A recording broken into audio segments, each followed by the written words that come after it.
2 weeks and I have been stewing and brewing. Welcome back. Everyone say hi real quick so I can remember. Hi. Hi. Hello. Yay. Okay. So just as a little start before we head off, I have the sleepy music on right now because we're going to get the fuck you dragon music later. Can't start on that because we do have some stuff to get through. I will say that there has been no word of the 2 Valentine's deaths in the newspaper. There's been nothing regarding that in the media. Nothing that you have heard of. How long has it been since then? It has, in universe, it has been 2 weeks. Damn. That's concerning. Yeah. Nothing in the papers. We fucking heard about Santana like the day after. Mm-hmm. Because he sucked ass. Yeah. Yeah, and also May beheaded him, so it was crazy. Didn't I behead Claude as well? I did. You beheaded Claude. yeah, you did. You did. You beheaded Claude, and also he and his sister shriveled up little raisins at a huge party.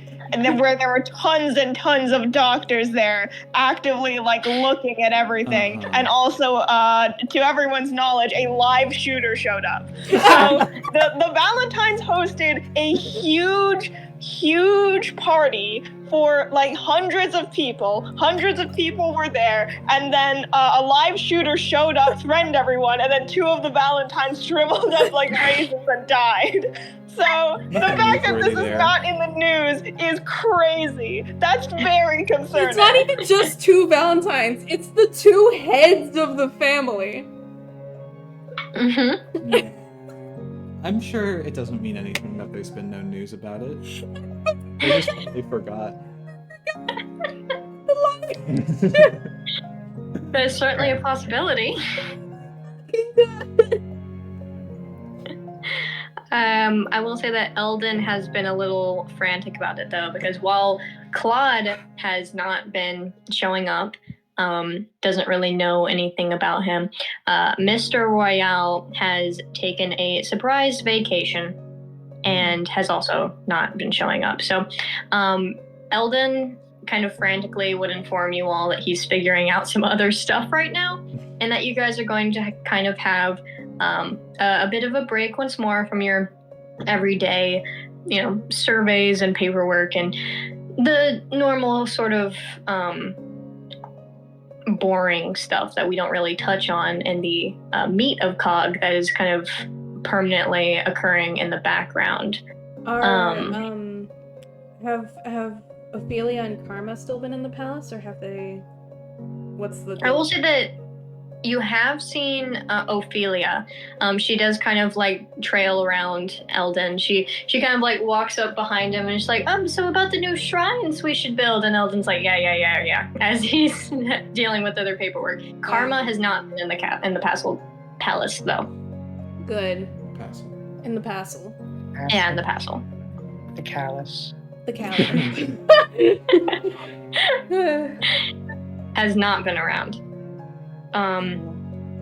Right, so as you guys have that sort of break, you do, Doc, find an opportunity to go to Landshire. However, there's a quick little scene that I think could slot in here.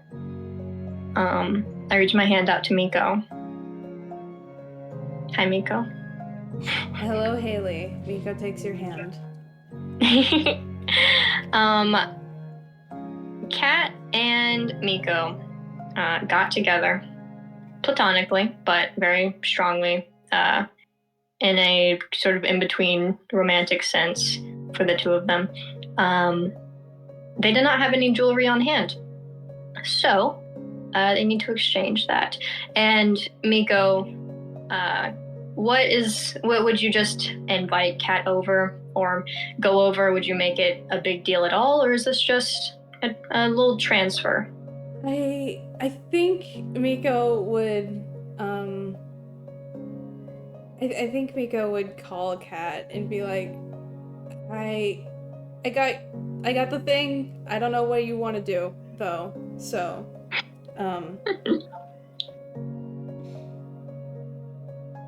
yeah. All right. I do think that Kat would suggest that they just go to Miko's room, since Kat shares a room with Rain, and they might want to be more, personal about it. Is that okay with you? Yes. Wonderful. Okay. So I will just paint a little scene. Kat will be delivered by Castor into Miko's room.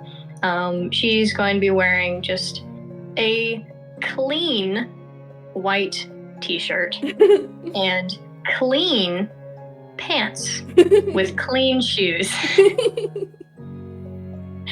And Awesome. she's going to be holding something behind her back. Cool. Oof. I think Miko would just be in her shirt and jeans. But she would have a little drawstring bag, the kind that jewelry comes in sometimes. Awesome. Not to beat around the bush. I think Kat would start with like a hey Miko, and then very quickly transition to I got you this. And he holds out a necklace choker, and it has this like white sort of band with a green jade embedded in it. And in the back, you can tell that it has a tie, and once you can tie it back, that is red. And here's the diagram. Aww. And Put that on the video. and Kat would not look bashful. He looks very confident about this. And he says, it matches your uniform, but has your favorite color too. It does. Oh my gosh. I love it. Thank you. Oh my gosh. And she just holds it in her hand and she just stares at it and she's smiling so wide. He just like scratches behind his head like an anime protagonist and says, so, you got something for me? Oh, yeah, I do. Okay. Here, and she hands the little bag over, and when Kat opens it, it is a brass chain that is also a necklace, also choker length, and along its length are 3 little pendants, and they are also brass. They are heart-shaped, and they have little stone accents and little words engraved on them. The first pendant has a sapphire accent, and it says boyfriend on it. Second one has a little ruby accent, and it says girlfriend on it. And the third one has a little emerald accent, and it says best friend on it.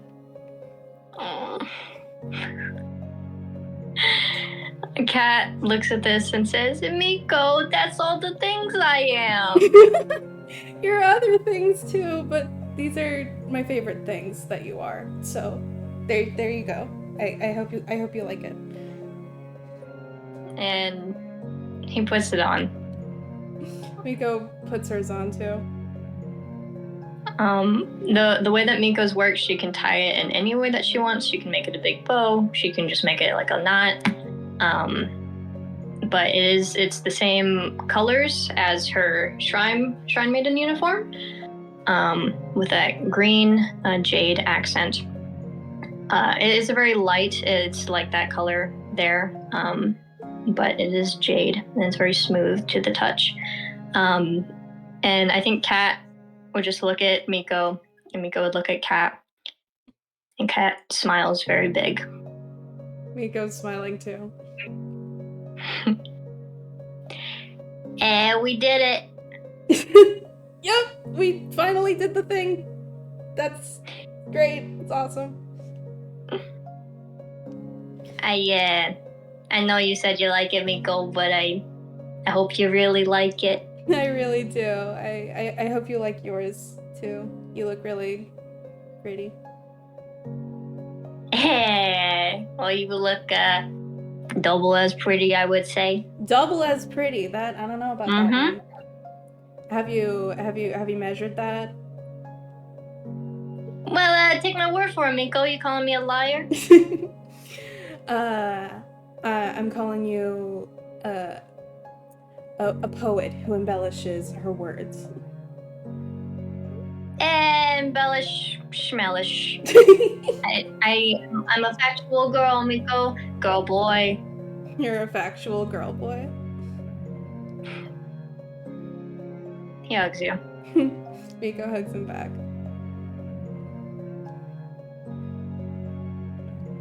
Awesome. Cool. And as we move away from that beautiful exchange of jewelry, who is ready to kill a fucking dragon? I've been ready. To kill a fucking dragon. All right. Let's get some. Each of you, if you have something, tell me. Your characters know that you're gonna kill a fucking dragon. What do you do? Are you bringing anything? Just let me know. I'm bringing all my knives. She's strapped. Fucking. Oh god. I do think that since the whole of the thief gang already knows that the cure-all is a thing that is happening, I feel like during like last week's McDonald's Monday or Big Mac Monday, Doc just like casually brings up like by the way, we're all going to fight a dragon to get its heart. So we'll be back with that, hopefully. Next week. God. Quick rundown of each of their reactions. Most of them will just be like, cool. Sybil will be like, no! And then be like, cool. Awesome. Oh. What? I'm wearing a specific outfit to go fight the dragon. Yes. Tell us. Fuck yeah, fuck Let yeah. me see if I still have the pictures saved on. What are you wearing? Who are you wearing? May bought some new clothes. Yay. Oh, I sent them in the wrong place. Sorry, hold on. Did you even send that in the right server? Did you just send that in nothing? I sent that to Haley on accident. Oh, you sent it to me. You can Yeah, have it I already again. knew what this was. Yeah. I already knew about this outfit, but I thought it would be so fucking funny if she just whipped out like the leather armor, like brown. I have scale mail on. No. I have some big fucking boots with big shit. Not the fucking demonias! Holy shit! I've got torn black, like, skinny jeans. I got a spiky ass belt and spiky collar, and a shirt that has a cool skull on it. Why is May dressed exactly like me from middle school? Oh No, my this is a God. sleigh. No, this is a sleigh. No, did Emma help you with this? Yeah, Oh I do my God. imagine, she's inspired by Emma and wants to, try some other bits out. Jesus Christ. Oh my God. Guess who's eating today? It's me. It's me. Yeah. All right. Yeah. No, May has so many fucking knives on her body and is wearing that. I think May is by design a meal that everyone can enjoy. For sure. Good God. I hope you're ready for all this cool ass like fucking All the Coggers fan art what they're gonna draw of me. All the comic fan art, and also for all these cool fucking pieces to be drenched in dragon blood Oh, yeah. afterwards. That's fine. It's gonna be red and black after. Someone just press the. Prestidigitation. Yep. Can't even Yep. say it.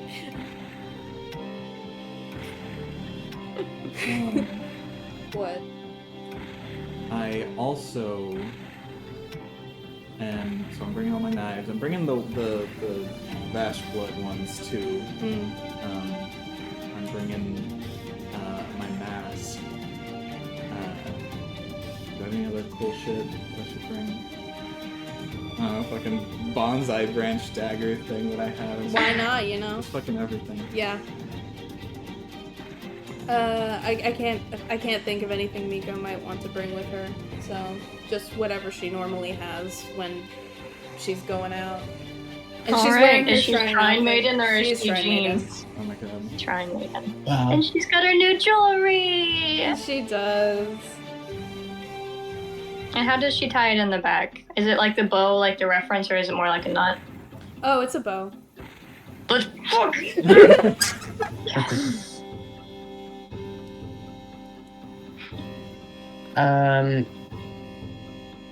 Guy has the use. The use. Armor, swords, bow, harpoon gun. Oh shit, right, the harpoon gun. Yeah, the harpoon gun I haven't gotten to use yet. Damn, I haven't seen that in a second. Shield, charms tied on the swords. Yeah. Wow. Bringing anyone? Oh. And Yukio's coming with! Yukio's coming with!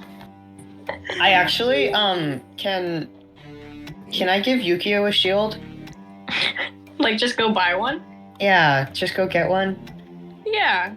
Yeah, just, because I had the thought earlier today, which is why I haven't brought it up, because I literally had this thought like a couple hours ago.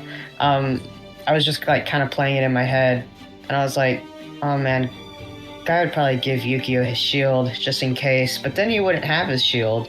But then I just thought just now, you can go get another shield at the shield store. Yeah. So can we go get him a shield before we go? Yeah. No, absolutely. Is this just a Guy and Yukio outing, or do I imagine your entire friend group going to the ye old shield store? I just imagine it was Guy and Yukio, but literally if anyone saw them walking out, they probably would follow. Is it just gonna be like, are we pulling a stat block from like the player's handbook for this shield right now? Oh yeah. Yeah, I'm just gonna imagining- make his AC higher. Nice. Yeah. Because Yeah, okay. he's gonna be there. Yukio's not allowed to fight the dragon. He's allowed to watch us fight the dragon.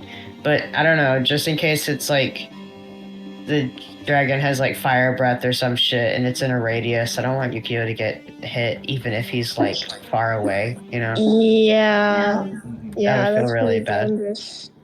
Yeah, no, I'm pretty sure the standard D&D shield, it just raises your AC by 2, Isn't- which is good. So he has 15 AC. 15 AC. Isn't like Good. flame breath or whatever, isn't that like a dex save or something? Yes.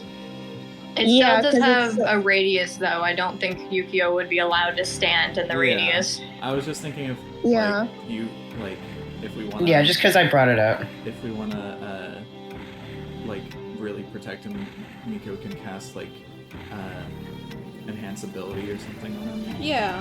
Yeah, That is a he's concentration gonna- spell, I think. So, but there's things we can do. Yeah. Sanctuary would be good. He'll be safe. Can Yeah, you he'll be double up on okay. Sanctuary? Do what? Can a bitch have 2 Sanctuaries on him? I've let you guys stack spells like that before, so yeah. My god. Yeah, we've had I forgot what it was. We've had Shield of Faith and like a different thing active on Miko at the same time, and her AC was literally 20. Yeah, I remember that. I know we're doing whatever we want to do. I just looked it up though if anyone's curious. Sanctuary doesn't stack. Hmm. Yeah, Yeah, I let makes you guys sense. stack though. I just use my judgment. Yeah, Sanctuary does not protect from area effects, but it's something. Mm-hmm. Yeah, if the dragon has a multi-attack and specifically rushes past us to kill Yukio. Fucking target locks on Yukio, who's like 200 feet away. He looks like a gold coin. Oh my god, Add him to his no! hoard. It won't hurt him, He just collect them. Yeah, he wants to collect them. Okay, yeah, Doc is wearing the standard Plague Doctor uniform. The only thing that's changed is that, on their spell list, they swapped out Magic Weapon for, Branding Smite. So they have one more attack spell than usual, which is still not a lot for a paladin. Oh yeah, baby. Let's do this. Now we're getting crazy. Dog gets blood this round. Okay. Awesome. Okay. So as you guys approach the I'm pushing Matt Mercer out of my mind right now. This is all Haley. Okay. As you guys approach the train to head off to Landshire, and you walk past, probably drive past. I think that there's like a parking lot next to the fucking train station that May can park. But yeah, as you guys drive past the remains of Circle 26 and Circle 27, you see that there has been some construction there. And in this construction, you see these like kind of large community houses. You can see a lot of former citizens of 26 and 27 kind of piling in on these. And there are also a lot of different soldiers. You see the sort of inky black obsidian armor of the Noctar soldiers. You see the very enthusiastic leather-covered Landshire soldiers with these like bear skins over them, and they look so pumped and just ready to battle. You see the elegant but very strong opal soldiers of Tsukimachi as you drive past to the train station to leave. And you can tell that even on this train that is coming in, as you guys are about to leave, more of these soldiers filter off with their own generals, their own weapons. And it seems like for the time being, Vadronis is very protected. And that is what you notice as you get onto the train and leave. Nice. We did that. You did that. Well, it's probably Mostly Mina. Mostly But Mina. we were there. helping. If you weren't there, Mina would be a Noctar. Yeah. True. Yeah. True. If you weren't there, Mina would have gotten stuck at Landshire because of that curse. Yeah. So, True. yeah, that is you guys. Right, so the train leaves. Once again, you see Vadronis go smaller and smaller and smaller. And there is a, there used to be a sort of feeling in your chest of leaving something behind, but now you know that you're going to come back, and Vadronis feels very safe, and you can feel safe in that feeling. Right, so you go to Landshire, and it is much more bustling than the first time that you arrived there, where people were very sad and trapped within themselves. This time you see, much like the soldiers, people wearing bear skins. You see people wearing these extravagant pieces of armor, holding giant like sticks of meat and bags of gold and stuff like that. You hear the quest sound just over and over and over again. Oh god. And yeah, you exit. And in the distance, you can see the Questara shrine. Before that, you can see the tavern. Before that, you can see the store. Before that, you can see the inn. And in the very distance at Questara, you can see a short figure there standing with a sword. It's like staked into the ground, and he's leaning on it. And you can assume, Doc, that is Armand Broadblade. Awesome.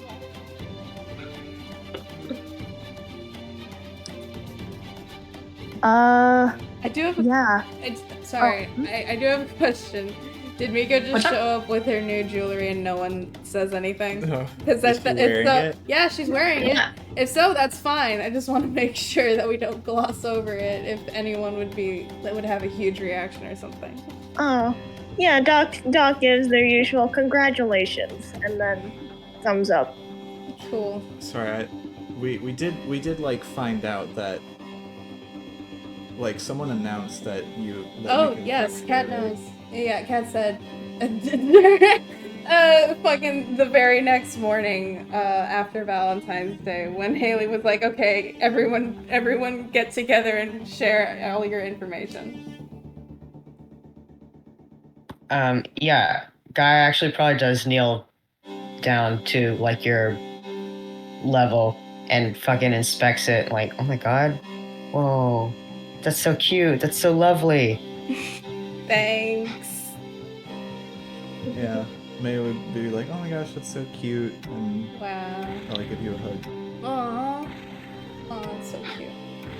Okay. Cute. All right, I've set the scene. Go forth. All right, I throw a dagger at the dragon. Awesome, we win! Yay! No. And he dies. I have a Guy, dragon No seeking fucking dagger. dragon here. Guy puts his arm up and yells towards who we assume is Armand. Greetings, adventurer. Hail! Hail and well met. Hail and well met. Awesome. Hail and well met. Guy is holding Yukio also, just with one arm. Yukio signs the same. Nice. Great. So as you all approach the Questara Shrine, you see Armand Broadblade, who you assume. He is a dwarf with gentle features but a ton of scars. He has an eye patch, long black hair. One hand has a ring on it with spikes and gold that you can see as he's leaning on this sword. And as you extend your arm and say that, and you will say that, he almost like chuckles to himself, like knowingly, and he says, "Ah, you must be of the group who requests the dragon's heart. I am Armand Broadblade, and you are?" I'm Guy. This is Yukio. I'm Doc. I wrote the request. My name is Miko Oakdance. It's nice to meet you. I am Ripple Maker of Living Shadow. Ah, Living Shadow. Yes. I have heard many stories from that place. Oh yeah? And then And the rest of us hail from Vadronis. he nods wisely and he says, "Vadronis, yes." He looks at you, Doc, and he says, "Only someone with the moxie to request a dragon's heart could come from Vadronis. Now, if you don't mind me asking, I have been a little curious. Why do you need a dragon's heart? Are you perhaps making an elixir or a infused blade?" Doc nods and says, "An elixir." And also adds on, "very strong." He nods once more and he says, "All right, well, as promised, I have decided to assist you and your adventuring group with this task. We will need to go up Mount Celestia, a mountain nearby." Like the pony. No, it's not the real Mount Celestia, but it's There's Mount Celestia thing, yeah, like in real life. in D&D. Oh, okay. It's not that, but that's funny. That's really fucking funny that you just put a little Mount Celestia right next to fucking Landshire. That's hilarious. I'm in love. And then he looks at a guy who's holding Yu-Gi-Oh! And he says, "Is your little friend there, an adventurer. He seems a little young. Oh, this is my son. And yeah, he's so ready. He's quite an adventurer. Yeah, he won't be fighting the dragon, but I thought it'd be cool, for him to watch. You have a son? Yeah. Guy holds out Yukio in front of him. Say hi, Yukio. Does that not interfere with scheduling with your party members? I mean, we all live together, so... Yeah. Live together. Yeah. Yeah, and I mean, We're coworkers. it's a weekend. We work Yeah. together. We're He friends. doesn't have school today. I thought it'd be alright. Now that is a party dynamic I have not heard before. We're a little Well. unconventional. Wait, sorry, he's never heard of the classic all of your friends live together in a mansion party dynamic? That's actually Never. fairly standard for D&D. High-level wizards, I'm pretty sure, can just summon houses. I think Landshire adventurers are a little bit more classic sword and sorcery. Oh, yes, of course. Kids also usually. Yeah. They be traveling the roads and shit on caravans. Mhm. It's not until you're Alright. all like 10 where you get a Landshire adventurers worry about encumbrance. Oh, Yeah, God. Landshire is a bit more 3.5, if that makes sense. Whoa. Oh man. They're playing yeah. Pathfinder over there. Yeah, they're playing Pathfinder. These fucking hipsters. Yeah.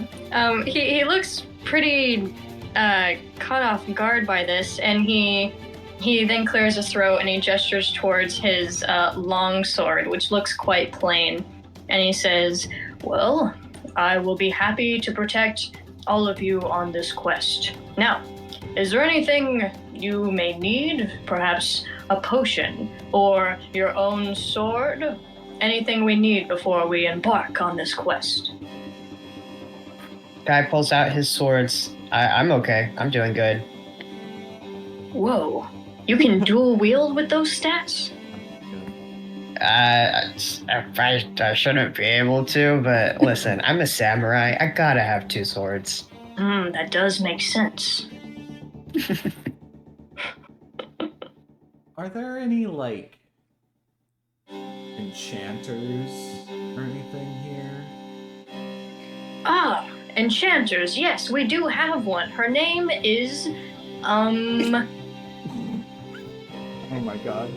No, you have to Dorothy. take the customary 5 minutes. Yeah. Mhm. Say Dorothy. The customary 5 seconds that all Landshire adventurers use before saying another NPC's name. Yeah.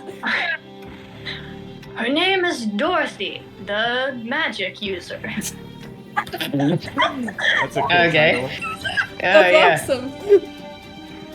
And she can enchant many weapons, although it is temporary. Temporary. Okay. I kind of have a little idea.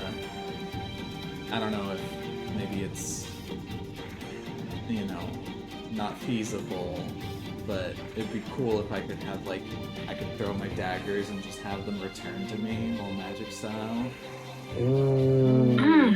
I don't know. Boomerang Dorothy, the dagger. magic user, could definitely do that. Oh. I think we should. Although it visit is Dorothy. temporary. It is temporary. How temporary? Perhaps the duration of one quest. Okay. Oh! Well, okay. Well, Perfect. guys, when I do this, we gotta make sure not to accept any quests before we kill the dragon, okay? Okay. Sure. We'll postpone the quest. Yeah. Well, maybe we can accept them, but just finish them later. Yeah, sure. Yeah. Or maybe someone else can take the quest so you'll be fine. Is that how that works? I don't know. Is that how that works? I think since we're in a party, we accept all our quests together, maybe? Well, maybe. Mm-hmm. Whose quest log does this go into? Who's the main character? It would have to be Probably Doc in Yukio. this situation, right? Yeah, probably Yukio. Oh, definitely I- Doc. Never mind. Gave the It's quest. Yukio. It's Yukio Yukio. is the main character, though. Yukio is the main character. He's the Yukio leader. wiggles. He's the leader of the quest. That is certainly unconventional. Maybe to you. You don't know his power. I see. A hidden power. Perhaps dangerous. Mm-hmm. So Perhaps in powerful the wrong that hands, but Yukio is able and powerful. yeah, Pure yeah. of heart. He's very Oh, wise. absolutely pure of heart. He clenches his fists and he mumbles to himself, I wish that I'm not was pure of heart. Uh-oh. Anyway. Now, Dorothy? Yeah. yes, I want to go to Dorothy's. let's head to Dorothy the Magic User's enchantment office. Is that the name of, Enchantment of her shop? Yes, it says in big red letters. It would. Wood. And now we are off. We go there! Hooray! You walk through Landshire and you arrive at Dorothy the Magic User's enchantment office. And she is a half elf with short hair. And she looks about to be in her 50s. And she's wearing like a cute green blouse with like a white apron and a sort of skirt. And she says, Welcome to Dorothy the Magic User's enchantment office. What can I enchant for you today? Oh, hello. I was wondering if, I don't know how all this works, but if maybe I could get an enchantment on like my knives to where they return to me after I throw them, or I can call them back. Ooh, a classic recall enchantment. That'll be 10 gold. All right, here you go. She takes her knives from you and she like bangs on them with hammers twice and then looks back at you and says, All done, and hands them back. Oh, you don't need like, I don't know, like a book or like candles surrounding them or anything like. Nope. Okay. She does the fucking Deltarune fixing the broken item. A big hammerhead cooker. Yeah. You may try it out. They'll definitely work. All right, and I just throw it at a wall. You throw it at the wall, causing her to go like, eep. And being plunged into the wall, you can see it be very clearly hit. And then after a few seconds, it starts to shake and it shoots back into your hand. Whoa. Handle first into her hand, right? Of course. That's awesome. Whoa. She made pogs.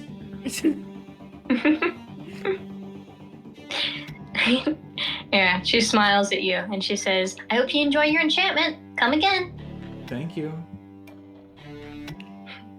Wow, that was awesome. Did anyone else want any enchantments? Mm, Can I get a? Can you name off every single one of your enchantments, please? Yeah. What are my options? Can I get a menu? Of course. Of course I can do that. oh no. One. First, we have to wait the customary 5 seconds. 5 but in the per case enchantment. Yeah. of yeah, per enchantment. Right. So the enchantments I have available today, because they swap out every day. Got One. lucky today. Classic recall enchantment. You can throw something and it'll come right back to you. Number 2.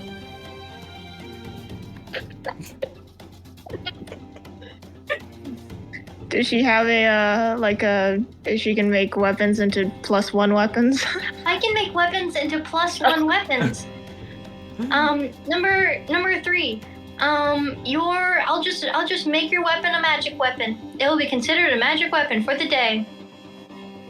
For the day. A whole day. Wow. Whoa. Number 4.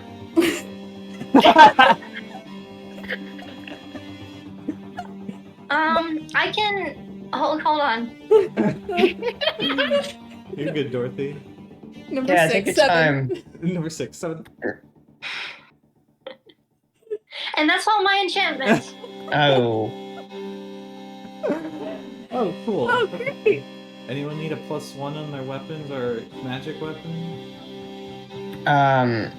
What does that? Well, +1 on their weapon. What does that mean? Just +1. Is that to hit or damage or both? It's That's both. for damage, I think. Oh. Just for damage. We all three of us said something different. That's okay. Yeah, can you +1 my bow?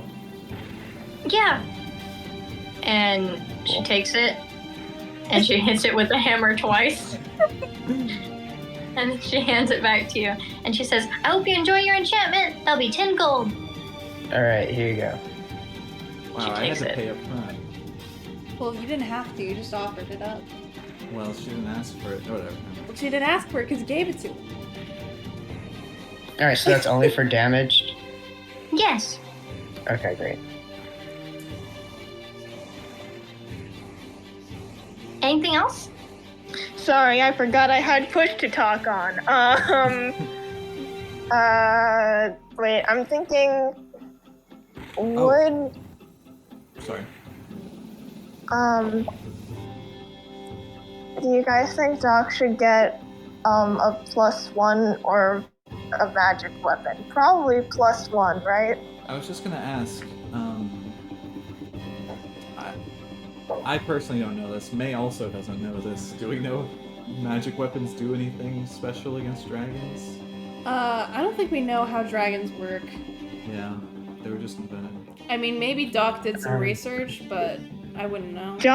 I would say Doc did enough research to know everything that I already knew before this session started, which just so happens one of the gaps in my memory is I don't remember whether dragons are have resistance to non-magical weapons or not. Ooh. Okay. Ooh. Mr. Broadblade, do you happen to know if dragons have resistance to, what was it? What were we saying? Non-magical weapons. Non-magical weapons. The specific dragon that we will be attacking today does not have a resistance to non-magical weapons. What kind of dragon is it? It is a young black dragon. Oh. What's a black dragon spit? They have Kind of- acid. kind of matching. Yeah. Acid. What? Will Ooh. kind of be matching. Me and the dragon. You and the dragon. Sure. Oh, sure. Yeah. Okay, wait, so he said it doesn't have a resistance? Yes. It does not have a resistance. Okay, so I should get the +1 then. Yeah. What's acid Okay. weak to? It's not Pokemon. Well, I don't know. Acid is, acid dragons are not weak to anything particularly. They just resist acid damage, I believe. Yeah. Perfect. So nobody spit it with your acid breath. Ah, damn it. Yeah. Aw. I know, Miko, you've been holding that one back, but That's just my thing, you know? Like, every day Yeah, I I just know. be spitting acid at you. I know. It's How you really digest becoming your an food. issue. It is how I digest my food. Okay, in that case, Doc repeats her words of, +1 weapon. All right, 1 + 1 weapon. And what do you give her? Just the cane. All right. She takes your cane and she says, wow, how unconventional. And then she whacks it with her hammer twice. It's fucking judgmental. She hands it back to you, and she says, 1 magic weapon. That'll be 10 gold. Yeah, Doc hands over 10 gold and says, thank you. I do think Miko goes, do you guys think I should enchant my short sword? Why not? What should I enchant it with, though? I don't know what having it be a magic weapon does, so probably just +1. Unless you want to start throwing it and recalling it, Let me see which I don't Yeah. think would be very effective, but No, I don't think I would be doing that. yeah. What does having it be a magic weapon do? Does it let me add my spellcasting modifier instead of my dex? Is that a thing that it does? I'm assuming. I will just say, I think it just changes the type of weapon it does. It would be the exact same process. Okay, it just changes the type of damage. Okay, then. Alright. I'll... And Miko takes out her little short sword and she goes, I'll take the +1 to damage for this. She takes it, whacks it twice, it sparkles a bit. She hands it back to you, and she says, I hope you enjoy the enchantment. That'll be 10 gold. Thank you. And Miko hands her 10 gold. And there we go. Awesome. Yeah, no, I think Armand is just cycling through his idle animation in the background. His idle animation. Awesome. Great. Awesome. Armand said it was a young dragon? Yes, he did. Right. Oh shoot. Not I a don't remember. wormling. I don't remember. I'm sorry. I'm like thinking about it because I did say Doc would know everything that I knew before we started this session. So I'm not gonna look anything up now. But I'm trying to remember at what age dragons get the dragon fear thing. Where they just at the beginning, some dragons, I think most dragons, I think it's adult dragons and older than that, will have like a dragon draconic presence thing, where at the beginning of the battle, you have to roll a super high wisdom saving throw, or you immediately become frightened and run away. What? I don't know if young dragons have that, though. I don't know if Haley would put that in there, but also I do think she could. I don't know. Haley's being very silent.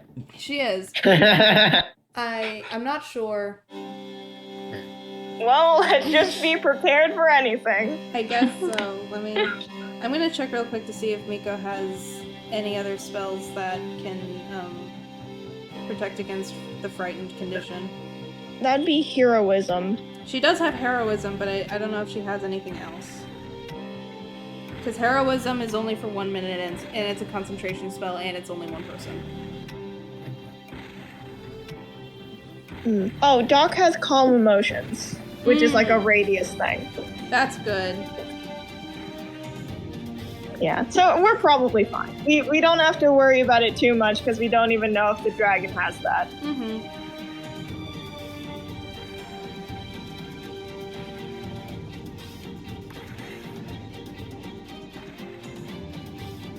Are toughness and resolve conditions, or is that just flavor text for aid?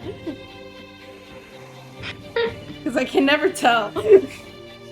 I do not know. I think they're just flavor text. Yeah, I'm almost certain that's flavor text. Yeah, alright. Val can go to the bathroom if you guys just want to talk, or we can pause. Yeah, go to the bathroom. If you want to pause, Jordan can do it. Oh, yeah, I can do that.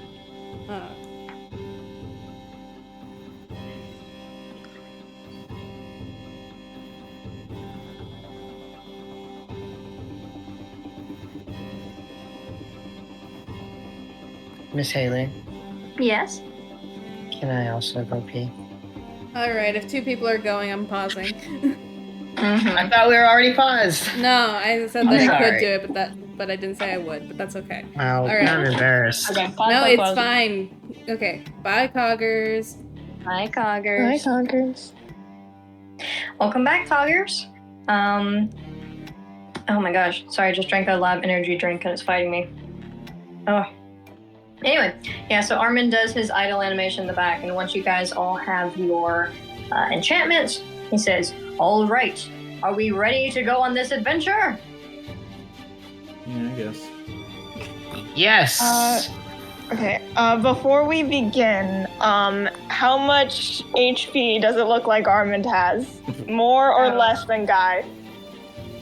He has about, he has 60. Okay.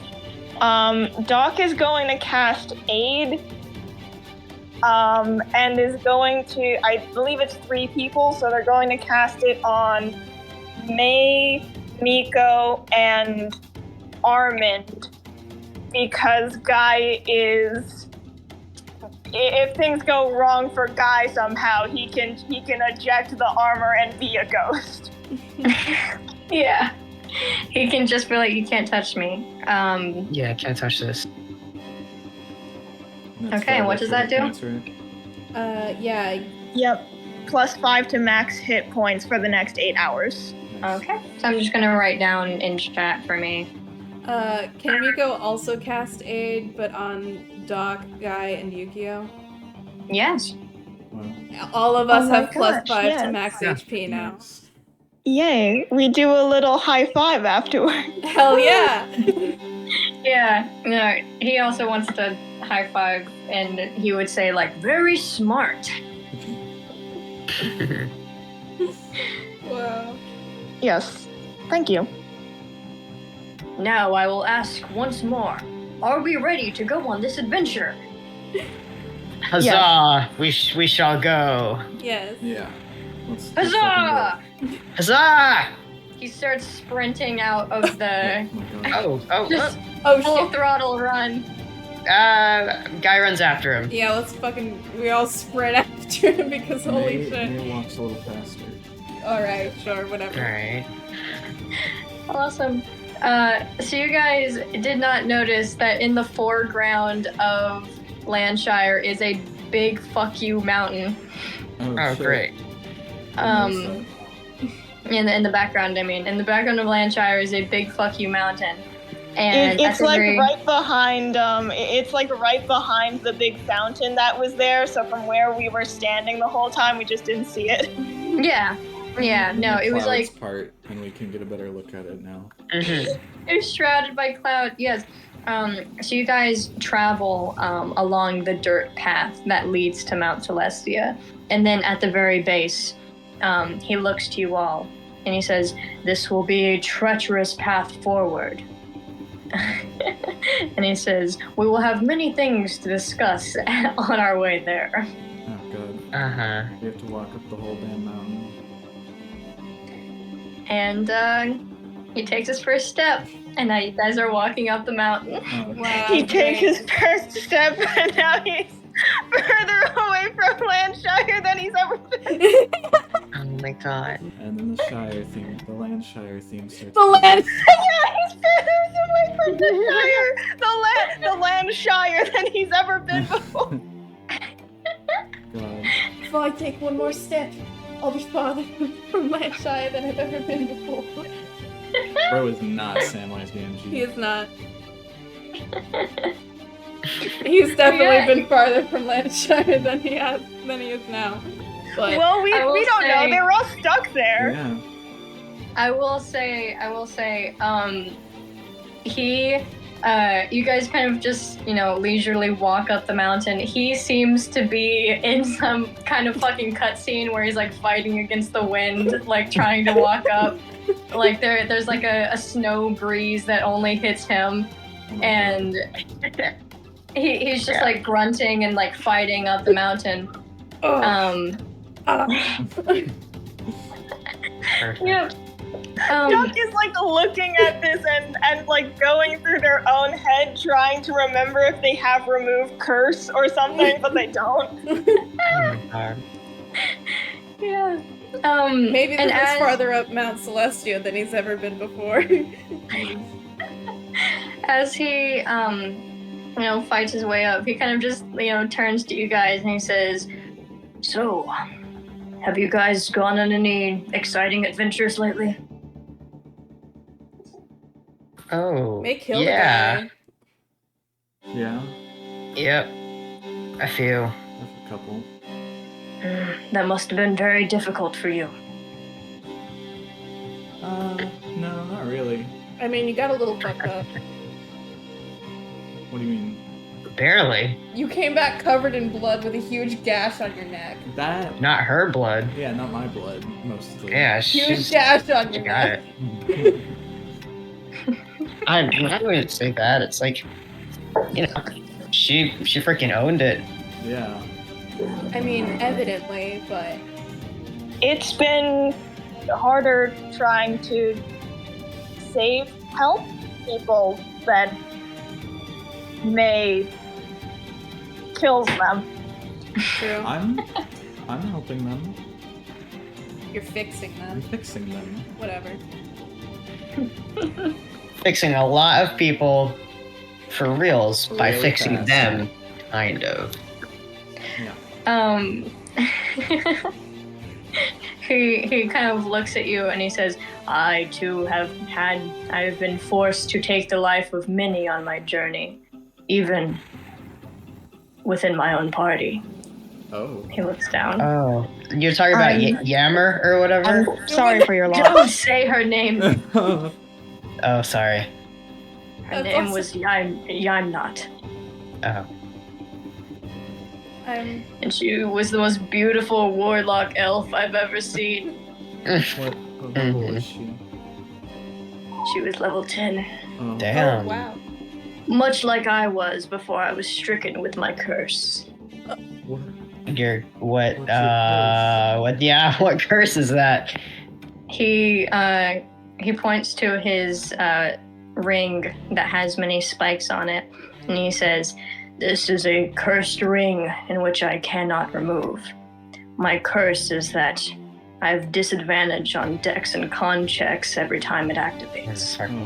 Every time it activates. How often does it activate? It activates in the most opportune moments. Opportune or Opportune. inopportune? Against you, I assume. Opportune for it, Oh. as Yamnat's soul is still stuck within, cursing me to this day." Oh. Oh. Oh. I'm sorry. Doc is now like rapidly rethinking every strategy now that they know that this guy's absolutely gonna get hit with so much acid. Have you Oh god. considered just like cutting off Chucking your that- finger? Yeah, just like chuck it in a volcano. No! This was the ring that my beloved Yamnat gave me. Even if it hurts, I must keep it. Mm, How beloved is she I mean- really? you can keep it without wearing it. Yeah, you could put it on a necklace and Or throw it in a It's volcano. cursed! It's stuck upon my finger. just cut off your finger though. I'm not. Yeah. Perhaps you all are braver than I, as I am too cowardly to chop my own finger off. I'd chop my finger off. I don't want to talk about We how know. willing you are to cut off parts of your body, May. I'll be I so could real. chop your finger off for you. Can like someone Now? we could like Oh. someone like Doc writes in a note and hands it to him. At the end of this adventure, you can do whatever you want with the ring. If you decide you want to get a surgery to remove the ring, I will do that for you. And then Oh, yeah. at the end, free. Surgery. Is that a healing spell? What? Doc says, yes. Well, more physical to get rid of things that hurt. Wow. You must be a very powerful healer then, Doc. To invent Sure. a spell such as surgery. Sure. Doc, did you bring any anesthetics? Not now! Later. Okay. I Bite just down on mean, this like, wooden stick, trust us. Just like, if we could right now. We are not performing Right. surgery on a mountainside! Well, Well, yeah, Yeah, we'd be I performing mean- surgery on Armin, not on the mountainside. oh my. Miko reaches out Let's with keep intent going. to strangle you. Let's continue. We continue. You continue on. Onwards. We trudge forwards along the mountain. What awaits us, we are yet Is Guy to fucking see. talking right now? Yeah, I guess so.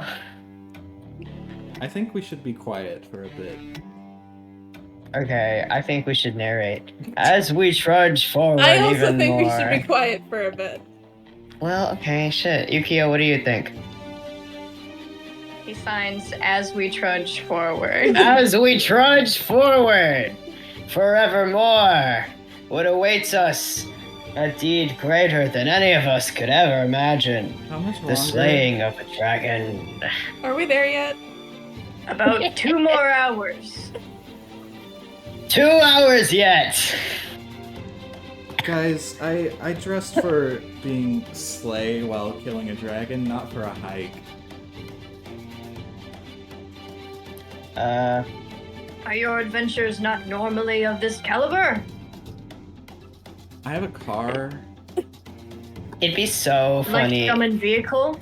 Yeah, but Yes. it Except it it's lasts real. forever. You are a very powerful group of spellcasters. You know, it'd be really, really funny if we made Caster just zap us up to the mountaintop. We could. I mean, I I don't want wouldn't to mind. bother hours. him though. Would that be bothering him? Doc, He's oh, hey, busy. Caster, do you want to help us make the cure-all? Oh. No? Okay. Yeah, Doc. What were you gonna say? do we want to? Sorry. No, it's cool. We can go up the mountain. It's fine. Doc We're was going. gonna We're say- going. Doc was gonna say he's busy, just because I think it'd be funny if we had to hike up the mountain Haley made. Yeah. All right. We're hiking. We're hiking up. What was May going to say? Quickly! I'm sorry. You made me forget when you told me to shut up, and then I was like, okay, time to remove that thought from my brain because you don't want to hear it. Okay, No, fine. I don't fucking remember what I was gonna say. Okay then. We trudge up the mountain. The wind pelting our faces. Yeah, as you all trudge up the mountain, you all seem to be impacted by the fucking cutscene wind that makes you have to like hold a hand in front of your face as your hair blows backwards. Cool. What's the landscape of the mountain look like? Are there trees? There are a few trees that are leaning on the sides of the mountains. There's a few squirrels, and then as you get up, the squirrels are white squirrels because it's cold now. Wow. So that works. Is there snow? Yeah. Yes, there's snow. I cast clear skies. You don't do that.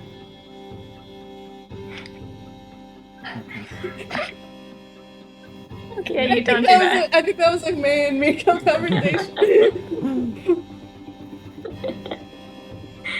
Oh god. Great. Awesome. I think as you guys walk up, Armand seems to be pretty, how would I say, bittersweet, as he just says like, wow, this is just like old times. You haven't been adventuring in a while, Armand? No, my companions, Teresa, Silgor, yeah, I'm not. We really fell off after our last adventure, and our adventures after that seemed less and less interesting, and Teresa got married, and Silgor had a child, and well, yeah, I'm not stuck in my ring. I guess I haven't had friends in a while. You know, life pulls you here and pulls you there. I'm simply grateful to bask in the friendship that you all share, knowing that it is an experience I once had. It's rough, buddy. Next month we're up for another adventure though. It's just been a few weeks. I'm kind of having withdrawals. I get Yeah. that makes sense. Yes. Do you have? I'm just curious. Do you have like another job? Like, how do you make ends meet if you're not adventuring? Well, No, Oh. Okay. I mostly just adventure, and then I look at the quest boards, and I do the quests there, and I get paid. Okay. Yeah. And thinking back on my life, that's all I've ever really done. Are there quests for kids? Like, To have them? no. What? the kids do quests. Like. Oh, yes. Just There are come out plenty of alone doing quests for quests? children. Yes. Those quests look more like bring a dozen eggs to Miss Dorothy, or, you know, fetch my missing chicken. Okay, yeah. We've done one We similar to that. Yeah, Are we can do kids? quests. That's Do true. we do children quests? Oh man. Maybe this was our first adult quest, and that's why it sucks so bad. Oh I god. mean, I feel like the quest we did last time we were in Landshire was pretty adult. May, I think you killing people is an adult quest. Is it? Are we sure? That is Yeah. quite adult. Oh, okay. I wasn't sure. Yes, typically, we don't want to think about moral quandaries until a few levels in, if you know what I mean. Hmm. So, I Yeah. would say that is quite adult. You hear that, Yukio? Killing is for adults, so that means you shouldn't be doing it. You have to wait. But You have to soon, wait. You will be able to kill people. He snaps his fingers, like, "Aw, man." I just need to make sure we all know that killing people is not. A moral Fun. quandary. What do you mean is not a moral? Yes, it Good. is. If they don't have dialogue, I don't have to think about it. What? Well. What if they talk like really quietly? Does that count as not having dialogue? Depends on what they were saying. What? Yeah, if they're just saying bullshit, it doesn't matter. Most dialogue looks like, I'm evil and I'm here to destroy our friendship forever. Oh, alright. Hey, if you were a vegetable, what would you be? I would be a cucumber. Isn't that a fruit? Good. That's Yeah, well, actually. It is a fruit and a vegetable. Sorry, May doesn't say that. May doesn't give a shit. But Yeah, actually, is everyone still the vegetable that they would be from last time? I think I'm still a cabbage. Yep. Oh, Yukio is a lemon. lemon. I forgot what I said. Do you want to give me a new answer? Did I say plum? Did I say... I think you did. Yeah, since we're just saying fucking anything. Yeah, I'll be a plum. Yeah, alright. Still. Maybe. What do you... Like, maybe still. I don't remember if that's what I said before. I think that is what you said. I feel radish today. That's awesome. You're pretty radish. On a scale from plum to radish, how are you feeling? Yukio signs lemon. Lemon. I feel like I go past radish all the way to cabbage. I feel like cabbage is past radish on the scale right now. Yeah, I'd say so. Okay, Look over there, the Dragon's Keep. Oh my god. Oh, wow! Whoa! Finally. Guy, what were Haley, you gonna describe say? the keep to us. In this mountain is a giant gaping hole with spikes all over the ceiling, and it is this like jagged, carved out sort of thing that they got going on. And within this is a kind of about like 30 feet in begins this giant dragon's hoard of gold and silver, and you can see many treasure chests and rubies and sapphires and so many gems. And atop this is a very large dragon. You do not know how. I will say, Guy and Miko actually have reference to how big a dragon is now.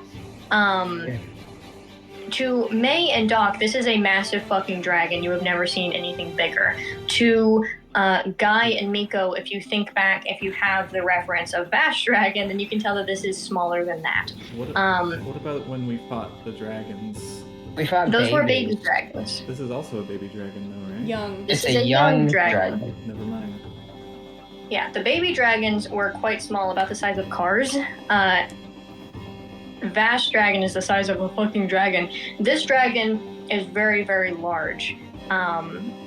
If someone knew about dragons in here, you would say that it looks large even for like a young dragon, but it is not maxed out, and it is sleeping upon this giant horde. And every time it breathes, this like kind of green like smoke flutters out of its mouth and its nostrils as this gargantuan snoring rattles throughout the entire cave, and this is what you see.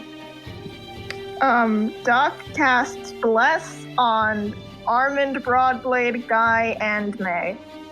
Okay, and also Which does? remind me what that does.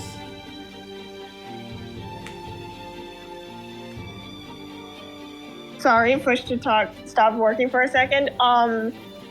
For the next minute, it's a concentration spell. For the next 1 minute, you can add 1d4 to attack rolls and saving throws. Why can't you be a little more like that? Give us some damn bardic inspiration. Oh my god. Dude. Okay. I imagine May just turned over to Miko. I was also imagining that. Yeah, she says that. Miko just kind of, like, her face just falls into, like, a deadpan. You said that the horde starts in about 30 feet from the cave entrance? Yeah.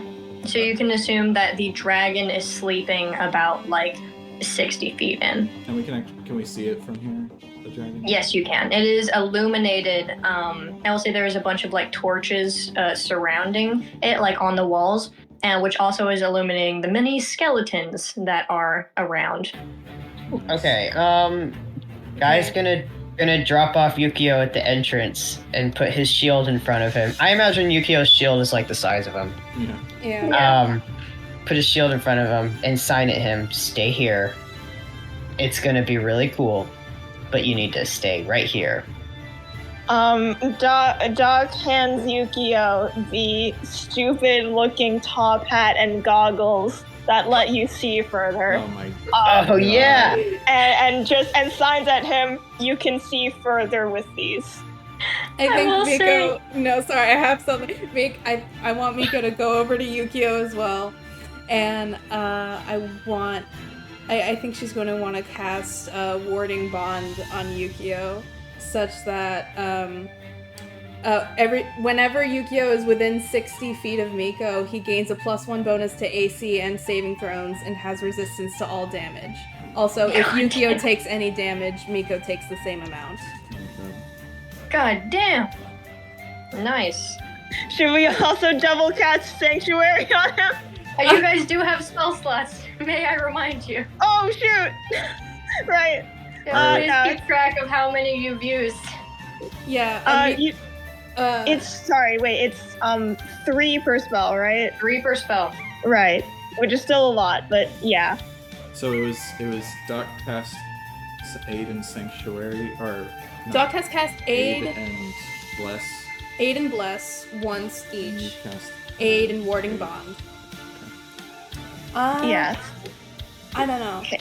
If it's 3 per spell, then we still have like 2 charges of the spells we already cast. So maybe we don't need to do Sanctuary right now. If it looks like the dragon auto locks onto Yukio, we can do that. Alright, so here's the plan I'm thinking. Doc, you call Caster and tell him to put his door here, and we just start shoveling gold in. No. He's busy. He's busy. Oh shit, you're right. Oh, I'm out of ideas. You can take whatever gold you want after we kill this dragon, okay? Yes. What do you mean, yes? What do you mean? What do you mean? Do you think we were gonna keep you from doing that? Yeah. Why would we You do were gonna that? hold me back. Why would it... What? It wouldn't be hard, but why would I do What do you that? what?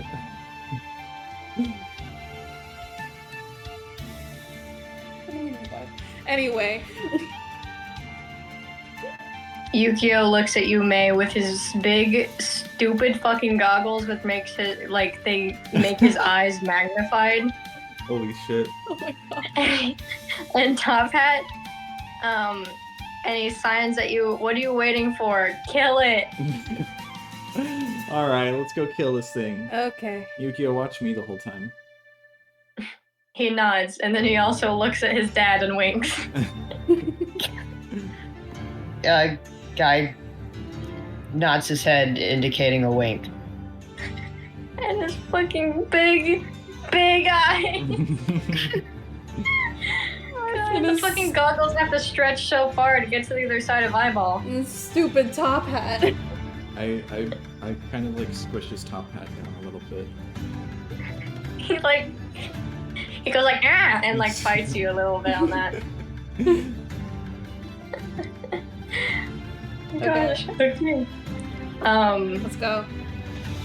Yeah, towards this sleeping dragon. I think you guys all like prattle on for a bit, and Armin just goes to battle. Oh, and fuck. starts Oh, running. God. We could've. Okay. Jesus Christ. Here we go. Oh no! Wait! Oh, just come on, Armin! Surprise rounds, Yeah. dude. My Jesus. God. I guess it's a bit rusty. Does him yelling like wake up the dragon? Oh yeah, it does. great. Oh, good. Thanks. Thanks, Oh, you Armin. know it does. Thanks, Haley. Okay, great. I was gonna say, Doc probably, before we went in, as we were going up the mountain, probably like, we all probably talked basic strategy. I'm gonna say Doc shared what they know about dragons, which is like, it might have dragon fear, but we don't know for sure. It definitely would have multi-attack.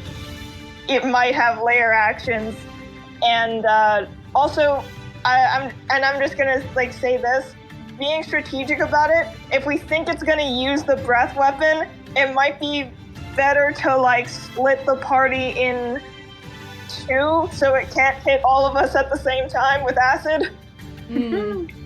With like Miko on one side and Doc on the other. And I'm also gonna say Doc should probably stick with Armin Broadblade so that he gets the bonus to saving throws from Doc being a paladin. Wow. Great. Awesome. Yeah, and as you're talking strategy, Armin got bored, and so he just screams at the top of his lungs and starts charging towards the dragon. And as... Huh? Sorry, I just said great. Yeah. And as that happens, you hear the mighty yawn of this dragon as it very slowly opens up its gigantic eyes and stretches much like a cat, kind of like curling its spine and stretching out. And it has this booming voice. Because something I think is funny in Dungeons and Dragons is that dragons can just talk. Yeah, they're intelligent. They're like lawful evil. Yeah, no. Black dragons are specifically chaotic evil. So specifically, this dragon would boom out as Armand is sprinting towards it, looking at all of you. He would boom out, "Who dares come to my lair?" As you can instantly see this like sort of green smoke building in the back of his throat.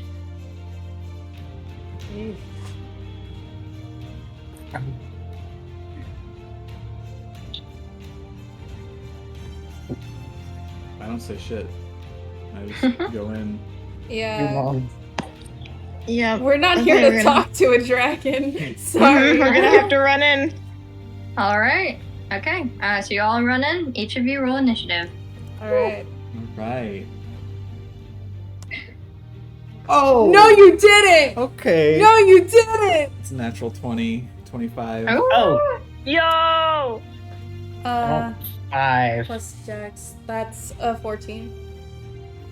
Sorry, did you say 5? I said 5. Oh, good. Yeah. Put your initiative in chat, please.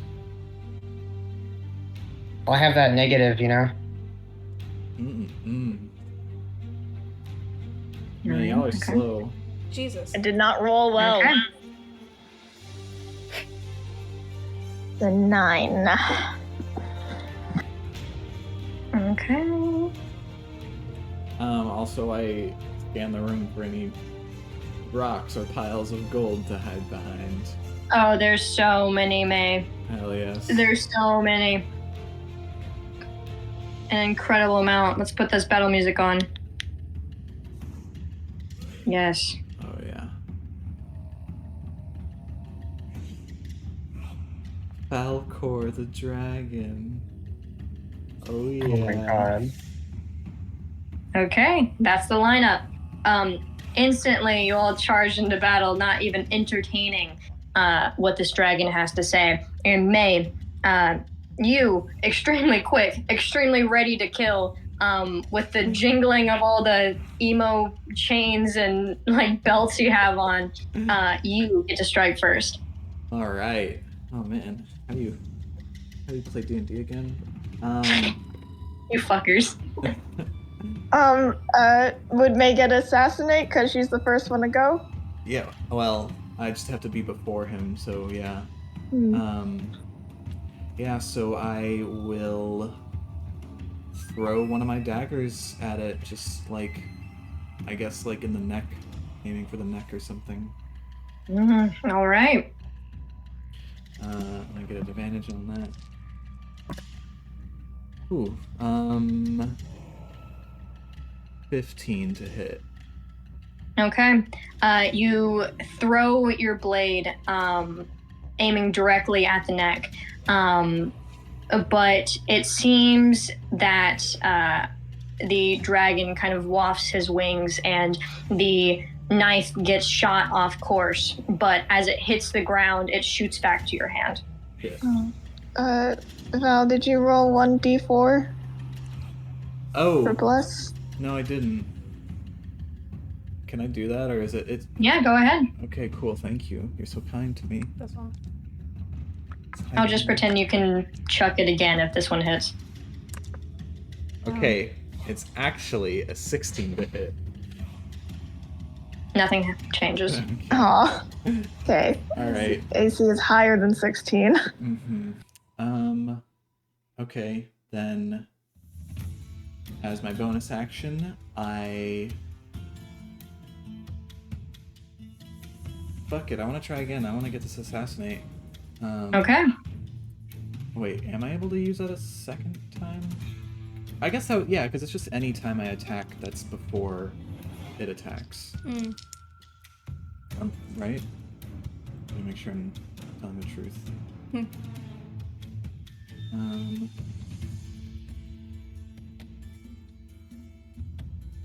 That hasn't taken a turn in combat yet. Yeah, okay, yeah. Alright, I'm gonna, so it comes back to my hand, and for my bonus action, I'm gonna throw it again. Okay. What? She rolled a nat 1 and a nat 20. Oh, shit, baby. What the fuck? Okay.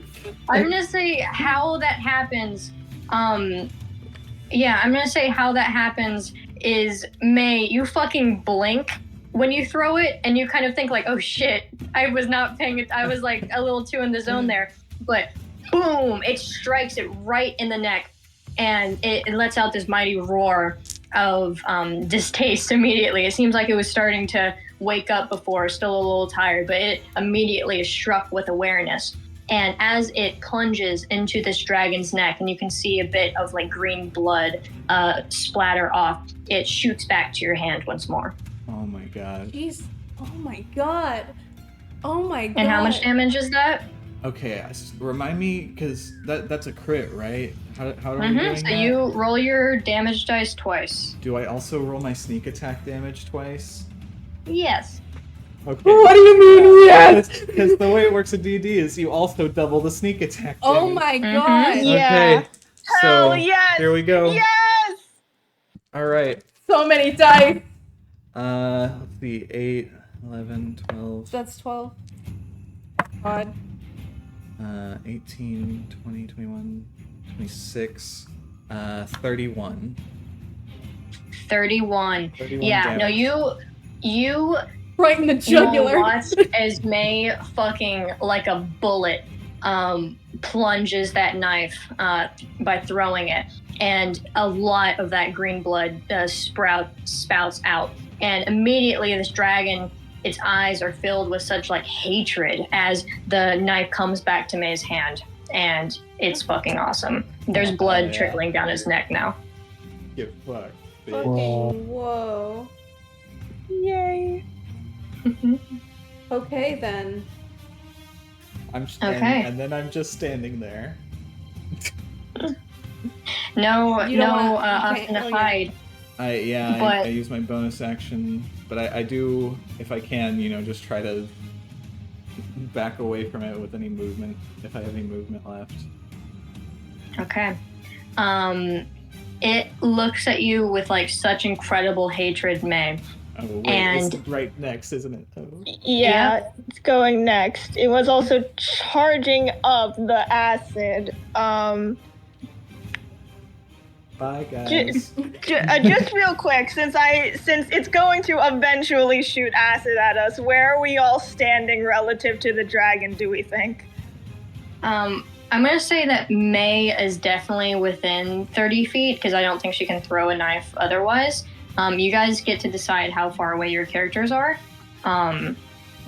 Within knowing that 60 feet is like the edge of the lair, and like 30 feet is where I will let you try to like throw weapons or do like bow and arrow shit.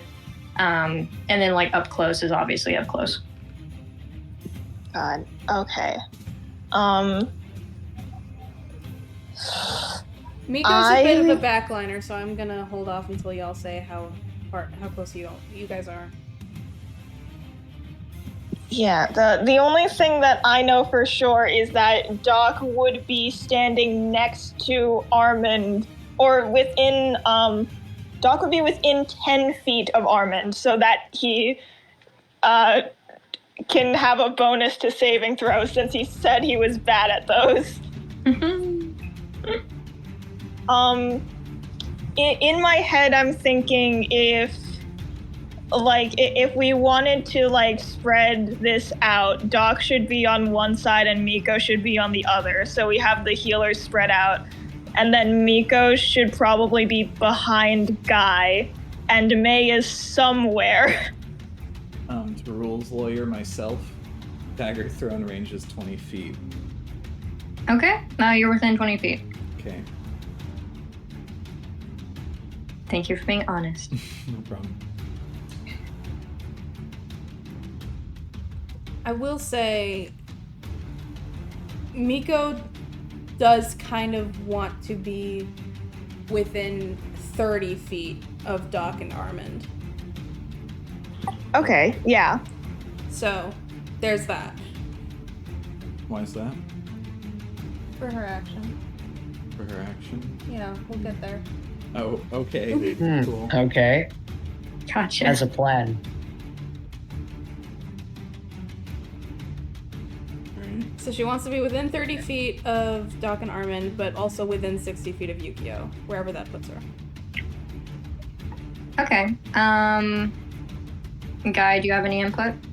Does he give a shit? He's got to be more melee unless he wants to do bow and arrow. Yeah, Guy's gonna be slightly closer to the dragon. Okay. So let's go off. Sort of around where May is, I guess.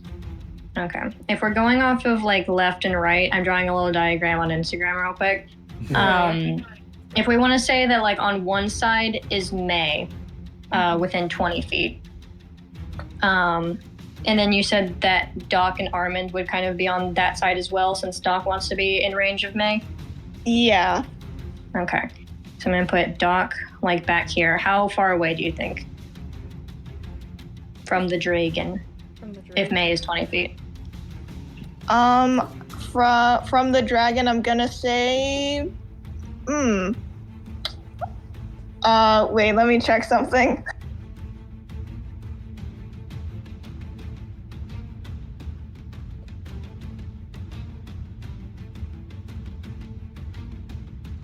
will say. Sorry. Oh yeah, you go. No. This is more important. You go. Okay. Because I'm looking at interception, which is a range of 5 feet. And it just says you can intercept an attack to reduce the amount of damage someone else takes. I don't know if that will not work on the dragon. Yeah, I don't think acid breath would count. So I'm gonna say Doc is within 10 feet of May. Okay. Within 10 feet of May. I'm gonna say that Armand is up close and personal with this dragon because he only really has melee weapons. Oh, good. Okay. So I'm drawing my diagram. Orange is Armand, and then we have May at 20 feet, and then you said that Doc was in 10 feet of May? Yeah. Okay, so then Doc is going to be at 30 feet. Okay. And where's Okay, Armand and then at? Armand is like within like 5 feet of the fucking dragon. Perfect. Oh, Just what I need. and Yeah. sorry, what distance was Doc wanting to be with Armand? Was that how? I have to be within 10 feet of Armand to give him the bonus on the saving throws. So you can either get up close to the dragon, or cut your losses, stick more to May. You can be like 15 feet away from the dragon. The thing that I was gonna say is that I do have a very real fear of Haley just murking Armand right in front of us. Oh man, that'd be fun. Okay. We know Armand has quite a bit of HP, so I'm going to say Doc can get close to Armand next round. Oh my. Okay. Because right now it seems like the dragon is really focused on May specifically, so Doc is just gonna stick next to May. That's true. Move next time. And then where did you say Miko was? Within how many feet of Doc, you said? Miko wants Doc and Armand to be within 30 feet of her, and I can't explain why. Okay. I'm just going to plop her dot over towards more of the left side because I have those fellas on the right. So I'm going to put her more like where Doc is on the x-axis and then just say that that's fine. And then Guy, you're probably up close to the dragon, or are you farther away? Yeah, probably up close. Okay, up close. So you guys, I'm going to send just this little dot diagram that I have right here. Guy's blue, Miko is green, Armand's orange, May is pink, and Doc is white. Awesome. Yeah. Ooh, we don't have man, I wish we could be further away from the dragon, but that's how it is. Mm-hmm. Okay. Falcor the dragon. You know that's his name because he'd be like, I'm Falcor the dragon. I'm gonna use my Falcor blast. Falcor all over you guys. God. Yeah. No, he looks pissed off at you, May. So he is first going to kind of swipe at you with his claw. And that is a 17, which I know hits. Okay, I'm gonna use Uncanny Dodge, just by the way. Yeah, no, I predicted that. Okay. Okay. And next, you'll say, I'm gonna use Uncanny Dodge, by the way. How did you know? How did you know? Your next line is. How did you know the rogue was Okay, gonna that use is Uncanny Dodge? 14 damage. Okay, so it does. Or is that already halved, or is that? No, that is not already halved. I just give you guys raw damage. Got it. Okay. Okay, that's 14 damage. So you see this dragon move, and everything kind of creaks and shakes as it moves because of the incredible weight. And you can hear the jingling of the gold as it kind of falls off of where the dragon was sleeping. And he moves over and he swipes at you, May, scratching you in the side. But you can dodge, and its claws only graze you. However, it is going to try to hit you again with its other claw. Oh, I can only use Uncanny which Dodge is- one time. Yeah, it has Which multiple is attacks. an 18. You did predict this. Yeah. Yeah, which is an 18 to hit, and that damage is going to be... it's going to be 11 damage. Okay. What's I'm at 20 health now. now? Yeah. After the damage? Okay. Okay, so yeah, it uses its other claw to swipe once more at you. You can't dodge this time because it kind of pawed you into its other claw for it to strike you more effectively. Fortunately, it's not. Hitting me around like a cat with a ball. Yeah, it does whack you around. By this time, I think it does notice Armand kind of whacking at it with his own sword. So he's now going to reach over with its long sort of, its neck. It's going to crane over and bite at attack. Armand. There's the multi-attack. Fucking Yep. bing, bang, Yeah, bong. multi-attack is, it's 3 attacks. Mm-hmm. And is going to bite at Armand. 19 definitely hits. And that's going to be... That's going to be 16 damage. Okay. So he kind of like nips once more. Armand can evade enough to not be absolutely swallowed by this dragon. But it does bite pretty badly at his arm, and his ring starts to glow, and he just goes, "Oh, my curse!" Oh, fucking god. My Oh, Christ. Great. Okay, wait, before we do this, I want to use a reaction, I think. I should probably learn how reactions work. When you can do them. It'll You say. can do them at any time. You just have them like once per round. Yeah, so you can ready a reaction as an action on your turn. So like if you want to hit something in response to, like if something moves close to you, you can hit it in reaction, but you have to prepare that on a previous turn. What But what things can you do as reactions without if it's preparing a them? spell, it'll say it is a reaction. What if it's not a spell? What not spell things can you do? Uncanny okay, Dodge wait, is a here. reaction. I'm gonna say, the ability will be listed as a reaction in the same way that any other ability will be listed as an action or bonus action. Okay, It'll just say that it's a reaction. so nobody can do reactions if they don't have a specific like ability that lists that you can use Unless that as a you reaction. If you, Unless you I'll prepare it. also as like using my DM power. If you were like, hey, I want my reaction to be if this happens, then I do this, and it's just like I want to walk somewhere or whatever, I will let you do that because you asked me. That's opportunity preparing an attack. action. Opportunity attack is a reaction.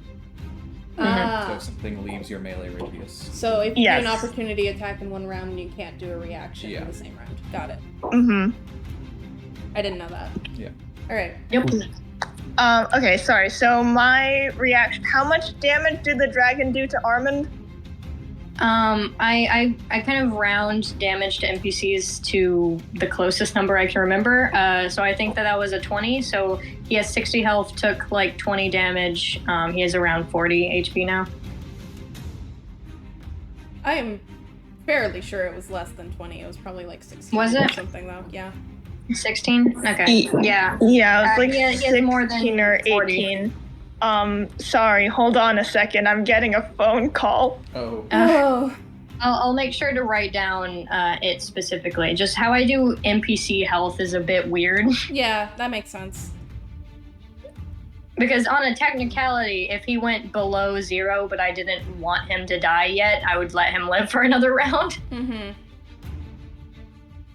Yeah, okay, do we want to pause real quick? Sure. All right. More about, Back to dragon Bye, in a bit, coggers. coggers. Bye. All right, did Miko take her turn yet? She did not.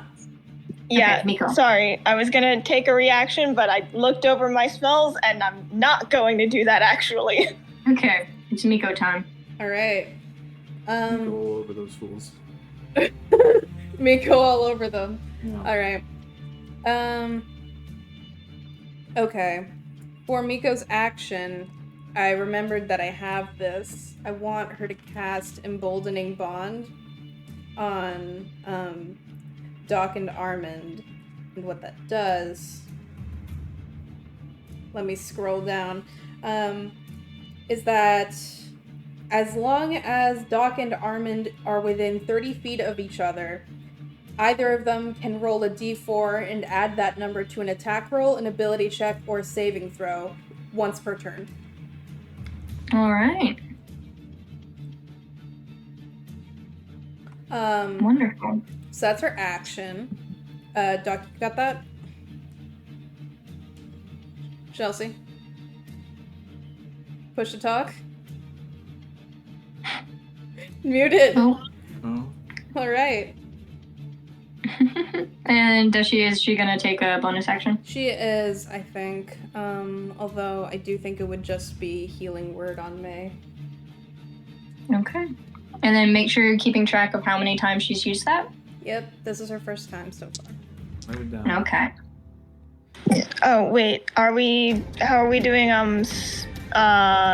first and second level spells? You can just use them one time. I haven't really figured out a system for like doing it at higher levels. If you want to, yeah. Maybe like use 2 slots for For a second I level do- use? I don't know. Yeah, I do think that for second level use, I would have you use 2 slots. Okay. Okay. I think Yeah, that's fair for now. I'll just have Miko do cast Healing Word as a first level spell. And that's a d4. That is a d4. I don't know. I'm just Mhm. guessing. Yes, it is. And 3. Hooray! Heal back for 3. You feel rejuvenated, May. That By was such 3. a nice word you said. Thanks. You're welcome. Yeah, what was the word, Miko? Just May's name, I guess. You reach out and go, May! And then you get healed for 3 hit points. Awesome. Awesome. Okay. And that's It Miko's is now turn. wonderful. I kind of do Armin's turn very quickly. So I'm going to say that he does make contact with this dragon. I think as it like leans down to bite him, he did whack it a few times in the face, and he hits for 15 damage. So you see him slash once with the sword, slash twice, and then some more blood trickles down its face. This kind of sickly green, and is now Doc's turn. Sick. Okay. Let's see. What do I want to do? What HP is May at? I know she got healing worded. 23. Sorry, what? 23. 23. Okay.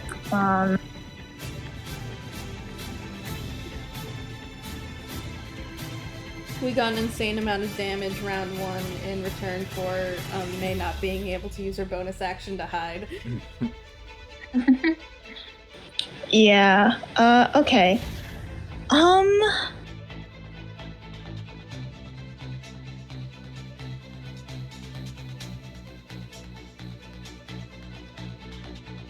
Okay. Should I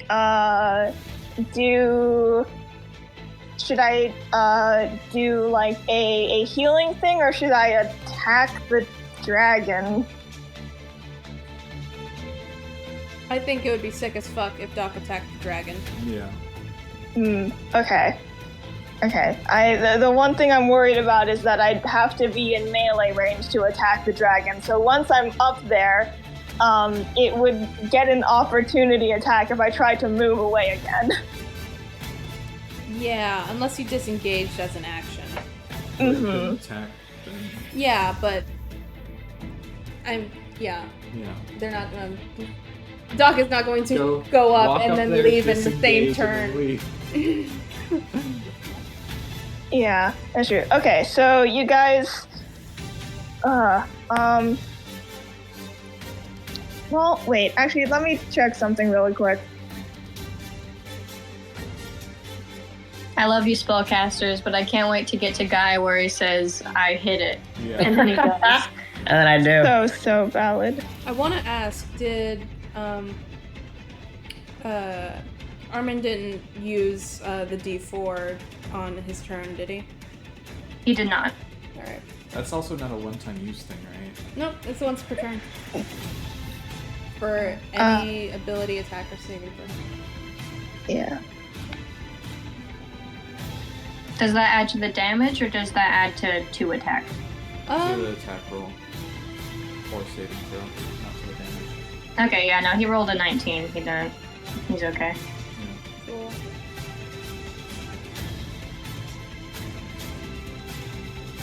Okay, I'm actually not going to cast Shield of...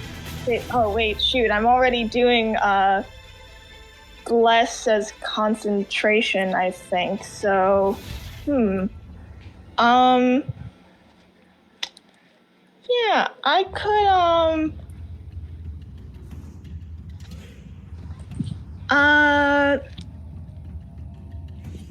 Oh no, concentration spells. Okay, here's my thing, right? If I wanted to effectively attack the dragon, I would have to lose concentration on Bless.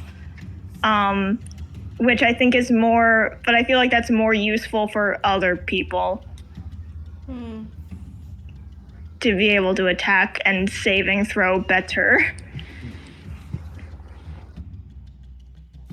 Okay.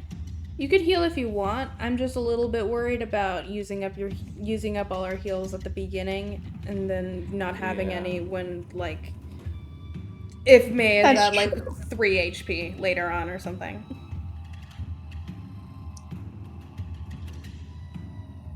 That is definitely true. Okay, I'm gonna look at spells. Gotta Spells. love them. Gotta love them. Yeah, I mean, I can. Oh wow, spells. Haley, Gosh. I also just want to make sure that Miko is trying to be very conscious about staying within 60 feet of Yukio at the moment. Yes. Cool. I'm very aware of that. He's very protected. Great. Okay, yeah. I guess Doc is going to attack the dragon. Ending the concentration? I can I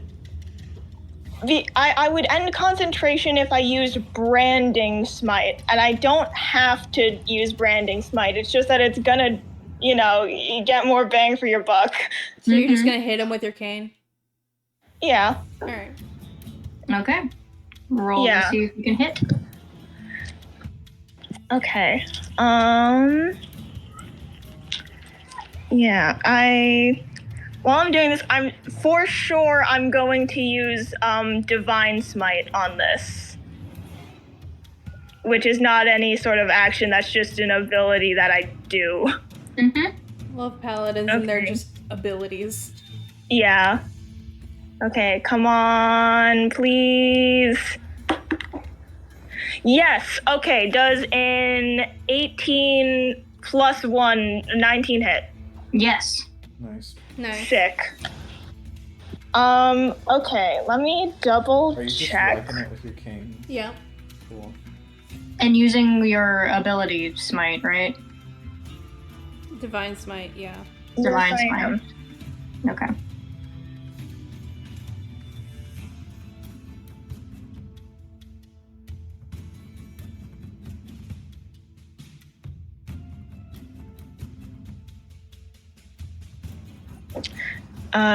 Sorry, I can't do the push to talk while also looking through my spells, which is why I'm just going quiet. Okay.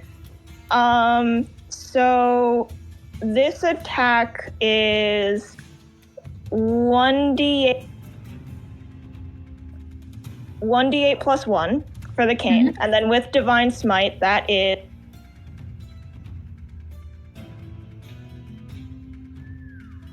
Is Divine Smite also going to be like it has 3 uses thing? I should hope not.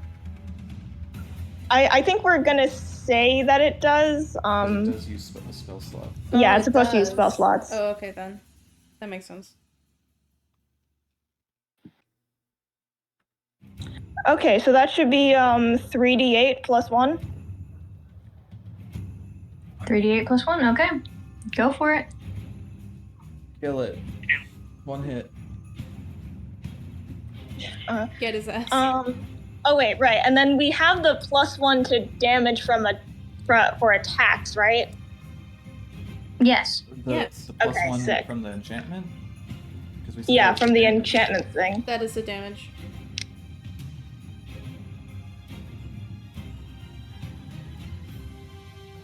Oh god, I feel weird this is taking so long. No, you're okay. Thanks. Which one of these is a D8? Is that this one? That's this one. If you see a 9 on it, it's not a D8. Okay. First roll is a 7. 7.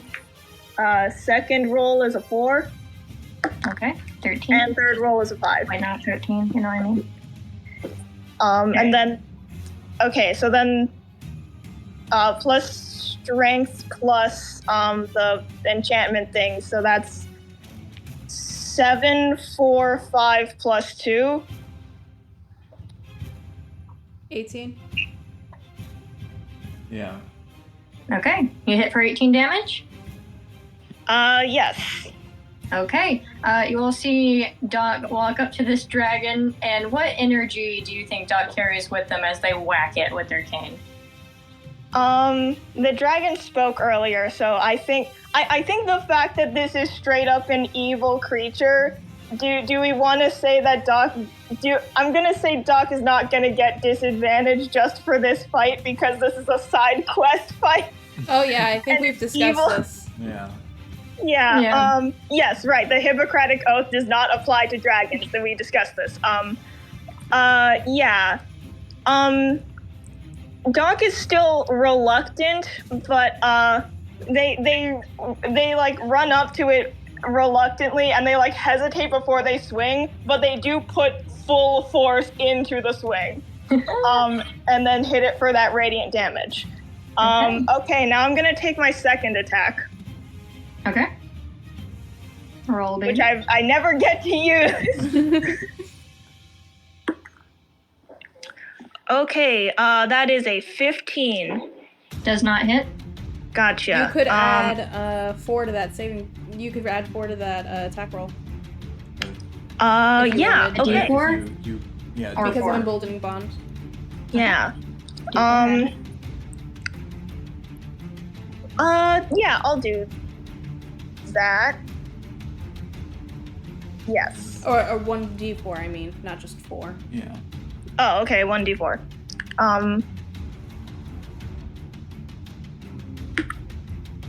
Okay, that's a +3.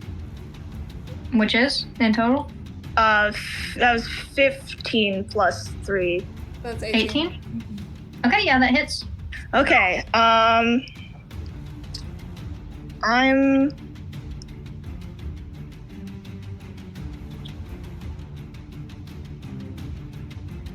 Do you hit I don't think I get Divine Smite on both of these attacks. I think it's just one of them, so I'm just gonna roll this one regular. Okay, yeah, I don't think you do either. Immediately lost my D8. Okay, Oh, that's an 8. Yeah. Okay, Plus... 8 damage. Plus? 2. Yeah, plus 2, yeah. 10. Okay, 10 damage. Sweet. So last time it was, what, like 17, 18 damage? What was it? It was 18, and then this one is 10. Okay, so in total, 28 damage. So you all see Doc kind of hesitantly walk up to this dragon, whack it once with his cane, with like this like radiant shine that kind of bursts off very dramatically, and then he hits it again, and there's no shine that time, but you can tell it still hurts the dragon as it reels back, and now it is Guy's turn. All right, let's do this thing. I didn't use my bonus action, and I think I'm just not gonna use that for now, so everyone still has bless. Cool. Okay. So, I'm gonna hit it with my swords. Yo, nice. It's Okay. easy. Yeah. Also, I'd like to note that since I'm hitting it first, I get my Shield of Fury bonus, which is +2 to AC. So that is Good wonderful. job. Good thinking. Yeah, when it was the dragon's turn, I was just praying like, don't hit me, don't hit me, don't hit me. Nice. Yeah. So yeah, I'm gonna fucking hit that thing. Mm-hmm. Okay, does a 19 hit? Yes, it does.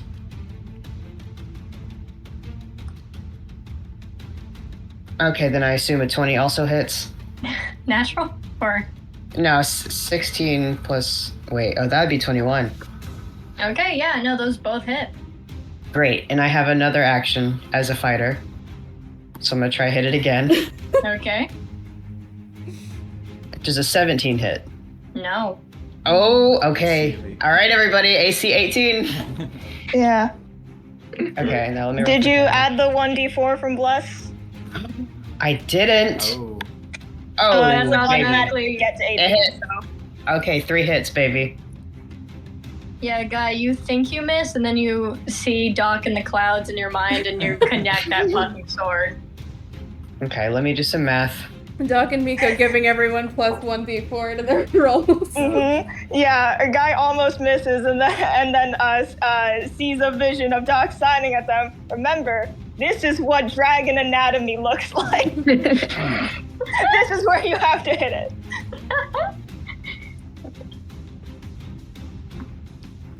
Damn, wait. Doc cast Bless on Armin too, didn't they? Yes. Does he have 2 1d4s that he can add to anything? Yes. I believe so, yeah. God Yes, damn. I let you guys stack all the time. You blessed him? Yeah. I gave him emboldening bomb. Oh. He said earlier he has disadvantage on Dex and Con, which is very bad for fighting a dragon. So Okay, 34 damage. Woo! Nice. Okay, Woo. you doing anything special, or do you want me to just go on with my description? Just fuck it up.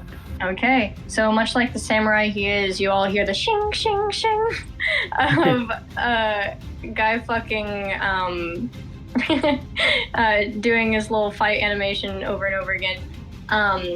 And boom, yeah, no, where are you hitting here? Where are you hitting the dragon?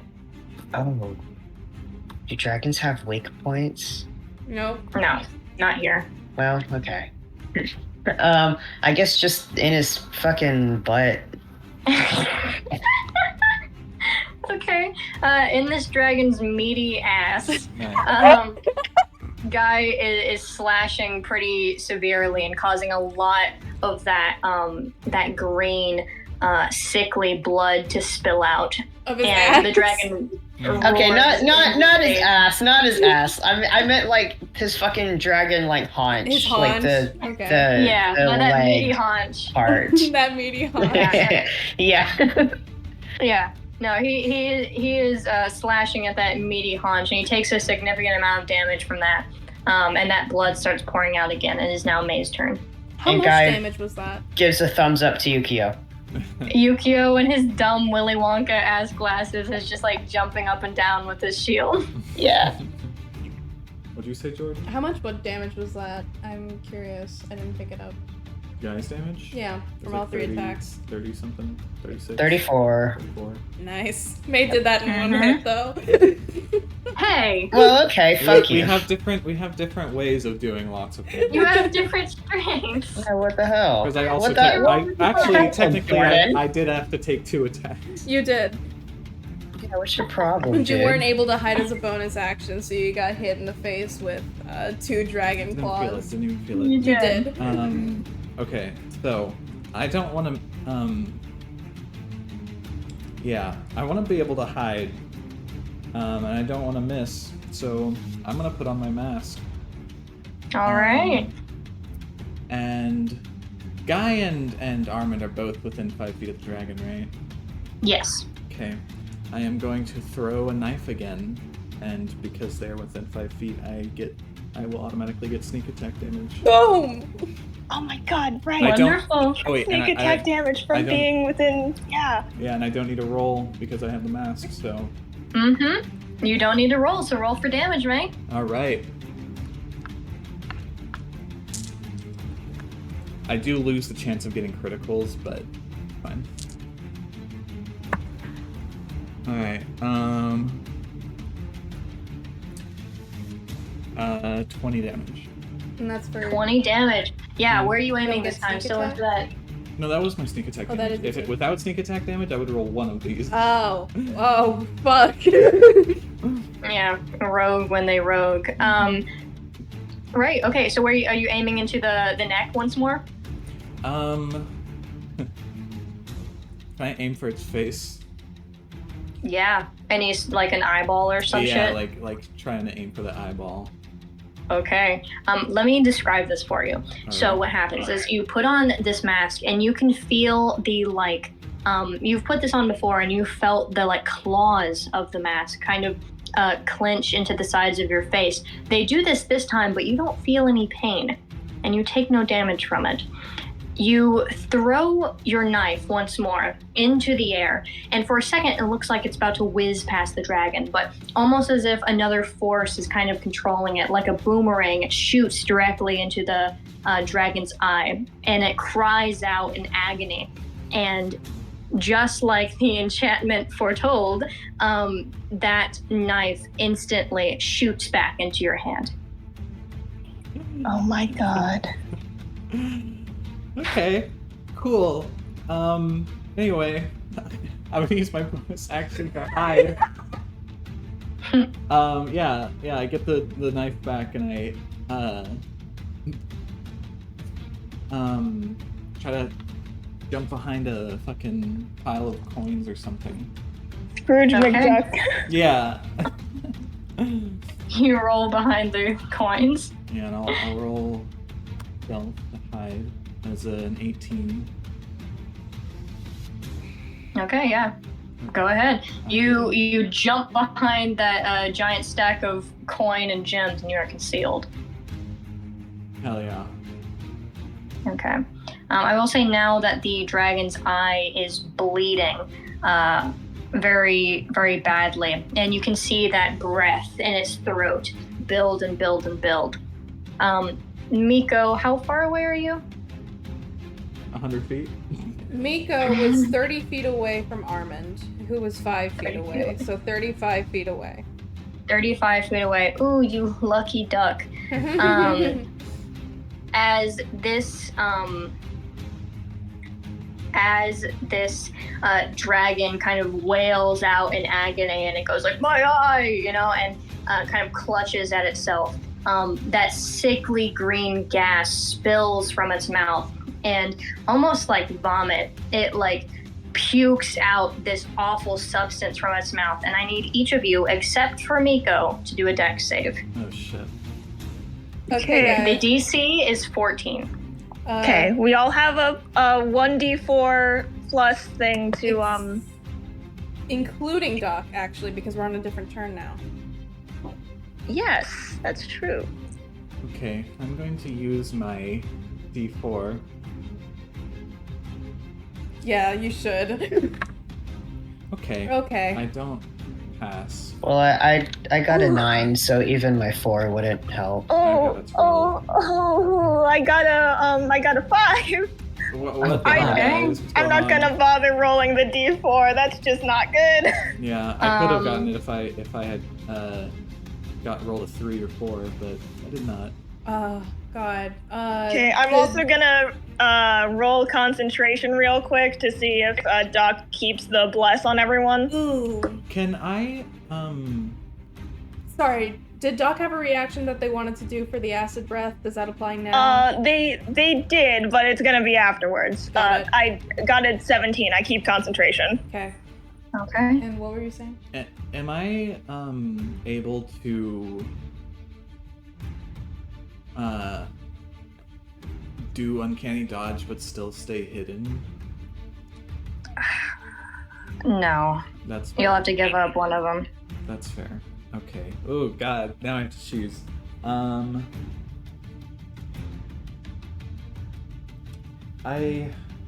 If you don't use Uncanny Dodge, you can save it for your turn. No, because you already did your turn, so... Never mind. I get an Uncanny Dodge back on my next turn. Can I decide if I do Uncanny Dodge after hearing the amount of damage? No. Okay, yeah. I think we should probably do it, because the dragon's already taken his turn. Yeah. I don't know what else you'd use it on. It does give me advantage on attacking, but... It does. You also have the math, though. Math, so, yeah, I think I will Uncanny Dodge. Okay. You can Uncanny Dodge. You jump out of the way. Cool. Did no one rolled more than 14 in a row, did they? No.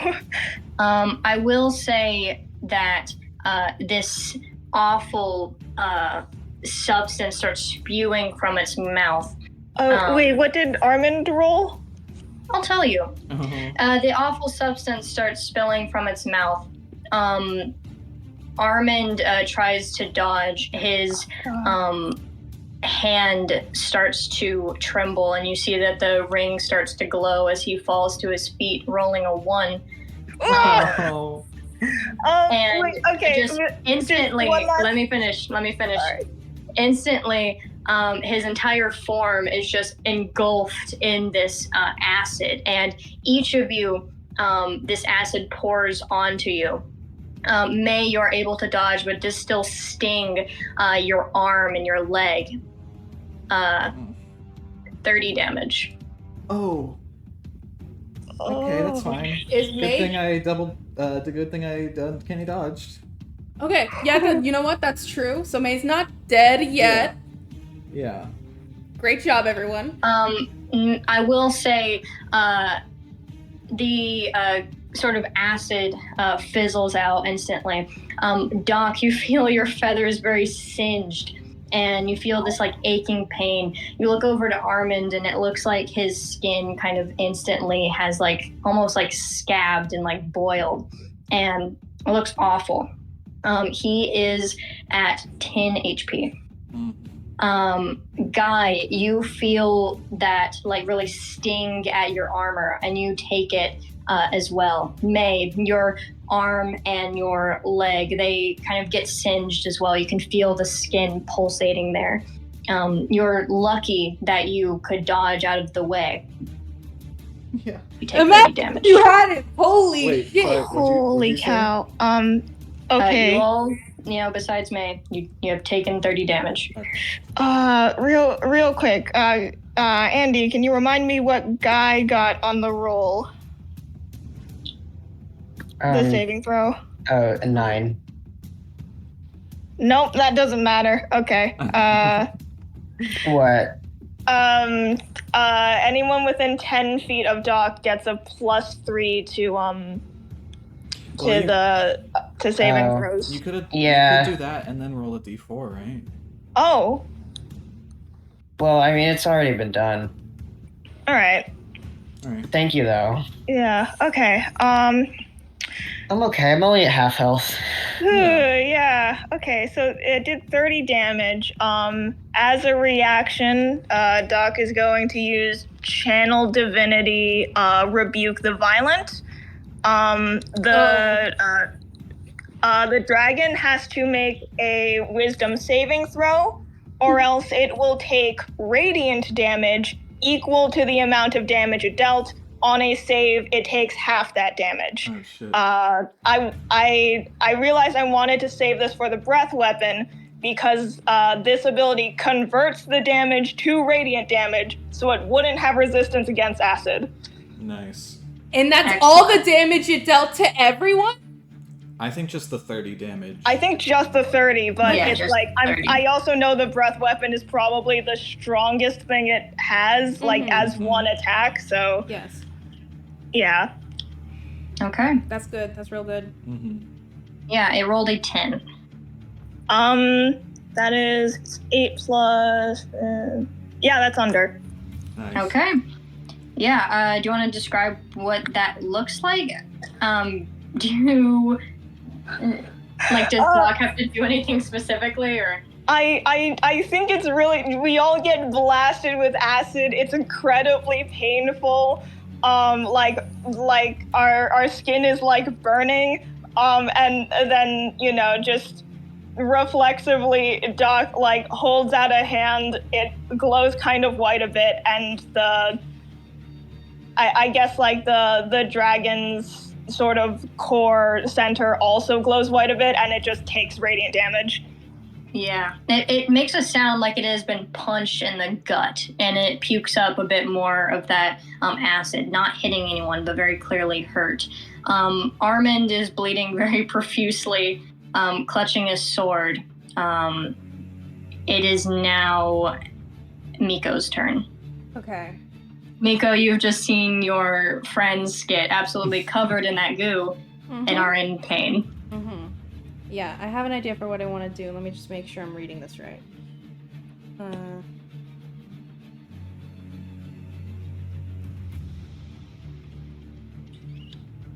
Okay. I also think... Oof. I think that Miko is also going to want to cast Channel Divinity,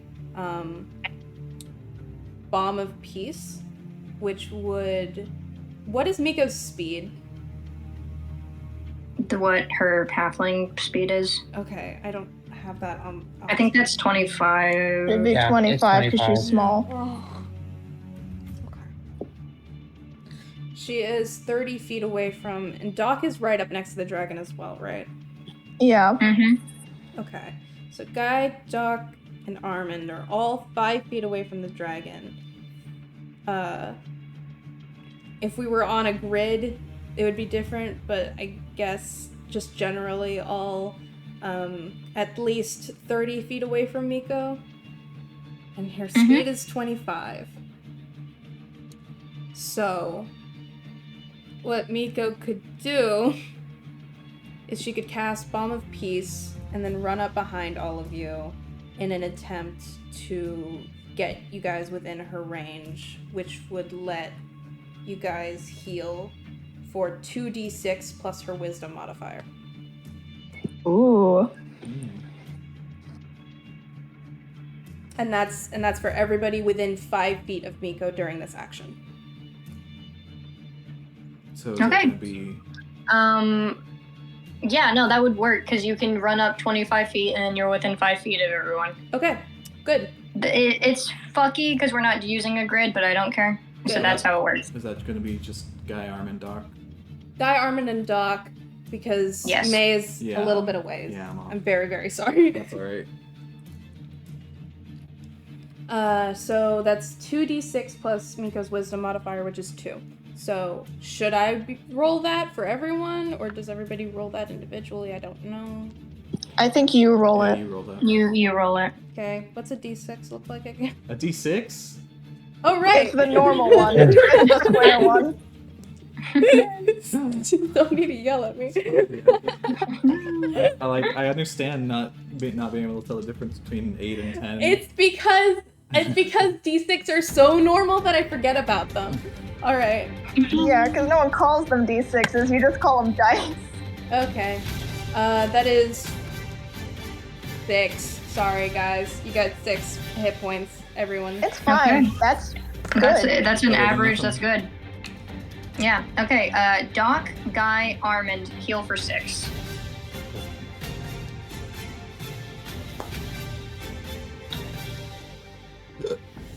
And now Miko's here with everyone.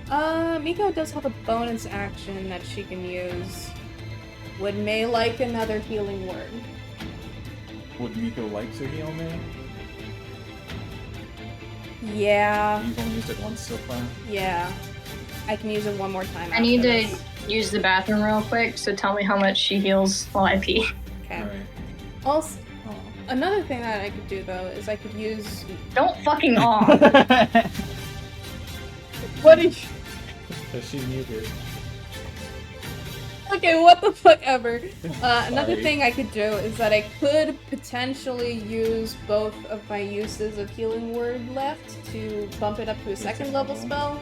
You To have heal you anywhere- for more. You have healing or cure wounds. Cure right? wounds, but I have to touch you for that. Yeah, but I'm just thinking you have other options of healing if you run out of this. Yes, but they are touch-based though, so I wouldn't be able to do Yeah. them from a distance. Yeah. I mean, right now you're next to all of us, so I think just maybe use the healing word. You could also touch everyone who, or not everyone, but touch someone who's nearby, because y'all are all fucking right next to the big ass dragon. Yeah, Yeah. that's what I'm saying. Miko's right next to the dragon right now, so on this turn or the next turn, you could cure wounds us. Yeah. I will say, Wait, is cure wounds a bonus action? Cure Wounds is an action. Okay, but healing word is bonus. Healing Word is a bonus action. Got it. Doc, Armand, and Guy are all 5 feet away from the dragon. Miko is 5 feet away from you guys, so she's 10 feet away. Okay. Yeah. But yeah, okay. If I bump it up to second level, then I would be rolling 2d4. So it's basically like I cast it twice. Yeah, okay. Well, Would that's perfect, I guess, for what we're doing. I guess so. So I guess it's just if I think that May is going to need healing again later anyway, or if I think that somebody else might be in so much trouble that they would need the healing more instead of May. Up to you. What's everyone at right now? Guy is a little over half. Armand is fucked up. Doc Armin is at around 20. 27. Yeah. I'm at 43. I'm doing great. So Oh, Armand okay. is at 10, right? 16 Yeah. now? He got booted up to 16, yeah. Okay. Doc can heal Armand though. That's true, and also Miko's right up next to him, so. Okay then. I'm going to use 2d4 to cast Healing Word at a second level spell slot. Miko's first time doing that ever. Ooh. Casting any spell with a second level spell slot. And... Do y'all have access? Sorry, this is kind of unrelated. Go but ahead. Do y'all have access to third level spells yet? I don't remember when you unlocked that. Miko does not because she You're multiclassing. Yeah, because Yeah. she's multiclassing, Mhm. but everyone else does. Well, not Guy. Doc does not because Paladin. Paladins unlock Right. third level spells at level 9. Okay. Ah! Cool. Just wondering. I guess that's what all those abilities are for. Anyway. Yeah, that's what all the abilities are for. It's a battle mage class, so the amount of spells you have is pretty limited. Okay, so then no one has access to level 3 spells except... Nope, no one. Absolutely no one. Anyway, Yep, just no one. no one. Okay, and... Sorry, Yukio does. Does Yukio he? does. Oh, that's great. Yeah, he he has does. He has fireball. fucking fireball, dude. Oh, Oh, right. right. Yukio is a better spellcaster than Hell the party. Okay, well, yeah, he is. My powerful Yeah, boy. he is. Miko's a good spellcaster. She's just a jack of all trades at the Not as moment. good as Yukio. What- Not as good as Yukio. Yukio's a better wizard than Miko is. How much do I heal? Yep. You heal for 5. Okay. Oh wait, that's plus my spellcasting ability modifier. So. Does that? I only add that once though, even if it's the second level spell slot, right? Yeah. Okay. So then that's actually 7. Okay. I should have added that last time I cast Healing Word too, but I forgot. Oh. Well. We could add it now if Haley lets us. It's just plus 2. No. No. Bye. Too late. Goodbye. Yeah, I'm gonna start committing to I don't want you guys to change the past. You have to Yeah. remember or it doesn't happen. Our That's- exchange is that's fair. over then. Yeah, gotta remember all our shit. And DM, Okay. DM only has to, DM has to remember all our own shit. Mm-hmm. Okay. Okay. Is that the end of Miko's turn? Yes. All right. It is then Armin's turn, and he is rolling so bad. He swings twice. He's still, I think that like the acid has like gone into his eyes because he's kind of just going like, fuck. Jeez. He still has like two d4s that he can add to stuff. Yeah, no, he rolled a 2 and a 3. Oh no. So he's kind of just like, I think he is a seasoned enough adventurer to not be like swinging his sword wildly, so he is kind of just like struggling to, like trying to stand up, trying to wipe it from his eyes, and that's his turn. It is now Doc's turn. Ooh, okay. Yeah, no. We're back in doctor mode, baby. Oh, no attacks, just healing.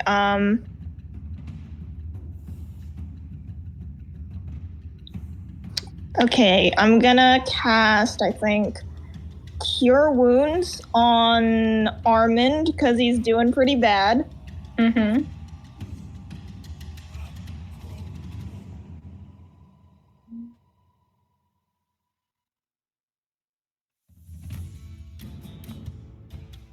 Oh, thanks for editing it. No problem. Oh, nice. I might try to keep that updated per turn. Nice. That's so helpful. What's Armand's max HP? His max XP is 60. Right. Well, it's actually 65 because of the thing. So yeah, 65. Yeah, so he's doing real bad. Mm-hmm.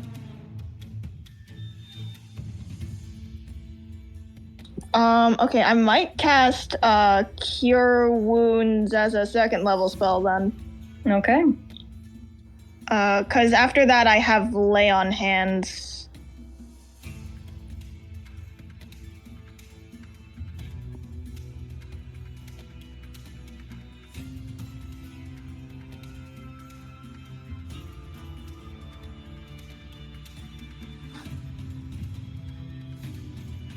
There's a part of the song that to me just sounded like someone was like on the other side of a door whistling. I got scared. That's scary. That's messed up. Okay, that is a 1, a 6, and then we're doing wisdom for this, so 3. 1, 6, 3. It's 10? Yep. That is 10. Yep.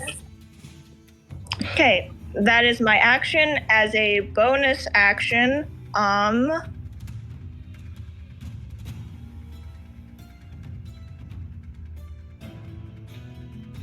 oops, okay, sorry, I'm gonna have to look through this.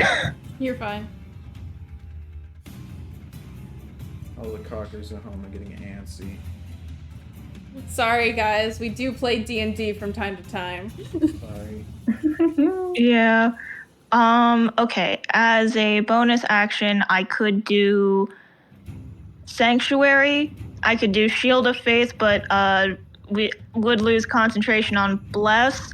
I could also do Telekinesis to attempt to push someone out of the way if Miko maybe wants to leave this area. She would just be 15 feet away, which is half of what she would need to actually be out of range for a breath weapon. That's true, yeah. I don't know the range on the claw or bite attacks, though. I'm assuming that would just... What would that even be, actually? I don't know. I think that's melee, but I don't know. It might be something else, like more than 5 feet. Yeah. Like the dragon might have reach because it's huge. Yeah. It did get May's ass, even though she was not all up personal next to him. Yeah. Oh, yeah, that's true. Yeah, it probably has like a reach thing then. Okay. Oh my god, sorry, I just saw Haley's art of Yukio in the stupid hat and goggles. Oh my goodness. Oh, he's such a little boy.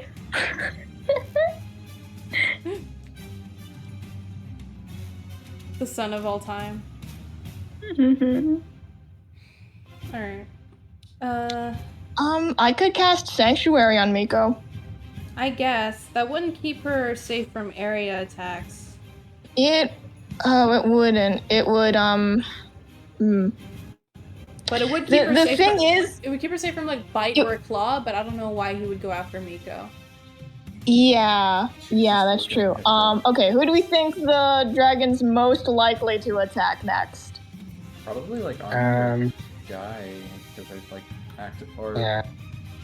Unless he's still holding a grudge against May, but she's not concealed. I did beat its ass, and I haven't gotten hit besides that big acid. Yeah, Guy is going next, though. I might cast it on Armand because then he'll be safe for the dragon's next attack. That is true. Because Yes. Armin. Did Armin get healed? Sorry. I healed him, but he's... How much is he at? Should be like 30, I think.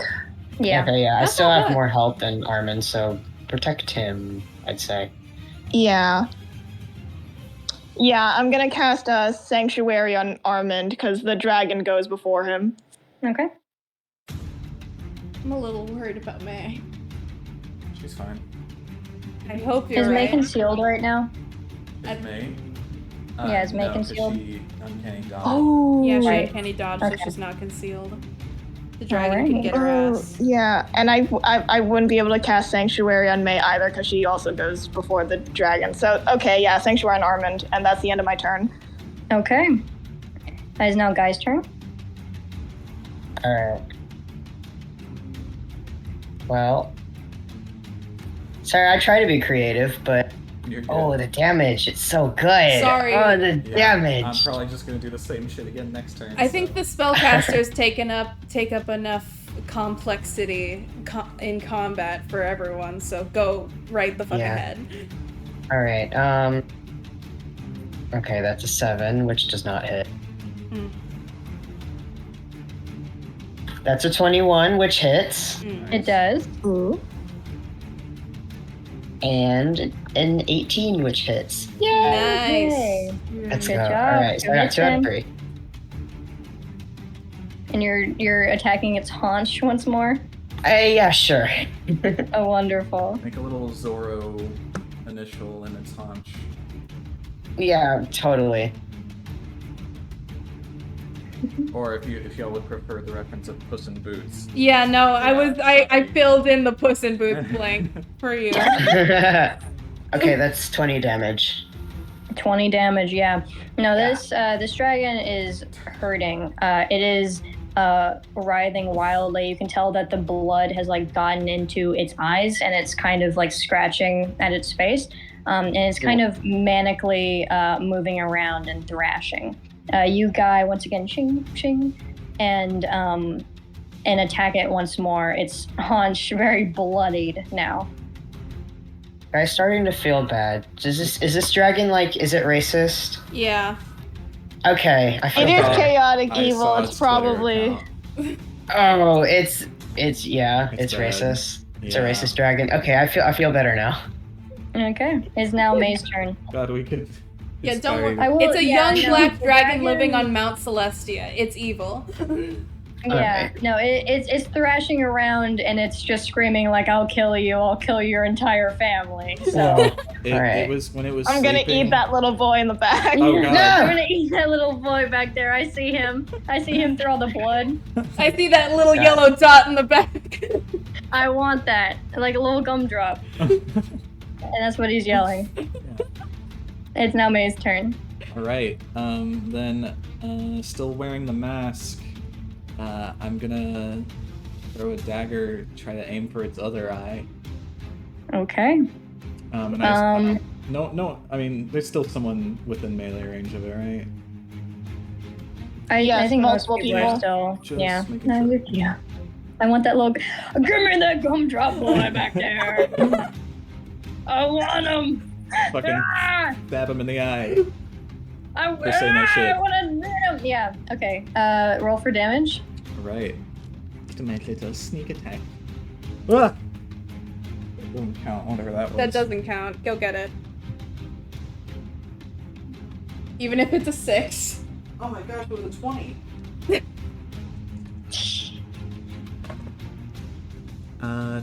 14, 19. Okay. Yeah. No. Once again, you feel you feel the mask. It tightens for just a second, but once again, no pain as you chuck that dagger. And once again, like a boomerang, it is drawn to its other eye, and you hit it right there. And that awful blood spurts out, and it screams this beastly yell. And once again, your knife is brought back to your hands. Hell yeah.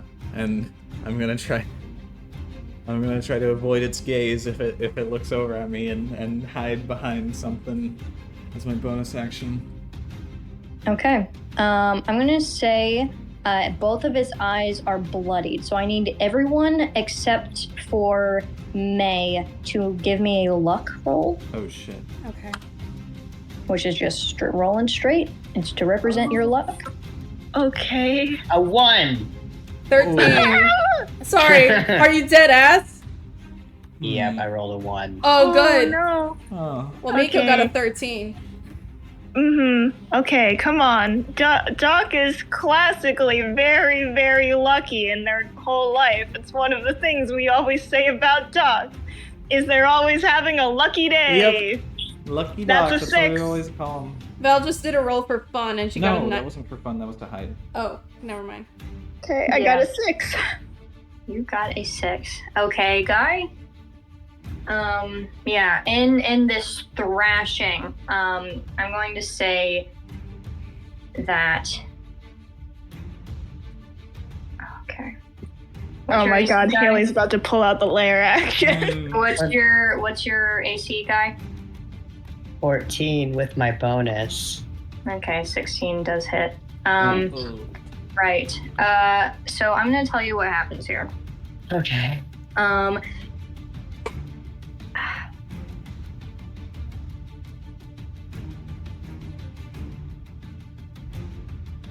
Okay.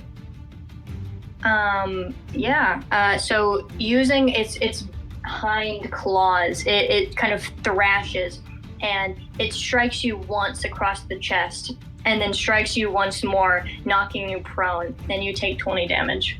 The guy's at That's 20. nothing for Guy. You're at 20 something? I'm at 23. Alright. That was It's something. Yeah, so through that thrashing, it knocks you down. So you're going to have to use your next turn to get the fuck up, unless someone wants to help you up. That's cool. That's an action, or Yeah. that's fine. I have Like, that's- stop being prone, you get the fuck up. Anyway, next, Doc. It is thrashing at you, and it's snapping its mighty jaws, and it does, it snaps at you, and you take 10 damage. Okay, that's cool. Is this its attack, or is it like using a legendary action or something? It gets 2 claws and 1 bite. Right, yes. Multi-attack. Okay. Maybe And next time it it is- won't want to do multi-attack and just do a single cross swipe. Yeah, it'll just choose to do that. Yeah. Anyway, It is now Miko's turn. yeah. It's her turn? Yeah? Oh, okay. I thought you were gonna get her. No. I have 3 things I can do with the Dragon. Alright then. Okay. What to do then? Miko could use her action to help Guy up, honestly. I don't have a ton of other stuff I can do right now. Miko can't cast Healing Word anymore as well.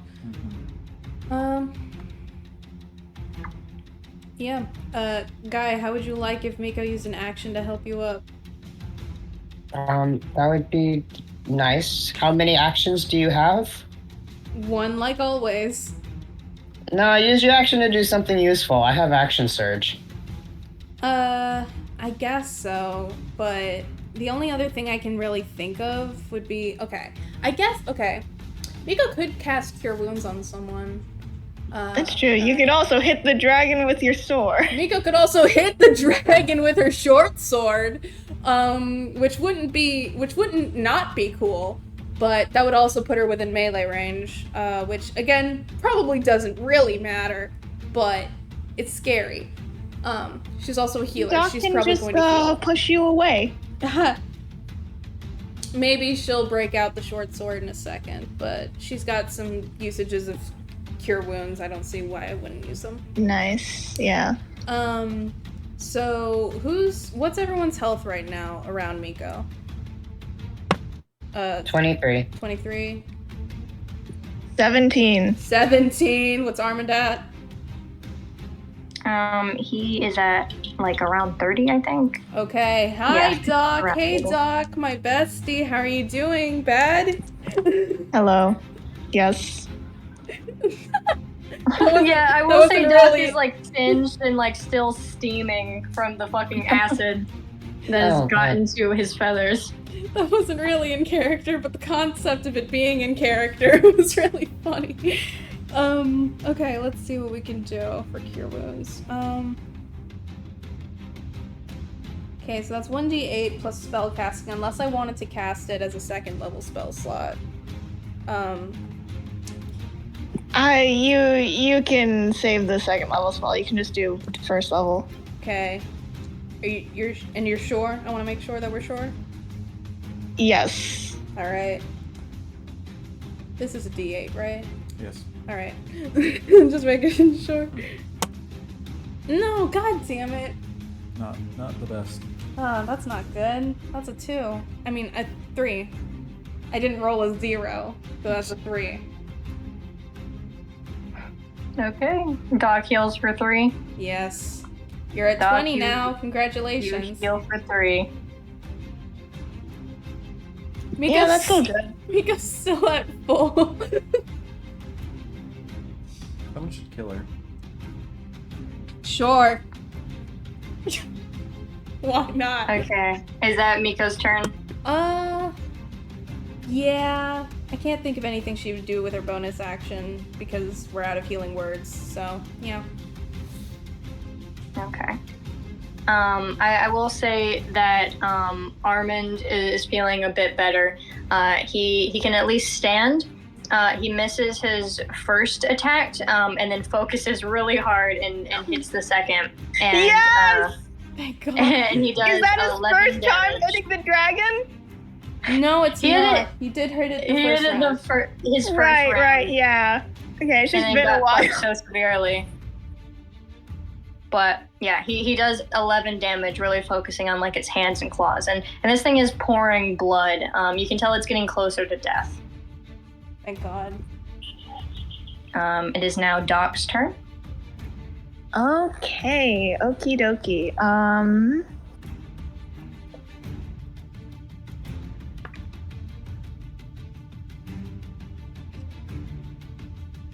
Okay.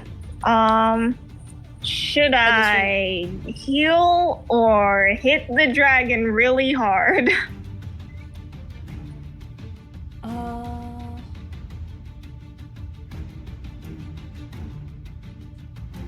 I don't know. I will say, you have, if you hit really hard, Doc, Guy's also going to hit like pretty hard. That might be enough True. to kill it. True. Might be enough to kill it. And then May goes. So we have our 3 sort of like we can do big damage here if you want. All right. I think that's good.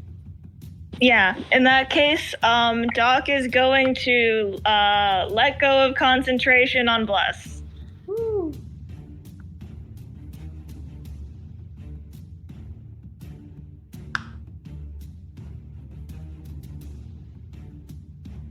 Okay, where is this? Branding Smite.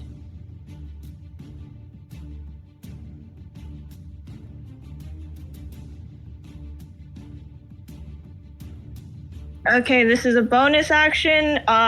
It adds 2d6 to the next hit. Okay. Okay. Listen, it's gonna be pretty bad if we don't like if like the dragon does get an attack and it like recharges the breath weapon. I'm gonna do. We have 3 charges. I said I have 3 like spell slots basically for every spell. I used 1 for Divine Smite. I'm gonna cast Divine Smite at 2nd level. Okay. This is what paladins are supposed to be doing most of the time. Doc just never utilizes this. Let's see it.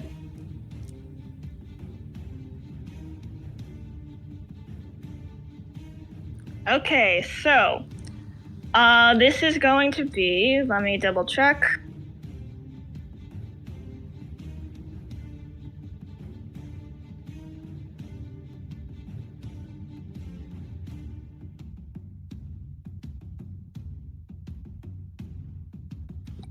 48 2d8 plus 2. So 48 and 2d8 plus 2? No, 48 and then 2d6 plus 2. That's what it is. Okay. Yeah, roll it and tell me, baby. Yeah, okay. So, oh, right, I need to roll to attack first. Please. Okay, 7. Miko, it's a 17. Miko, do I still have the plus 1 d4 thing? Yes, you do, because you're close to Armand. Okay, so that would be 18 no matter what. So, Okay, I hit it. I hit the thing. Awesome. Nice. Okay, then.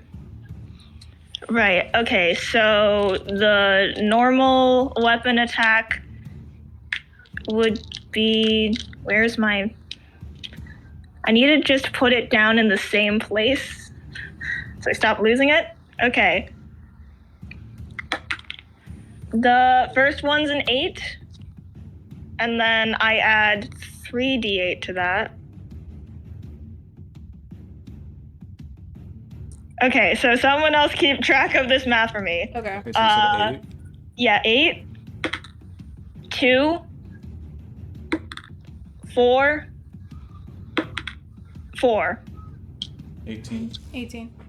Okay, and then 2d6. That's 4 and 3. 25. Okay, and then plus 2. 27. Okay.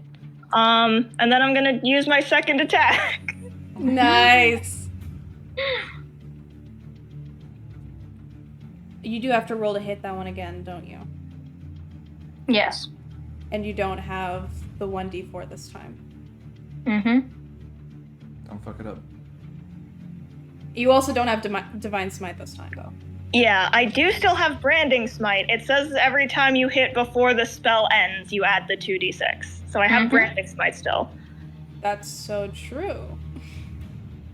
Just gotta hit it. 19! Yeah, Nice! that hits, baby! That hits!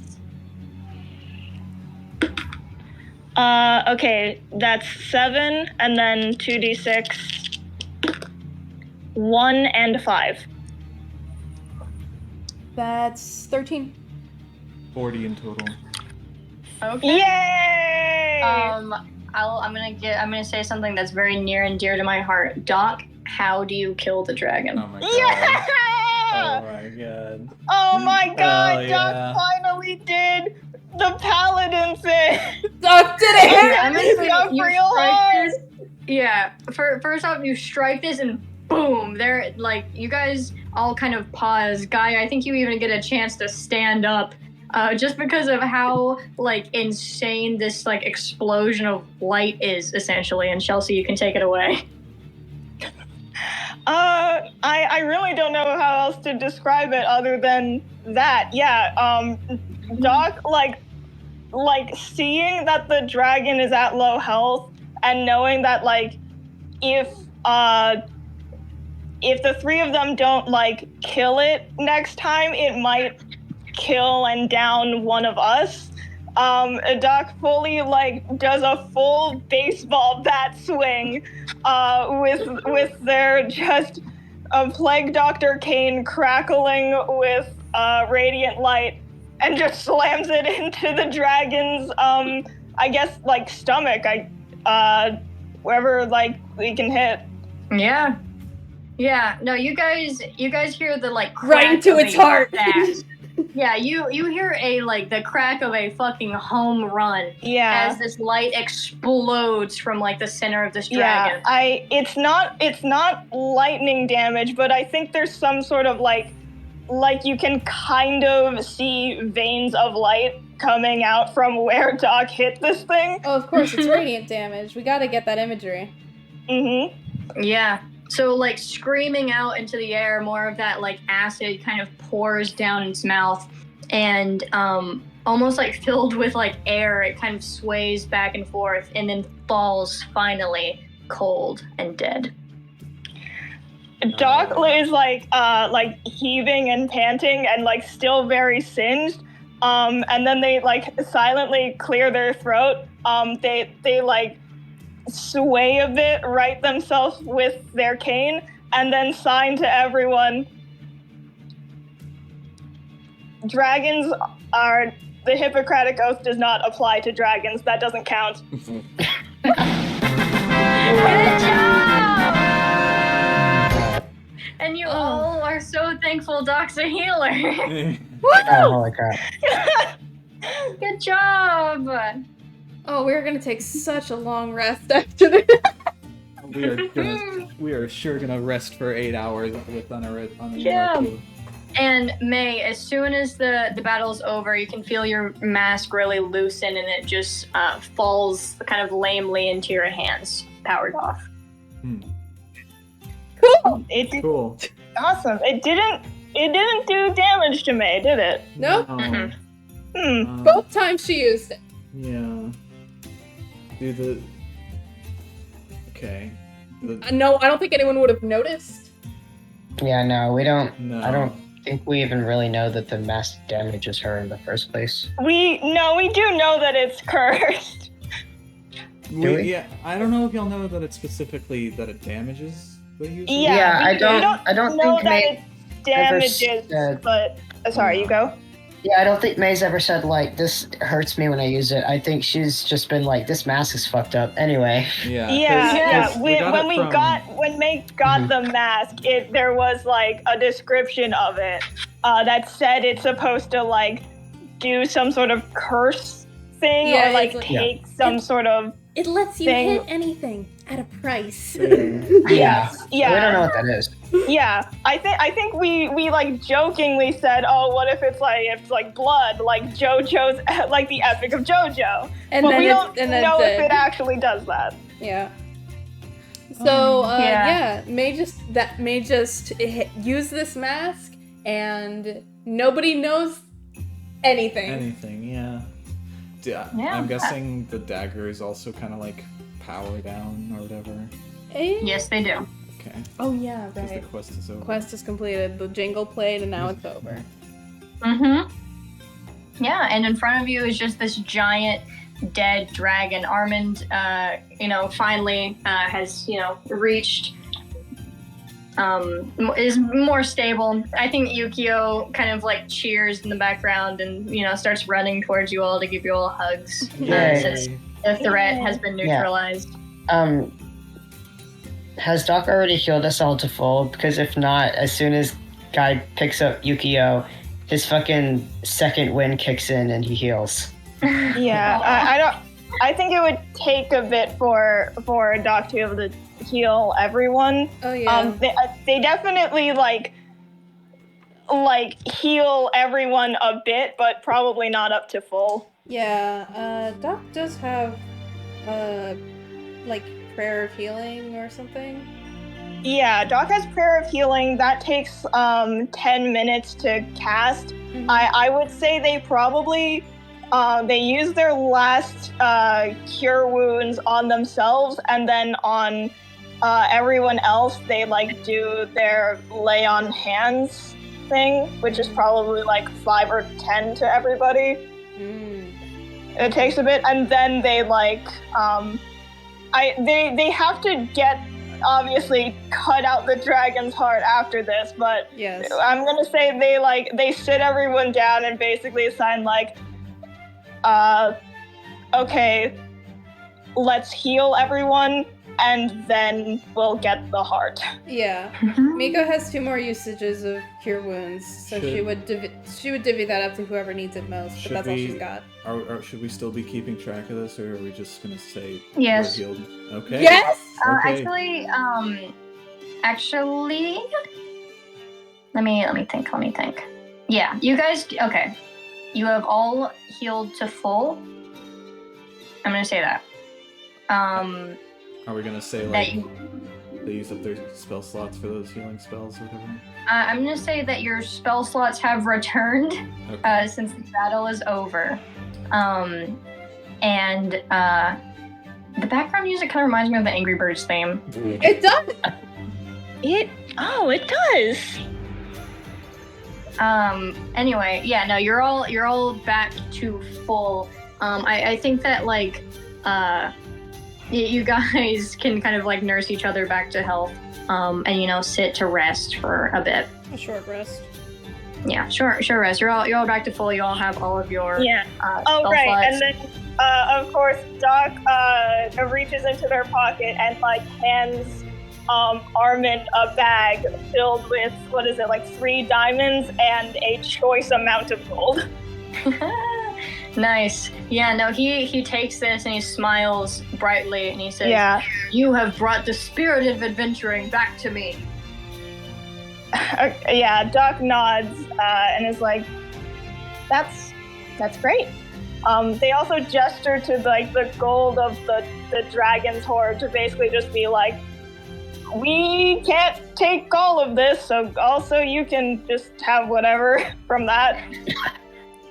Oh, instantly he I think, you know what? I think he starts to like pile it all into a bag and then he pauses and I think he looks back at you guys and he says, "I have to tell my friends about this." And he just sprints away down back the mountain. Consider surgery!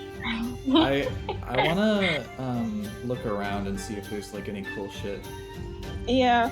Can Doc make an Arcana check to see if, or I guess Miko could cast like Detect Magic, but I want to do an Arcana check to see if anything like just on a glance stands out as like, this is magic gold or something. Sorry, her name's I'm Not Arcana. Evil. Fuck you. I knew it was some shit like that. Oh my god. Warlock evil. Jesus. I'm not evil. The last name of the evil love and interest is just evil. Yeah. You said that her name was I'm Not, and I'm like, that's some stupid pun shit, you motherfucker. Oh my god, yeah, no, you said I'm Not, and I was like, that sounds like I am not, but I don't know, I can't connect that to anything. Jeez, that's wonderful. I was so close to having Miko ask him what her last name was, but I didn't do that. Arcana, that is a 7 plus 4 for 11. Okay. 11, you don't really receive any like magic sort of. Yeah. You don't feel like this is magic. You feel like it's just a pile of gold and a bunch of gems. And May specifically, May, give me an investigation. Alright. Miko could again just cast Detect Magic if we really want. Yeah, that's true. It's just if we think there would be or not. 7? 7. You look around and you're like, man, there's gotta be something good. And so you just kind of like dig around excitedly through everything, but nothing really sticks out. But you think if you keep on going, then maybe. I keep on going into the gold mines. Yeah. Yeah, you can't find anything, but oh boy, do you think you can. Do 99% of gamblers give up right before they win. shut the fuck up. Oh my god. Don't say that shit. Guys, set Yukio down on the gold pile. Aww. He For sits fun. all proper. Oh. You can pick something out if you want. I think Yukio is feeling a little silly right now, and he poses Does very he still have politely. the hat and goggles? Yeah. No, he's That's wearing why. the hat and goggles, and he signs, "I have no need for wealth, father, for I have family." And then you can see him kind of shoving like gold down his pants. Oh my god. Well, so the cool thing about life is you can have both. Pick something out. He just looks excited and starts running across the pile, shoving shit in his pants, and it like falling out as he runs. I said you could pick out something, not everything, but that's alright. To be fair, like, He was We just already defeated picking a stuff out dragon. when you said that. we just defeated the dragon, we're surrounded by treasure. Yeah. Okay. Well, Once we're all healed up, I think Doc is going to go over and take out I guess like a scalpel. Do you want to use like Guy's fucking sword or something? Yeah, Because I don't think a scalpel's Miko gonna cut can it. hand you her Yeah. short sword if you want it. Yeah, Doc's gonna take a... Guy can hand you his long sword if you'd rather have that. May can hand you her dagger. Can you So guys... what do you do? Doc, what you see is Guy, Miko, and May all like offer their weapons. Like, yeah, right? Yeah. Yeah. You want to use this? Yeah, What's wrong? Doc says thank you, and they're probably going to take the... it's a dragon. It's pretty humongousaurus. I guess the longsword, from Guy. Miko, Yeah. Miko The heart sheathed, would be in there. Miko sheathed her short sword and she mumbles a little bit. May puts her Just don't- dagger away and goes, "You've chosen poorly." Just don't get Doc- goop on the charms. Yeah, Doc gives them a look and just signs, I can use your weapons if you want later, if I need something smaller. Miko and May both look just kind of... Everything. Yeah, they just both look kind of dejected and a little annoyed and they're like, yeah, sure. Okay. Right, so would I have to do a medicine check to perform heart surgery on a dragon?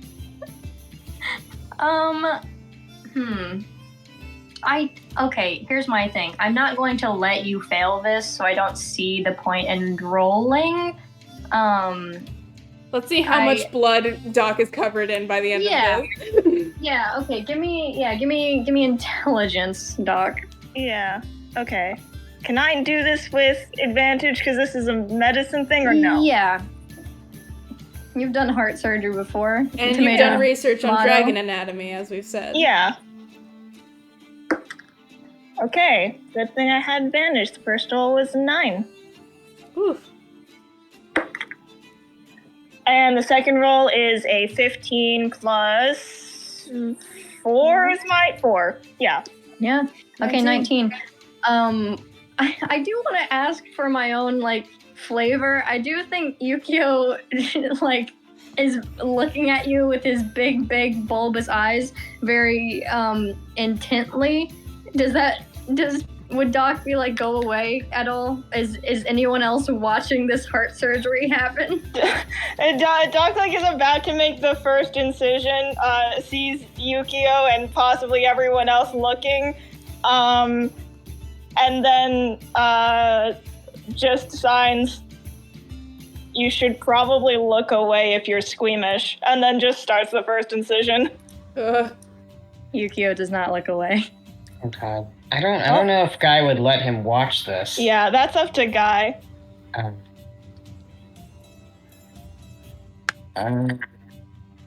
Guy looks at May. Is May looking? May is watching Doc do the surgery. And not stopping Yukio from looking either? No. Alright. Miko is looking at other shit, digging through the pile or something. Whatever. This should be fine. All right. Guy's gonna keep an eye on Yukio. He's gonna see a dragon surgery eventually. No, he... Might as well No! now. This is quite literally a once-in-a-lifetime thing. The idea was maybe if Yukio needs a surgery in the future, it won't be as scary because he's seen a surgery happen and he knows, I don't know.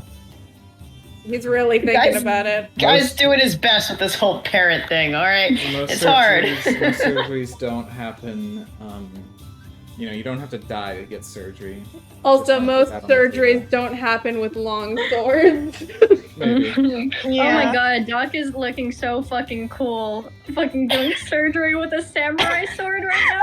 On a dragon that they kill! Yeah, dragon, steaming dragon that they killed. Doing surgery with this samurai sword. Yeah, no, you, give me a luck roll just because I want to see how covered in blood you get. Awesome. I will say, Doc is pretty used to, they're a doctor. They have to be covered in all sorts of gross fluids all the time. They're not gonna, that's why it's part of why they wear a mask all the time. Mm-hmm. That's a 12. Okay. You get a lot of blood on like your hands and like your pants from kind of leaning down, but not more than that. All right. After you're done, Miko would take your hands and do prestidigitation. Mm-hmm. So at least Thank your you. gloves are clean. No problem. Yeah. So yeah, Doc, you can unearth this giant heart. It is big enough to where you have to hold it with 2 hands. Okay. Doc brought, I'm gonna say Doc probably in preparation for this trip brought like a huge bag, like a huge like clear bag that you can seal. Yeah. And I think the heart just barely fits in it. Yeah. No, you can slide that heart in there and it just goes in with an unsatisfying clap. And you can hold it. It's pretty heavy, but you're quite strong.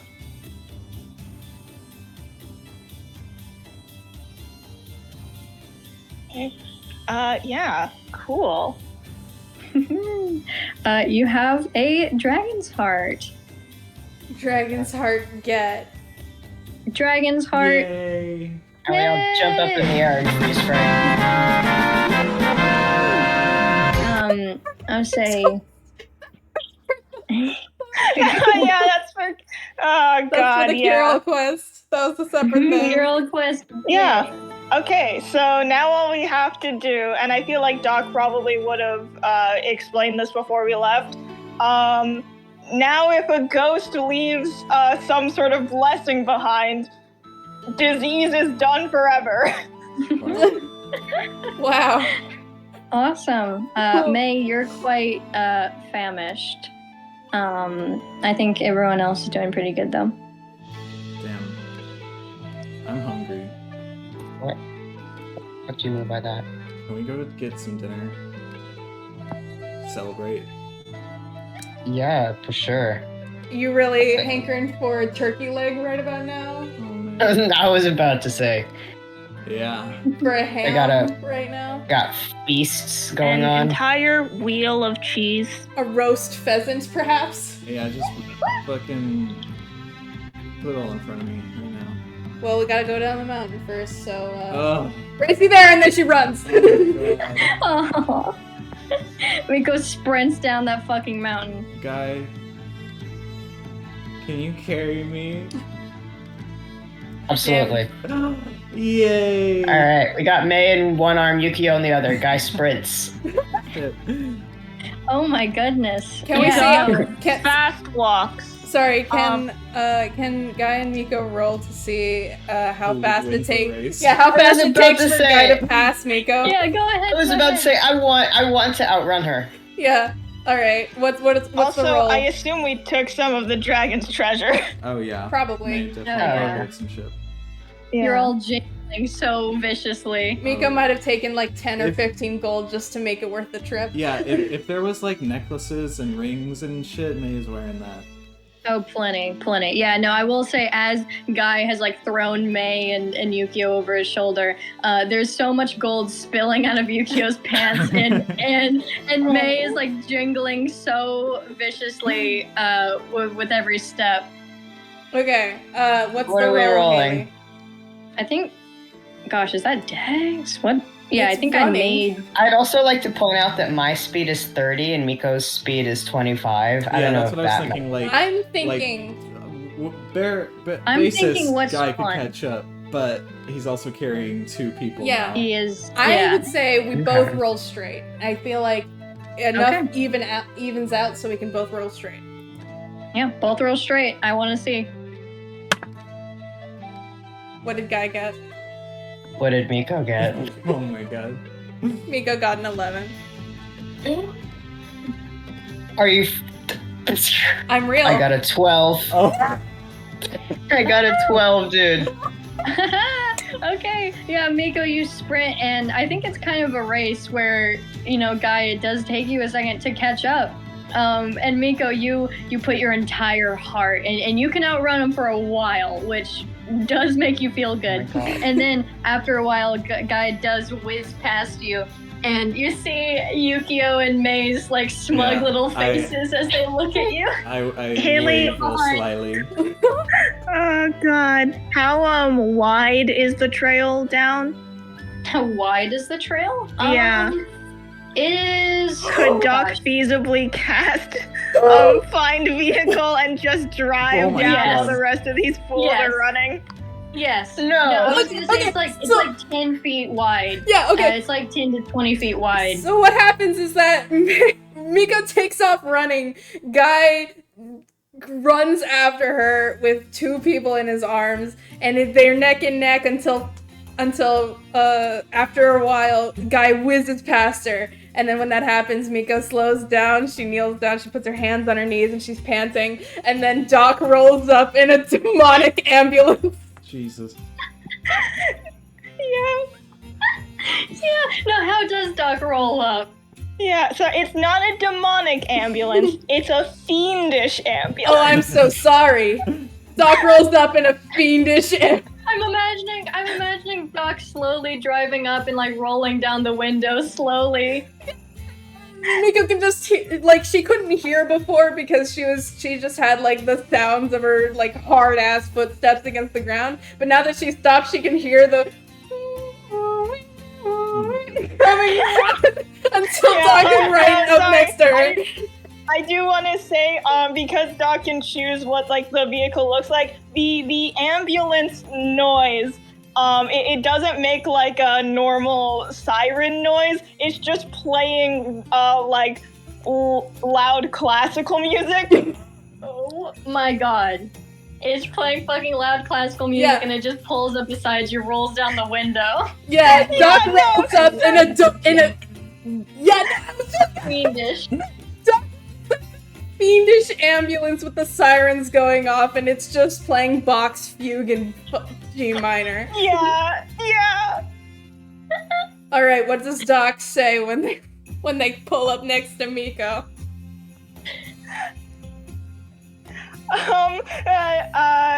Doc rolls down the window and says to Miko, "I'm sorry for your loss." Then turns to Guy, May, and Yukio and says, "Congratulations." I assumed Guy was just still fucking going. Oh yeah, no, I do think Guy just fucking left. I imagined Doc just saying that in their general direction as they fucking leave Oh, Miko in the dust. No, I absolutely. can't imagine guys stopping. Yeah, No, he's still fucking going. And Doc Yeah. says that, Miko just laughs and she gets him. Yeah, Doc unlocks the doors for her. Great. Starts kind of blasting the AC. Oh, awesome. Going Great. down Mount Celestia in luxury. Great. Okay. Does Doc try to catch up to the other two, or is he just like kind No. of slowly driving behind them? Nope, they're just, well, actually, Is Doc gonna I try was to gonna pass say them? I think they're driving like safely because like this is a mountain. However, then I remembered Doc's canonical repeated character trait of driving like a maniac. Yeah. So actually, I guess yeah, no, I guess they're speeding down. They're speeding downhill. I think is like Miko's a so roller hyped up coaster on level of adrenaline, gas. she's just whooping and hollering. May God. sees it go by and it's just like, we could have done that the whole time. Yeah, but we still won. Ugh. Yukio deflates. Oh. As Doc drives by in the ambulance, Miko sticks her head out the window and she pulls one of her eyes down. She sticks her tongue out. Guy puts his thumb out, hitchhiker style. Okay. Doc sees that in the rear view mirror. Very carefully adjusts the mirror, make sure that their hands are correctly on like the exact placement of the wheel, and then just like shifts their entire body to do a 360 turn way too quickly. It like makes skid marks in the ground, and then like turns back and very abruptly stops in front of the others. I Awesome. jump off guy and get in the car. Yeah, we get in. Hey, party people. Why didn't we do this on the way up? You left. What? No, On the way up. No, the mountain. I think she meant on the when we were walking for 2 Armin hours. seemed pretty into the whole hiking thing. And it's too steep. Uh, I guess. I didn't mind the hike, personally. I enjoyed the opportunity to connect with you all. May just like looks at you, just like fucking dead-eyed. Oh well. Okay, yeah, we go to the nearest tavern in Lancashire. Yeah, I guess we do. Wonderful. Yeah, I will say it's getting kind of it's getting darker. It's not nighttime yet.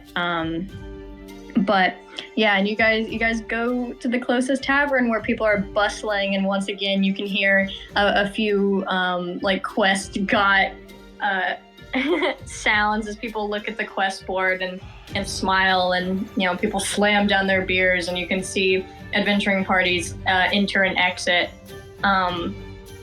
Yeah, you guys did it. You got that dragon heart, baby. Yay! Woo! Yay! Oh, that was so fun. May's gonna get some ale and just a whole bunch of fucking meat and chow down. Nice. Yeah, now you get that ale, you get the fucking Meat much like the seasoned with haunches. lard and salt, and that's it. Yeah, it is a shit ton of meat. Yukio gets nuggets. Nuggets, like Mhm. fried. Like chicken nuggets. Okay, cool. I think Miko would fucking kill a bitch for an apple right now. What? Okay, cool. Yeah. You No, can they have- give you you a can have an fucking, apple, they give it's you okay. one apple. They give you an apple. Nice. Doc is eating a fish, a skewered fish that looks like it was cooked on a campfire. Oh my god. May looks over at that and is like, "Where'd you get that?" That's good. From the menu, girl. From the menu. From the bed. Yeah, you look at the very first thing on the menu that you had like your thumb over is like cooked fish on a skewer. That shit looks good. You get it. You have like 1 million gold now. Oh my god, yeah. Yeah. Even more than we had before. If you can fit it in your stomach. My little stomach. My skinny little stomach. Yeah, that.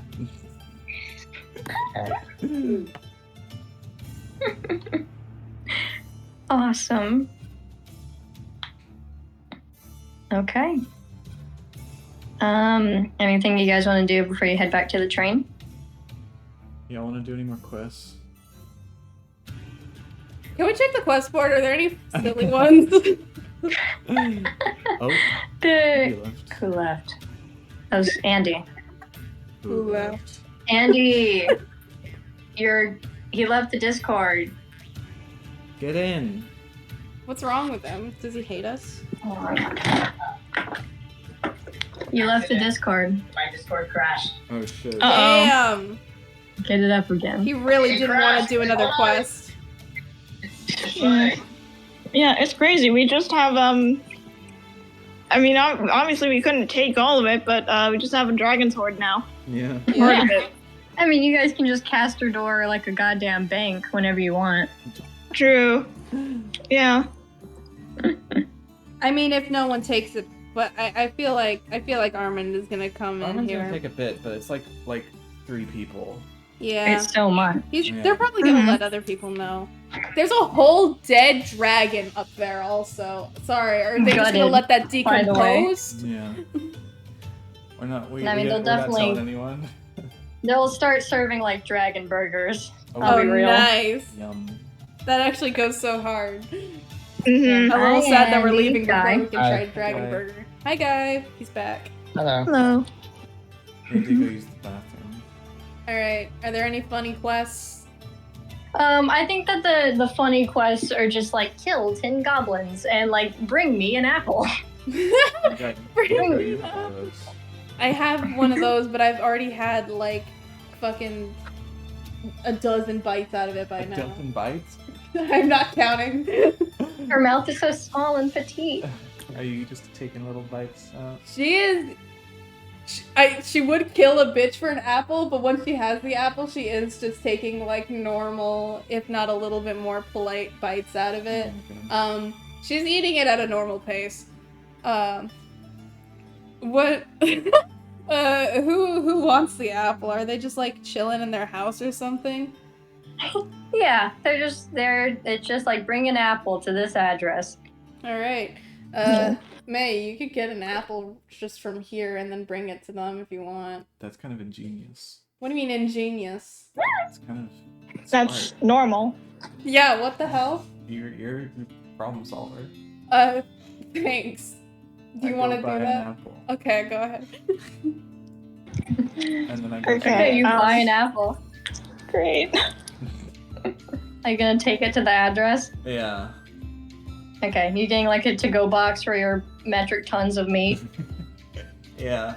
Just a big old fucking bag of meat. Okay, big old bag of meat. And do the rest of you join her on her apple quest? Yeah, I don't see why not.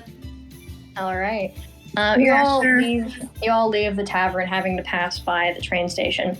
By the train station, you do see some commotion over there, some like arguing and like a kind of line of people that disperses, but a few people arguing with the ticket seller. But you can see the house in which you must deliver the apple to. Can I make a perception to attempt to overhear what they're arguing about? Advantage, Duck. Perception. Heck yeah. Okay. First roll is a 1. Ooh. Second roll is a 12 plus 3. 12 plus 3. Okay. Yeah, with that, you, Doc, as you're walking by, you kind of look over at that group and think for a sec, trying to move your hearing over to that spot. And you hear the ticket sellers say, we are not taking anyone to Vadronis at this moment. There's an attack. Oh. Oh God. Uh-oh. And the Well, let's take this apple. Oh, Yeah. Fucking the Christ. people arguing with the ticket seller, like, but I need to see my family, or I need, like, I have a trip, I took days off for this, or whatever. But the ticket seller is pretty adamant that they are not taking anyone to Vadronis right now. Oh And that's god. what you Okay. hear, Doc. Doc immediately like runs in front of everyone, holds up their hands, and they say, "Stop, wait," and then repeats, points at like the train station and repeats, "We're not taking anyone to Vadronis right now. There's an attack." Oh no. Can We need to be there. Okay. Yeah. Doc calls up Caster. do birds reach Vadronis right now? Yeah, I've Okay. kind of just made them like cell phones. Yeah. I think we also should duck in an alleyway first, just so Caster's not Yeah, you teleporting handle to that the call. middle of the town I'm square. going to deliver this apple. Okay, you come Apple back can to fucking us. wait. Okay, I'll wait. You call up Caster, and he seems pretty calm in his voice, but you can hear like booms and noises in the background. Not any screaming, just like very loud sounds. And he just picks up almost like he's eating some toast, and he's like, "Oh, hello, Pulse. How are you doing?" Hello, we killed the dragon. Is everything okay? You hear some shuffling, and he says, right, well, there is an attack from Brenton currently occurring. The soldiers, the Allied soldiers, they seem to be taking care of it quite nicely. There's no samurai are out on the field. It is seemingly under control. I'm watching from a distance to ensure I can teleport anyone out of there who's in danger.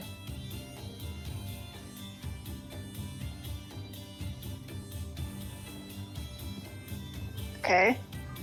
Doc turns to look at the others. Okay, well, I want to be there. Yes. Whenever it looks like he can leave without anything awful happening, yeah, getting us over there would be nice. But, you know, if it's us getting over there or someone literally dying, that's fine. That's the whole reason we got all those armies. They can handle it. Well, I know. I'm just a again, if it seems like he can leave without anything bad happening, then that'd be great. But we can handle ourselves for just a little bit, right? Yeah, I mean, it's probably not even gonna last that long. Yeah. They'll drive them back and they'll have the train up and running in no time. Guy, are you okay? I mean, okay.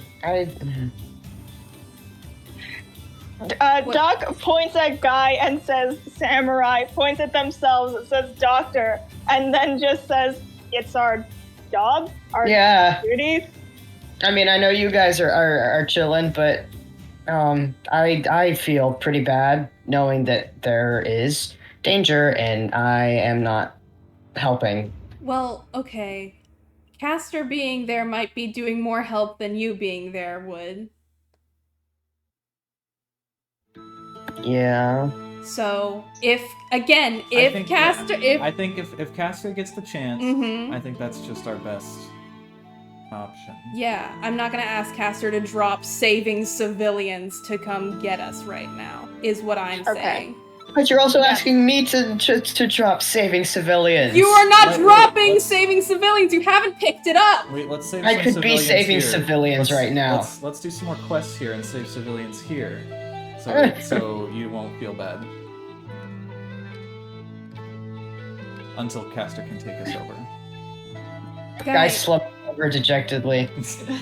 It's okay. If everything's gonna be fine. Castor's gonna come get us when he's ready, and it'll be fine. Guy puts his fingers up to his face to mimic sad eyebrows. Hey, you don't know if this is a magic apple that's gonna cure someone's illness, and then we're gonna save them. It's gonna be great. So Miko just goes up to Guy and like pats his back or something because she can only reach that far, and she goes, "It's gonna be okay." Oh. Yeah, in that case, Doc just says, okay, yes, Miko is right. We can leave the protecting to everyone there for now and help later. Miko just nods. Unless Castor, you can just come get us now. Yeah. Just Whenever. whenever you feel you are able. You hear more munching, and you just kind of hear him say, like, it seems pretty under control. I can bring you over whenever. Although I don't think Guy will be able to participate. It seems that the samurai are not allowed to engage outside of the dome. The attackers are outside the dome right now? Yes. Like I said, the other armies seem to have pushed them back pretty severely. The general, it looks like, is keeping the samurai as a border. Okay. Well, May, you want to just throw that apple through the window? Yeah, I got to finish this. I'm fine with whatever y'all want to do. Yeah. I'm fine leaving as soon as we can. Yes. I mean, we can. What? You wanted to go. I know, but I'm not even gonna get to do anything. Well, we were gonna leave anyway.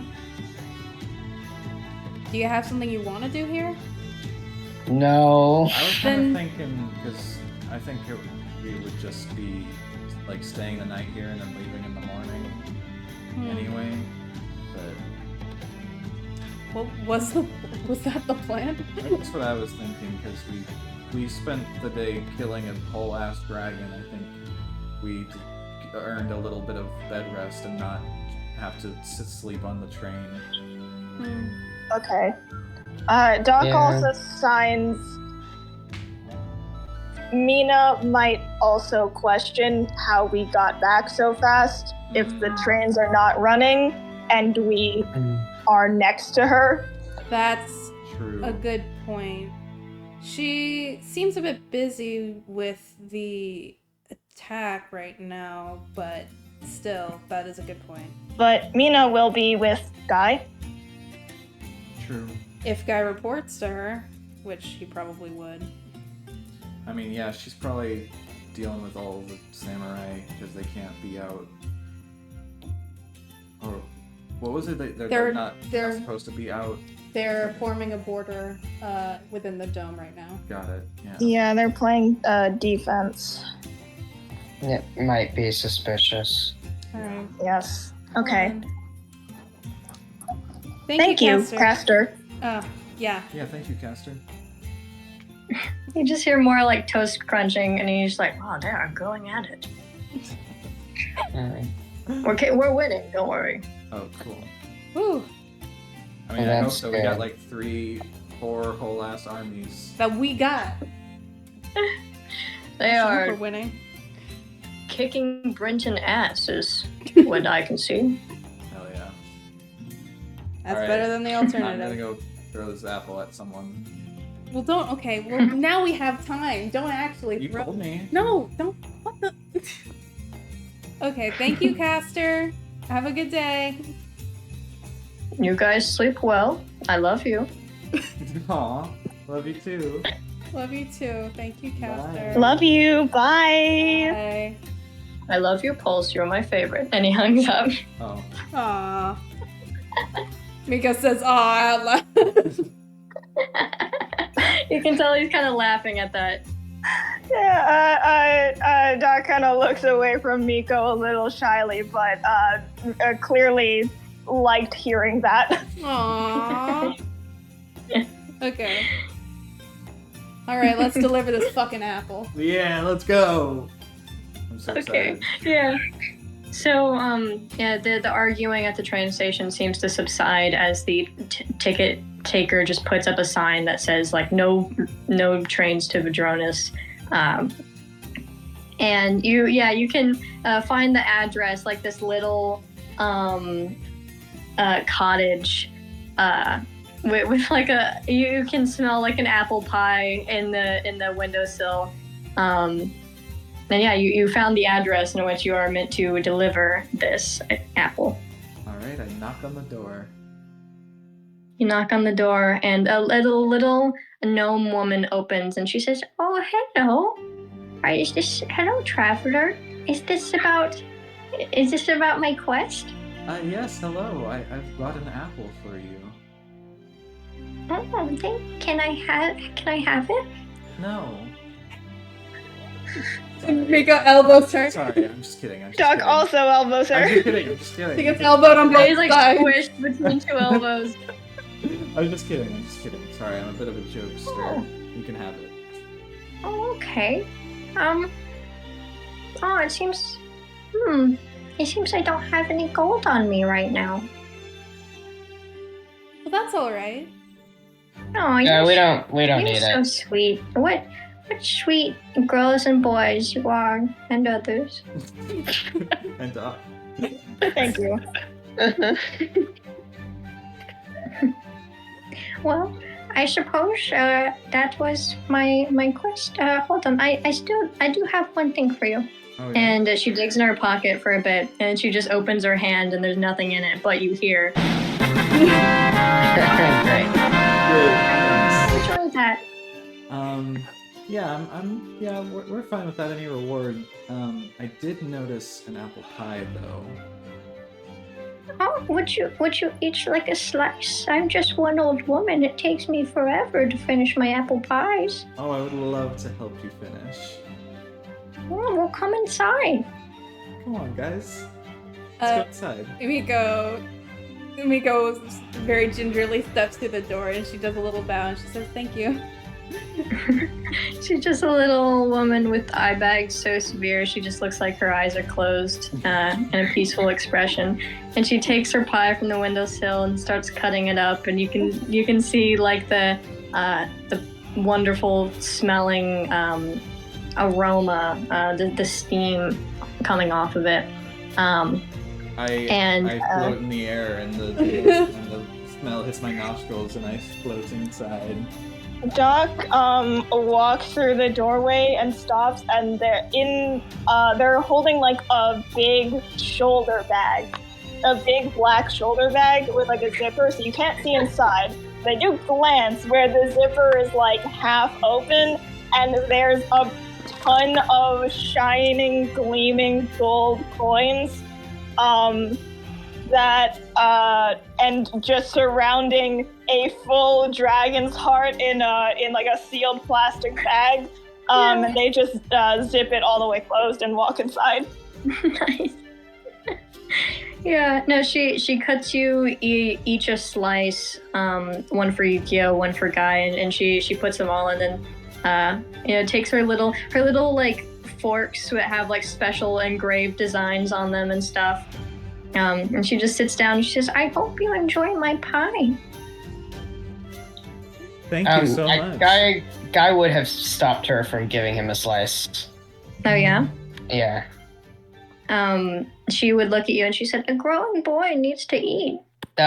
This growing boy is on a diet. Thank you, though. Oh, okay. Well, I'm sure you look perfectly fine. I hope that the diet is for personal health reasons and not because of society. Thank you. We're all beautiful. And she starts eating her pie. Wow. I eat that shit up. How Yeah. tasty is it? Oh, it's so fucking good. Mm. It's so fucking good. That's great. Mangoes. It's the pie that you get at the end of Celeste. But we Except didn't it's get apple very instead of many berries. berries. It's got like cinnamon like crumble on it. It's real fucking nice. And it's got like an apple like design on the goddamn pie that she's like created. It's That's beautiful. so sweet. That's amazing. Pie is a lot less sweet than cake, so I do think Miko would eat and enjoy this. I think, oh god, something that I think Yukio just kind of does mindlessly is sometimes he like takes a bit of his food and then like motions it towards Guy and then just makes like a nom nom nom sound and then he eats it himself. What? Wow. What is this kid's problem? What a guy. Guy pretends to be real upset. Fucking, the arm swing. They're like, ah, man. Oh, he cracks up every time you do that. This is delicious. What's your name, Miss? My name is Winona Appleseed. Aww. Oh, well, thank you, Winona. Oh, she's from out of town and she moved here recently, so she hasn't picked up the full dialect yet. Yeah, she answered that a little quick. Mm-hmm. Yeah, I'm from out of town. Oh, where are you from? Well, I'm from Mai Tai. Oh, I've been there. That's really nice. Mm-hmm. It was my vacation town, but now I'm looking for a strong woman to take care of me. Okay. I thought I would check in Landshire. Well, it does seem like there is a very big adventuring culture here, so you might have some luck. I would just love a blue-collar woman. Okay. Alright. Wow. Don't we all? This is just Haley as an old lady. No, it's Winona Appleseed. Alright. Anyway, eat the fucking pie. Winona, you're welcome. She takes out a to-go box and she puts the rest of the pie in there and she gives it to you guys. It's like 2 more slices. And she puts in there and she says, I hope you enjoy my special apple pie. Well, thank Thank you. you, We yeah. did. It was wonderful. She gives you a wink and she says, happy traveling. Good luck on your search. On my quest. On your quest. Well, thank Oh, you. I can't wait for the day. Well, thank you. Have a good night. You too. Wow. What a lovely woman. That was a lovely little Yeah. Anyway. Do any more quests? Any more awesome quests y'all want to do? Well... Wait, I don't think we picked It's getting a up- bit darker. It's getting a bit darker. Or do we want to go find a place to stay? Have the trains, started running again, or... Oh, wait, no, You did want to stay here for the Yeah, night, I didn't want some you? bed rest. There is the inn that you guys went to last time. Mm-hmm. True. Yeah, let's check that shit out. Yeah. Don't see why not. Can you repeat that for me? What are you guys doing? We're going Going. to the inn. Yeah. Yep. See if we can Okay. get a room. Going to the inn. There is one inn in the whole place, and it's that same inn from last time. Once again, there is that Siamese Felis at the counter. You guys can remember that the bathhouse is on the left side, and then the sauna is also over there. Right. And then they've got that big feast room, and then they've got their own rooms. But you walk in, and she says, "Hello, travelers. How many rooms?" How many rooms did we get last time? I think we shared, did we? Did we share? I don't remember. I think Mina got her own room. Did we share? I think we did. Okay. Do we want to share again? I don't know. Why? I don't sleep. Why is Nick giving me the most lead stare? I think Doc actually realizes and signs. Can we share? I remembered I need to tell you something important and Oh. private. Yeah, Oh, of course. All of us in one room. Yeah, okay. Yeah. Okay. One room. Okay, one room. What a big family you are. Yep. She writes Yeah. it down. That sounds about right. Okay, and now you guys are free. You may go to your room. Hooray. Wow. I asked, Yeah, I asked the Felis. So any rumors?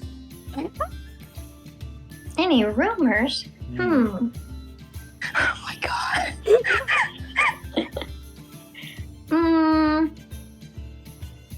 I hear that Miss Appleseed needs an apple. All right. Well, we actually just delivered an apple to her, so Unless she Oh. asks for an apple every so often. she should probably She does get ask for an apple every so often. she should probably get a supplier or something. I mean, I guess that's what the quests are for. I guess so. Yeah. Oh, she just likes sharing her apple pies with people. Oh. Aw, that's so sweet. No. Have you had? It's her all a apple pie? ploy to feed you her pies. Have you had her apple pie? It's delicious. Mm. No, I haven't. I typically sleep in the inn. Do you want some? I would love some, traveler. Here, you can have a slice. And I pull out the to-go box. Oh my gosh. She goes, wow, my first ever slice of Miss Appleseed apple pie. She takes a Oh, big it was a bite. secret quest. We got a lot of secret quests here. It's the shit that it's new quest pops up, and then right after that it's quest complete. Yeah. Yeah. Yeah.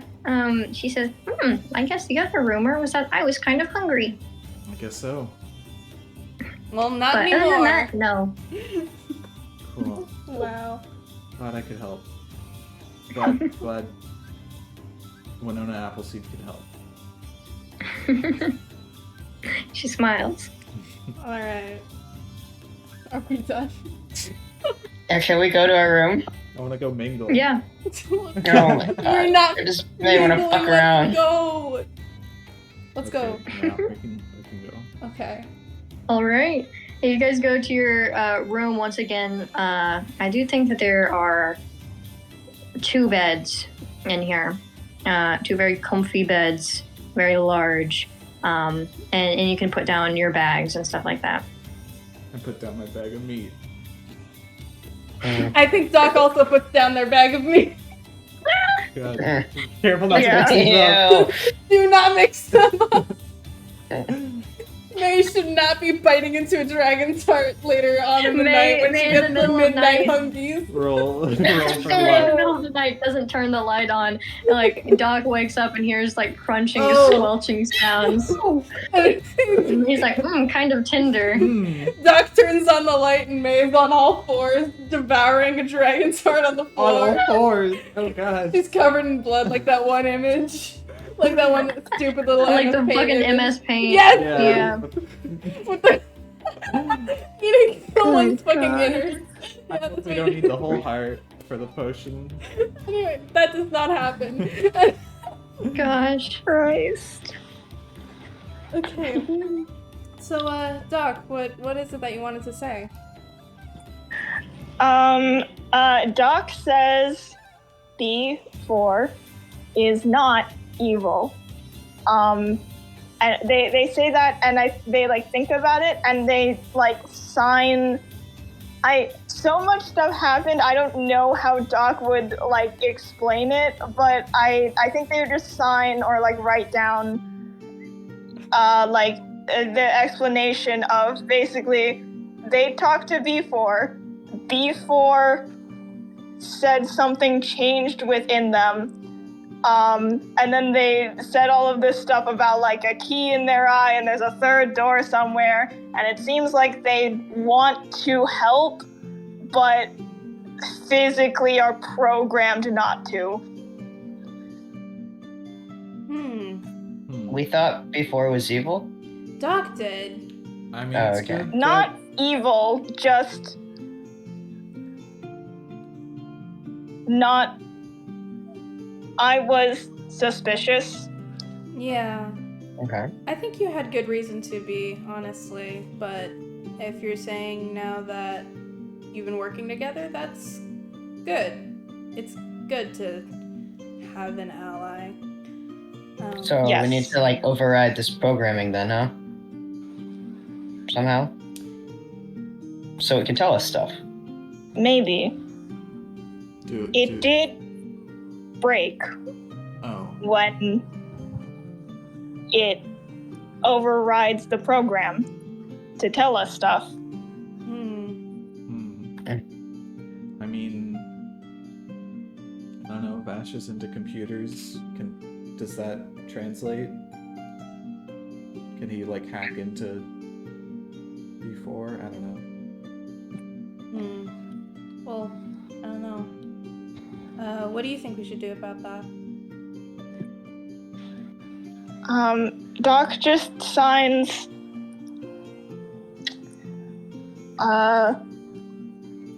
or Doc says out loud, I don't know, and then signs, I don't think we can do anything right now.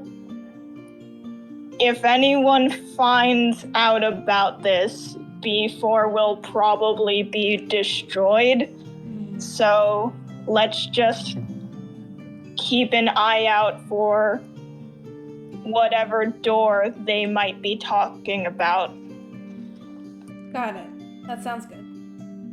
Thanks for letting us know. Yeah. As always, we're just waiting for shit to happen. Yeah, Interesting. but did kill those guys.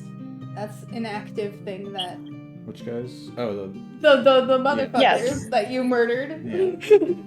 The Valentines and good this stuff. dragon. yeah. We are making active steps. That's true. Mhm. We just have to wait on other things, and that's okay because we have more stuff to do in the meantime. Yeah.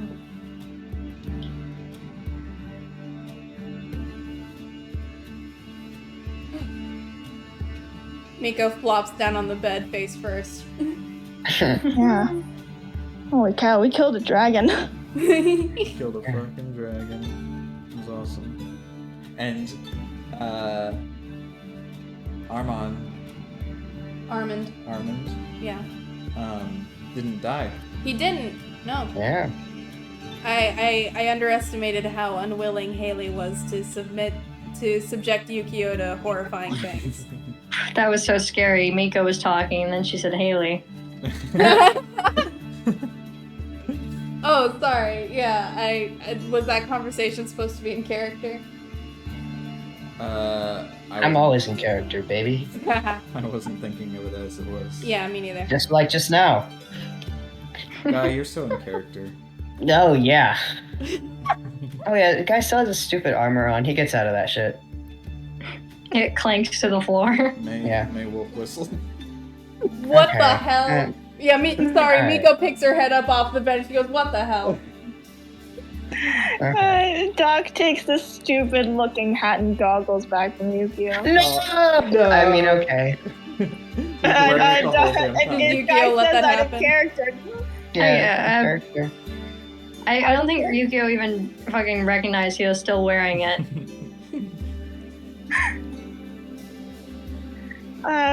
Does anyone say no in character? No. Yeah, what I just say? Guy Always does. in I character. did not hear you, sorry. Guy says Always no in character. Oh, okay, in that case, Guy says no, and Doc slowly lowers the hat and goggles back onto Yukio.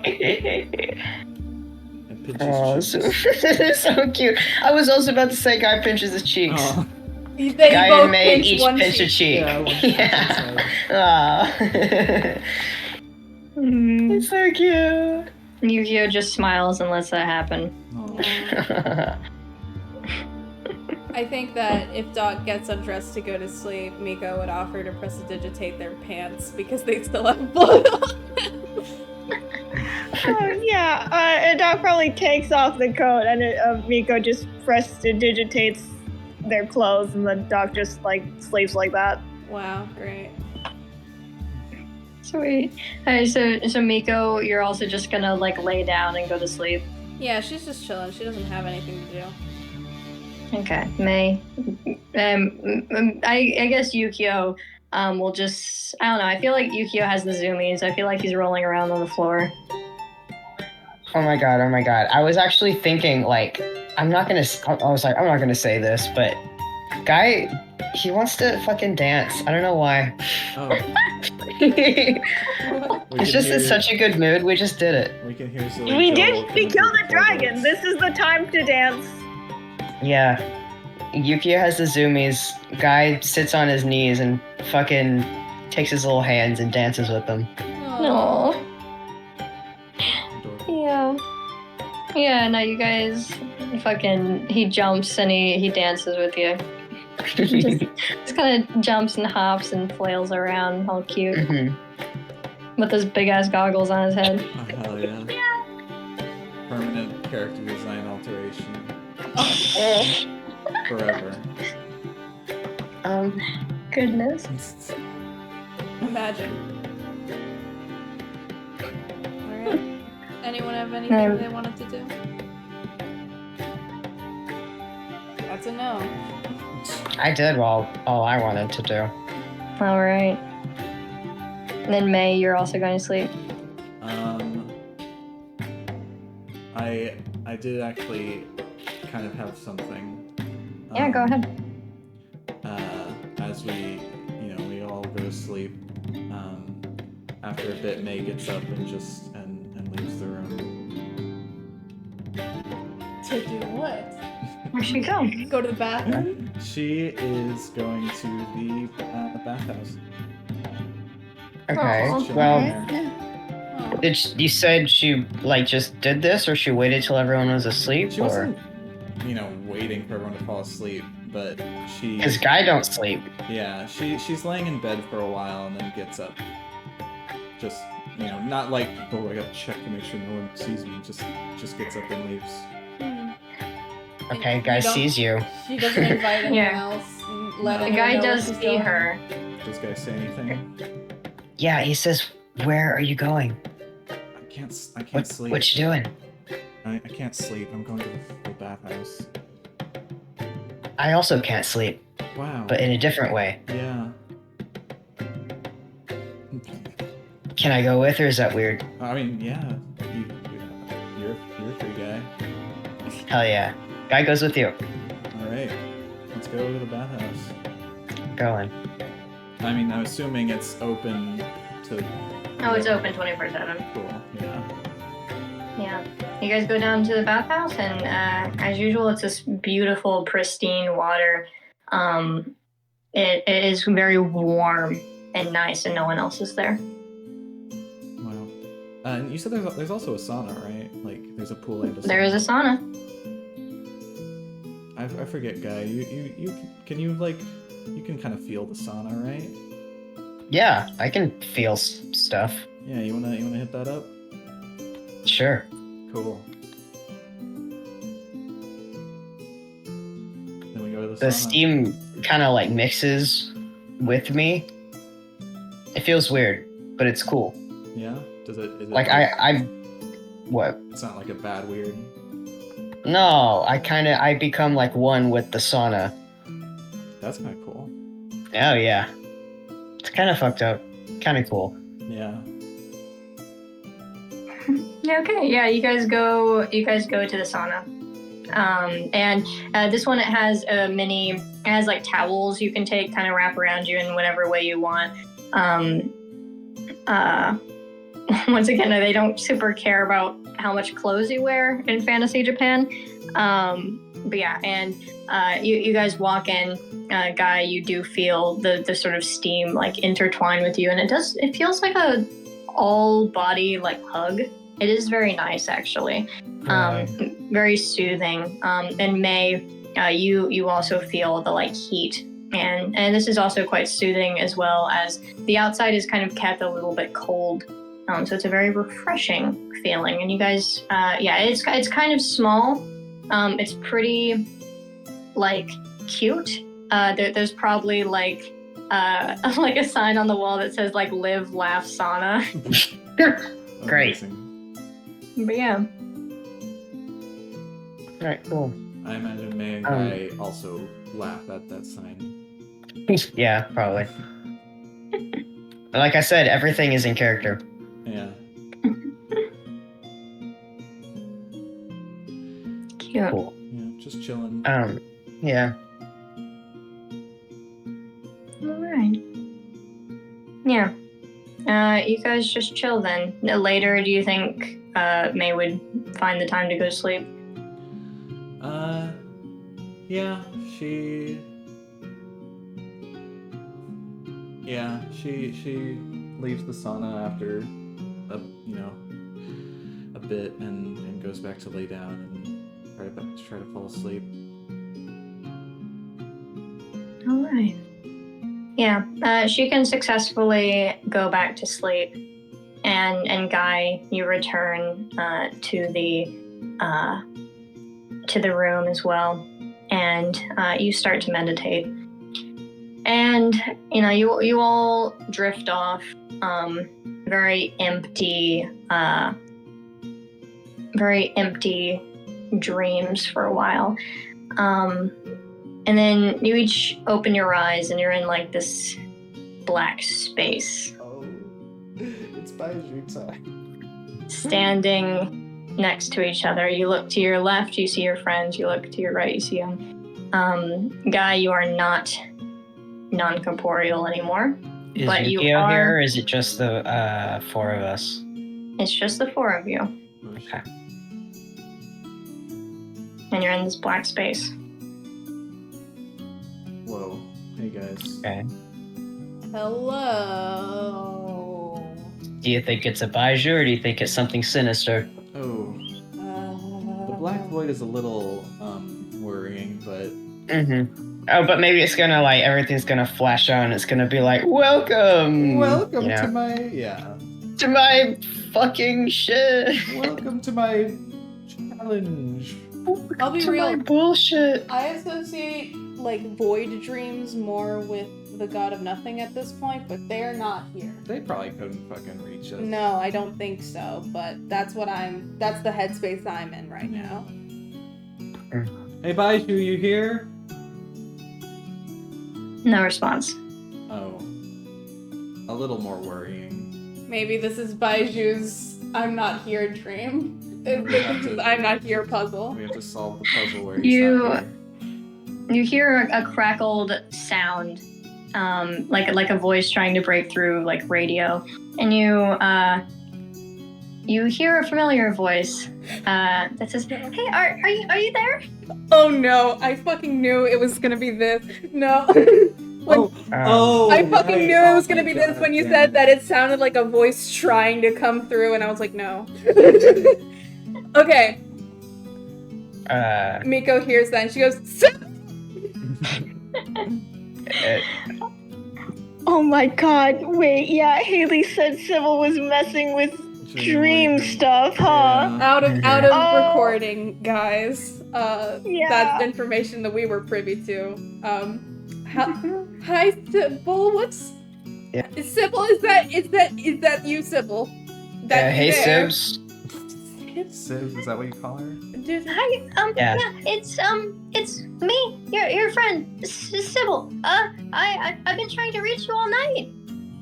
we're out of town. Yeah, what's Yeah. up? Oh, that probably makes more sense. Well, I might have been doing some experiments, and there have been some unexpected consequences. The expected part is that I've been messing with Baiju's blood, and I may have consumed it. Mm. How do you How do you- actually? I don't. No, I want to know. How'd you do that? Alright, yeah, how do you accidentally consume someone's blood? No. That wasn't the accidental part. That was You waited perfectly on purpose. intentional. You ate it Oh. on purpose. Did you eat Yes. it? You ate it. Yeah. Why? Was it good?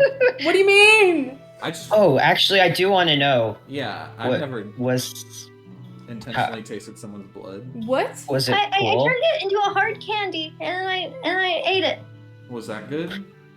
No, it tasted quite bad, mate. Oh, I assume it probably tasted like metallic still. Is it candy It then? tasted like blood.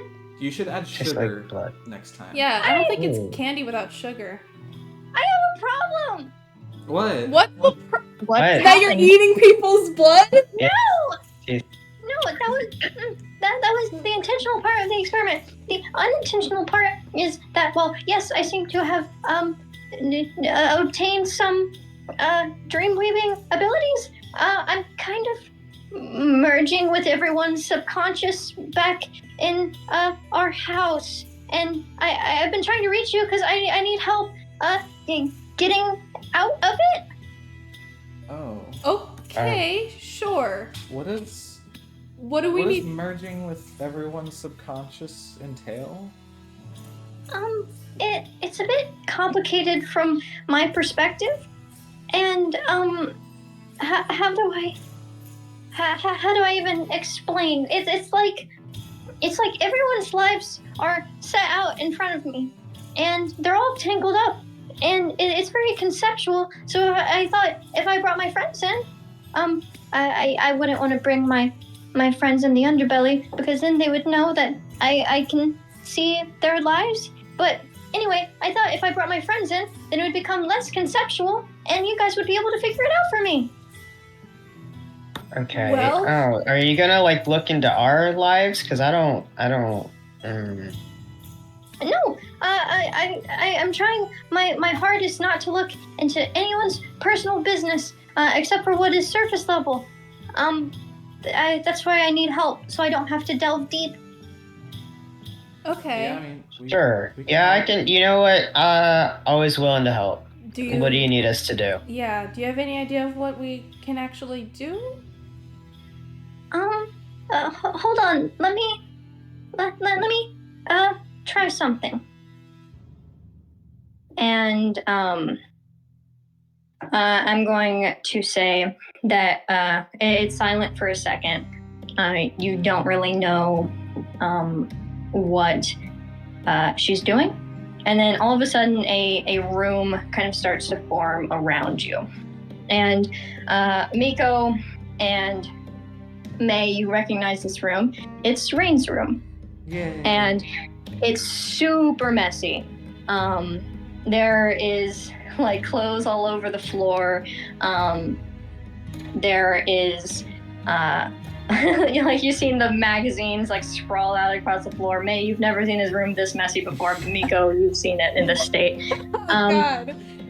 And you kind of get into some insight here that you can tell that this is in the past, because looking into the bed of Rain, you see a cat about half the size of how he is now. Very like scrungly looking. And on the other side of the room, you see Rain like looking in a mirror, kind of brushing his fur back. And that little cat, about half the size of it as he is holding a notebook and a pencil. And it kind of moves out like a scene in front of you as Cat in such a high-pitched voice says, hey Rain, how should I finish this? And Rain replies, finish what? And Cat says, my haiku. And Rain says, I don't know what that is, but go ahead. And Cat clears his throat and says, rarest sun unseen, lend me a spot in your light. I don't know how to finish it. And the scene pauses almost like a movie, and you hear this like voice that just sounds like a stock voice actor, and they say, finish that haiku. What was the second line again? Oh, never mind. Okay, thank you.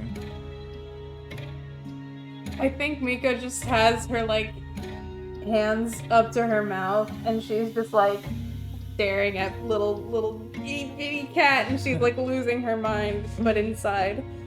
Can I go? Go? Yeah. It said finish the haiku. Right. I mean, yeah. Sure. Okay. It does seem like each of you are going to have to interact with this for it to work. So, Guy, go first. Okay. Rarest sun unseen, lend me a spot in your light, basking in your warmth. Ding. And Sybil makes a very pleased sound with that as you say that aloud. And you do hear a very pleasant like bell chime sound. And she says, yes, I think that worked. Some of the tangles on my side got a little bit looser. That was pretty good. Guy smiles at the rest of you. Alright, let me try. Rarest sun unseen, lend me a spot in your light, refrigerator. You hear ding. Yes. Wow, that was so creative. That seemed to work. Thank you. Shit, wait, no, I love it because it completely changes the meaning. I can so clearly see like opening a fridge And the light at from the 2 a.m. fridge, and the light. Yes, exactly, mate. Mm-hmm. Guys, That's so creative. I love it. it's so small. Oh my gosh. It's so small. Miko, your last line should just be, "My God, I love cat." That's embarrassing though. I'm not gonna do that. I'm gonna Now do that I'm something else. finished, I go and walk over and just look at Rain as he's paused there. He's paused, and you can see him like incredulously looking into the mirror, like brushing it, like mid brush his hair back. Sorry, I'm not very poetic. I'm trying to think. Oh, hey, Doc, I think you gotta say it out loud, so if you sign it to me, I can say it out loud and you can copy it.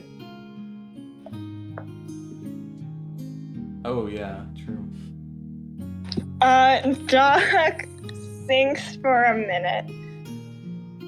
And they mumble to themselves in May's voice, refrigerator, and then just say, rarest sun unseen, lend me a spot in your light.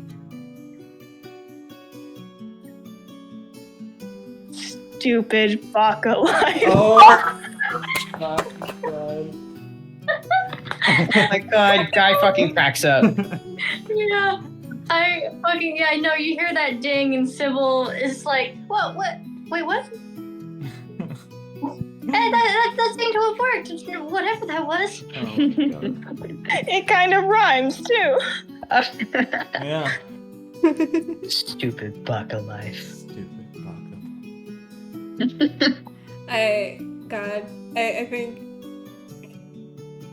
I think Rico just she takes a breath and she's like, rarest sun unseen, lend me a spot in your light. Guys, she is so slow. Oh my. You hear that final ding and Sybil makes a cheering sound, and it seems like the memory starts to move again. And as Kat says, like, hey, I don't know how to finish it. Rain kind of like laughs and rolls his eyes, and he says, I'm not really a poet, Kat. How about you finish it with a period? And they both look at each other and stick their tongues out. And a door opens, leading to another room. Okay, yeah. Let's get that break, baby. With a period. 5 syllables. That's With what's a up. period. Yep, I love it. Oh my god. God, yeah. I was thinking of that. It's 5 syllables. God. Love it. I think I'm so smart for that. Anyway. You are. Okay. Alright, stay tuned for more hijinks. Goodbye. Bye. Bye.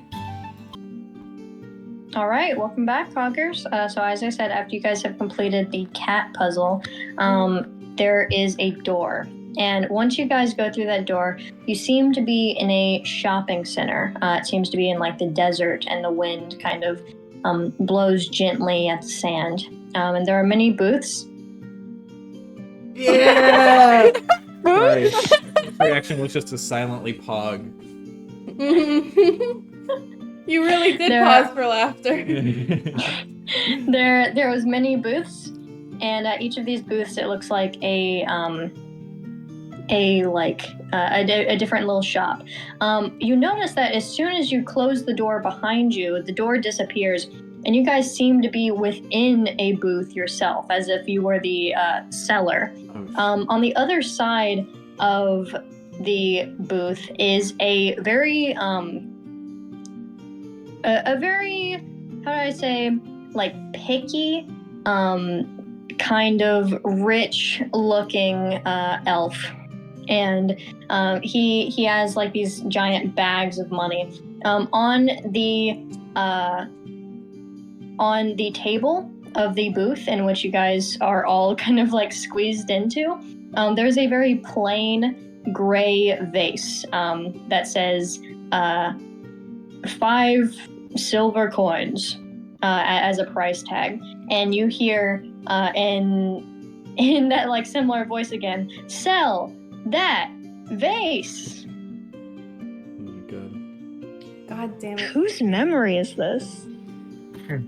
Miko does not know distort value. Just is that a spell? Yeah, it is.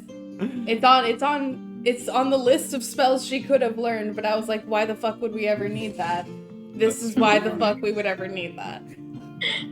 The angry looking rich man kind of slams on the table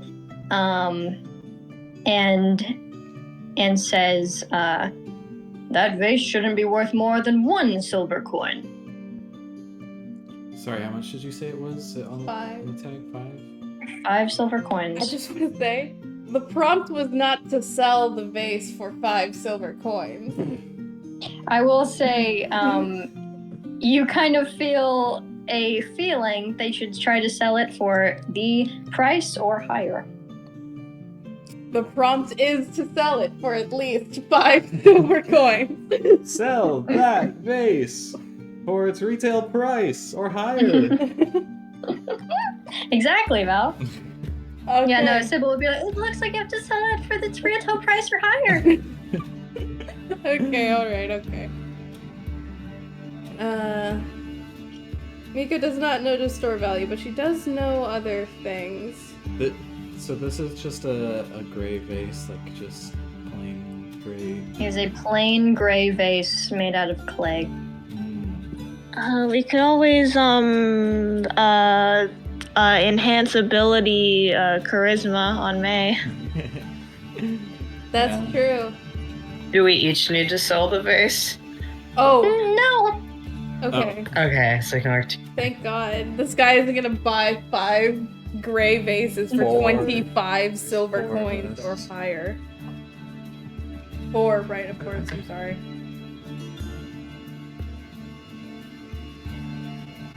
Yeah. This vase is actually worth more than 5 silver. Truly? It is. You think I'll believe that? Look at that poor vase. It's plain and made of low-quality materials. It's about what's on the inside that really matters. Miko casts, Miko casts, enhance ability, I think, what is that? Eagle's Splendor on May. Is that just an advantage on? It gives you advantage on charisma checks. Okay. And He says, yeah, you go. And what's on the inside is this is actually a magic vase. Okay. What magic properties does it contain? It actually depends on the user. It kind of looks into one's soul and pulls out what you desire most. He looks very thoughtfully at the vase. Give me a charisma roll, DC 16. All right. And with advantage. Oh yeah. Whew. Okay. Oh, nice. 22. 22. Okay. Hell yeah. He nods very wisely, and he puts down 5 silver coins, and he says, no, that's a seal for this price, actually. I'll take it. It's true. Thank you very much. And as he takes it, you hear like a ding, very happy chime. And you kind of view this more as a scene now, where you guys are kind of like pushed out of the vendor thing. And in its place, moving like a movie, you see a tiny little Rain. How tiny are we talking? He is about 12 years old. Oh, baby! Little guy.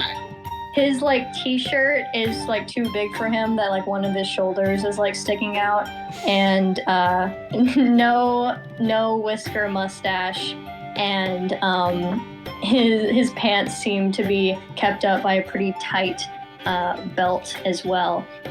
You see that same man, that same rich man, sort of walk up, and Rain kind of stumbles over his words. He says sir, bye, and the man kind of scoffs and laughs, and he flicks the vase insultingly, and as he walks away, the vase tumbles back and forth and shatters onto the floor next to Rain. He clearly starts to panic a bit, grabs at his shirt, and then this larger cat, can't be more than 15, sort of waltzes up to him, and this cat looks a lot like Rain. He looks a bit more plump, a bit fluffier, but he kind of laughs and says something like, gonna have to fix that before Dad gets back. And the little Rain's eyes well up with tears as he kind of just tries to put the vase back together. And you can assume his brother kind of lets him wallow for a bit before he just puts from his own pocket 5 pieces of silver onto the table. And he takes a broom and starts sweeping up the vase. And he says, we'll just say you sold it. And it freezes once more, and another door appears. Aww. Oh, sweet. How tall would you say this 12-year-old Rain is? 12-year-old Rain, he's quite a lanky boy. How old are 12-year-olds? Like 4 feet? How old are 12-year-olds? What a question. I mean, They're about 12 years old. How height? What's the average height for a 12-year-old? When I was 12, I was 5 feet tall, but I was kind of a tall 12-year-old. Okay. Average height for a 12-year-old boy. Don't give it to me in inches. How many inches? What's 60 inches? 5 feet. 5 feet. Yeah. Okay. He's about like 5'3". God damn it, still taller than Miko. Mm-hmm. Oh, cool. Rain at age 12 is taller than me in real life right Oh now. my god. Oh my god. Yeah. He's about 5'2", very lanky. None of his clothes seem to fit him. Perhaps hand-me-downs. But yeah, this scene freezes as the next door awaits you. This All right. has been so cute. Yeah. We go. 12-year-old Rain's a cutie pie. He's not small. I want to ruffle his little head. All right, let's see what's behind door number 3. Door number 3 is a less exciting view. You walk in, and Miko and Guy, you both recognize this scene. You seem to be in a mine. On either side are 3 machines, in total 6 geode crushers that you have seen formerly. They are gaping saw machines with hot flames in the back. And in the floor, in bright red like typewriter font with a full stop period, it says, "Find the key."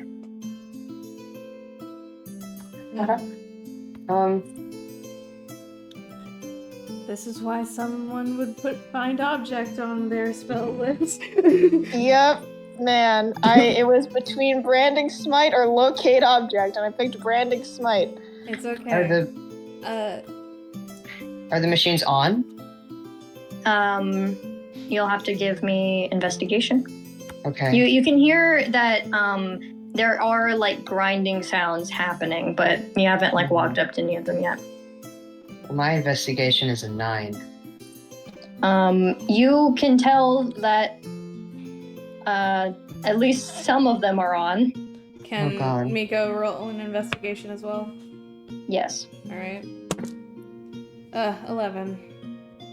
You can tell that some of them are on. Blech. Miko, start crawling around in holes or something and find the key. Miko just looked at you. What's the key for? At the end of the door, at the end of the room of this mine is another door, one that leads to the next room, you can presume, but this one has a keyhole in it.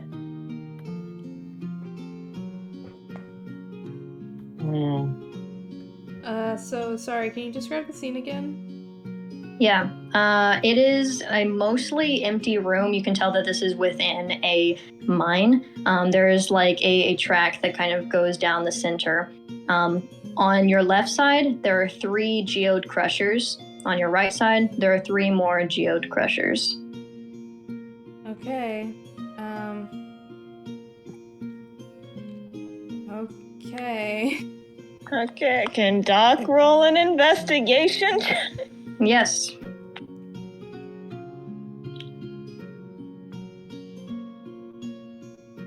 That's a 12. Wait, plus 4. Okay. You can tell that 5 of these geode crushers are on, and you can hear their saws. But in the back, on the left side, the third geode crusher, you can tell that it is not making any noise. Okay. Doc kind of knocks on that one to indicate to everyone else that this is something we should look at. All right. Okay. You said that there are like holes in the machines. The way that the machine works is that it crushes up the geode and then it spits it out. So there is like this square hole that these stuff like comes out of, so you can look down into it. Okay. I guess can Miko look down into it? You look down into it, and what's preventing the saw from moving is a key. Okay. Can Miko cast Mage Hand to try and remove the key? Does Mage Hand hurt you at all? I don't, If like it got hurt? I don't think so. Let me see. No, it wouldn't. It just dispels. Yeah. Excellent. Okay. Very good then. Yeah, you can reach down there very carefully with Mage Hand, and you kind of wince as you grab the key and loosen it from its position, because as you grab it and loosen it, instantly that saw begins to move again, and you can see it kind of clip through those like ghostly fingers. But you can drag it out, and you hold the key in your hand. Nice. Cool. Alright. Nothing happens, so we could just... Anyone got any guesses whose memory this is? Yes. Yeah. Let's just use the key on the door, though. Oh, okay. I mean... I just like to try. Oh, that was in character. Yeah. Oh. I wasn't Oh. speaking in character. It's not our business. Alright. As you slot the key into the door, you hear a da-da-dun, a very happy chime once more, and once again, a scene begins to play. And instantly, you're kind of in the same room. You see a lot of... you're in that same mine room, and you see a lot of these geode crushers once more. You see many grown adults wandering around, many with like pickaxes and other things. And then you see someone who you can assume to be the manager. They're wearing a different uniform than the rest of them. And next to them is a small Malik. Oh my gosh. We do get to see baby Malik. You look at him and you can't really tell how old he is. He's definitely younger than 18. It's kind of strange. He's a bit taller than like you would say a like 13-year-old, but he does look quite young, although you can't quite place it. And him and this manager stand in front of a sputtering geode crusher that seems to not be working. And the manager kind of leans down, eyes what's in there, and he says, "You see that debris in there? You're gonna have to force that out." And the child kind of looks incredulously at this man and very blankly says, "Are you stupid?" And the manager looks at him and says, "Are you?" The kid says, "Obviously not. I'm the best in school." And the manager pulls him aside kind of harshly and says, "Well, you aren't in school no more, are you? You're with the big kids now.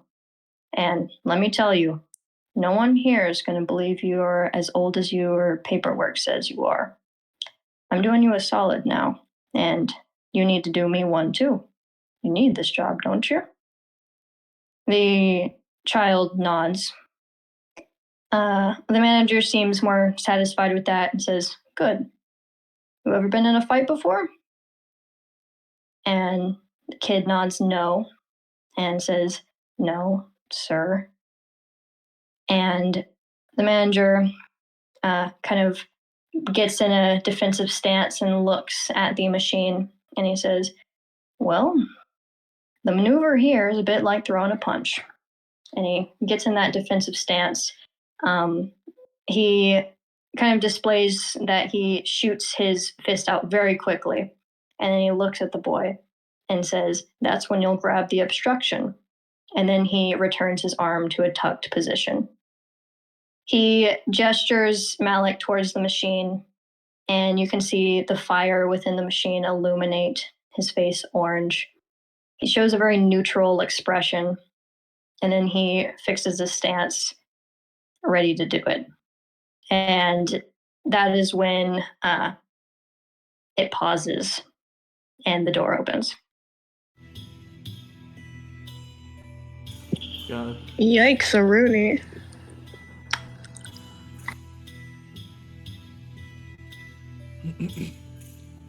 Well, on to the next door.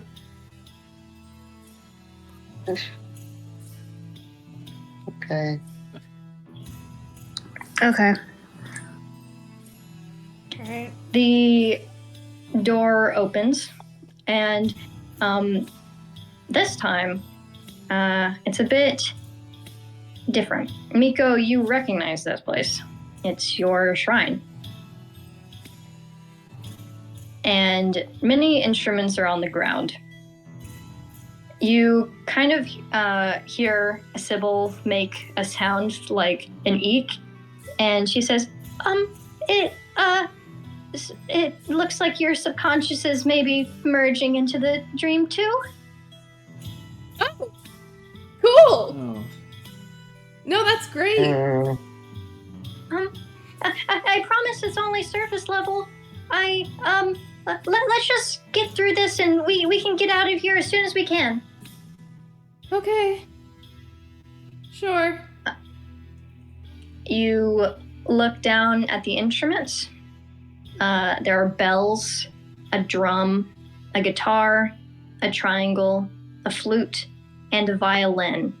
And you hear, play that music!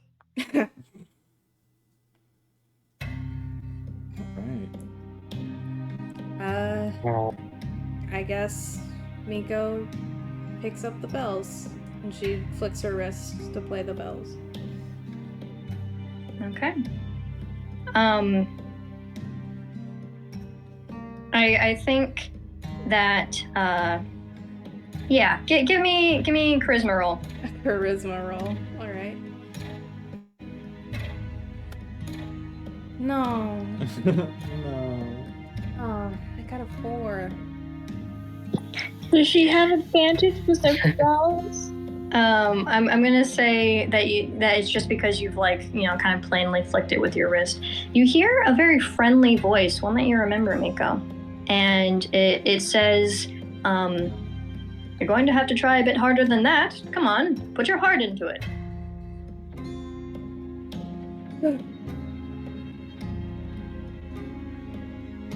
All right. Miko slows her breathing. She gets into the first position for choreography that she knows by heart by now, and she plays her bells like she knows how to do. Okay. And with that effort, I give her an auto pass. Thank God. And she hears a very happy chime. And you hear Sybil go, "Yes, okay, now the rest of you."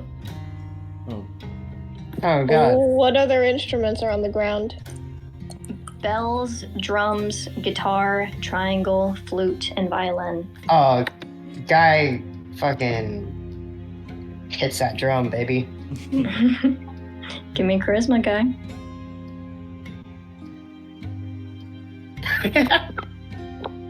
-1.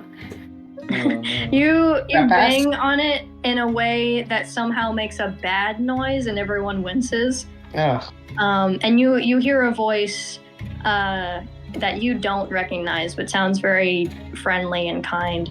And it says, "Oh, okay. Let's try a bit softer." guy very, very, very softly taps on the drum. Okay. Roll me another charisma with advantage. 12. Okay. You can end up producing a decent noise, and you hear a happy chime. Yeah. There's bells, drums, guitar, triangle, flute, and violin. Yeah. Miko put the bells back on the ground in case anyone wanted to use them. Well, we can't all do percussion, guys. Come on. He picks up the violin. Okay. Give me charisma. Let's see if Violin is so easy. you just have to pass a charisma check. Yeah.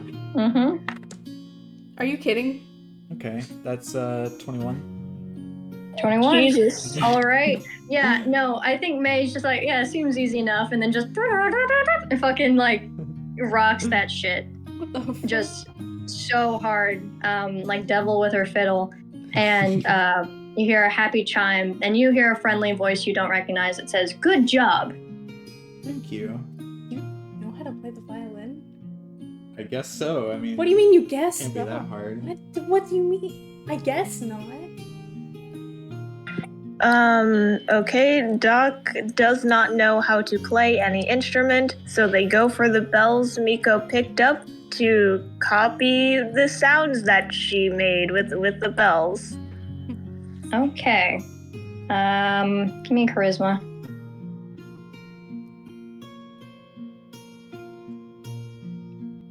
Okay, that's pretty good. That's a 16 minus what, 3 or 4? All right. Yeah, no, you can produce it, although it seems somehow it seems somehow a little bit less and maybe enthusiastic for Miko, who is actually playing. Yeah, it's very clearly someone imitating someone else. Yeah, it's very clearly someone imitating someone else, but you hear that chime and you also get a good job. And from this, all of you playing your instruments, you guys also get a little cutscene.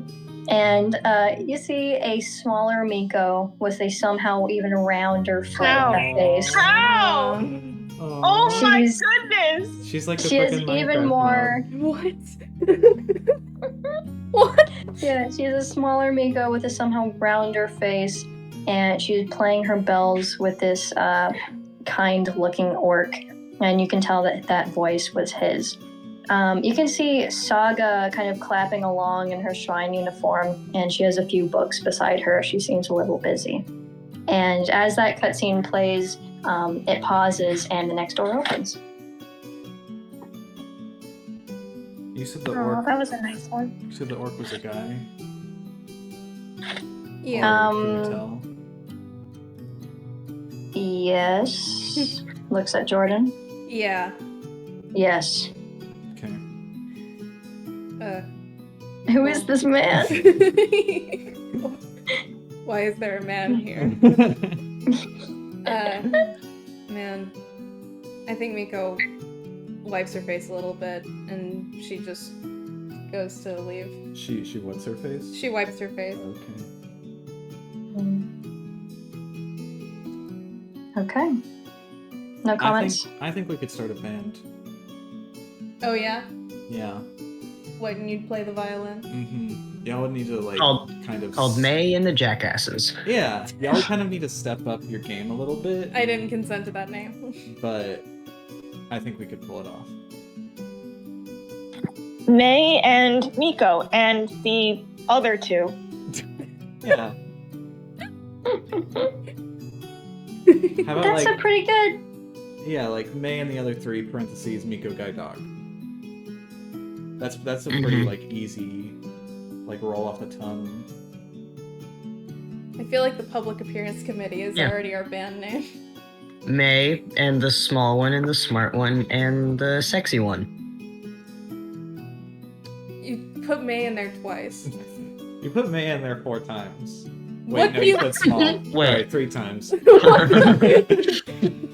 Alright. Yep. Anyway. In this next room, as you open the door, you may recognize this. It is a training room. And just for simplicity's sake, y'all know the Kung Fu Panda training room? Yeah. That is exactly what is plopped down. Great! You- Are we promised with a dumpling at the end? Oh my god. That's a no, different no. scene. Oh, fine. Yeah, It's been a while. There's no dumpling at the end. This is just a pretty hardcore looking training room, and you hear beat that course. Oh no! This is a lot worse than the other one. Alright, easy. I go first. Okay, this is going to be a DC of 15. Dex. Guy on that Dex. I kind of wish you hadn't told me the DC because I so badly want to go, does a 6 beat it? Did you get roll a 6? I did. Okay. May, you recognize this in a like sense of like almost vague like past panic and like enters you, and then you just see Guy go like, yeah, whatever, and like walk up and just get smacked in the face so fucking hard. It literally is the scene from Kung Fu Panda It where is. Poe Oh my goes God. on the course and he just gets absolutely destroyed. Just Oh, yeah. walloped. No, Guy takes one step forward and gets thwacked so fucking hard that his nose bleeds Oh my God. immediately. Oh, Yeah, Oh, the God. scene where Poe is like bouncing all around and May's just like trying, like she's like watching through her fingers, like hand covering her face. Guy, do you need healing right now? No, I'm fine. It's not real. What? It's. Do you hurt? Do you feel the pain? I'm good. You It that's didn't- not it an didn't even hurt. answer. Didn't even hurt. Didn't even feel it. I don't know about that. Trust me, Meeks. I don't. Okay. Someone else do the course. All right. Okay. Miko very carefully walks up to the course and tries to go through it. And she rolls. Oh! No. No. Mhm. No. Are you kidding me? Oh, She no. rolled a When- natural 1. Okay. When Guy gets hurt, it's funny. When Miko gets hurt, I get worried. I'm gonna say you walk up to the same thing that hit Guy in the face, and it's like spinning, and you're like, okay, well, it hit Guy in the face. I'm a lot shorter than Guy, and then you realize that there is another pillar that's spinning around your face level, and you get smacked in the fucking head, and Miko gets like shot back, like falls back on her back, slides a little bit. Her Oh, nose God. is also bleeding. Oh Jesus. Guy actually Doc is- kneels down to her to fucking check if she's okay. Yeah, actually, Doc is going to cast Cure Wounds on both of them, even if this is not real, just to like check them over. And like specifically for Miko, so she got flung like 10 feet. Does the thing of like kind of having her tilt her head very slowly. There's a No, No. Doc goes to I was cast, imagining it. Doc goes to cast Yeah. Cure Wounds, and then Miko stops him and is like, "Don't just at least until after we get through. What if I get hurt worse and you just have to do it again? Just don't worry about it. It's fine. It's fine." Hey, May, is this one yours? Because I can't imagine this being part of Doc's childhood. Oh no, that last one was mine. I think this one's Miko's. Oh. I don't fucking believe you. Why not? Hey, May, do you want to try the course? I mean, yeah, I guess we probably have to. And she kind of like eyes it over and, you know, Bless you. Bless you. Thanks. She recalls going through this many times and like probably knows like an easy way through it and goes through it. Okay. I give her an auto pass. Oh, cool. She gets to the other side and just goes, okay, now just do that. So this is Miko's memory, huh? Yeah, I just got lucky. You hear a chime when May goes through. Okay, guys, gonna try again. Okay. May is gonna turn around and not watch. Oh my god! 3. What? Guy, you get whacked in the fucking face again. More blood spills down your front. In Guy's defense, Mina's sort of training style was not dodge. It was more just take it. So, he, yeah. Okay, Guy, you get whacked in the face and you bleed more. Oh, God. Okay. Can I just keep going after I get hit? Yeah. You certainly can. Give me a con. Yeah. Okay, Guy's method is just keep moving forward. Give me a con. 17. Are you? Okay. Wow. I will say you I think won, Miko but that's would watch horrifying to fucking horror. watch.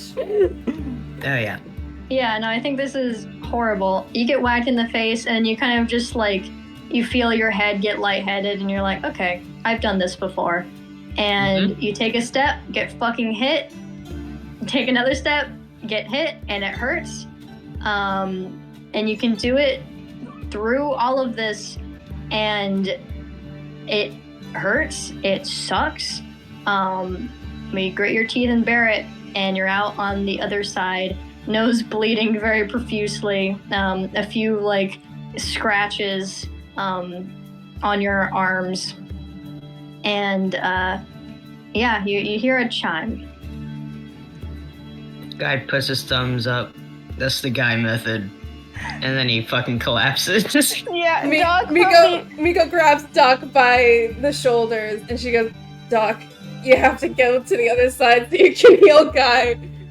Yeah, Doc nods, and like I think Miko can tell. Like if Miko is like grabbing Doc, you can tell from the body language that like watching Guy do that. I feel like Guy stepped up and prepared himself to do that before, like without saying anything, before anyone had time to react. Oh, sure. For sure, Doc is like infuriated by watching that. Yeah. But also, why would you do that? May wasn't even watching. Yeah, She just May- heard a guy get his ass beat. May is just like staring at the wall and like has her arms crossed and like eyes closed, like you know. And she and once he says that's the Guy method or whatever, she's just like, that's one way to do it. Yeah, I will say Guy's bleeding pretty profusely in different places of his body. He's Good He's got God. the worst bruising known to man. Oh yeah, Listen. no. It's good. It's fine. I've been hit harder. Miko. Just a Tuesday for Guy. Okay, Doc is going to, well, okay, we can cast spells in here.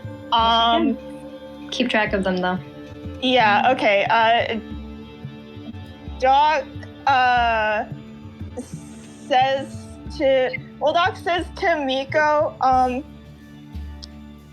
if I fail, cast Enhanceability on one of us, and God, cause Doc's dex isn't like great. It's not bad, but it's not great. Can I roll like some sort of perception check to be like, okay, is there like a rhythm to the course? Is there like a Yes. way to like judge the timing? Give me a perception. Yeah. That's wisdom, right? Yes. Okay. Okay, that's pretty good. That's 18 plus... Oh, that's 18 plus 3. That is good. Okay, you can recognize the exact path that May used, and you know how she did it. You have advantage if you want to roll dex. Okay. Yeah. I don't know how else Doc would, Because Doc has better con, but they're not gonna do the thing Guy just did. That's stupid. That's avoidable. Guy's on the floor bleeding out. Yeah, and he's in the Family Guy. He's in the Family Guy death pose. Right, of course. Okay. Yeah, okay, then I'll do dex with advantage. Okay, first one is a 14. Second one's a 15. Okay. You, Miko, can watch Doc take a deep, deep breath, and then I will not say effortlessly. I will say with effort, tries his goddamn best to get through this, and he does. He can get through it unscathed and go to the other side. I think it's a bit Looney Tunes how like his hat gets like knocked off on one of the things, and then he like catches it in the air and jumps through stuff. But yeah, he can get through it unscathed, not getting hit, and make it to the other side.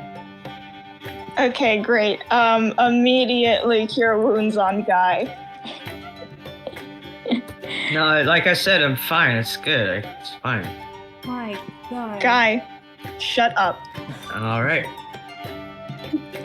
And I'm gonna say in this scenario, you use that cure wounds, and Guy, you can feel your wounds heal back up. You still feel a bit dizzy. Okay. I dropped my D20 earlier and I got a 17. Can I take that? Okay, alright. Miko's seen everyone go through it at least once. I don't suppose she could also try to see how they did it and try to get some stuff from that. Give me a perception. Alright. Killing myself. That is a 9. You can't tell. All you see is just moving parts. Okay. Alright. Alright then. Dex roll number 3. What? That's cocked. That's cocked. Ugh. Okay. That's a 13. Okay. I'm gonna say that you can make it through this, but you do get hit several times.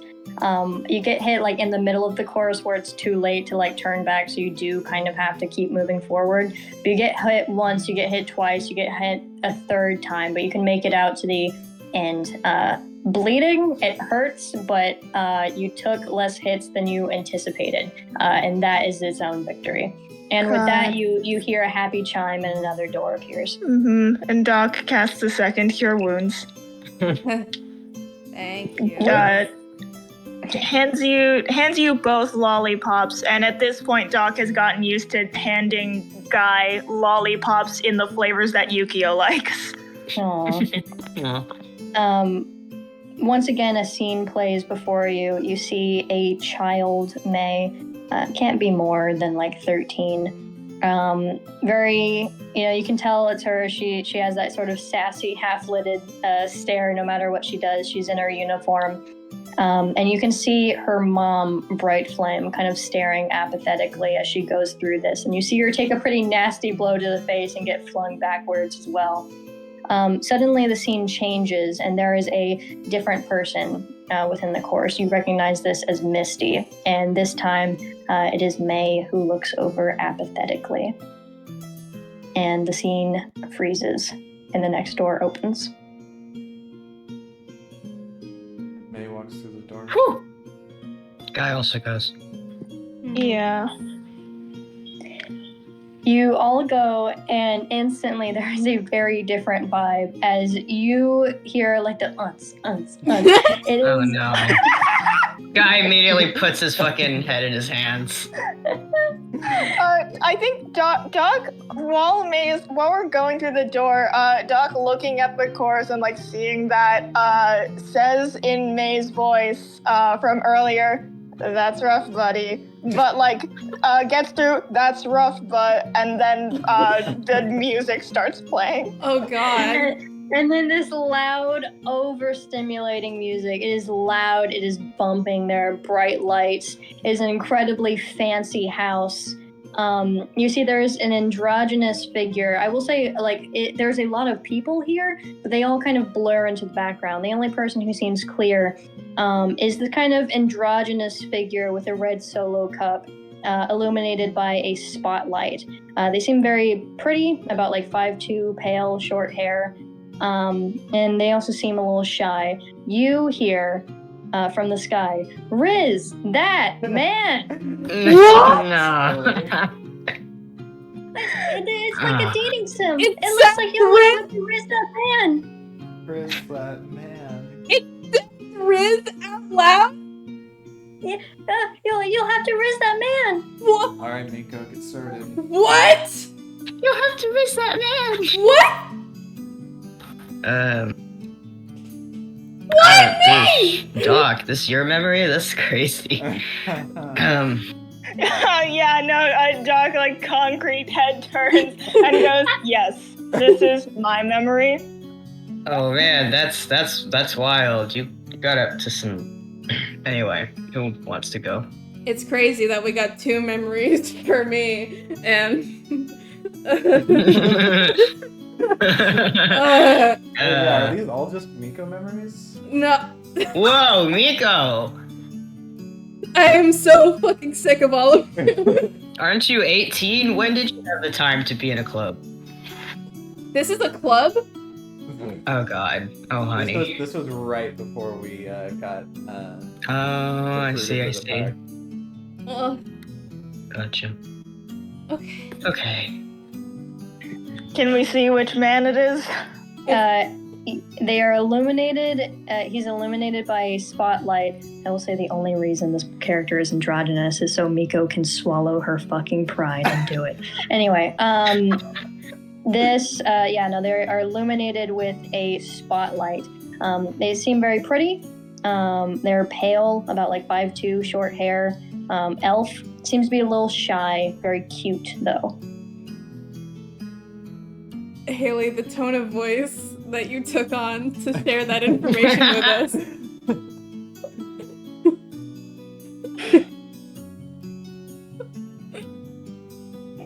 And you all stand there fucking awkwardly as the music is. Oh god.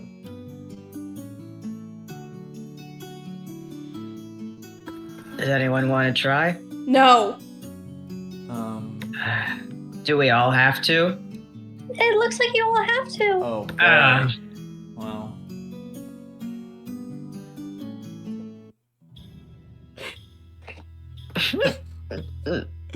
I mean, I could, but I want to see what you guys do first, so no one steals my jam. My entire plan is stealing one of your jams. Because no one wants to see my jam. How? Miko, I am so interested. You shouldn't be. Tall is he? But 5'2". 5'2". Small. I feel like his... Small. This is out of character. I feel like his eyes are right at May's boobs, so she's got advantage. Alright, okay, let's get this fucking started. Okay. I will say I am going to change the DC roll for the charisma for how well I think you did. Oh god. Okay. Am I still wearing my fucking all black attire with the gold? It's a dream. You can wear what you want. Oh. Oh, okay. Interesting. Okay.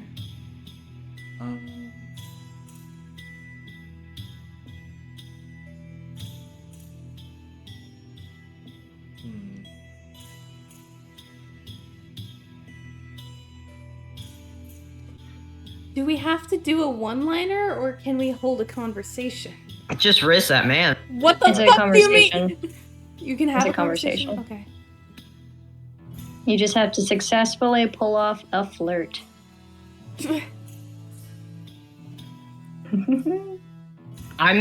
While you guys are doing your shit, I'm literally writing down guys' game plan that he's creating in his head. What's our end goal here? Is it? I think you know. You have to successfully flirt with him. You don't have to confirm that you're gonna sleep with the man. You just gotta make him blush. All right. I'm going to change into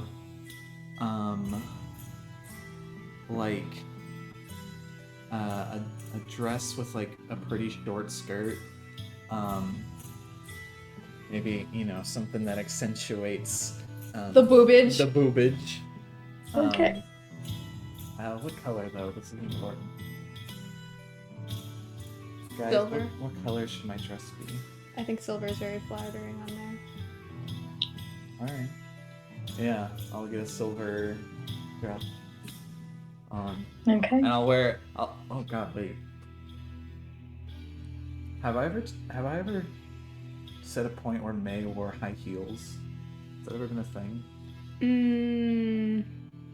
I think if you want it to be a thing, we would all believe that she has at this point learned how to walk in high heels. Agreed. She's dexterous. Mm-hmm. Yeah, okay. She'll get some high heels. Not like high heels, but Like 3 inches. Two inches. 2 inches. Yeah. Okay. Yeah, okay. May fucking snaps her fingers and immediately is in her fit. Her Riz fit. Her Riz fit. Do I look rizful?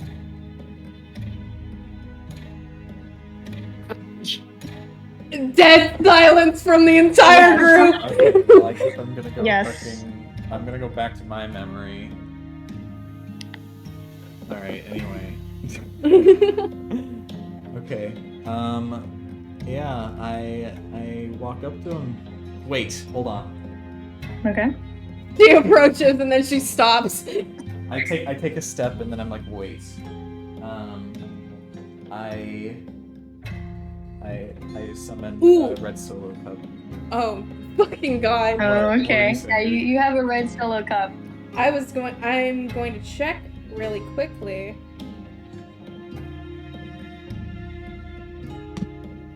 Is Eagle Splendor still active?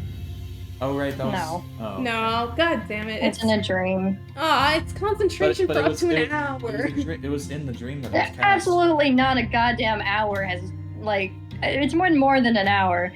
What? No, it was cast in the dream at the rain. Yeah. part. Oh, okay, yeah. Then it is still active. Well, I there thought you you go. meant fucking, yeah, no, I get it. Okay. Yeah, it's still active. Okay, cool. All right, yeah. So I summon a red solo cup with the. It'd be really funny if Miko dispelled it right now.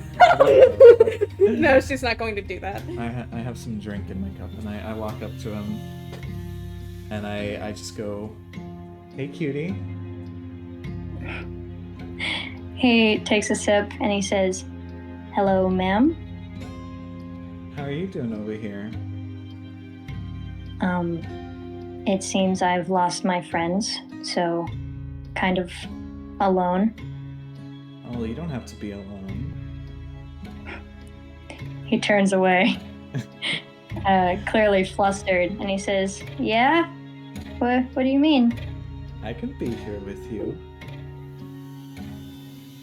He looks at you, pale face, very clearly red, and he says, really? You don't have to." Oh, I don't mind them. Okay. Yeah. No, give me DC 6 charisma. Just regular roll, no advantage. Mm-hmm. Okay. Well okay, then. 10. 10. Okay. Yeah, no, you see this man's face just glow red so deeply, and you hear a little happy chime, and then the scene resets. and it says if no one has talked to him. Wow. Oh, this feels so strange. I walk back to the group, but as I'm walking, I'm strutting in my high heels. I turn back to him, even though he's been reset, and I blow a kiss at him. He does not see, but you do it. I hand my cup to Miko. What? Miko turns around frantically trying to pass the cup off. It's just that easy. Miko she looks around and she shoves it into Doc's hand. Can I make a dexterity saving throw to shove my hands in my pockets? Yeah. Go ahead, Dex. 17. Oh my god. Yeah, no, you, Miko, try to hand it off to Doc, and he shoves his hands in his pockets. Miko looks Sorry. No, you're not. I'm not. You're right. Miko looks very, very fucking, like, pleading eyes full of distress at Guy. And she just, like, walks up to him and she tries to shove the cup into his hands at full force. What? She's shoving Like- the cup in your hands. You don't She's trying contest to that? she's trying to give the solo cup away so she doesn't have to do it. It's like Do the you fucking contest that? talking- If you it's don't, the- you have the cup it's like now. the fucking talking pillow. Do you need me to go next? I don't need anything. do it, I don't Miko. want to. It's I easy. don't want to. You just listen. All right, listen. Probably in your head, you're like, oh, what pickup line do I use? What smooth talking? No, you just be nice. And you're good at that. You're good at being nice. You're good at being nice, and you're cute enough to do it. And he hands you the cup. Ew. Yeah, see, just like that. I know, gross, right? Just like that, it was easy, Ew. right? Ew. Super She ew. walks away.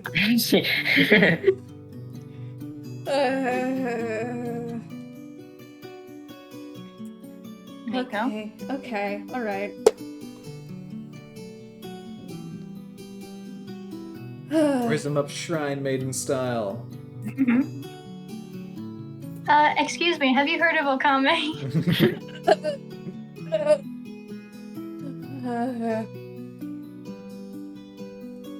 God. Okay. Okay. Miko, I guess she changes her clothes too, but it's just a t-shirt and jeans, like, from this morning.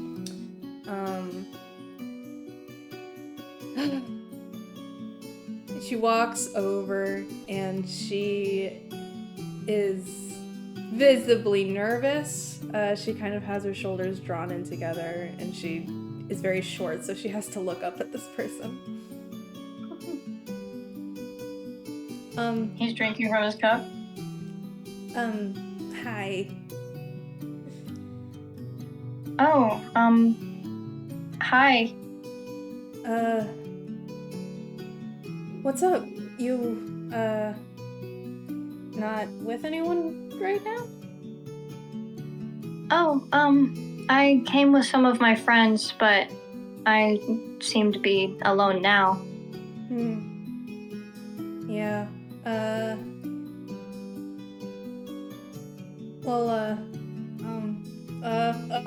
she runs away. She runs away. She comes back. She goes back. She couldn't do it.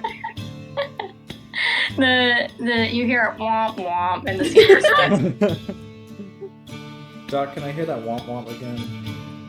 Wah wah. Thank you. I hate all of you. Miko tries to hand it to Doc again, and don't you fucking dare contest that.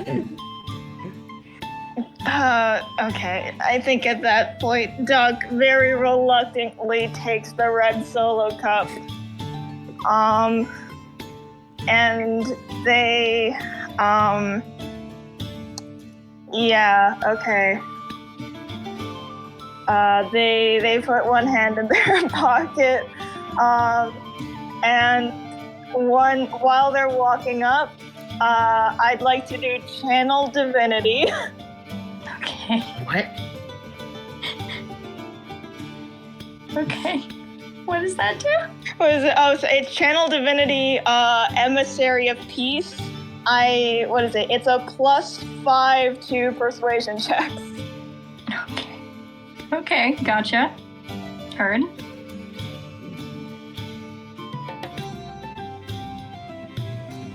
Okay.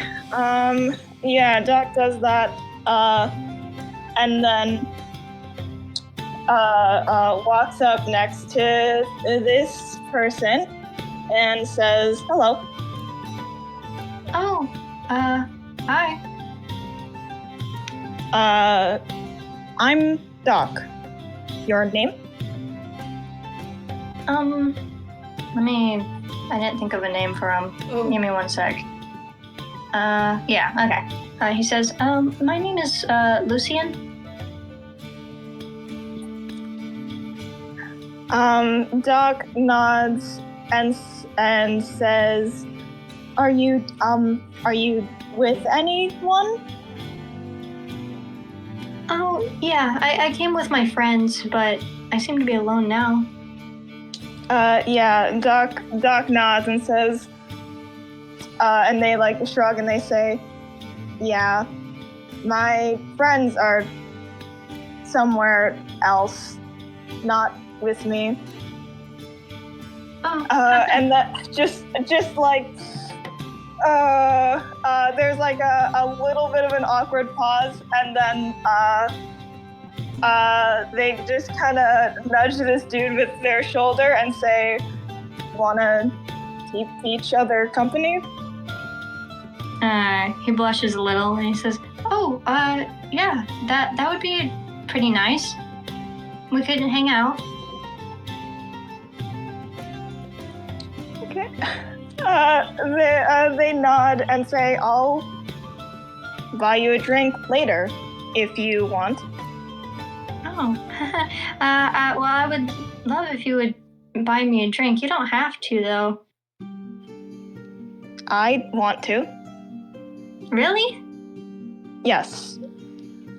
You're cool. Wow. Well, thanks. You and I seem like we'd be great friends. Okay. Doc nods, walks away, and then hands the solo cup back to Miko and says, "Not like that." Yeah, you hear womp womp and the set resets. I thought you were doing well, and now you're not. And now I want to curl into a ball. Doc thinks about it and says, and they shrug and they say, "I wasn't direct." You gotta flutter your eyelashes a little bit. Gotta jet out your hip. Yeah. Miko walks over to Guy, and she fucking slams the stupid solo cup into his chest. Okay, alright. Fine. Guy walks over to this guy. Okay. He's taking a drink. He's... Oh god, Guy's like almost a foot taller. Okay. He leans down in such a way that they're kind of at eye level, but also you can very clearly see down his shirt. Okay. And he says, "Hey, are you doing all right? You seem nervous." Oh, yeah, sorry. My friends, I seem to have lost my friends, so. Really? That? He stands up a little bit taller. Says, "That is surprising. I'll be honest, you look way too cool to be standing here all alone like this." And he very gently lifts this guy's chin to look up at him, says, I can help you find your friends who lost you, or if you'd rather, we can hang out till they happen to find us. This instant fucking red tomato face, and I think he just goes, yeah, really, you want to hang out? I you don't have to.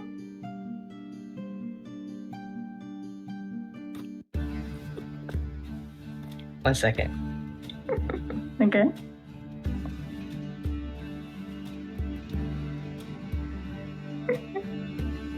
Okay. Guy leans down once again to where their faces are pretty close, and he says, why wouldn't I? And he says, well, because we just met, and you probably have friends to go back to, too. Well, like I said, we can go find our friends who lost us, or we can become friends with each other.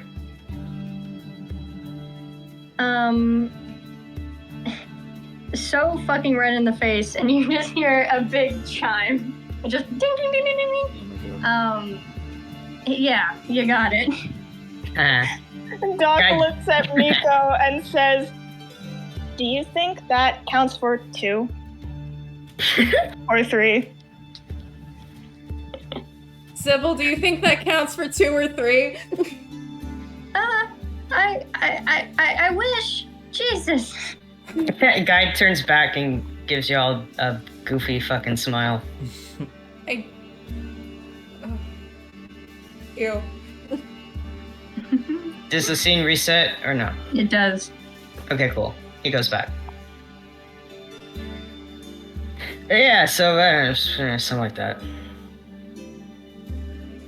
You said that you just had to be nice, and Doc was nice, and he fucking failed. You're a You have liar. to be nice, and then maybe caress his face a little bit. I don't. Yeah, be nice and then show him. Well, you don't really have. What? Show him what you're worth, I guess. You know. I was gonna say show him your boobs, but Can you? He looks at Nico and Doc. Maybe just stick with jutting your hip out. I mean, maybe you could with the dream, you could maybe padded bra. You think? Yeah, or if you. I mean, there's nothing wrong with being small, but I don't know if it would be easier if you want to make yourself taller or something. None of you have ever offended me more than you are offending me right now. I'm just saying, Listen, what I'm trying to say. Looked down at. What I'm trying to say is you got to work with what you're given, right? Miko, you're small and you're cute. You can play up the oh, I'm so helpless. Need someone to help me. I don't know. This feels gross. It does, and I don't like it. I don't know. Just say your boyfriend broke up with you and you want a rebound. You should ask him if he wants a tarot reading and then draw the lovers or something. Oh yeah. Read his poem, but then really hold his hand. Yeah, with it, hold his hand and trace your fingers along his palm. And then be this line here, and then turn his hand over and kiss the top of his hand. Means that we should spend the night together. And look directly into his eyes as you say that. Yeah, and flutter your eyelashes. Mm-hmm. And don't stutter. And if he doesn't respond immediately, just keep holding his hand. And if he really doesn't respond, be and that's. What do you think of that? I don't know. I feel like you two are just talking to each other through me. And Oh my gosh. I'm so... May, we could riz each other up so hard. Oh, we would do so well. Yeah. Can we summon... Hey, Sibs, can we summon, a earpiece? Can I just, tell Miko what to say? Yeah, you can summon an earpiece. An earpiece falls down. Here, I can, walk up first and be your wing woman. Yeah, my friend over there thinks you're super cute, but she's too shy. Oh, that's actually a good idea. Yeah. Do you want me to do that? I can do that. Okay. May, do you want to or should Yeah, I? I'll do that, and you can be in the earpiece. Okay. It's a team effort. Yeah, we can do that. All right. Don't. No. Are you ready, Miko? Give her the cup. Yeah, you're Guy holding give it up. Miko the cup. I guy gives her the cup. All right. Uh, May. don't make me do anything weird. No, of course not. You were trying to. No, no. And I pat her on the head and I walk over to him. Okay. He takes a drink from his cup. Hey, my friend over there was actually telling me that she thinks you're pretty cute, but she's a little shy. So I was wondering if you wanted to talk to her. He flushes a bit and he says, "Oh, her? She's pretty cute too, but she should know I'm also pretty shy, and she shouldn't expect me to make the first moves." Oh, really? Well, Mm-hmm. how about I walk you over there and I can help you out. Okay. And I grab his hand and lead him over. You're gonna riz him up again. Yeah, I was thinking A that. second time. I'm just warming him up.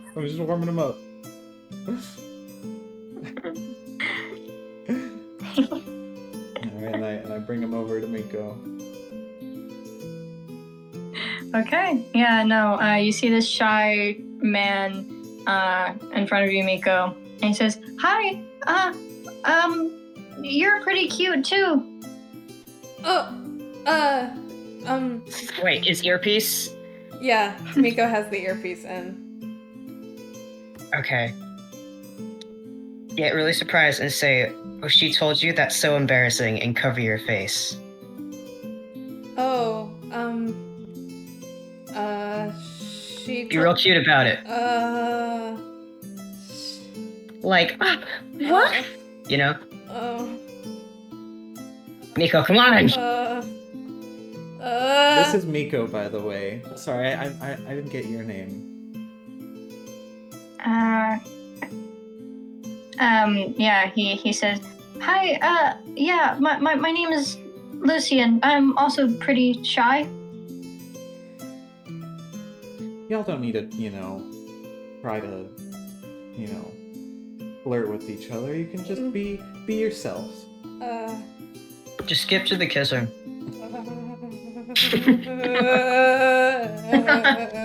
Miko takes the earpiece out and she runs away. Oh my. Maybe you don't need words to communicate. Hey, what the hell? Lucian, she's kind of a wet rag. You want to get with me? Yeah, that was kind of a wet rag. I need something to cheer me up. I will totally get with you. All right. And you let's hear a go. chime. Dibble did that. Wow, Miko, you kind of have a PhD in fumbling. Yeah. Jesus, Miko, that's really embarrassing. Miko Like- fucking stomps over to Guy and she goes, "You are not helpful." I would have. Okay, you know what? Let's try the same fucking scenario. May, go over and say the exact same thing, but say it's for me instead. I'm gonna show you how. No, you. I could have helped you are bad at giving advice specifically because you just keep talking, and you just keep going. You I were, gave you you were freezing up opportunity. there. You were freezing Yeah. up. No, May, let's do the same scenario. Go up and say the same thing, but say it's for me. All right. I walk up to him again. We cannot do Yeah, this scene a second fucking time. We can just say that Guy fucks this man, and we can get it over with. No. No, it's a puzzle. Yeah. No, you walk up to him, and he's taking a sip from his cup. Hey, my friend over there was telling me that he thinks you're pretty cute, but he was a little shy and didn't want to come up to you. Did you want to talk to him?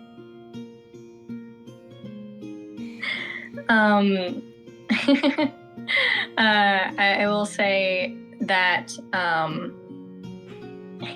yeah, no, he says, "Oh, okay, he's pretty cute too, but he should know that I'm also pretty shy, so, he shouldn't expect me to make the first move." Oh, that's okay. Come with me. I'll help you. I'll help you all out. Oh, okay, yeah, sure. And I grab his hand and walk him over. Okay. He walks over, and he looks at you, Guy, and he says, "Hi. I also think that you're cute." Oh, she told you that? No, that's so embarrassing. And he covers his face with his hands. He laughs a little and he says, "Wow, for such a big guy, I didn't expect you to be so, coy." Yeah, I can't help it. She's right. I do find you really cute. I'll be honest, I'm kind of awkward. So I'm just gonna ask, do you have a boyfriend? I don't. I've never dated anyone before.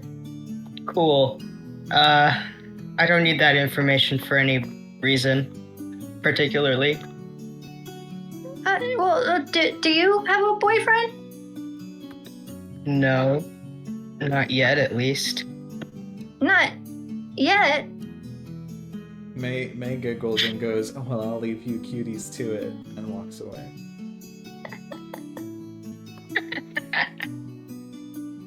Guy, very gingerly grabs this guy's hand. He makes like an oh sort of sound. Sorry. This is forward, but would it be okay if I kissed you? Are you sure? Yes. If you want to, you don't have to though. Guy kisses him. His entire face flushes red, and you hear another chime sound. Guy looks at Miko and flips her off. Miko is not even looking in their direction. Oh my god. Hey, Miko! Miko turns around. Guy kisses him again and flips her off. Miko flips him off. Doc Great. says out loud to Sybil, "Is that 4?"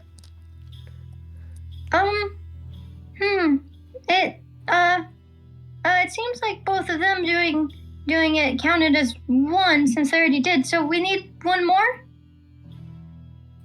Okay. Doc waits for the scene to reset and takes the solo cup. Okay, they still have the charisma thing activated. Mm-hmm. Okay. He takes a sip from his solo cup. Okay. Doc takes a sip from this dream alcohol and just settles firmly into like pure work mode tunnel vision. You have to do this. Goes up,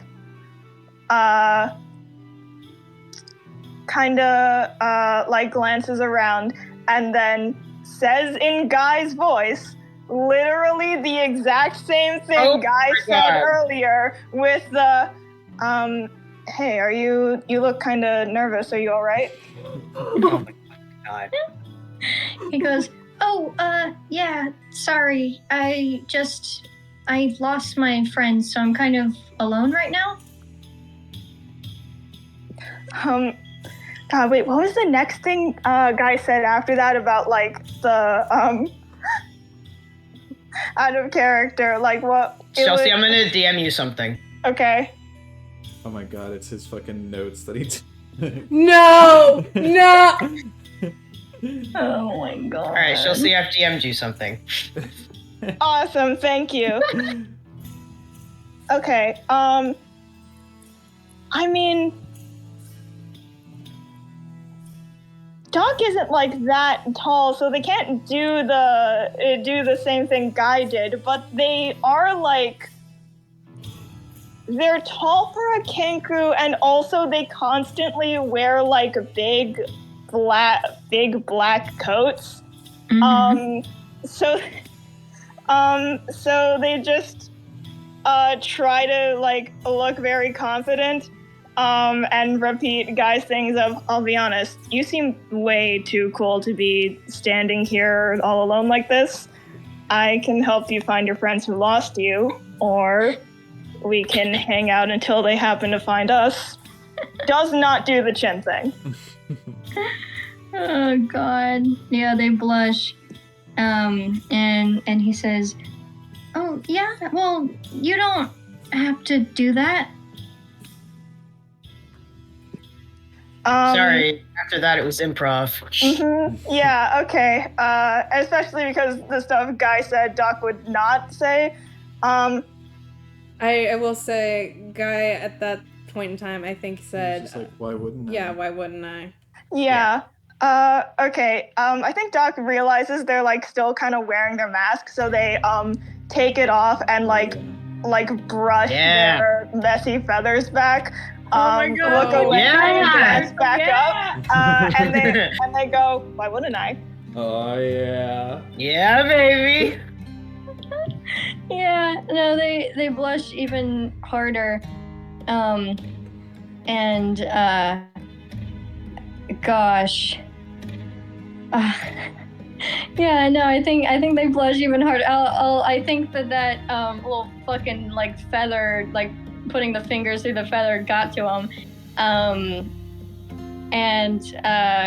I think kind of off script from Guy, because this is a different interaction. He would say, "Well, you want to like hang out?" Okay. Now that they're going off script, Doc is like kind of not sure what to do. So they do take out their notebook and they like write in it. Ooh. Risky move.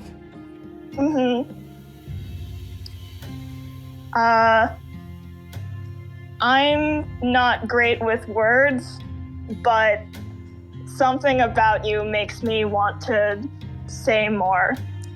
Nice. Dude, that Yeah. I think fucking you can hear Sybil. You can hear Sybil from the fucking sky say like, "That's so romantic," and you hear a ding ding ding ding ding. That yeah was in character. You hear Guy go, yeah. Yeah, May's like, woo! I don't think you guys can read it from there. May's not like that then, I guess. I will say no. Yeah, no. Shut up, Jordan. Okay, I'm sorry. Whatever. Fuck me, I guess. There's a fucking projector that's zooming in on the interaction, so you guys can see. It's a TV. On the Jumbotron. On the Jumbotron, you all can see every interaction close up with subtitles and everything. Yeah, no, you read that shit. You both go like, yeah. And another door appears leading to the next room. Oh my god. I was just gonna say, if you needed to go, Miko, that you could imagine him as Cat, but I guess we're all good. Yeah. That I don't know how that would go, Yeah, but it's just a suggestion. it would go I feel like awfully. if she imagined it as Cat, she would just go up there and be like, hee hee hee hee hee, you know? Yeah. Hee hee hi. Which honestly, that could have might worked. work, yeah. He seems Yeah, that was the cuteness I was telling. Anyway, let's go through the door. Yeah, alright. Miko is entirely unamused and she walks through the door. This is just what I needed. May, if I went up to you and went hee hee hi, would you think I'm cute? Oh, yeah, for sure. Awesome. Doc signs at Miko. I'm glad we're friends. I'm glad we're friends too, Doc. And she signs that back. Yeah. Guy and May are two fucking, like... They're hee-heeing at each other. Yeah, they don't notice that shit. Awesome. Okay, yeah, you guys go through the next door. Oh, is there any scene? Oh yeah. Sorry. We get to see young Guy. For real, that took forever. Sorry, we spent like a fucking hour raising up this I didn't expect that to take so long either. I loved it though. It was Yeah, fun. I knew that this was the hardest puzzle. It was Yeah, so hard well, you we had to guys- choose an actual solution because Miko couldn't fucking do it. Oh gosh. Look, she just had her arrow awakening. Yeah. It's fine. Okay, Miko. Yeah, no, you guys, as you kind of all kind of laugh and joke, you see that same scene with that cute looking elf. And you see a very young guy, I think about like 19. Yeah, I think about 19 years old. You can see that he still like has a bit of his like he's wearing like his sort of default ghost outfit, you know, holding that red solo cup. And he kind of walks up to him with like this shit-eating grin. You don't see this sort of expression on adult guy much. And he's really chatting him up. And you can make out a few, you can make out several of the sentences. And one of those is like, ever been with a samurai before? And he is quite a lot taller than this other man. And he like blushes and shakes his head no. And then they seem to walk off screen. This part, guy, you don't remember. Something you don't remember is that after leaving the scene, the dream guy, the dream other man disappear. You see your friend Gerald, and you see a tiefling you haven't thought about in a long time. And they both kind of walk onto the scene, look a little confused. They look a little like, I would say that Gerald kind of like laughs a bit and shrugs. The tiefling looks a bit sad, looking back and forth as if they're looking for you. And then the scene pauses. And you can go to the next room. Oh my god. Fuck you. Fuck you. Oh. Wow, guy, Okay. I didn't know you used to be young. Alright, Miko.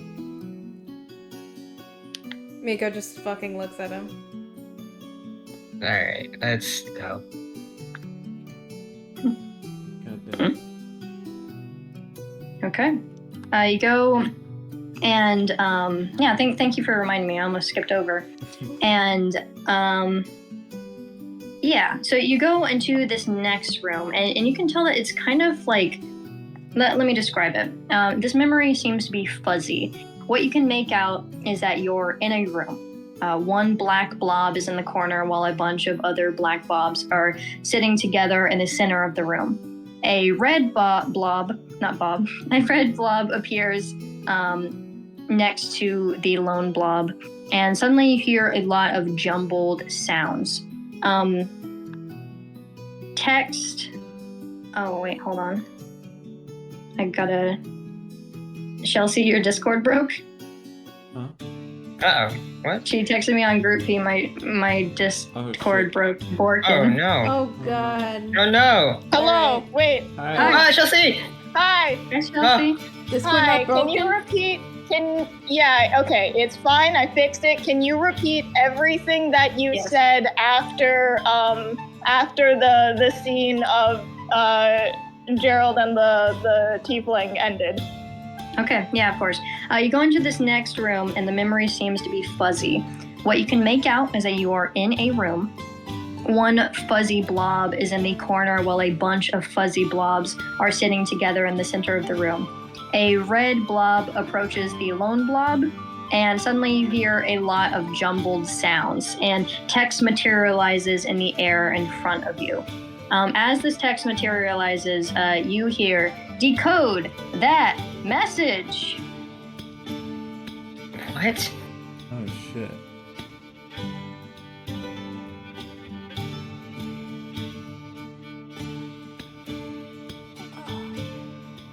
Oh. I want 5. Do not lame. Kneel. No. Lean on the Bookshelf. be schoolcrifter. To the librarian. Respectful. Respectful. Be respectful to the librarian. Do not Smoke inside. do not. Oh. Oh yeah. Huh. So what's the first part? I want 5. I want 5. Oh, Do not lean on the book. I what? Oh wait. Does that make sense? I don't. Yes. Okay. Yes, it does. I think. I mean, Doc can't really talk out loud, but as you guys start decoding most of the words, Doc kind of understands what this was about. Okay. So as you did make out the words, I'm not going to make you repeat the whole thing, but you do see these words rearrange themselves, and it says, "I want 5. Do not lean on the bookshelves. Be respectful to the librarian. Do not smoke inside." And as you decode that, the sort of fogginess, the fuzziness of this memory disappears, and a cutscene does begin, where you see a child, Doc, around Yukio's age, is separated from the rest of the other children. You can assume this is an orphanage. Talking to a fire genasi that seems to be a few years older than them. She's a fire genasi, and she has a golden eye, like a prosthetic. She kind of laughs as this younger child tells her what to do, essentially. And she says something along the lines of, "Don't worry, I'll get them for you." And the memory freezes, and another door opens.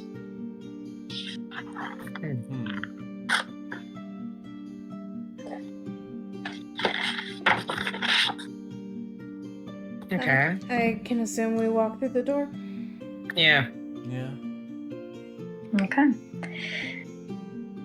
This next room. And you have to kind of think. You think, okay, we've gone through our group. We've gone through their group, but now you haven't. There is a vast hall that you are in now. One you recognize as an elegant hallway in the Vidro Palace. All is still for a moment, and Sybil says some things along the lines of, who's this for? Oh, And fuck. Oh God. No. Shit. Sybil, close your eyes. Sybil, look away. Sybil, don't look at this one. Sybil, no peeking. This is a really it's personal one to turn me. around. Turn Yeah. around, don't peek. This is a really personal one to me, Sybil. Don't look. Yeah, don't look at this one. This one's embarrassing for me. Mm-hmm. she says, I'm sorry, I can't really look away. It's like a subconscious thing.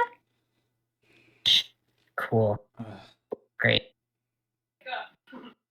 Wake up, Sybil. Angrily, you see a samurai burst through the door. She's wearing a normal samurai outfit. You can tell that it is Mina. Her helmet does not have her red horns. Like I said, it is a normal. It is a normal outfit.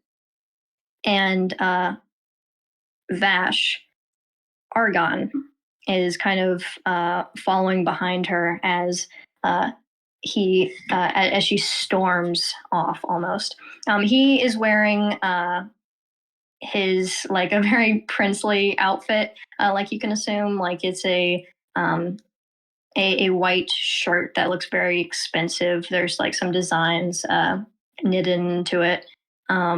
Very expensive looking pants and socks and shoes. And you can tell this is Mina because it does seem like she is quite a bit younger. You can guess about 14 years younger, in her 20s. And she says in a softer voice than you're used to hearing, one that isn't yet torn by war and battle. She says, "It shouldn't have been you. You tricked him. I'm the one who shows up for your training. I'm the one who pretends to be you." And Argon is very tired sounding immediately. And he points to the ring on his finger You may recognize it. And he says, I'm marrying his daughter. It makes sense for him to want me to inherit the power. Besides, it's fucking with me, Mina. I don't even want it. And Mina seems angered by this. She draws her sword. She says, then give it to me, Argon. Argon looks pensive. She points the sword at his throat. I'll pry it from your dead body. And unlike the other puzzles, she is now Argon's body kind of dissipates. You don't see it anymore. And suddenly you guys are on the other end of that sword. I am so mad at you. Roll initiative. This is why No. This is why you told us to keep track of our spells, you motherfucker. Uh-huh. Doc has used 2 of their cure wounds, so jot that down. Miko's used 1 enhance ability. Oh god. No, you didn't. Jesus, yeah, no. Okay. That's I rolled a 1. Very in Alright. character. Also the rebuke the violent, that's part of channel divinity. You can only like do your channel divinity after a short or long rest. So Doc is stuck with the +5 persuasion and cannot do the radiant damage reaction. Oh yeah, baby. Let's kill Mina. No! oh, that woman. No. What did the prompt say again? I will say the words this time. Say, win the fight. Okay. That's a little less not as bad as kill that woman. Okay, Doc has sleep, so we just have to knock her out, I think. Damn it. Me and Haley have had a conversation about if Guy and Mina were to ever have to fight each other. So I will be rolling a certain way. I guess Mina won't be. Oh yeah, also this is Mina, so Doc is gonna roll with disadvantage on any attacks, but they're probably not gonna attack anyway. Are we right in front of her right now then? Yeah, it seems like the room shifted, so instead of Argon, it is you 4. Okay. Begin when you're ready. Oh god, she's fucking... But she's not the...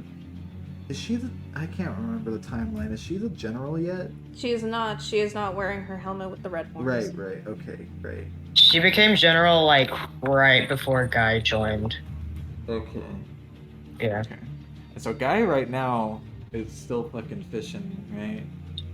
Yeah. Yeah, he's out fucking around. So he's not anywhere. Fishing and fucking guys or whatever. Yeah, I don't think not yet. He's not even fucking guys. Oh wait, He's not- right? yeah. 'Cause He's he's fishing. He's fishing. pretty damn young, right?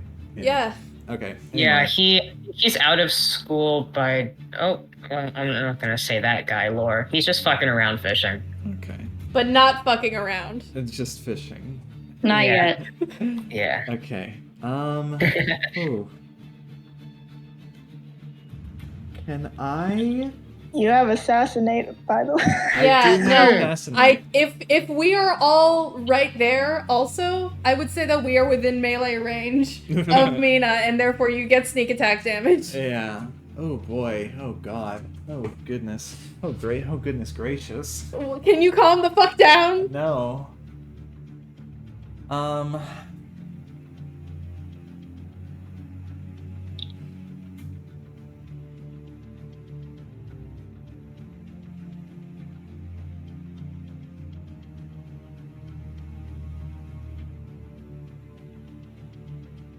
Okay, here's my dilemma. Here's my thought process.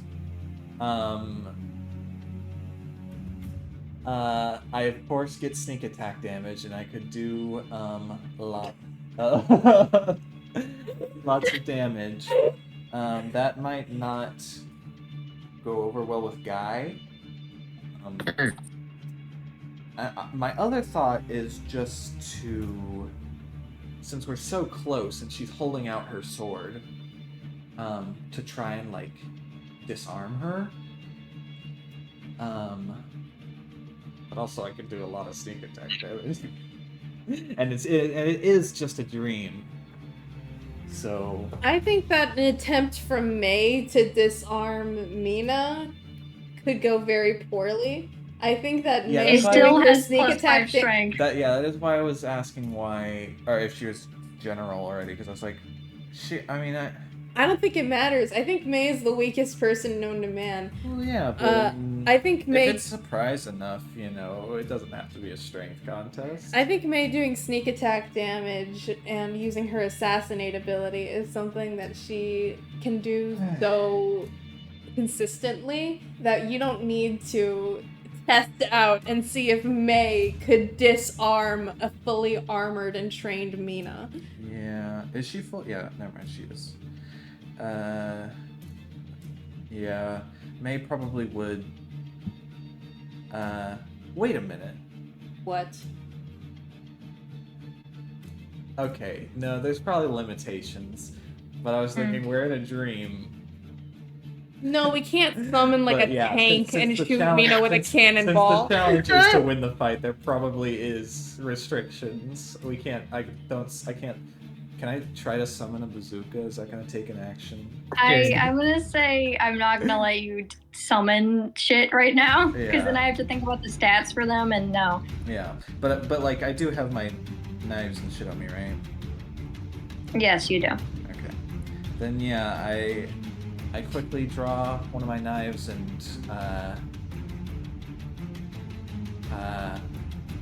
I try to like, ooh,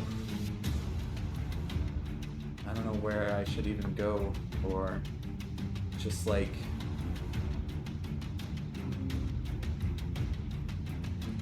honestly, probably gonna try to go for the neck, I guess. Alright, and Okay. with Assassinate I have advantage, and I'll be doing sneak attack no matter what. Okay. What the fuck What is the this? fuck just happened? Okay, well, I rolled an 8. She rolled a 2 and then a 3. Yeah. Okay. It's Mina, our bestie Mina. Was that to hit? Yeah, that was just a hit. I'm gonna say, Okay. Story-wise, do you want to miss right now? Because she's not moving. I could argue to just let you hit her. It could be Story-wise, do like you a want me to surprise. let you miss?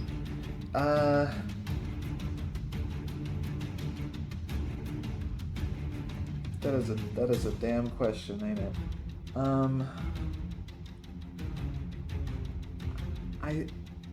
I think I want to say no. Okay. You want this to hit? Yeah. Is this because I spent the entire time during our little thing turning all of our dice over so that one is on top? Wait, what the fuck? I just noticed you did that. That's fucked up. Okay. She is not moving. I will let you hit her. Okay. Am I doing sneak attack damage still? Yes. Okay. Oh wait, did we level up from the dragon? No, not Okay. yet. Okay. I think we're gonna level up after this After we session. leave Landshire. Or something. Oh yeah, we have. You know, another we level. it's the dragon plus the XP, obviously from the Apple quest, and then after we defeat Mina, that's like, that's good. It's all like in stasis until we leave Landshire. Then we're gonna get like 1 million experience points, not exponents. Sorry. Anyway. Okay. 16. No. Yes. 21. Oh right. 16 plus 5. Yeah. 21 damage. Okay. You I'd swing. like to use an ability. Oh, of course you. Guy's going to take a hit. Okay. You may begin to attack Mina. You said for the throat. You did. And I think very quickly, guy pushes his way in between there, and he takes 21 damage. Jesus. I think, Slash him pretty heftily. He is not a ghost right now, so he does begin to bleed. No. God. I think, Mina is a bit shorter than Guy, so I think that's more across the chest for him. This is nuts, and I understand if you wouldn't let me do it, but could I use my reaction to use interception to lessen the amount of damage Guy takes? Yes. Okay. Hold on, let me see how that works. Mika just sees all this happen in one fucking, 6-second turn. yeah. Yeah, I'm sorry. I texted Haley as soon as it started. Sorry, May. Yeah. I'm going to... Yeah. Okay, so this is I reduce it by 1d10 plus plus your proficiency bonus, but we're not using that, so I don't know if I would actually add anything. Okay, 1d10. Where's my? Oh, I lost one. Uh-oh. Uh-oh. This is a big uh-oh moment. Sorry. I fucked up your luck with that one. That was fucked up. Okay.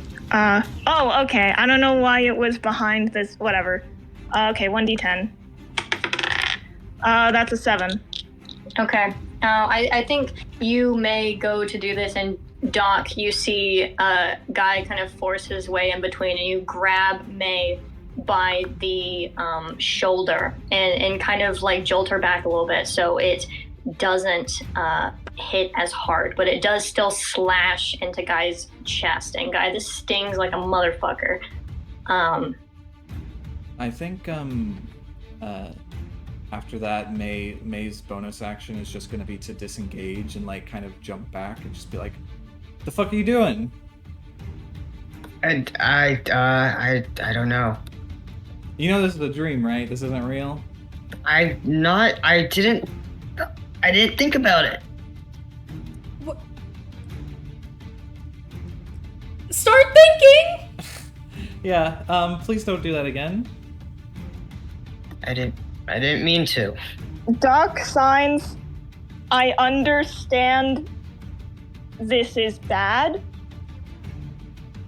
Think of it as a sparring match. We know she's alive. Are you going to do that again? I don't know. I didn't mean to. What do you mean you don't know? Just don't. If you do it again, that's a choice.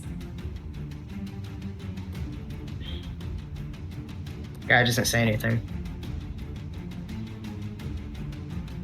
Doc's turn. Okay. Okay, sleep is based on HP. Yeah, I think Mina has far too much HP, presumably, for sleep to be a viable option at this point in the battle. Doc is going to cast Calm Emotions.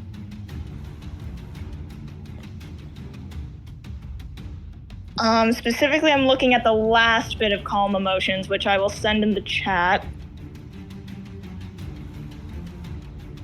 I'm going to stop you there. This isn't real. It doesn't have emotions. Oh, God. Okay. Dang. Well. Okay. That's fair. Okay then. Something Bonks else. Guy on the head. It doesn't have emotions. DM didn't even use she, her pronouns. Used its pronouns. Can't help it. They're just so besties.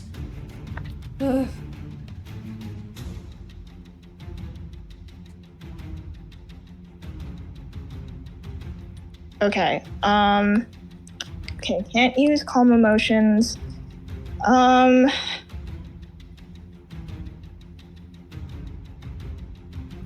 Mina goes next. She's holding her sword. She's holding her sword, and give me a little perception, Doc.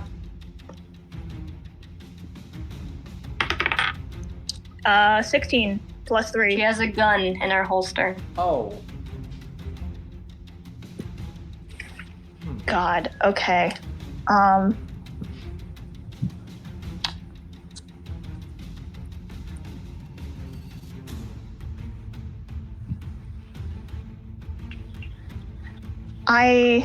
don't think there's any way to deal with the gun right now. Doc is going to cast command, and if this works, the word they're going to use is throw.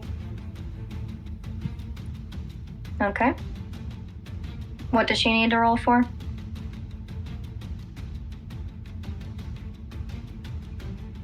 That's wisdom, right? Yeah, that's a wisdom saving throw. 15?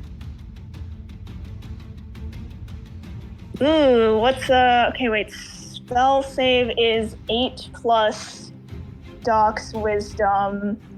Oh, that saves. All right. Yeah, nothing happens to her. Oh, shoot. Okay. In that case, bonus action. Okay, has the sword and the gun.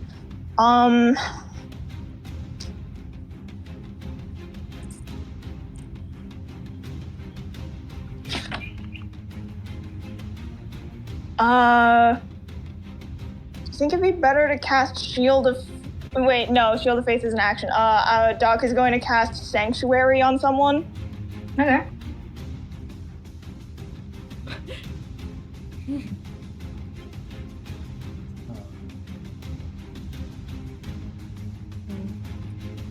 Oh, okay. You could cast it yeah, okay. You could potentially cast it on Guy, so if he tries to do that again, then whoever is making the attack would have to quote-unquote choose a different target. That's true. I'm just worried because Mina is next in the turn order. Okay, but actually, Guy is in front of all of us, isn't he? Mm-hmm. Okay, then Sanctuary on Guy. What does Sanctuary do?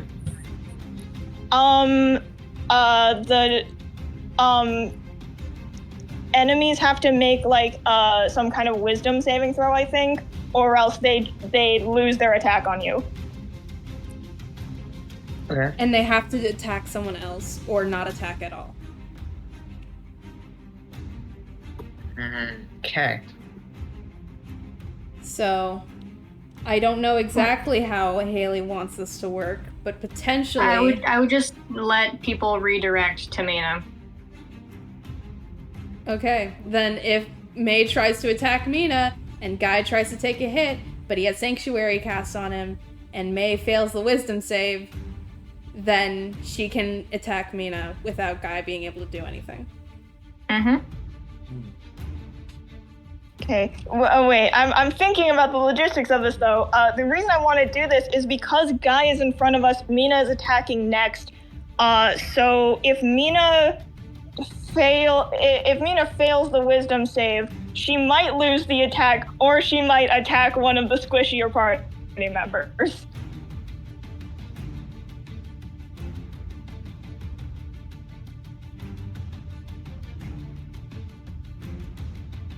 Haley, why are you making us hurt our dear, dear friends?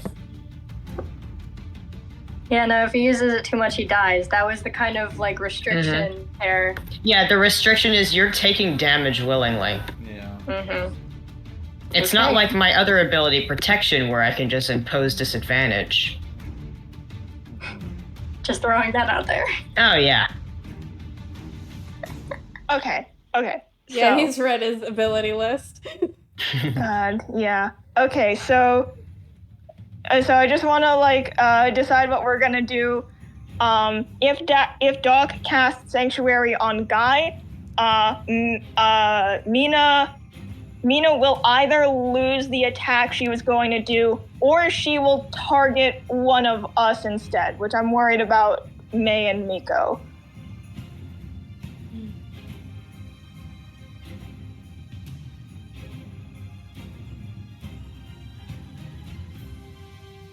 You know what? Screw it.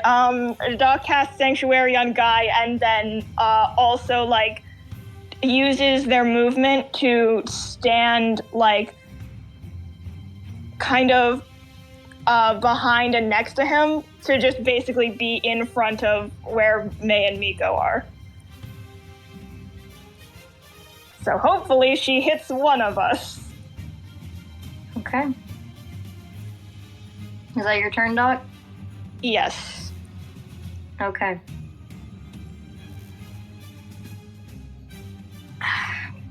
Yeah, I'm gonna tell you what happens. Oh, fuck. Okay. That's not a good sign. Mina takes her sword and she slashes twice at you, Guy, at your back, which is facing her. And she slashes once, she slashes again, and you take 17 damage. Actually, no you don't. You take 17 plus 10, you take 27 damage. Oh. Mina passed the wisdom save. Yes. She rolled a 19. Okay.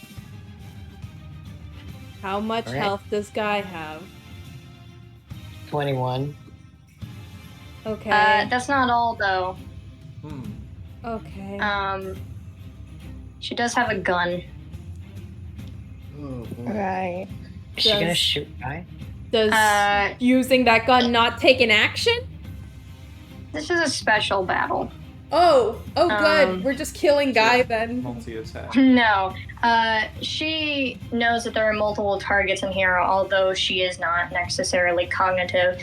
She's going to aim her gun at Doc, and with a 19, again, that does hit, and you are going to take 6 damage, Doc, as you are shot by this pistol, and it goes through like your shoulder, and you can register this as like it hurts very bad, but knowing that it's a dream, you can at least soften the blow for your mental self. Yeah. And it's now whose turn is it? Miko's. It's now Miko's turn.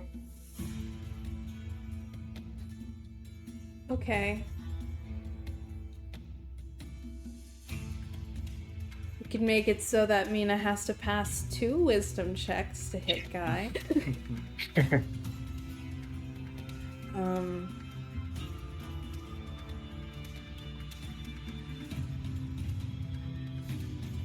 But Miko is also back up to 3 uses of Healing Word, right? Yes, she is.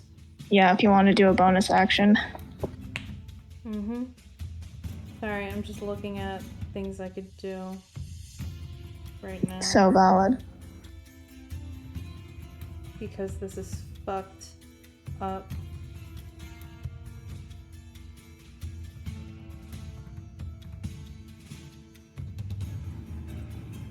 Okay.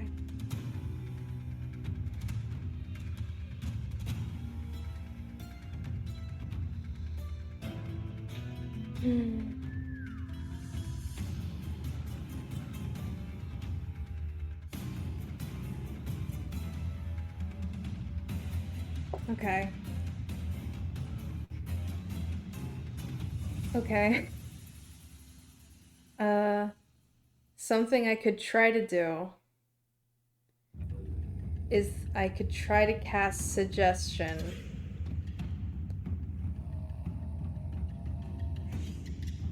To make Guy disengage from battle and not come back. Can certainly try. You can.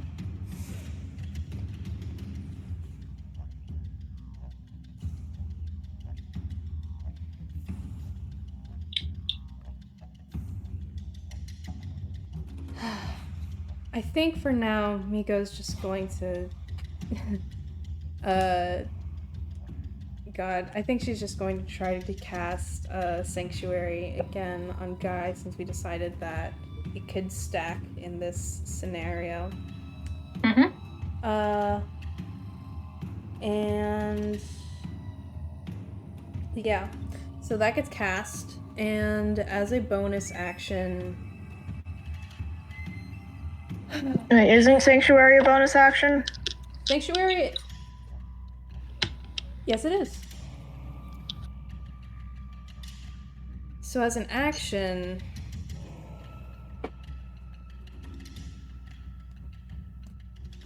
could Miko come up to Guy and cast Cure Wounds? Yes. Okay. She's going to do that. And that's going to... Where's my D8? There it is. That's going to heal for 7. Okay. You feel some of the wounds on your back start to heal Guy as the stinging still remains, but is less painful. All right.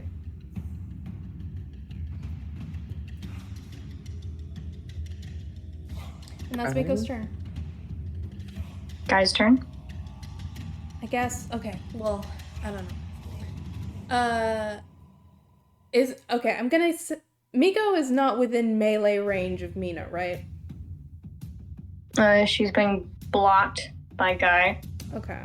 So I'm gonna say that Miko uses some of her movement to get away from the area, maybe 5 or 10 feet away. Okay. Okay. So she has a sword, right? Yep. And a gun. Yep. Okay, Guy's gonna try and take her gun from her. Okay. That's going to be a strength contest. 21. Let's see what Mina rolls. Come on, Cobra Guy.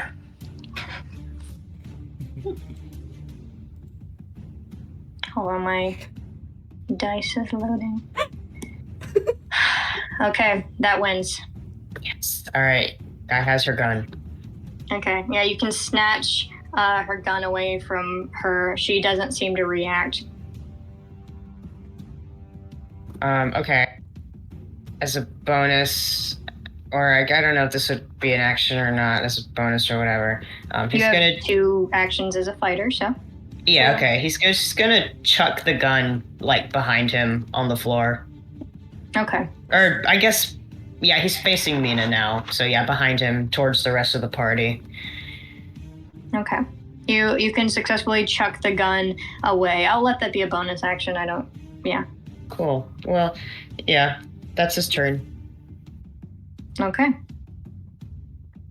Chucks her gun away from her. She does not react. It is now May's turn. Do I have my mask? You can summon it. All right. By the way, I'm gonna roll something real quick. Okay. Okay.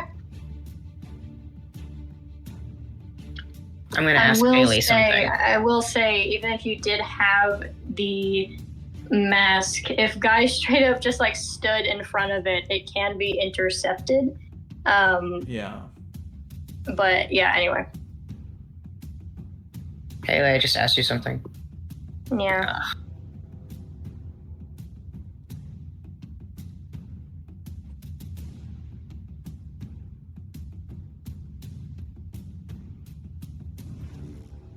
Okay, May. Okay. You can summon your mask. Okay.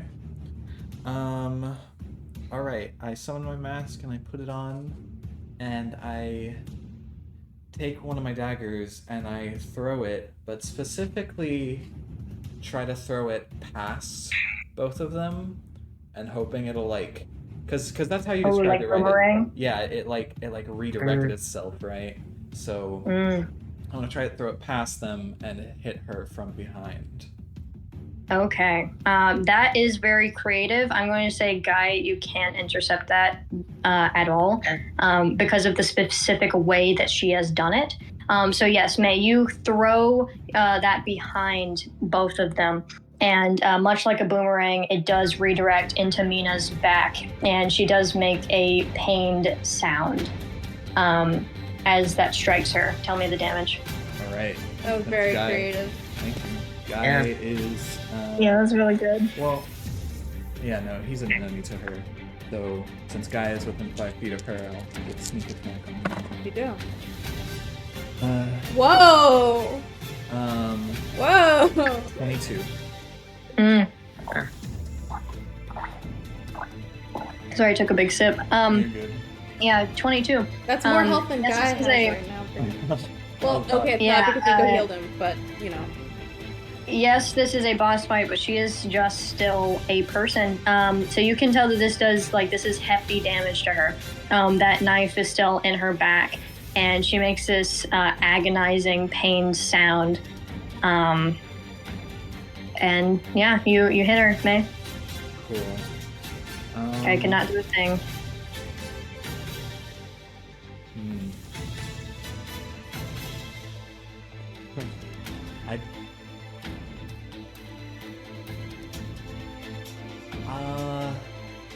How big is the hallway? Like, how wide is it? How wide it is? Because it's like the palace hallway. It's like 30 fucking feet Okay, wide. Yeah. I want to try to kind of take a wide berth and like try to get on the opposite side of her from Guy. Or at Okay, least as far using as your I can. movement. Yeah. And Yeah. Okay, maybe, I'll let like- you do that. Yeah, I guess since I'm not using my bonus action, I'll dash, so I can go as far as I can. Okay. Yeah, I'll let you do that. Okay. Is now Doc's turn. Okay. Yeah, so Mina she's looking kind of rough from that hit. Yes. Okay. How much Val, how much damage did you say it did? 22. 22. Okay. Do you guys think if I cast sleep at 2nd level on Mina, do you think it would work? How much health does Guy have at max? At max, he has 62. Okay. He's at 28 right now. Possibly at 2nd level, probably. What's the like stipulation for it? At 2nd level, it would be 78. 78. I think that could potentially finish her off. I think. Okay. I mean, yeah, just gonna try it then. Yeah, cause if we're assuming she has like around the same health as Guy, so that's like 60. Then I'm you kind of did. predicting she might have even a little less than Guy. Yeah, I'm just evening out at like about the same Yeah. as like a safe assumption because it's Mina. She's strong as hell. True. But this is also young Mina. So I'm just using Guy as like the base for this. Okay. Yeah, that could work. I'll do 78. It's 5d8 and then 2 for every upper level. Yeah, okay. So you're casting sleep on her, or Yeah, I'm casting sleep on her. is it possible to take that? Take a hit on a spell? It I is don't not possible think to so. take a hit.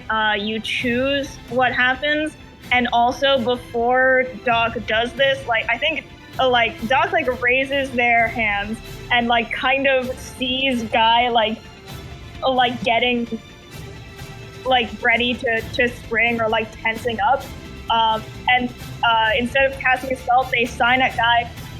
I'm going to cast sleep on her. She will be fine. And Let then me roll something. Okay. Oh, okay. Is it possible to impose disadvantage with protection? Once again, a spell. I don't think that you can. Yeah, I guess it's not an attack roll, is it? Mm-mm. Nope. And it's a Okay, saving Guy throw, can't do right? anything. Yeah, it's the way it works is that you choose a bunch of creatures and then like roll for how many hit points it does. Mm-hmm. Don't accidentally put me to sleep. Yeah, I'm okay. I'm reading over it. Doc specifically chooses what creatures it is, so no, Guy cannot intercept this.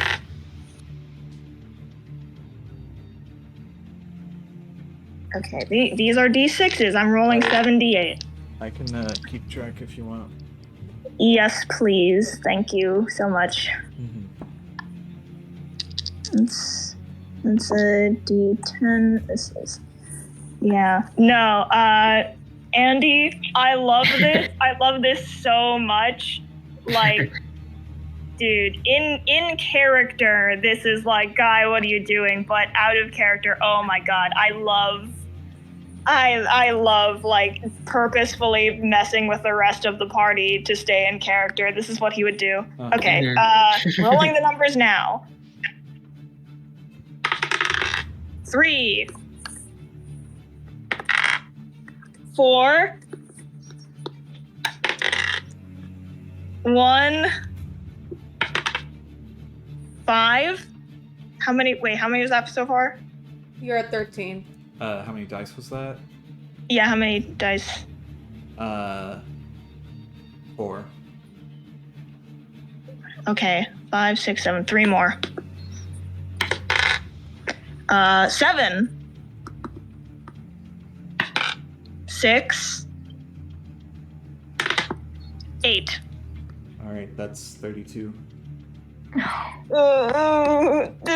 flat 40 HP. Oh my god. Okay, well, we know for next time. Doc can just do that next time. Not do anything then? Yeah, it doesn't do anything.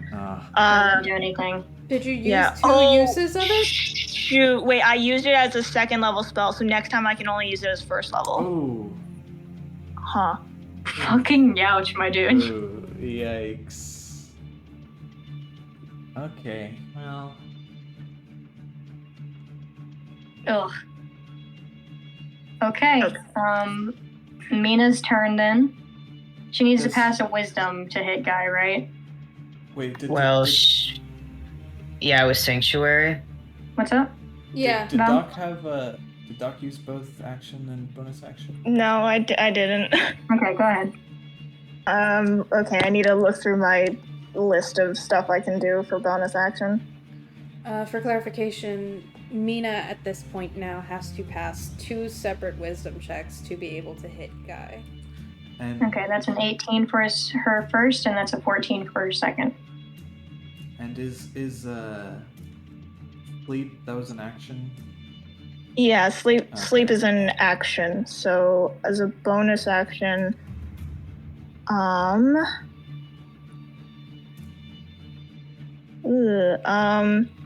I can do Shield of Faith.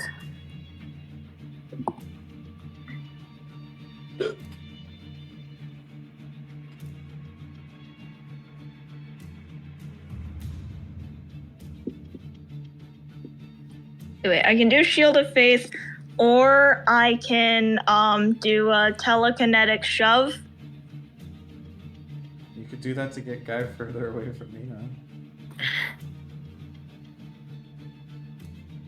But I'm not gonna do anything. I could. Okay. Okay, yeah, what do we think would be a better move here? Shield of Faith or telekinetic shove? Guy also has her gun, right? Yeah. Well, No. he dropped it. He threw it behind him, towards y'all. Okay. Could she theoretically pick up the gun?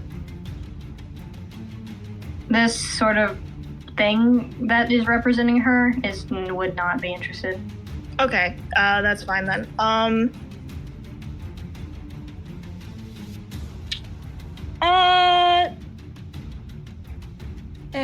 Sorry. What the? Cool. Okay.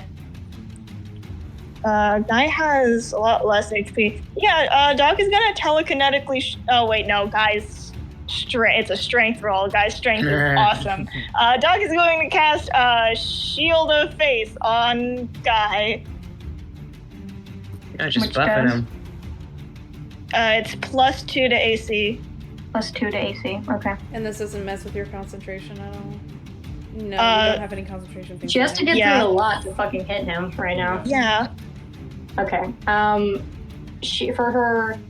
To pass the wisdoms, she rolled an 18 and then a 15. Does that pass? Oh, God. All right, who are we asking? Miko and Doc Sanctuary, right? Yeah, but I think Yeah. Docs is first, Miko's the second. Okay, if the 18 is first, it passes Doc's. Okay. Miko? 15? 15? Yep. How do we... Spell mod? Spell mod is 2. So 10. Okay, Pass. it passes. Okay. Her first attack misses. Second does a 15 hit. Yep. Okay. Wait, how much AC does Guy have? 14. Oh, no. What happened? What happened? Oh god. Oh, damn it. God damn. Oh hello. No, hold on. Okay. Wait, hold on, sorry. Our internet cut out. Oh shit. mhm. What just Sorry, actually, his AC is 10 right now. happened? Oh! Sorry. Oh, not good.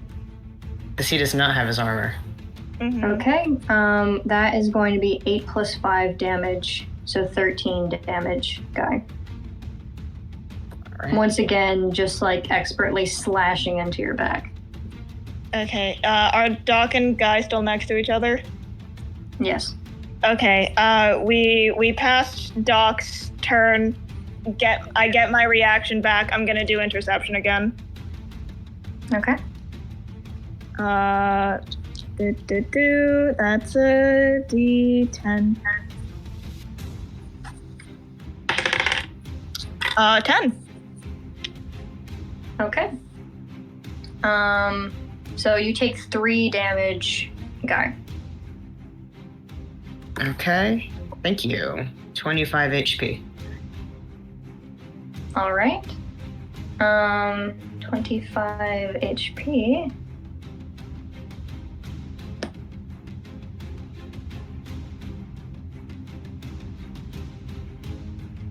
Okay. She's gonna action surge.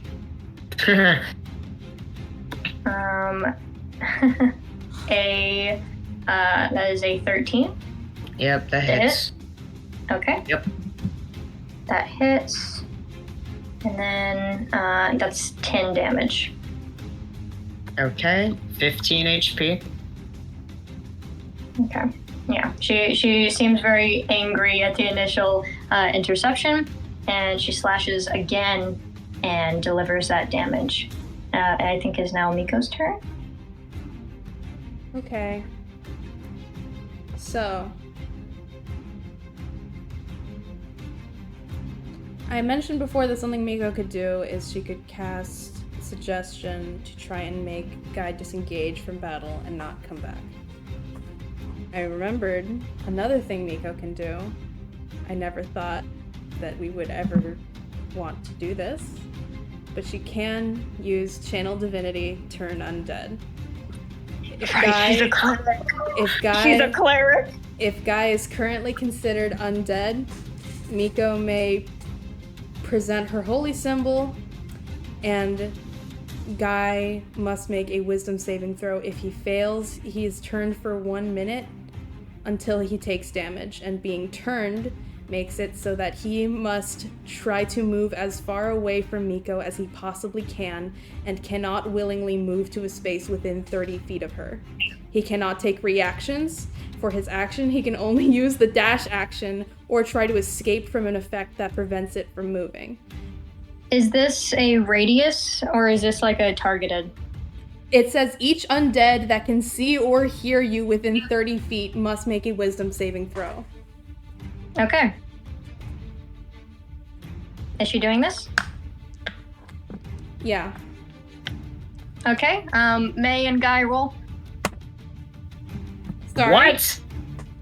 Are you serious? Sorry? Grabs you by the Sorry? shoulders. Grabs you Sorry? by the shoulders. I We said had May like and a Guy 15-minute roll. I long rolled a 3. conversation Sorry? about how May is May, what'd totally you roll? not a vampire and that you never do that to us. Sorry? Hey May, what'd you roll? I rolled a 3. Wait, what did you roll? I rolled a 9. Oh my god.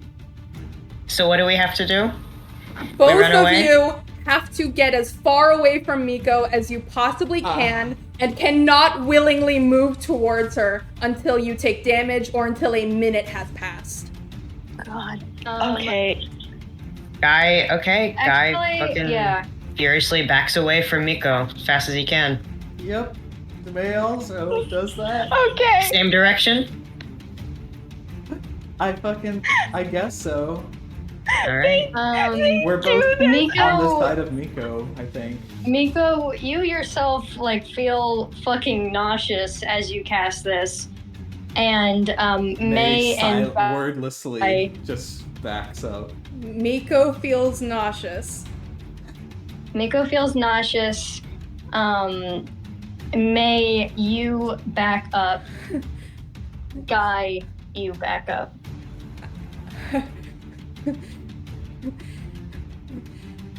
You know, back in the dragon's lair, I was thinking maybe Doc would cast Divine Sense, just because they're like worried that, oh, you know, this is like Landshire, it might be like cursed treasure in here, but they didn't do it, so that would have been nice. Would have been good to know. Okay. Alright. Doc sees this and compartmentalizes it away for later. Shoves that down, just does not do anything. We can't do anything about this right now. That's for later.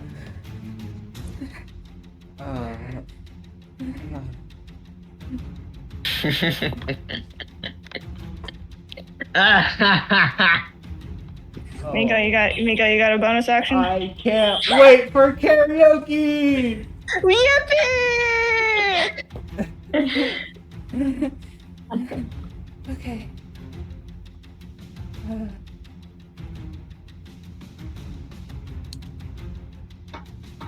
As Miko's bonus action, she casts Healing Word on Guy. Thanks. Yeah, no problem. I got a question. Yeah. Do we know what Miko just cast? Turn undead. Miko, Turn okay, undead. No, do our Oh. characters The know? description of it says that Miko must present a holy symbol and speak a prayer against the undead. I think We figure out what just happened? I think Probably? you can probably tell Yes. what You just can piece it happened. Okay. I'm gonna say, as we're fucking, like, running off, Guy gives you the craziest fucking side eye you have ever seen in your life. Oh my god, I'm the mental image of a guy and of like Miko doing a holy prayer, holy light streams off of her, and then Guy and May are furiously fast walking while making just the most insane eye contact at each other, not sure what's going on. Is God Christ. Okay. How much do I get healed, Meeks? Yeah, no, I I forgot. You get healed for 4 HP. Great. And that's Miko's turn. Yay, guys' turn. I think if Miko can, she's going to still try to keep a distance between herself and Mina. And everyone else. Okay, Guy's turn. So I can't go back, huh? So wait, sorry. This says No, you can't. You cannot willingly move for a Within whole minute, Near feet Miko. which is of 10 Miko. rounds. For 10 rounds. But it also says for it, so you can't take reactions, by Nope. the way.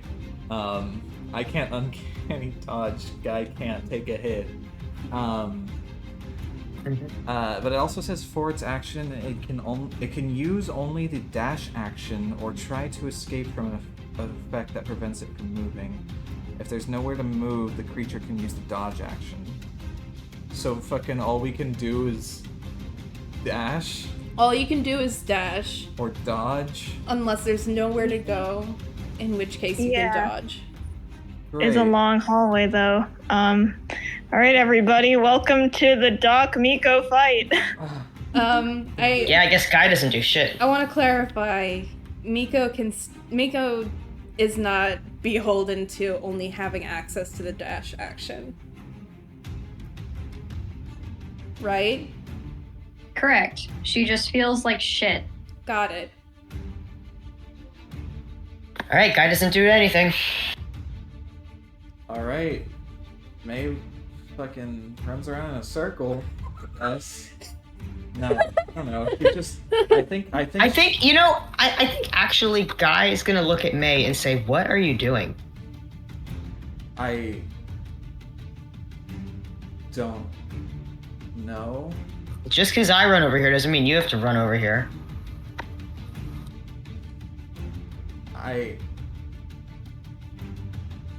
Go and help them. I'm fine. I can't.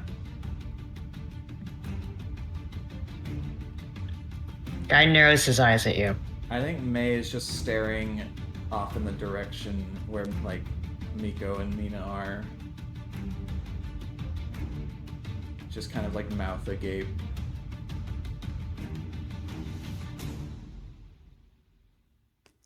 Alright. I just checked. There is no way for Miko to dispel this effect, Oh, cool. even Well, if she have fun, wanted you to. two. Doc is the the best- only person who can. The best Do way something right Miko now. could dispel this effect is if she attacked either of you and made you take damage, because Maybe- that maybe would it end was the some effect. What do you mean? Welcome to the Doc fight, everybody! Yay! Welcome to the fight. Yeah, where the pacifist character with disadvantage on attack rolls is Holy this is our main hitter now. This is what happens when Haley tries to do a special fight.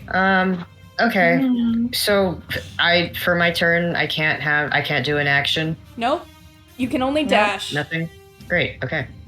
I will say, Miko, it's you can attack. You just feel bad. Yes.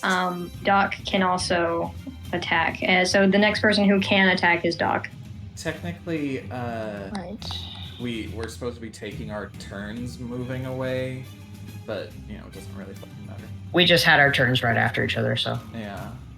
I like the cinematic of us running and being like, At "What the same fuck?" time. Yeah. Yeah. Now we're just standing off in the 30 feet away, just staring. Yeah. Guy is seething, by the way. Just want that mental image to be prevalent. I feel like we're all seething. May is just awestruck. He's just staring at the fight and not saying anything really. Okay.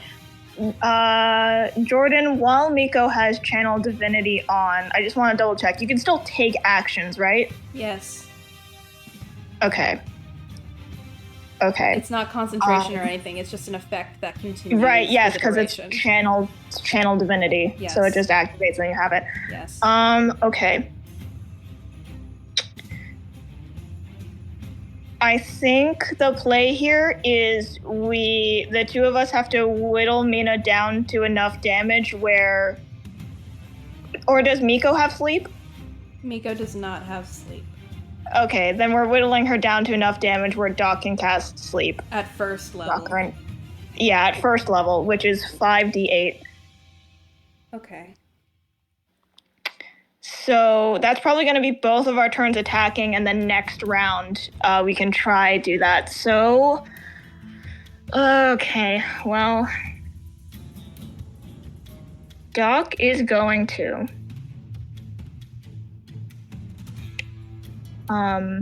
right. We know that she has like about 40 HP. Oh Christ. Okay. Doc does not want to. Oh wait, that.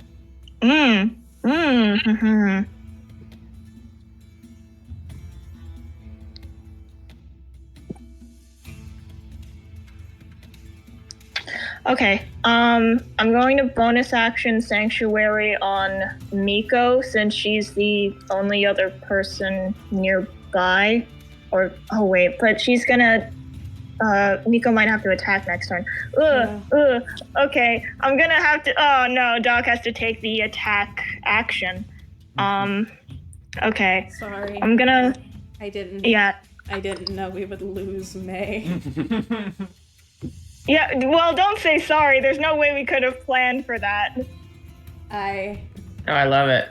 You did something crazy, really and I good. love it. This is really juicy. We have to swear Sybil to silence. Oh my god, we're gonna walk up to Sybil all intimidating like and be like, You keep your mouth shut. You didn't see anything. Repeat after me. What did you see? What did I see? Fucking nothing! This is like, Sybil, you want to be a nurse? You understand doctor-patient confidentiality? Yes, yes, patients. okay. Leave this out of your mind, out of your mind. Okay, so I'm going to roll for an attack.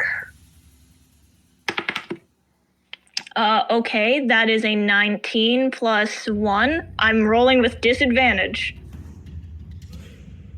Because even though I know this is not really Mina, this is Mina. Yeah. If Guy can have his like bodyguard reflex. Yeah. Yeah. Okay, that's a 14 plus 1, so that's 15.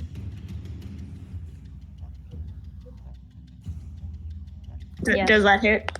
Yes, it does. Oh, it does? I was not expecting a 15 to hit. Wait.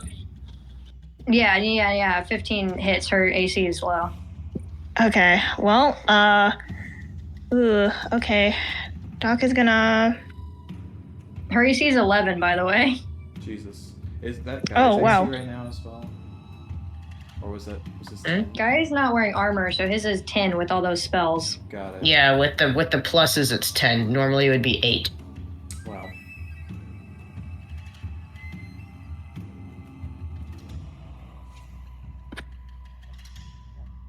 Okay, I'm gonna cast a first level, or not cast, but I'm gonna use first level, Divine Smite, so, wait, thinking about it. Yeah, okay. Okay, so that is,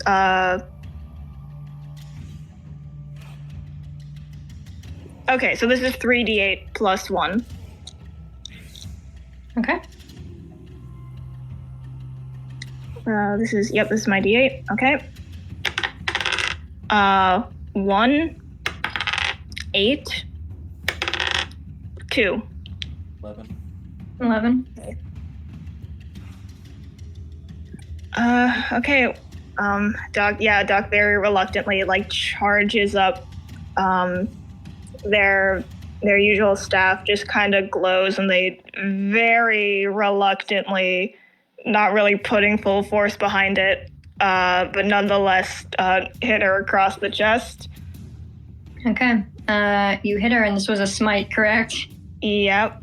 Yeah, you see that blinding light once more, and she seems to take that hit, and you can see some blood kind of seep out of the armor. Well, she's at 29. At 29, and Doc has a second attack. They're going to also roll this with disadvantage. First one's a 14. Second one's a 16. 14 hits. Okay, they're not gonna do Divine Smite on this. So it's just 1d8. Okay.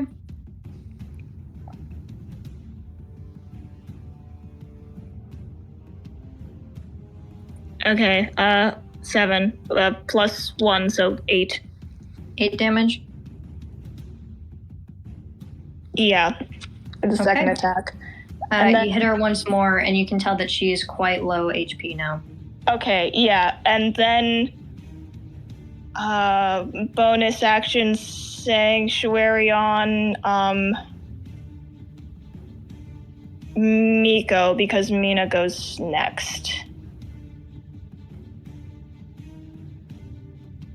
Okay. Yeah. I will say she misses her next 2 attacks. She actually does roll a 1. So after like heaving, she's bloodied. She kind of like stumbles forward, kneeling. Okay. It's Miko's turn. Okay.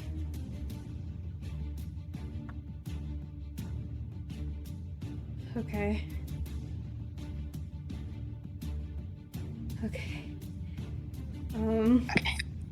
We should be good on sleep even at first level. So if you might not want to attack, or if you do, just make it something like really weak. Yeah. Or heal or something. God, this sucks. I love it. 5d8? Oh yeah, it's 5d8 Okay. for sleep. Okay. Are you sure Miko doesn't need to attack? I think You think she I should? think she should. Okay, she had 40 HP. Doc did 8 damage, and then what was that preceded by with the divine smite? I think she's at 21 now. She's at 21. Yeah. Okay. That is about because 5d the max of 5d8 would be like 40, so that is about like at average. So if you want, you can make like 1 weak attack on her just to ensure we get it. I think that would be good. Okay. Miko is going to draw her short sword. And she is going to very hesitantly try to strike Mina with it. Okay. Doing non-lethal damage, if I need to say it. I probably I didn't don't. think that she would be being lethal. Yeah, she's not very strong, so that's just, that is a, okay, I need to roll to hit. Mm-hmm. Okay, that's plus what, dex? Yeah, so that's Right, 14 to hit. For your short sword? Yes. Strength. No, it's short sword. Melee weapons are strength. Doesn't short sword I specifically have given Miko Okay, permission. Sorry. You're right. Yeah, you're right. Okay. Short sword has finesse, so that is plus 3, so that's a 14 to hit. Yeah, that hits. Okay. Then that is 1d6 plus 5. It would be plus 3, but Miko has a college ability that adds plus 2 to damage rolls, so... Okay. What's a... d6s still look like this. Okay. Okay. That's... That's 9 damage. That's just 9 damage. Okay. Miko just deals 9 damage. 21 minus 9, that's 12. She's at 12 HP. Okay. Yeah, she's kneeling. Blood is seeping through her armor. It is Doc's turn. Miko looks like she's about to cry. Okay, sleep, baby. Cast that sleep! Tell me! Oh, Yes, yeah, that's get that shit. sleep. Let's go.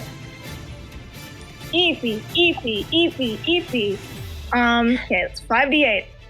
Let's go. Come on. We gotta do this because after this if this doesn't work, we're just going to have to knock her out. Yeah. Just hit her upside the head. Mm-hmm. Hey, first one is a 1. Okay, please. Second one is a 7. Okay. Third one is a 5. And that does it. That does it.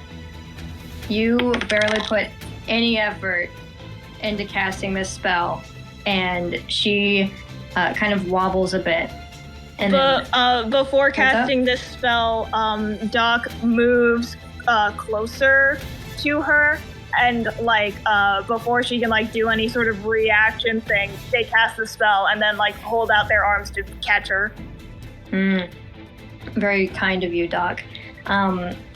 As you do that and you catch her, she is an incredible weight with how strong she is and how heavy this armor is. And you hear a happy chime. And you hear that happy chime, and once again, the Mina in your arms kind of almost dissolves into the scenery. And once again, it is a movie that all of you can watch. And you see Mina draw her sword at Vash, and then you see Vash sort of twitch. And you see him twitch and growl, and then his scales turn a sickly black. And all in almost one movement, you see Mina try to strike him.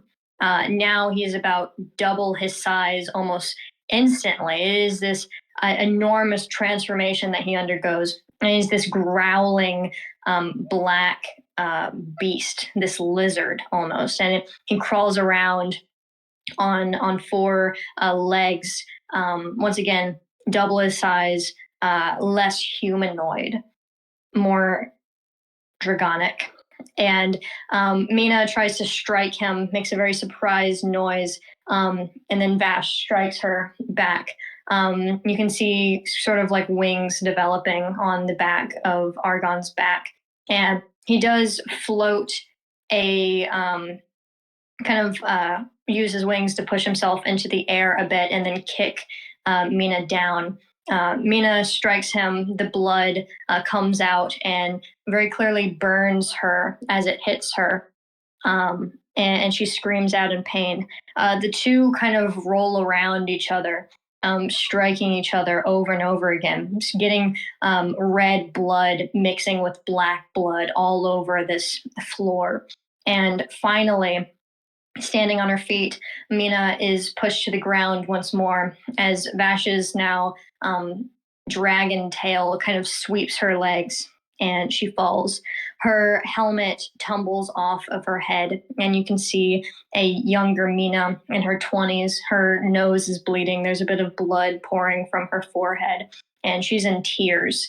She lets out a few sobs, and you can see her hair is in a braid. And she is just unconsolable, essentially. And Argon can you see this beast take deep and deep breaths, and you almost worry that he's going to finish her off with the growl that he's summoning in his throat. But very quickly, he almost forces himself back into a box.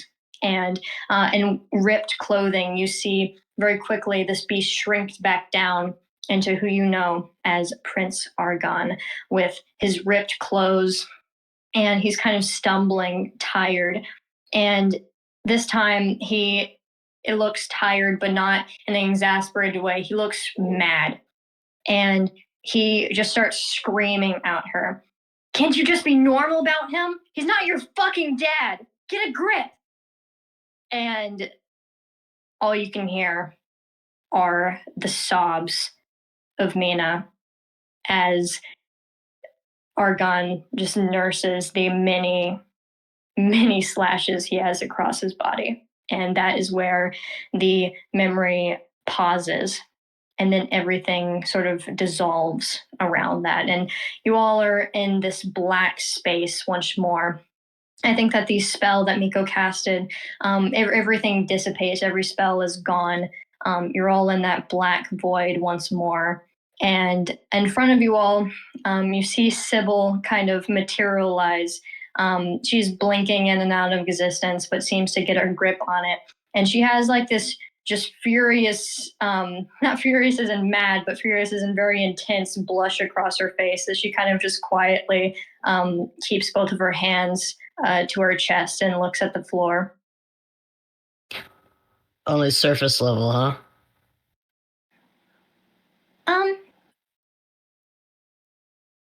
Yeah. Miss Haley, are the characters still sustaining their injuries? Everyone's healed up now. Oh yeah, do Okay. we still have to be 30 feet away from Miko? No. Every spell, Great, every okay, great, damage cool. has receded. Okay. Well, did we help, Sybil? Yes, everything seems to be clear now, so I can let you guys wake up now, along with myself. Doc holds a hand up and just looks Sybil straight in the eye, and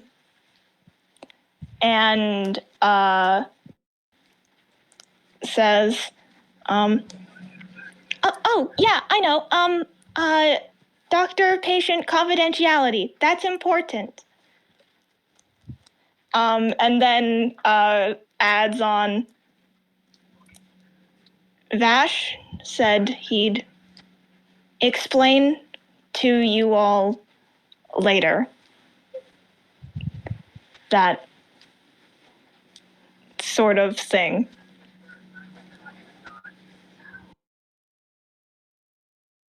Sybil kind of nods almost solemnly. She usually has like an uncomfortable smile on her face, but this one she just has a serious expression as she stands before you all. And she says, "Of course. I'm really sorry for the mess. I didn't know that my experiments could go so unexpected." Doc signs at her. You're very intelligent. You've done a lot of very impressive things in the time we've known you. Please pull it together. Go ask Baiju for training or something. Don't be irresponsible.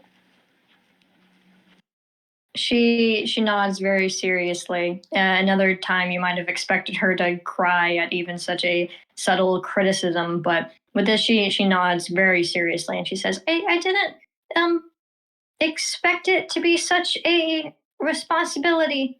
So I will do my best to ensure the safety and well-being of everyone.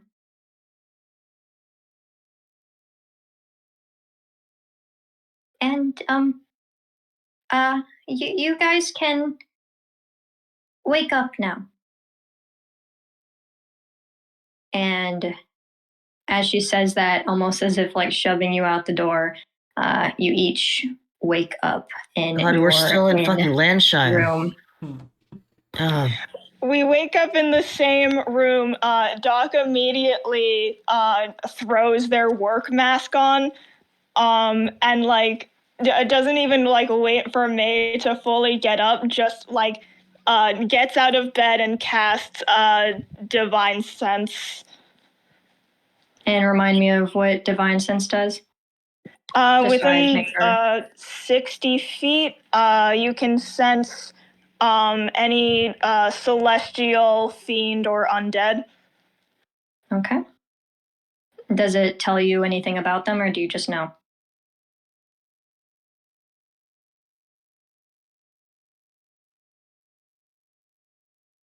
Sorry, looking at it.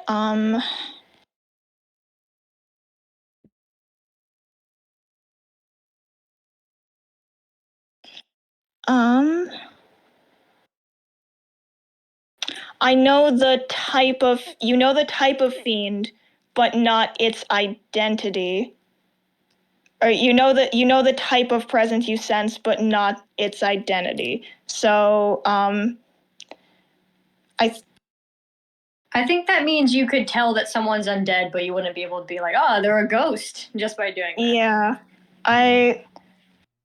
Wait, I'm trying to look because the way it's worded says that you for sure you can't like if you're doing this on a vampire, you can't say that you know it's Dracula, but I don't know what the thing is if it means like you just know it's undead, but not like the way I'm interpreting it is you know the type of undead, but you can't be like, this is Guy Ridley, the ghost, you know, just like this is a ghost. yeah. Like, Okay. you know, this is a That's vampire, but not interpreting it Dracula. as you can Yeah, tell what type it it is, but says not like what like subtype it is. Yeah, I was thinking. It says that you know the type of celestial fiend or undead it is, but not its identity. Ooh, So that does You- sound you- like you would be able to tell that it's a ghost. What I'm reading says you know the type (parentheses celestial fiend or undead), but not its identity. Okay. Okay. High fives, Val. I think that's it. Mm-hmm. okay. Okay. The parentheses important. Yeah. Yeah. Yes, This is okay. important. Sorry. Yeah, I think that the identity aspect, I couldn't imagine them adding like and you don't know their name, you don't know their legal name to like a spell. Yeah. Okay. Yeah, that makes sense. All right, cool. You cast that.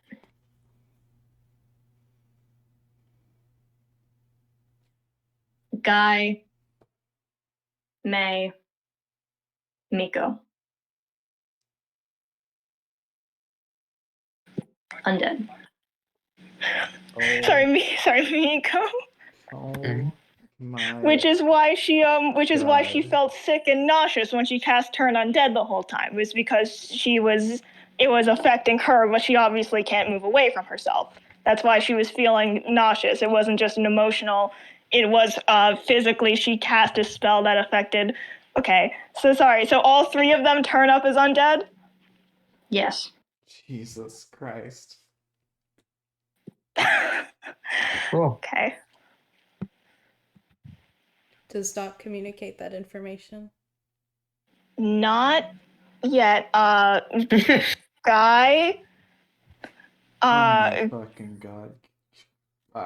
Doc turns to Guy, and turns to Guy and Yukio, and signs. I need to do a checkup right now. This is private. Can you take Yukio somewhere?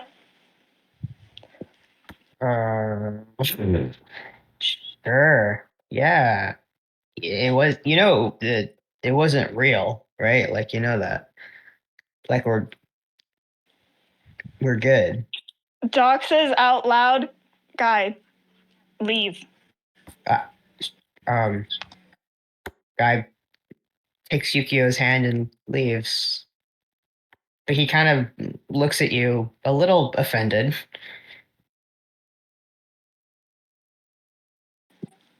Okay, once Guy and Yukio are out the door, Doc turns to May and Miko and signs. I cast Divine Sense. You're both undead.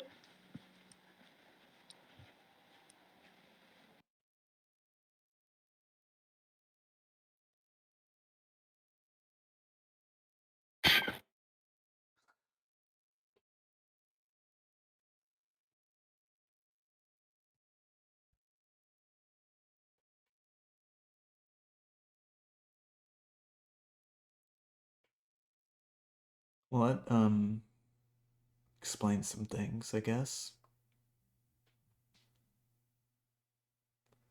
Does it?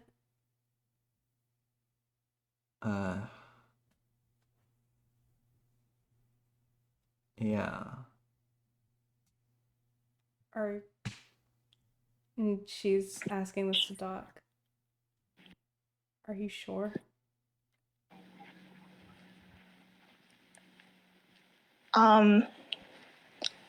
Doc says, I cast the spell. I'll double check later, just in case. Right now, unless there's illusion magic, then I'm sure.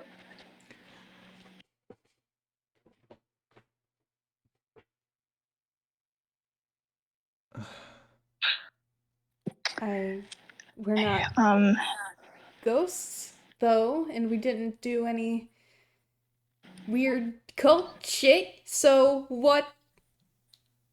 How? I mean, Doc in character is thinking about just the fact that like May had like a bite mark on her neck, and that was like, huh, that's weird. It could be that, but like it all could be something else that happened in between that. The only thing I can think of for Miko, and this part is out of character because Doc would not know this, unless someone else can remind me of any other life, death-ish, ghostly shenanigans that happened in between this point. The only thing I can think about from Miko is the fact that Guy's little red string thing appeared around her neck while they were trapped underground and dying. And the first time we saw that was right after Guy died. He saw his own. Yes. Mm-hmm. I was talking with Haley a couple weeks ago about that red string, and my sort of thing, I was like, the only thing I can think that it might represent is like a changed fate. Because Guy was meant to die, and then he saw that ribbon, and then Miko, I was like, I have a theory that she was probably gonna die in those mines, but the ribbon like changed that fate. I guess maybe she did die. Yeah, I guess maybe she did die, and then it I actually did when the first time we saw the red string, I did have a thing where I was like, I'm gonna ponder the fact that all of the Vitabond stuff and the royal family stuff is all colored red, and this red string is also obviously red, and whether that means anything. Baby. And I guess it means something. But yeah, so Doc would know have a theory about May, and I think they say, I think I know what happened with May. You got injured during the Valentine's fight. And they are undead. That could have done it. But Miko, I don't know.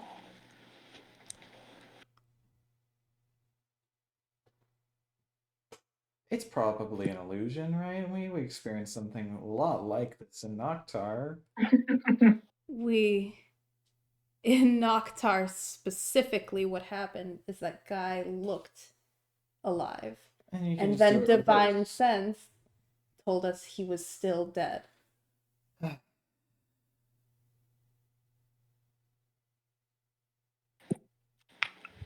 When we get to Vadronis, I'll check again, just in case.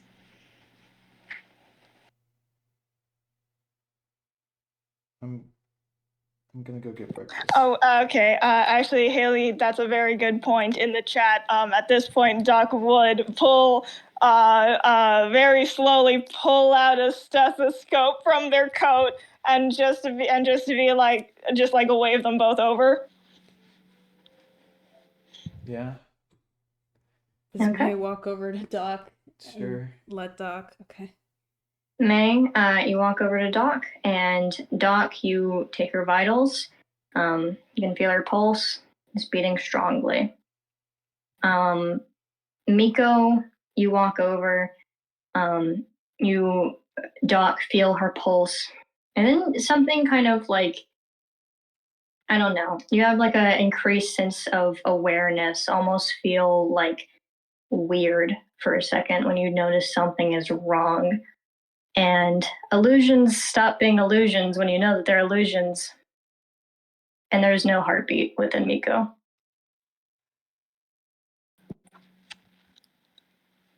Okay.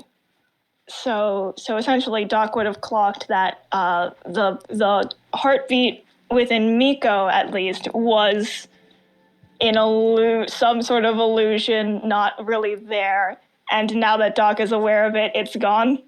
Yes. Miko, you can feel your own heartbeat beating fast because you are obviously in a situation. Okay. Doc is gonna double check May's vitals again. Like, is that an illusion? Nope. Okay. Okay then, Doc signs May's vitals are okay. Something different happened to both of you. What? May's vitals are okay. Yes. How are my vitals? Doc like lifts like goes to sign and just like isn't sure what to say. So they just take a deep breath and they say out loud, "Gone? Illusion magic?"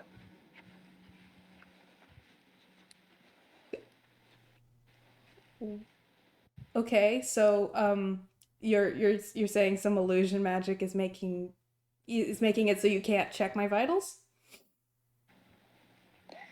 There was illusion magic making your heart beat, and then I noticed it was there, and then it was gone. As she says that, Miko, you no longer feel your heartbeat. Miko screams. Okay, Doc casts calm emotions. She stops screaming.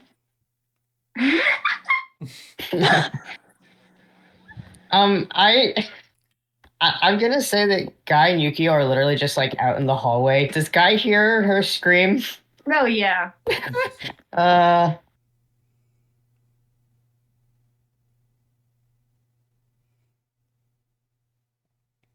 Just gonna ignore that.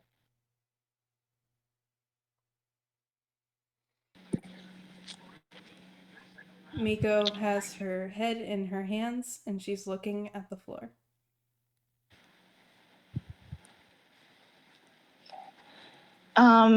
Doc knows that calm emotions is like not going to last, but they're just hoping they just want to give everyone time to process this like logically, and then once it wears off, once we're all like on the same page, then Miko can scream.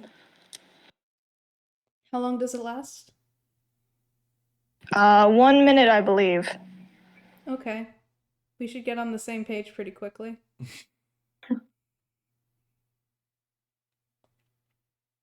Yeah.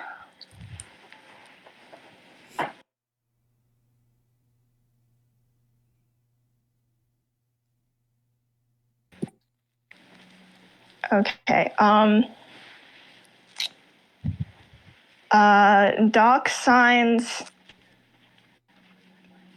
or whenever she looks up again, Miko's Doc will. not looking up. You would have to ask her to.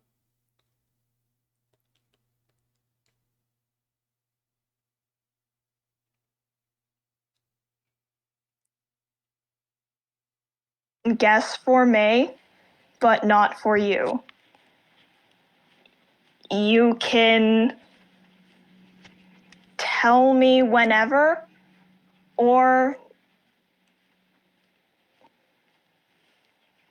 I can't make you tell anyone at all, but I suggest you say it to someone.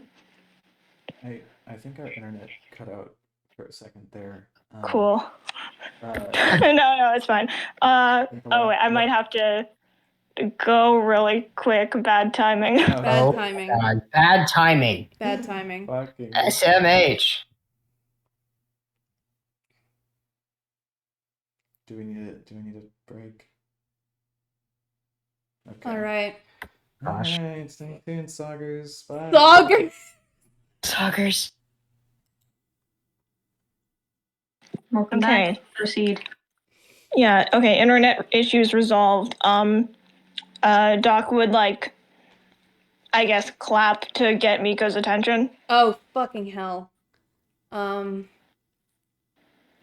well, you know, just like say Miko and then, like, snap, I guess. I don't know. Okay. Miko would look up when you say her name and then flinch when you snap. Okay. Doc kind of, like, they don't say sorry, but they do just kind of, like, nod in apology, if that makes sense. Just like, okay, I won't do that again. And then they sign at Miko.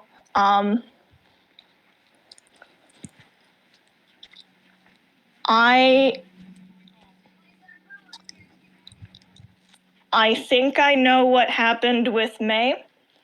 I will talk about that with her. I don't know what happened with you. I will not share any information you don't want me to. You can tell me what you think might have happened whenever, or we can talk if you don't know, or I can't make you talk to me. I won't make you talk to me. I recommend that you talk to someone about what happened, so that you know and maybe someone else knows what's going on.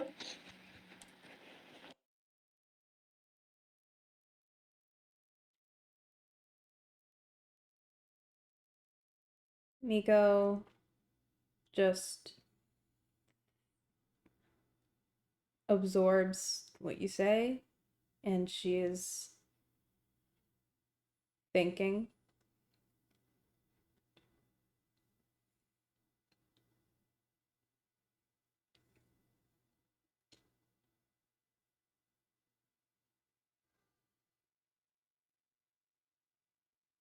I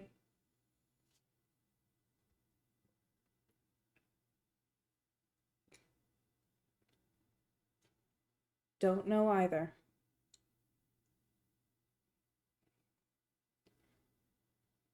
I'll talk to you if I do. Okay. Thank you. You're welcome.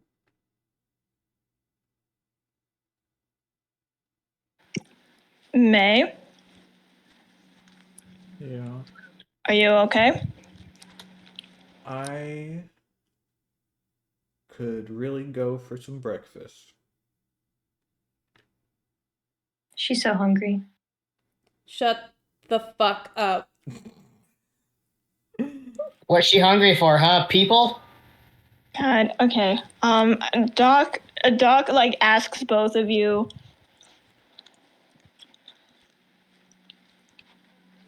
have you had any symptoms in anything different recently? I would rather talk about this later. Okay.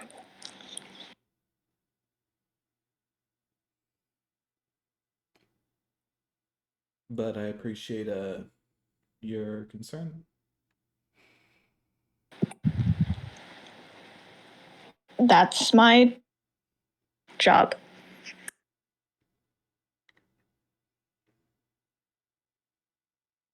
No, by the way. Until now. Okay.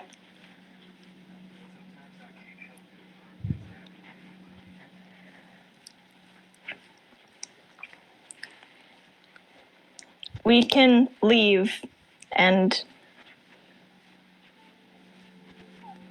whenever. Are the trains running again?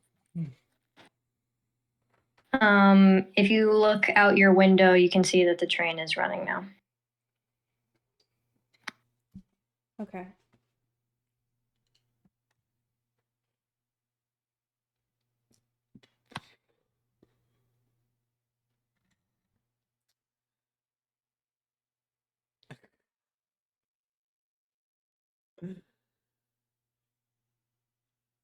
Well, I'm gonna go get some brekkie. I'll say, after Guy and Yukio heard Miko scream out of nowhere, Guy was like, "Hey, Yukio, let's get breakfast." So they're already having breakfast down there. Mm-hmm. Okay. You're all going to Okay. breakfast? Miko stays in the room. All right. Doc would say, Miko, do you want me to leave?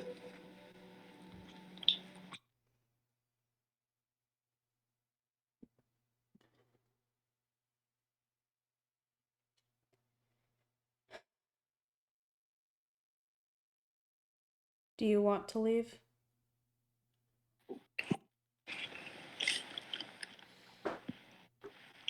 No, but I will. Do you want If to you. stay?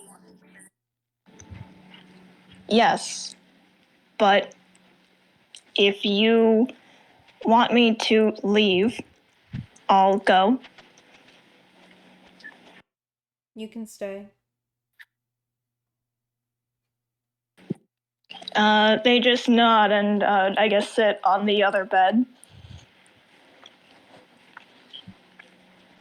Okay.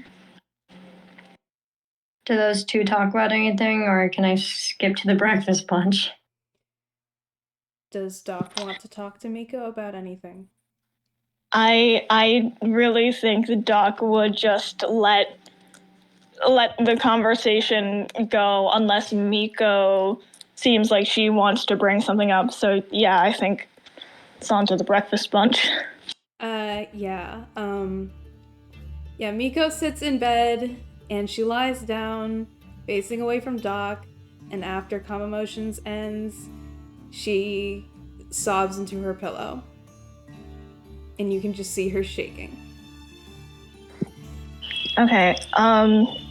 Doc would ask, do you want a hug?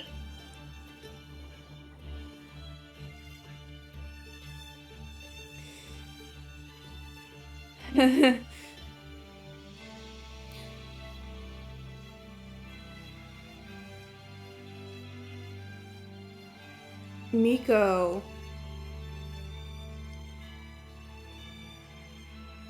would turn around, still crying, and sign, "Do you want to give me a hug?"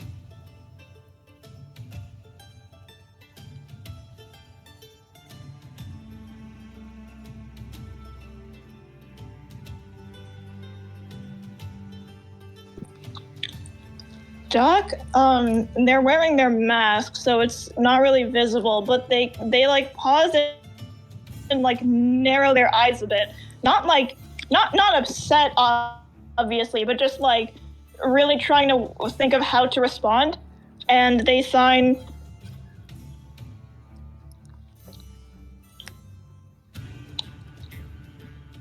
Wait, sorry.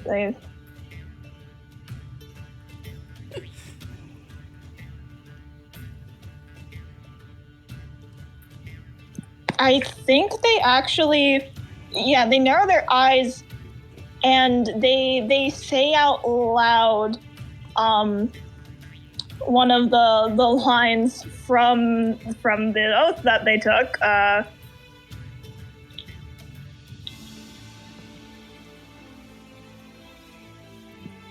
If my Discord works, okay. And they say out loud, into whatever houses I enter for the benefit of the sick or hurt. And then they sign,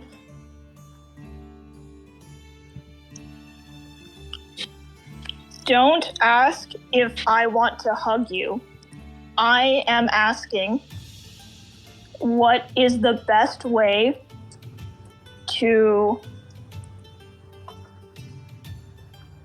relieve pain right now or give comfort?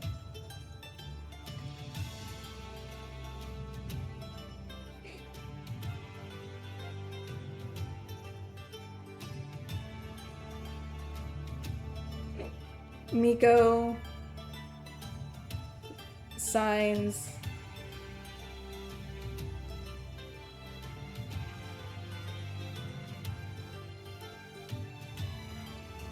Is there any way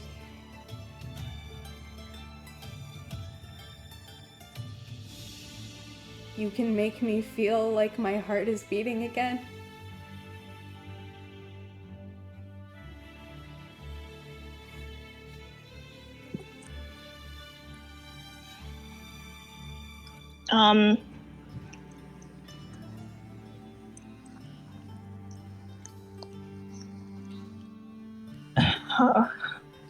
Doc,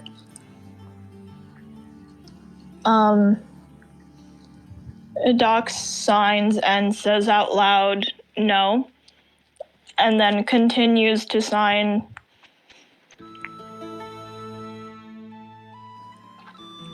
if you don't know what you want, let me know if there's anything that would make this worse for you right now.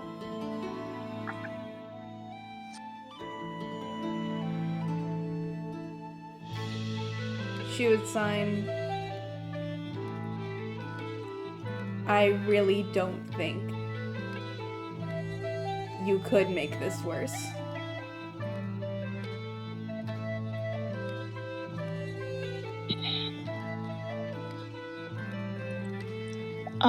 Okay, and then Doc signs, do you normally like hugs, yes or no?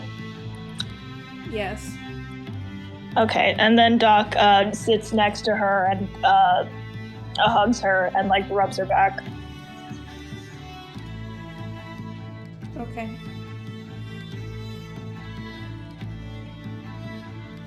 Does Doc say anything else? Do anything else?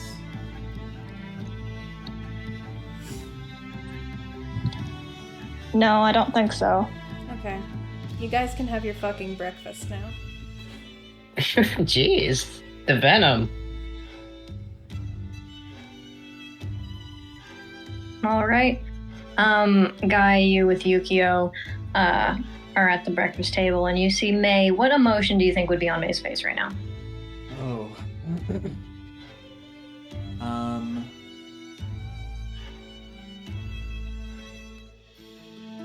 I think when she comes out,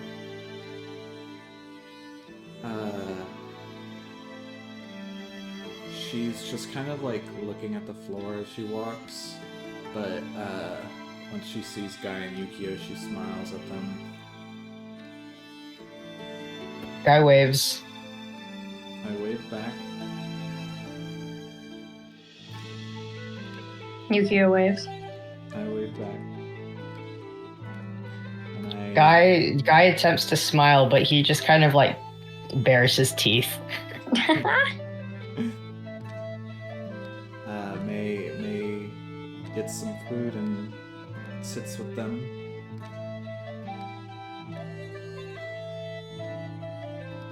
Hey, checkup go good? Yeah, yep. It was just a dream, so no wounds. Mm-hmm. Yeah, alright. That, Doc is thorough. Yep. May starts eating. She got a bunch of meat again. Starts eating her food and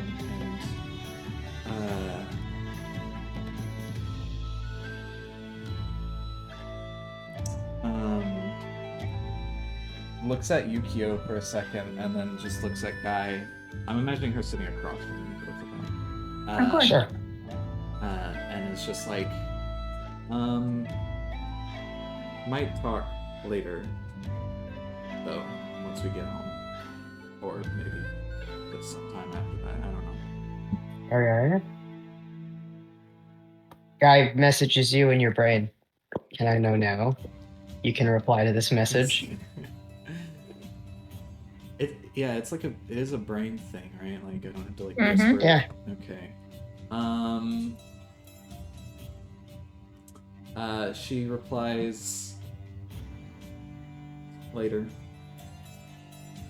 Okay. Okay. Nothing to talk about then, So Yukio, you like that dragon fight? He signs, "It was really cool. You guys killed it." Yeah, we did. Oh, heck yeah, but we only killed it because it was evil. evil. Yep. Yep, Jinx. Yeah.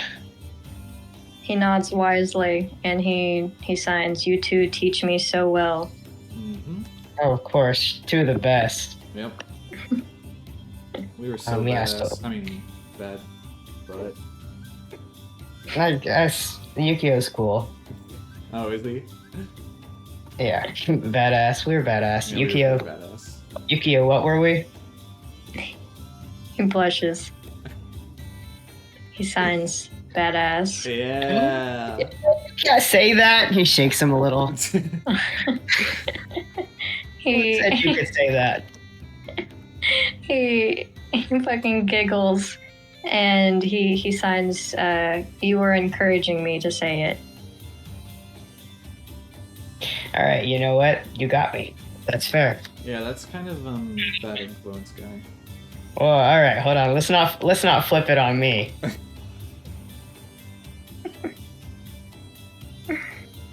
Oh. Okay. Do you guys, get on the train, go home after a while, or?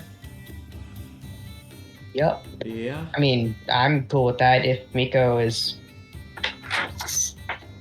But yeah, Yeah.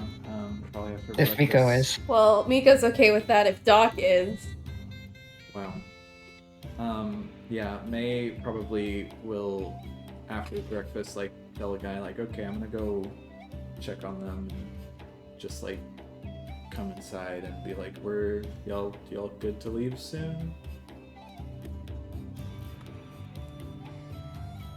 Is this May coming into the room? Yeah. Okay. Miko doesn't respond.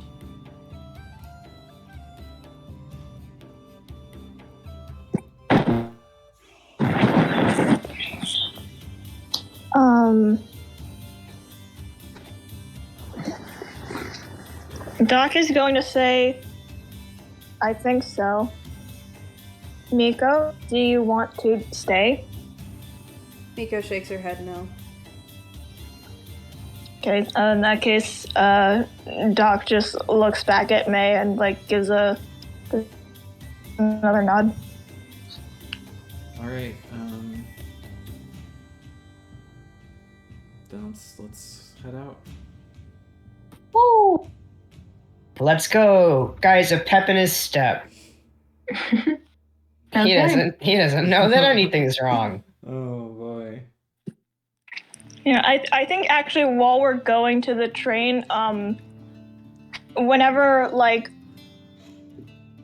I don't know, like whenever we're walking, Doc would sign at Guy, probably like while the other two are packing their stuff, just like, and they're like not around, would sign at Guy,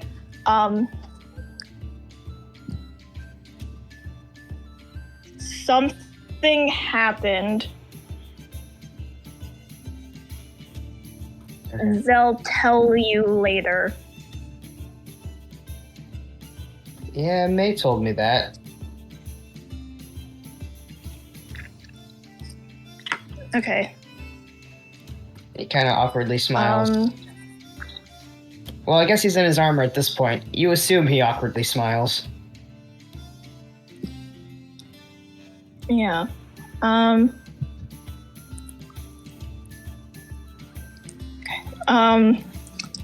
The Doc is also going to sign.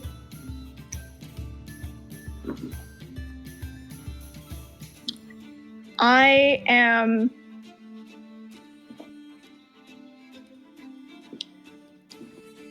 irritated by what you did during that dream, but I know why you did it. So I hope you're okay.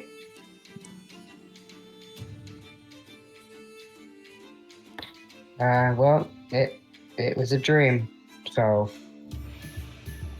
of course I'm okay.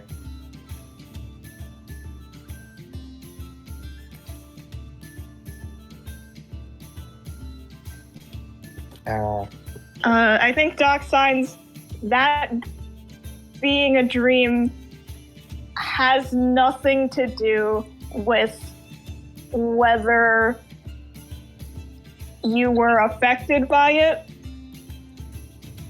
But if you don't want to talk, I'll let it go. And just kind of pats Guy on the shoulder. It's all right. I mean, it wasn't real. I know that Mina would never hurt me, so you know.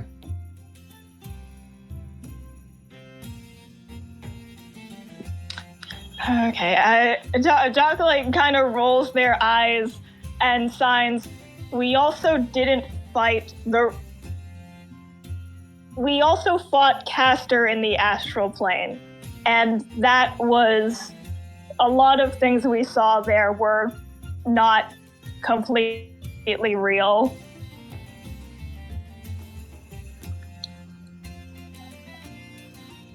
Yeah. So, and you know that Castor would never hurt you, so.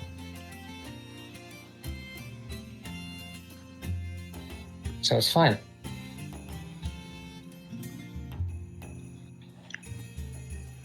And Guy nods Okay, very, very punctuatively, as in to say, like, this is the end of the conversation. Okay, yeah, you know what? Doc was going to sign something else, but they are so tired, and clearly Guy is not going to let any of this happen. So, Well,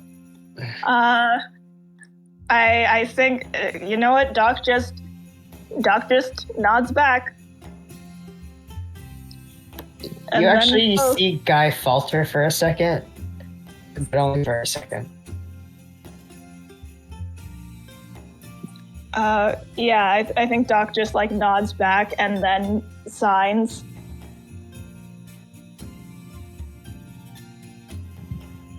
I respect that you don't want to talk about this anymore. And and then just like goes back to packing for the train trip.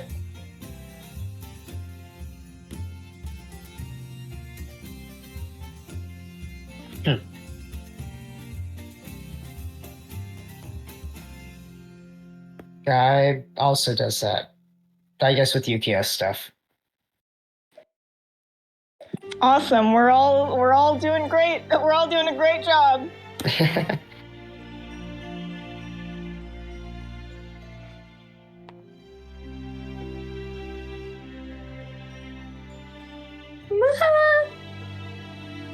that the train pulling into the station? Yeah. Wow. That's a train pulling into the station. Yeah. So you guys can all pile into the train and you head back home. And as Vadronis approaches, you do not see not a single scratch on the dome. You can see as you pass by in the train, you can see a few like craters. You can see some blood like splattering, like soaking the ground, but you do not see a single scratch on the dome. And you can see that as soon as you arrive to Circle 27, you can see the citizens and you can see the soldiers rejoicing. You can assume that the battle was well fought and well won. Awesome. We did it. We saved the city. Oh God. So I will We say, did literally nothing. We avoided the entire battle and we still came back home extremely messed up. I don't know about you guys. I'm doing great.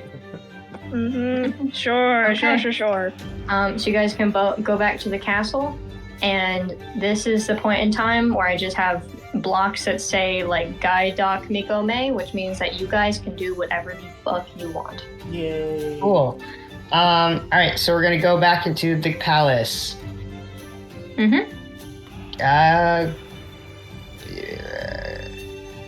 Guy is going to stumble across Mina in the halls. Okay, yeah, that's very easy to do. Yeah, he can do this intentionally. Alright, cool. Yeah, I guess they turn a corner and see each other, and he just goes, Mina! Guy, hello. He walks up to her and gives her a hug. She's a little taken off guard. She tenses for a second and then relaxes, and it becomes a very, like, melted hug. Yeah, and she just says, whoa, everything okay? You know when you, like, have a bad dream about somebody and then you gotta go, like, find them to make sure everything's okay? Oh, yeah, you have a bad dream about me? You need me to rock you back to sleep? I did have a bad dream about you, so I just, you know. And guy lets can go dream? hug. Sometimes it's weird. Not typically, but like magic dreams, and then sometimes other dreams, and kinda.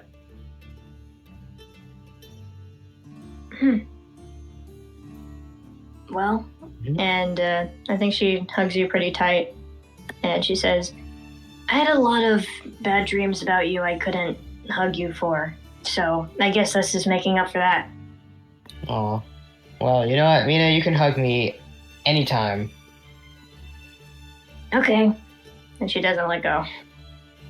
Oh. Okay, they're just gonna hug for a while. Okay.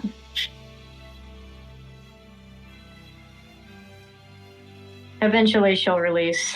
she'll do that, like, well, gotta get back to work. Yep. All right. That's my scene I wanted to do. Wow. I have another one for later, but if someone wants to step in and do theirs. You can do both of yours at the same time if you want.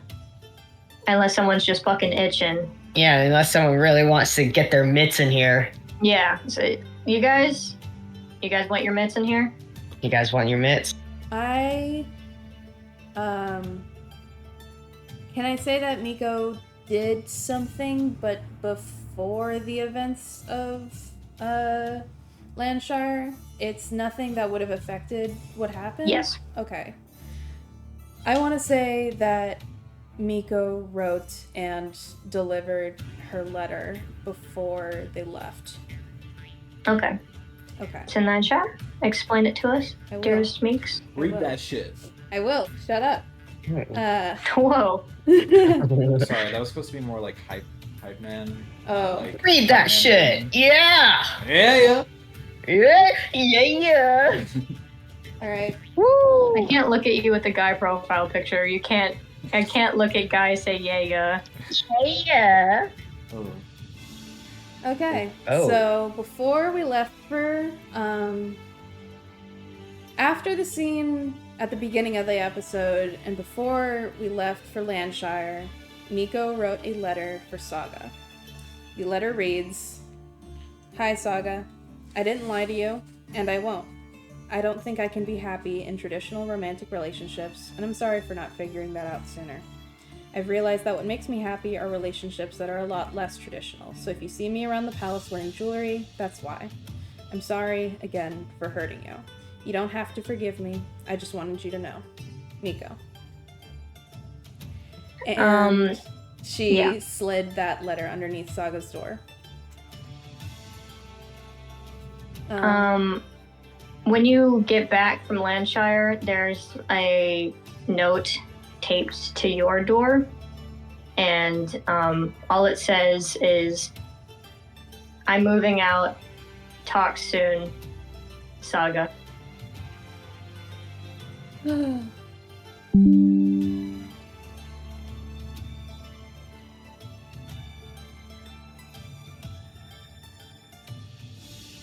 Let me think about how Miko feels about that.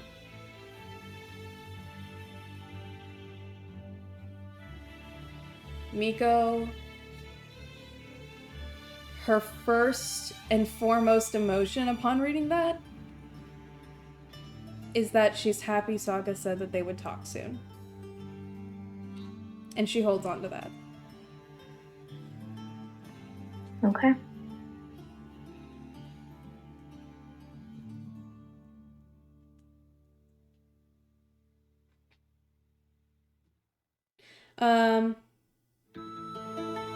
After a while, maybe the next day or something, Miko would approach Doc, go up to Doc's door and knock on it. Doc answers.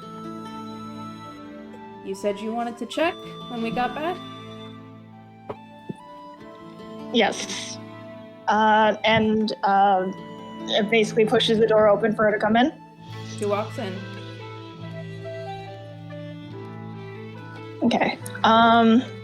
Yeah, Doc is going to cast Divine Sense once again. Undead.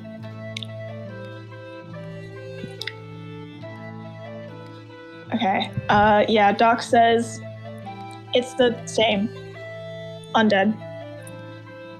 And there's nothing else you wanted to do? No other way you wanted to check? It's just that, but again?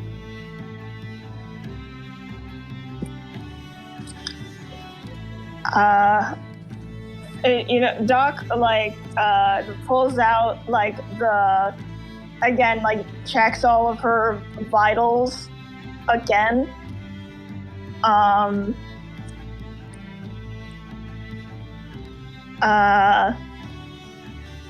Is the same? Yes. No heartbeat. Okay. She still does feel warm, I must say. She feels warm. You, Miko, have heard your own stomach growl. You get hungry. Your heart is not beating, though. And you know that is not an illusion, because you've probably thought of it. Like, is that an illusion? And it's not. Okay. And Miko can still breathe. She still feels the need to breathe? Yes. Okay. She just does not have a heartbeat. Doc Yeah, Doc shakes their head and signs, no heartbeat, still warm, still breathing. I can take a blood sample if you want. What would that do?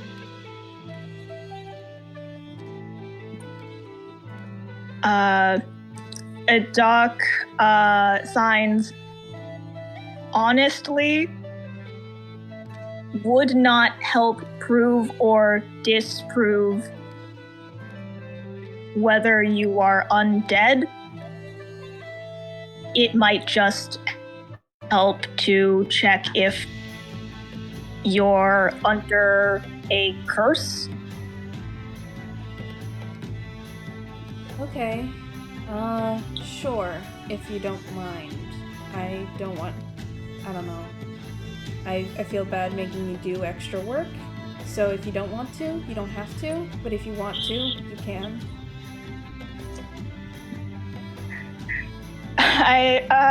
Doc actually crosses their arms and just signs, I will quote my oath at you. I will never mind. It will never bother me. I think Miko laughs for the first time since she came back. Just a little bit sadly.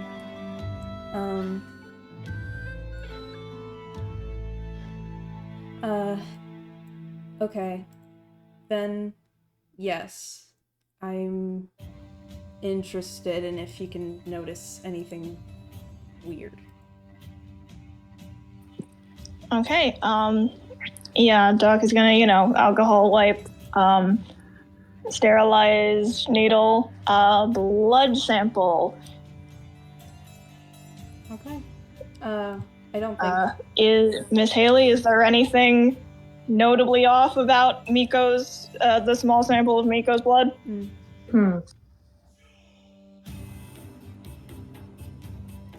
How are you, analyzing it, looking at it at all? Yeah, for sure. Doc is fairly certain that they have, confirmed that Miko is undead and that this is just her state of being, but is it is their duty to check every possibility that they can for this. You look at her blood, and I'm just going to say that I'm going to assume that you're using doctor materials. You can look at the fucking blood cells and shit. The blood cells don't move. It is as if this blood is frozen in time. Okay. But still warm, but still blood. Okay.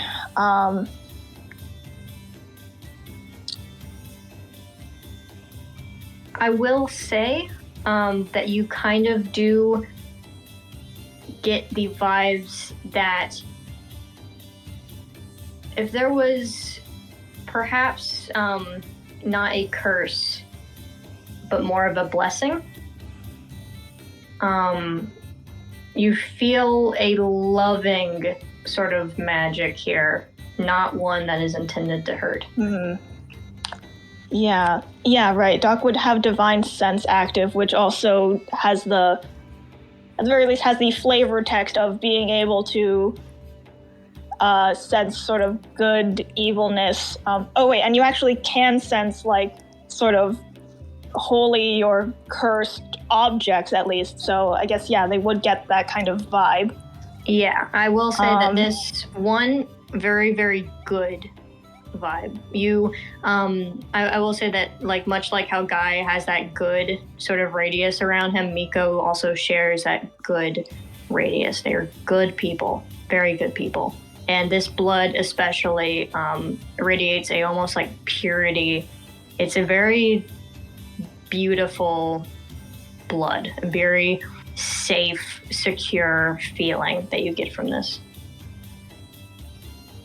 Wow. Well, it's good to know Miko's blood is beautiful. I'm sure that'll really help her right now. Okay, no, that's a very good description. Thank you, Haley. Okay, yeah, Doc signs at Miko. Your blood cells aren't moving.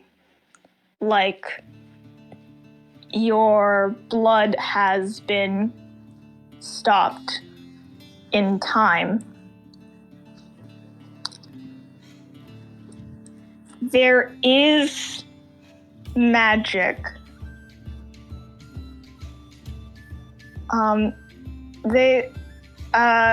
They continue to sign, I don't have detect magic like you do. With divine sense, this feels protective. This feels like this was intended to protect you.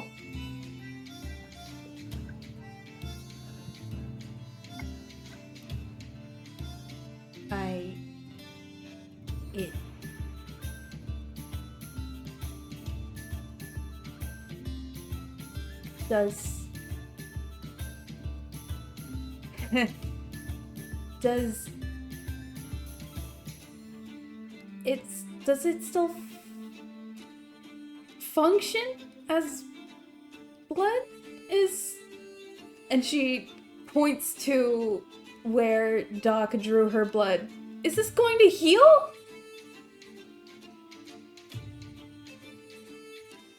Yes. I'm assuming Doc would know that, and that's like the conclusion she would draw based off of every other part of their body is still active. It's just their heart that doesn't seem to be beating. Mm-hmm. Okay. Doc says yes. That will heal. If it does not, tell me.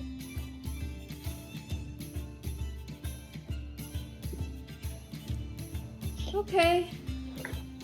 Okay.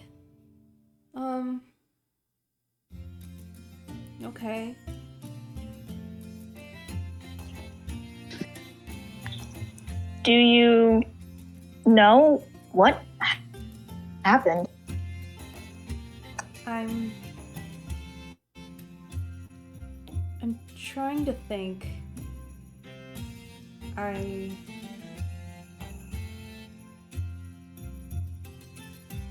Something trying to protect me, you said? Yes. It feels... and Doc hesitates and says, good. And I think they like squint a little and repeat the word good. And they sign, I don't know how to describe it. It's protective and it's sort of like a blessing. Not celestial.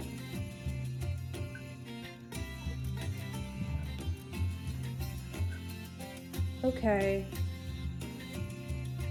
I need to think about this a little more.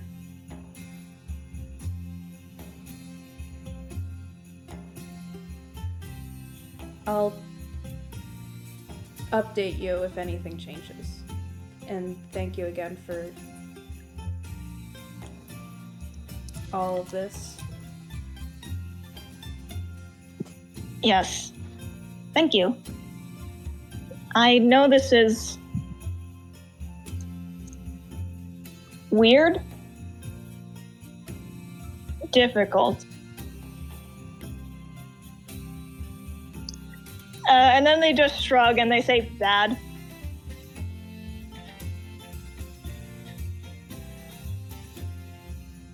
And they tack on with sign.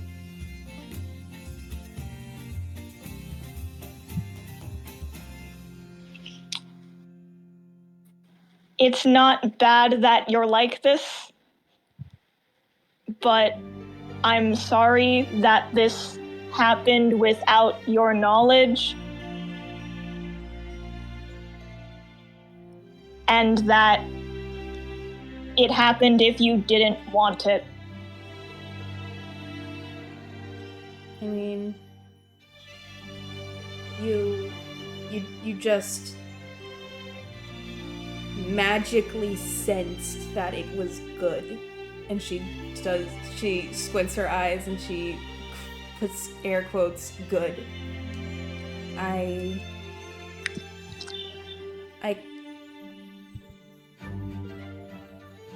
don't think it's bad.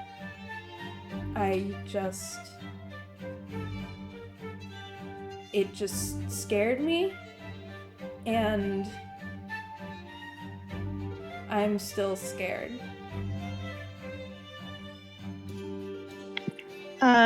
Doc nods and says, that makes sense. It's scary. Miko just nods.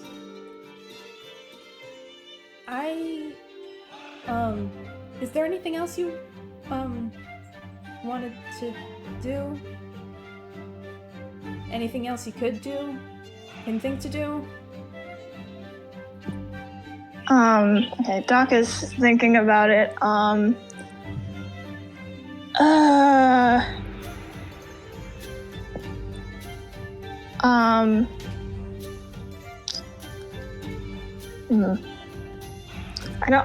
I as Chelsea can't think of anything else.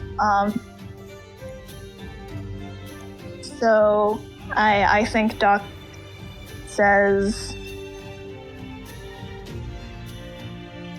I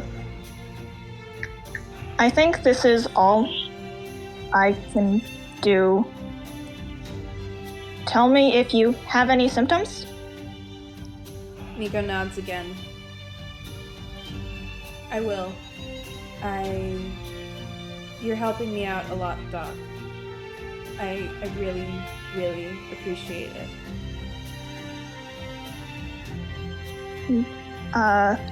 Yeah, Doc nods, and I think... Hold on, I'm gonna roll for something. Just for myself.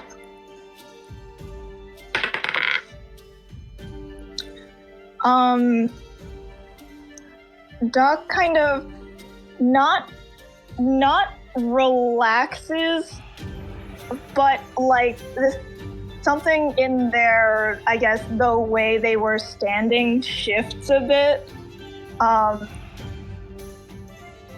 And then they sign, let me know if you have any symptoms. As a doctor, as your friend, if you want to talk about it, or just sit down and not talk about it, then that's good. I think Miko's gonna step forward to Doc and just hug him. Yeah, Doc hugs her back.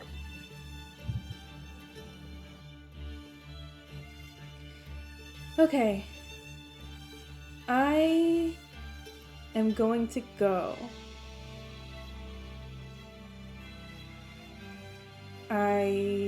Okay.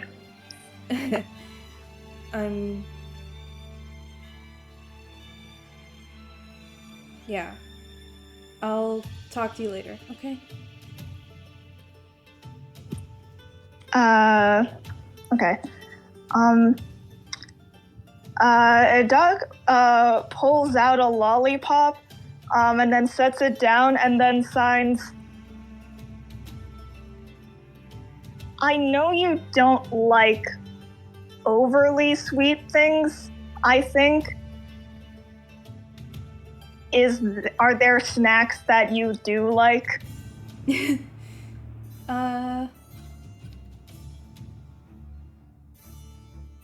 I mean, yes, but if I'm being honest, I don't know. I still have like a ton of them in my room, and every once in a while I just look at how many there are and I open one and I try to eat it. And I've been doing that for a few days now, and they're warming up to me.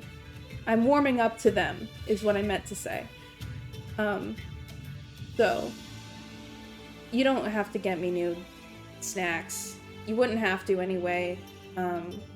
I just logistically speaking, I can't really think of anything right now, so just don't worry about it.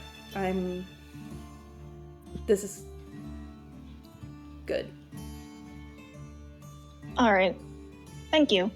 And Doc makes a mental note to think over all of the previous dessert stuff they've ever seen Miko eat and try to find very portable snack that's less sweet.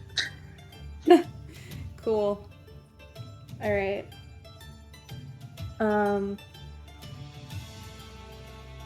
Okay. Miko leaves Doc's room. She stands in the hallway. She walks in front of Guy's door. She stands there for 30 seconds, and then she knocks. Oh. Okay, Guy answers the door. Hi. Hello, Miko. Can I come in? Of course. And Guy steps to the side. Okay. Miko walks in. Is Yukio there? Alright, no. Okay. Is this the next day? Pretty much, yeah. Yeah, he's probably at school. Okay. Yeah, Miko walks in, you close the door, and she says, I'm sorry for casting Turn Undead. No, it made sense. I'm sorry for making it harder. I kind of, I was sort of, my body was moving without me. So that was just more of my body moving without me. It's okay if you're mad at me.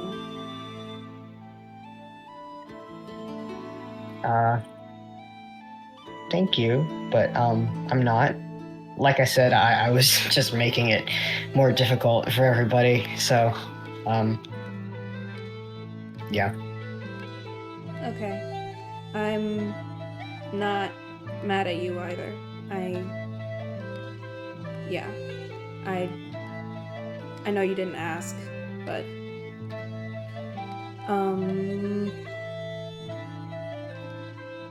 Thank you, Miko. yeah, of course. And thank you too. I also have another thing to tell you. Okay.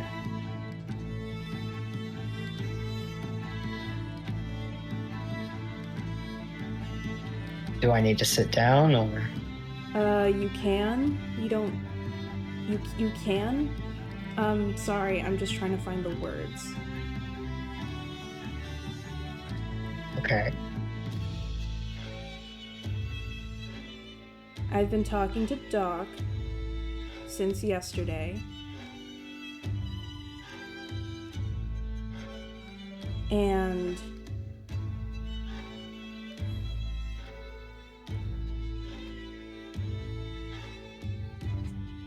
we think I'm dead.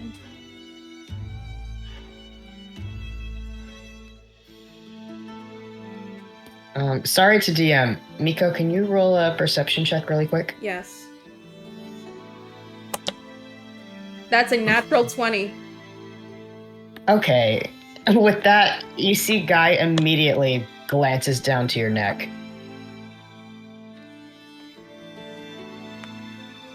And then looks back at you.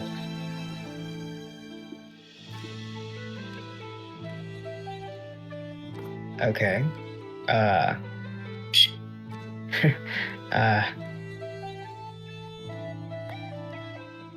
you're, like literally? Or, like emotionally? Literally. My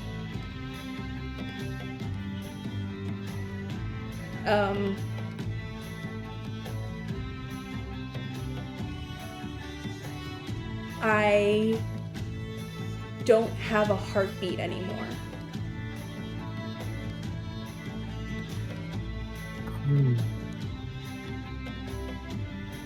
So, when did you die?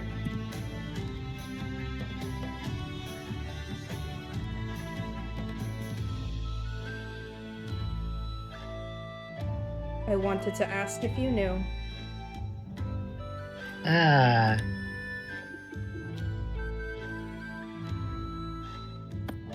Um.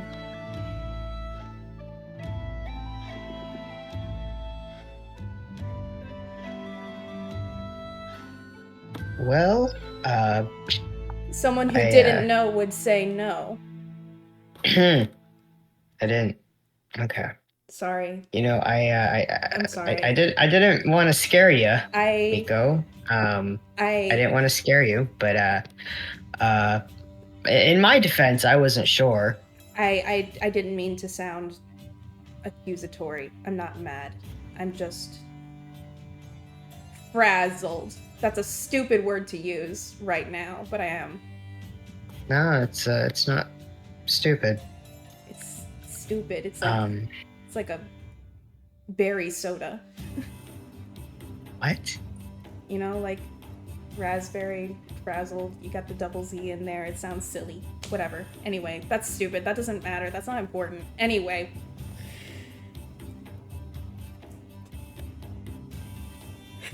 Guy kneels down in front of you. He actually fully sits on his knees in front of you. To where you're at eye level. Okay. I had a feeling.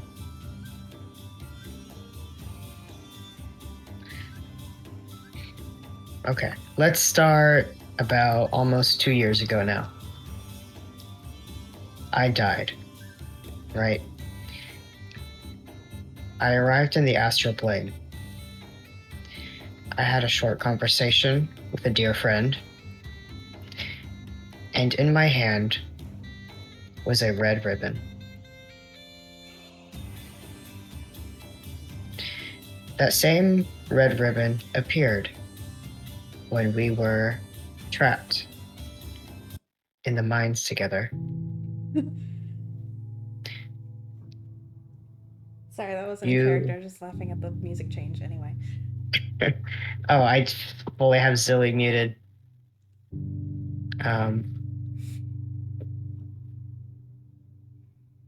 And you were running out of air. And I thought to myself, I would do anything to just give her air. And when I thought that, that same ribbon appeared around your neck. And you could breathe. So, my first thought was not, Miko died in my arms. But that might have been what happened.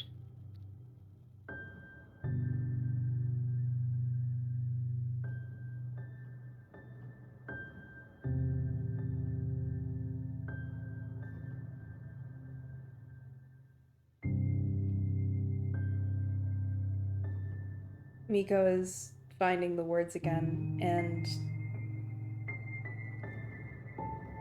you can see her kind of trembling.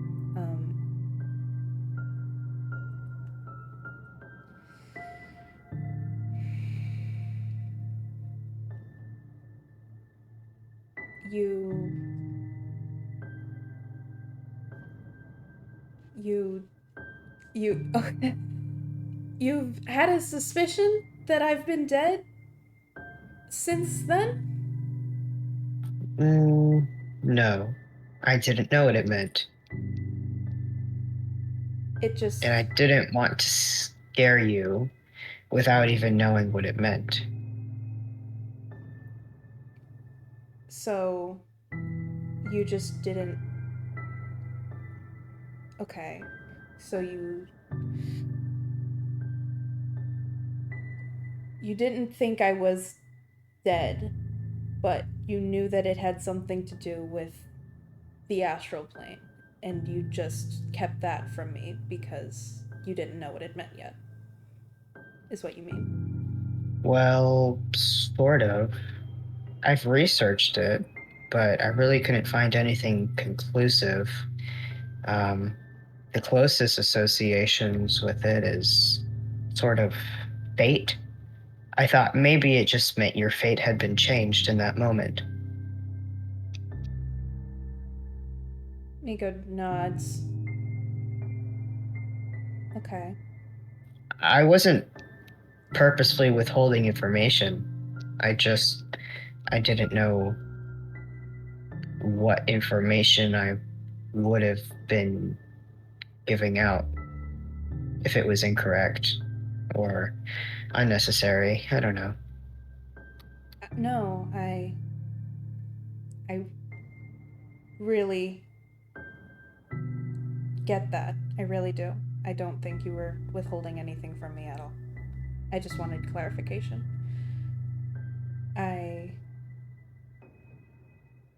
Okay.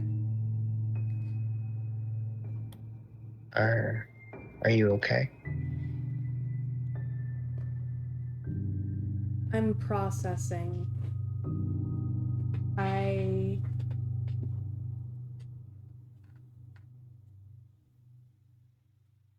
It's... I know kind of what your opinions were before, but I do want to tell you it's okay to be dead. There's nothing. You are different now, but there's nothing wrong with you. Miko nods, and she says,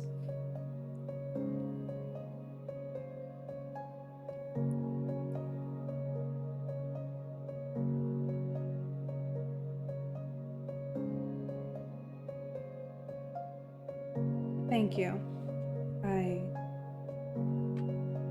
For a lot of things, for protecting me,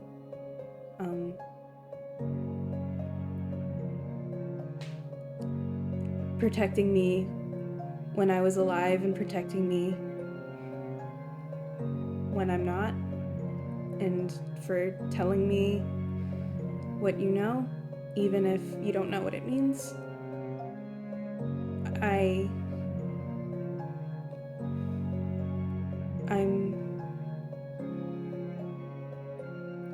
feel safer having more ideas about what's going on, even if I don't know exactly what it is. And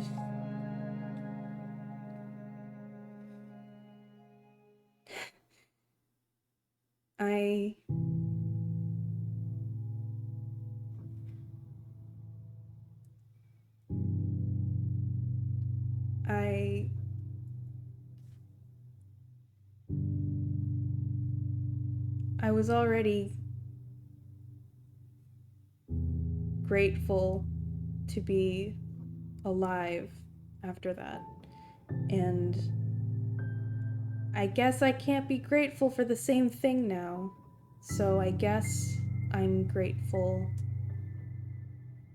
that I still exist after that.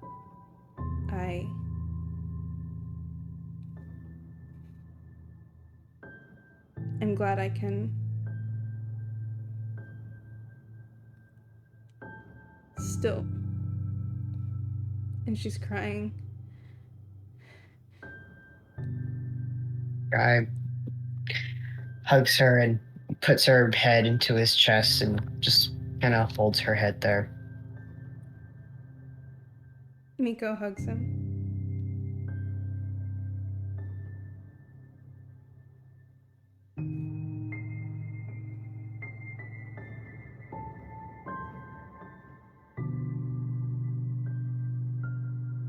Thank you.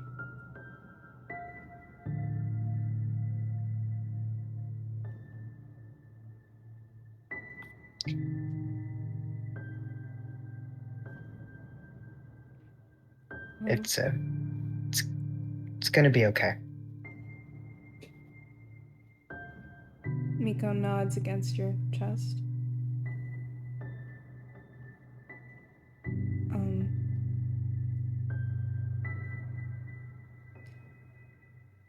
Would you be okay talking about this with Doc? Like I said, they've been helping me a lot, and they're really worried about me. And they've been saying if I have any ideas to what happened to me, to let them know. And if you, I don't know, I would let them know either way, but if you wanted to talk to them too, if you wanted to be there with me, I would like that. But you know, I can be there. Would you rather I say it, or do you want to? I'll be there either way. God, I think she pushes her face further into your chest. I don't know. As long as you're with me, maybe it'd be better if you did it just because you know more than I do about it, but if you would rather I talk about it and you just be there, that's fine. I'm fine with that. How about you tell Doc, and if Doc has any further questions, I'll answer them, and we can sort of tag team it. Does that sound okay? It does. You want to do that now or later? We can do it now. Okay. And she squeezes you again. Guy wipes a tear or two from her cheeks.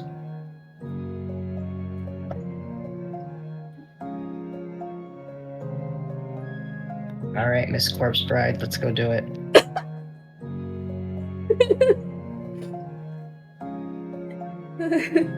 Okay.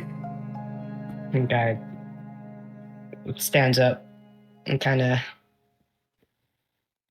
What's the fucking thing where you just like hold your arm out? As in gesturing like, shall we go? Like with that bent, with like a bent elbow and stuff? Yeah. Yeah.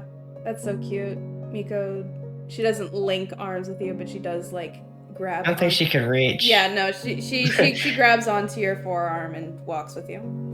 Oh, alright. Knock knock, Doc's door. Woohoo. I know Miko just left, but she's back and she's brought a friend. Yeah. Doc puts down a book they were reading.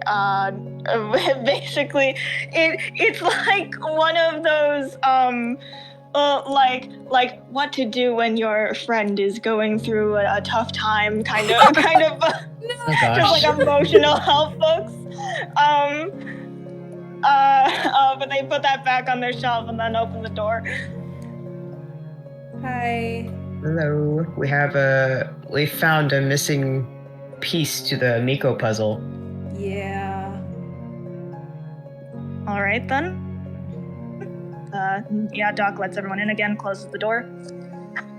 Okay. I went and I talked to Guy because I thought he might know something, and he did. Because when we were in the mines,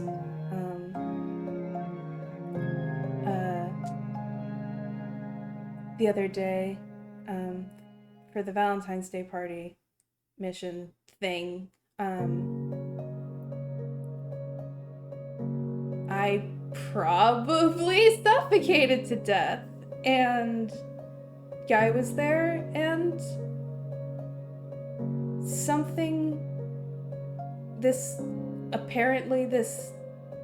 red ribbon appeared around my neck when I was about to pass out, and Guy recognized it from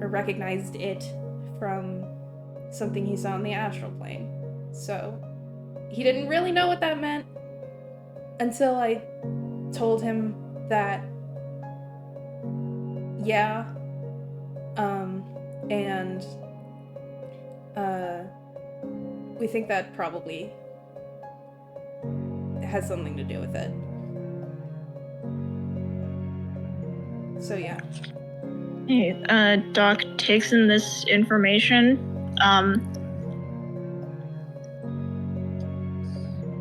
Probably like, not probably. They're a bit freaked out at the thought that one of their friends like died or at least had a near-death experience that like resulted in this, but they sign. Okay. I'm sorry you went through that, but I'm glad you're here. And then looks at both Guy and Miko and says,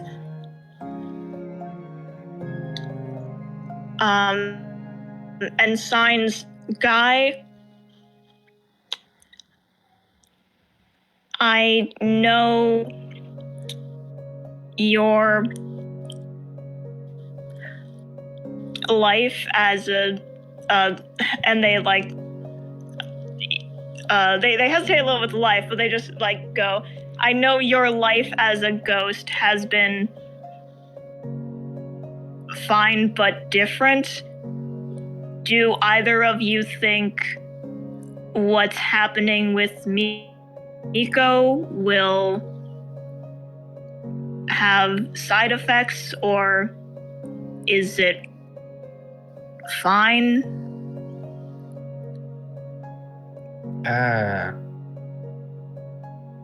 Well, her deal seems a little different than mine. But, Yes. I should be fine. Only bad thing I can think of is that, Miko, your plant might not be too happy with this.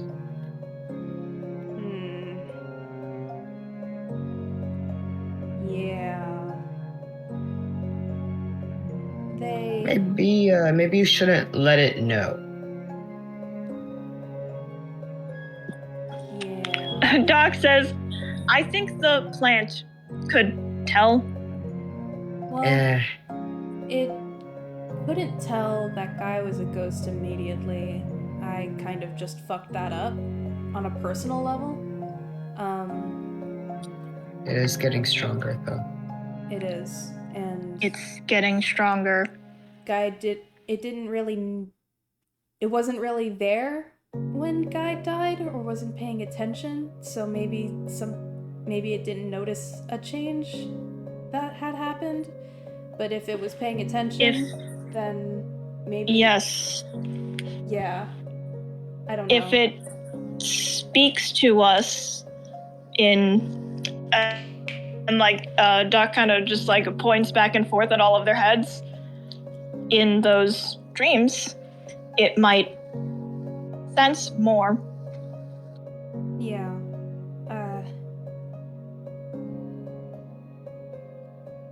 Miko, do you have a plan with that plant?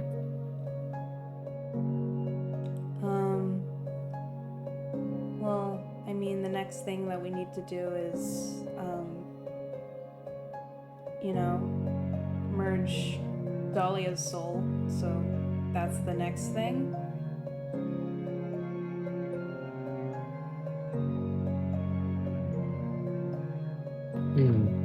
Yeah, but with the whole,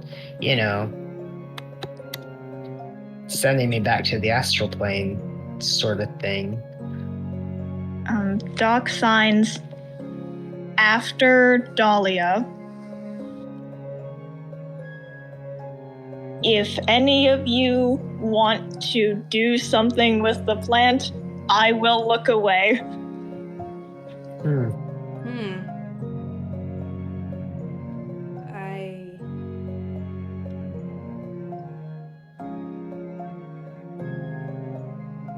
I could never be okay with you being sent back to the astral plane, Guy. I don't know. And I'm being honest here.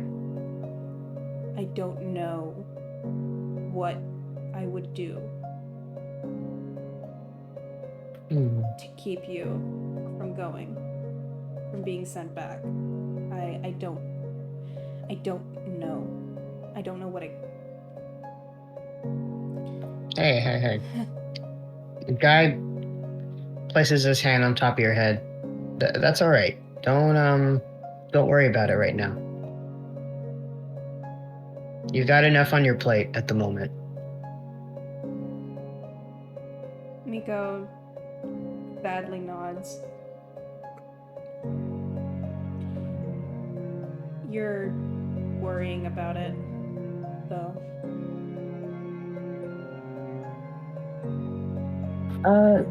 Yeah, but I can figure something out.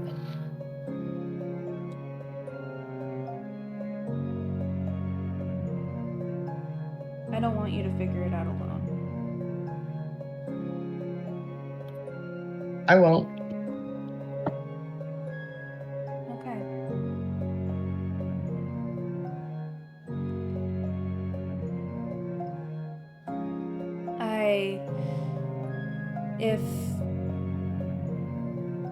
If I do have any symptoms, or if anything bad starts to happen, I would let you know, Doc. And Guy, you'd probably just be able to tell.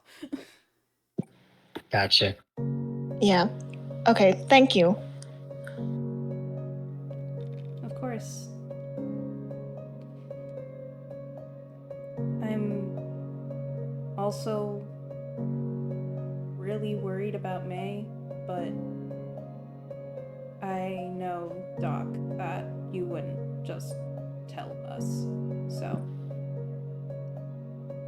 Yeah.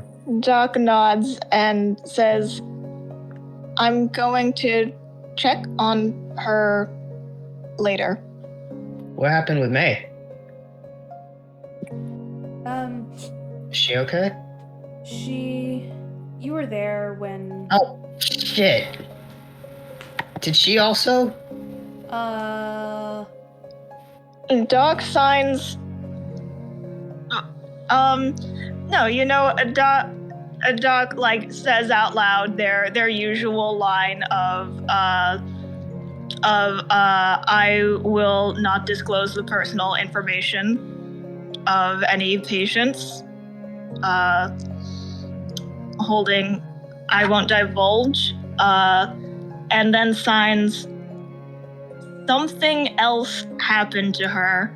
Not the same thing as Miko. I won't say anything else. Miko nods. Miko, what happened to May? Doc can't tell me, but you can. You're not a doctor. You don't have a degree. You can't expect me to just do that. Come let on. alone in front of Doc. What's wrong with Doc? Cover your ears. It's not that Doc doesn't know. Oh, Doc doesn't have ears. Sorry. Doc has also internal probably ears! still be able to hear you. Also, I have ears biologically. Where? Okay. What? In Sorry. the- Okay. Doc signs this more to themselves than actually expecting an answer, but just like, do you think birds can't hear? No, you got like how Yukio doesn't have ears, but you got the Okay, well, okay. like you don't have like the ears that stick out, and he kind of like points to his own ear. Yeah, I mean, okay, no external ear, but internal ear. The mechanisms of an ear are still there, they exist. Yes, exactly, Miko. What happened with May? Doc says out loud, "Ask May." Miko turns to Doc and says, if May is in danger, I would want you to tell me. I hope you would. Doc nods very just very passionately and says and signs, doctor-patient confidentiality does not apply if someone's life is in danger. Okay. If she seems like she's going to be hurt herself or hurt someone else and then pauses, that isn't an assassination target. And then Doc continues, then I would let you know. Okay. Good. That makes me happy to hear. Well, yeah, as long as we have that covered, I'm fine with you not telling me anything. And I am fine not disclosing any information about May either. I don't know if you would really mind if I did, but if you would, even if you wouldn't, I wouldn't. Yeah.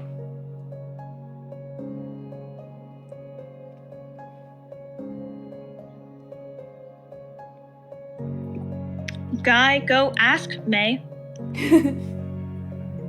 All right. Do you want to go alone? Is this a infiltration mission? Miko, you already know. Doc, have you?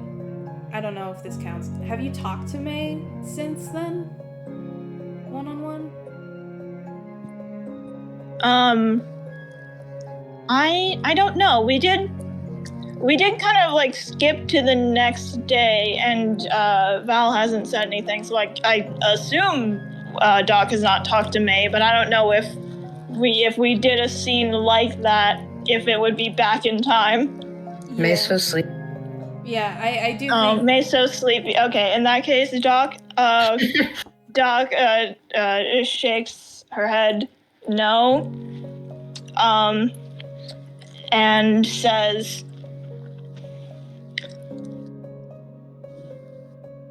it doesn't seem like she is hurt or in pain. I will check. Thinks about it and says, this week, if she doesn't come to me first. Miko nods. She turns to Guy. I know what Doc knows, probably. Okay, then you can come with me if you want. Do you think I should? Because I do want to know, but I don't know if May would feel overwhelmed if we both went to talk to her at the same time. Guy shrugs. Your best judgment. But you gotta decide in 3, What? 2, Huh? No. 1, What? No. and Guy starts walking towards May's room. What? Doc's Doc like kind of taps their cane a little bit softly just to like get Miko's attention and Guy if he looks, and just signs let's all go, and if she doesn't want us there, she'll kick us out. Oh man, we're going like a fucking intervention. I was just gonna have a fun, like a friendly conversation. Doc says we're friends. We're co-workers. All right. We live together. It's true. All right, guy's walking out the door. He's going to May's room. Okay, Miko follows. Doc also does the Guy knocks on the door in a little melody. Or I guess a rhythm. shave and a not melody. haircut. Yeah. May takes a second, but she opens the door and she goes, "Good morning." Hello. Hello, May, Miss Maker. It's later. Yeah. She like rubs her face. Yeah, good. Come, everyone, come in. All right. We all file into your room. Guy sits on your bed. This is perfect. I wanted to talk to y'all.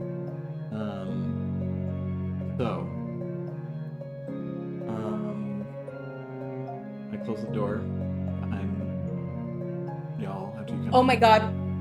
Is the bonsai in your room? The bonsai's in your room. I think I took it. It back, is in May's didn't room.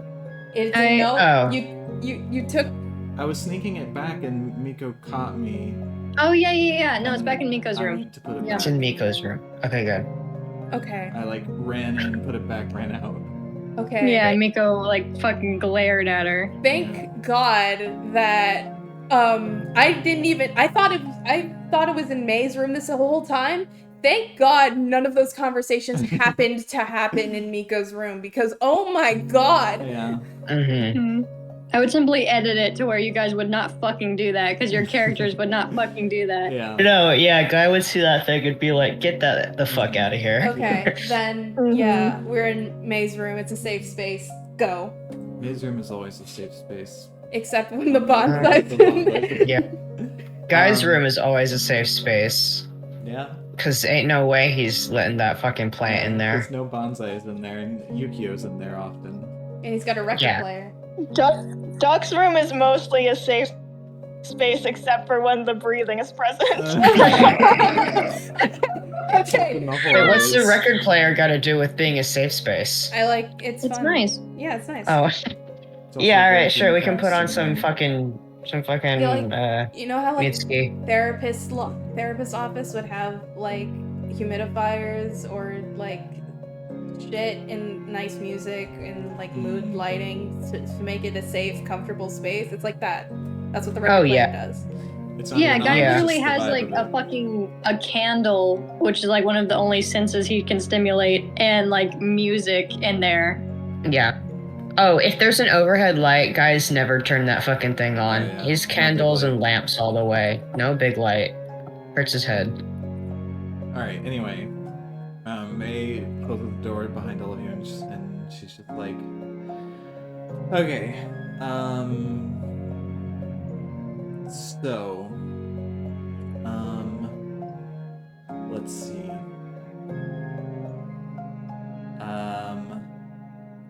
Wow. I, Guy, am, apparently, undead.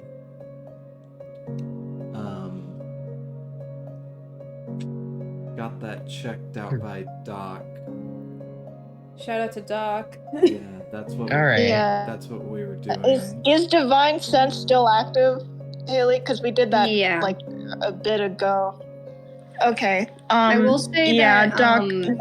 Maze is a bit more celestial in nature, What? but yeah, Oh God. Okay. there's kind Doc of like nods and, like. Sorry, what? yeah, like I will just say hers is weird because you cannot it's like you're pinpointing like a lot of different sort of energies within her. There's like celestial energy, there's a lot of undead energy, there's a lot of shit going on in that blood. It's probably because Oh, Claude God. ate so many bitches. Yeah. No, the thing that's May is probably not a vampire, but I think what's happening is she possibly contracted every possible like monster transformation I have thing every that disease could ever. Yeah, possibly happen. your vampire Anti-cure-all. werewolf, your vampire werewolf zombie, Frankenstein, mummy This is ghost. my daughter May. She has every disease. Yeah, May. It's the kind of like joke meme of like, wow, every single bacteria in the world is just like happily living symbiotically within your body. Yeah. Yeah, I guess May is simply I don't know. She's got the undead zip file. God, fucking All right, bomb. so Does- that's 3 out of 4.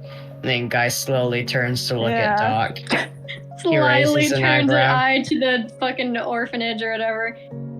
Does Whoa! what? Whoa! You know, it's that Pinocchio pose where it's like, you are what you eat. Pinocchio turns a sly eye to the schoolyard. Jesus Christ! I knew what you were Whatever, I referencing. mean, Why would you you bring guys that up? don't need me. Fuck. All right, DM, let's sit down. Yeah, no, let the Okay. players have a conversation. God. Christ. Okay. Okay. Guy does that, and Doc like, just completely neutral, deadpan signs. If I die, I'll let you all know. Can you All right. can you cast divine sense on yourself? Do you perceive yourself when that happens? I assume yes. Doc Haley, is I'm gonna not say yes. undead. Yeah. Okay. Yeah. Doc nods and says, "I'm alive." Like kind of squints at May, and then signs.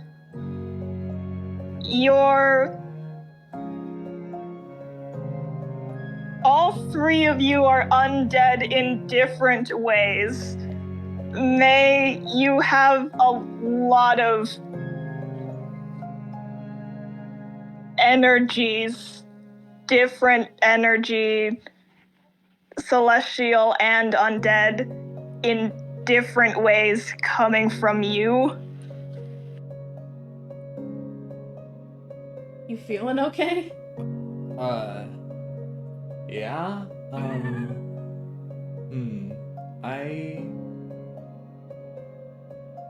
I don't know, cause so I had a run-in with Claude, and he did bite me. He bit you. Wow. He bit me. Yeah, you remember the blood dripping from my neck when we got back? I don't know if you remember. You were probably I a didn't think little out of it. I didn't think that was from a bite. Yeah, I didn't think it was gonna be a big deal, but she like rubs her neck.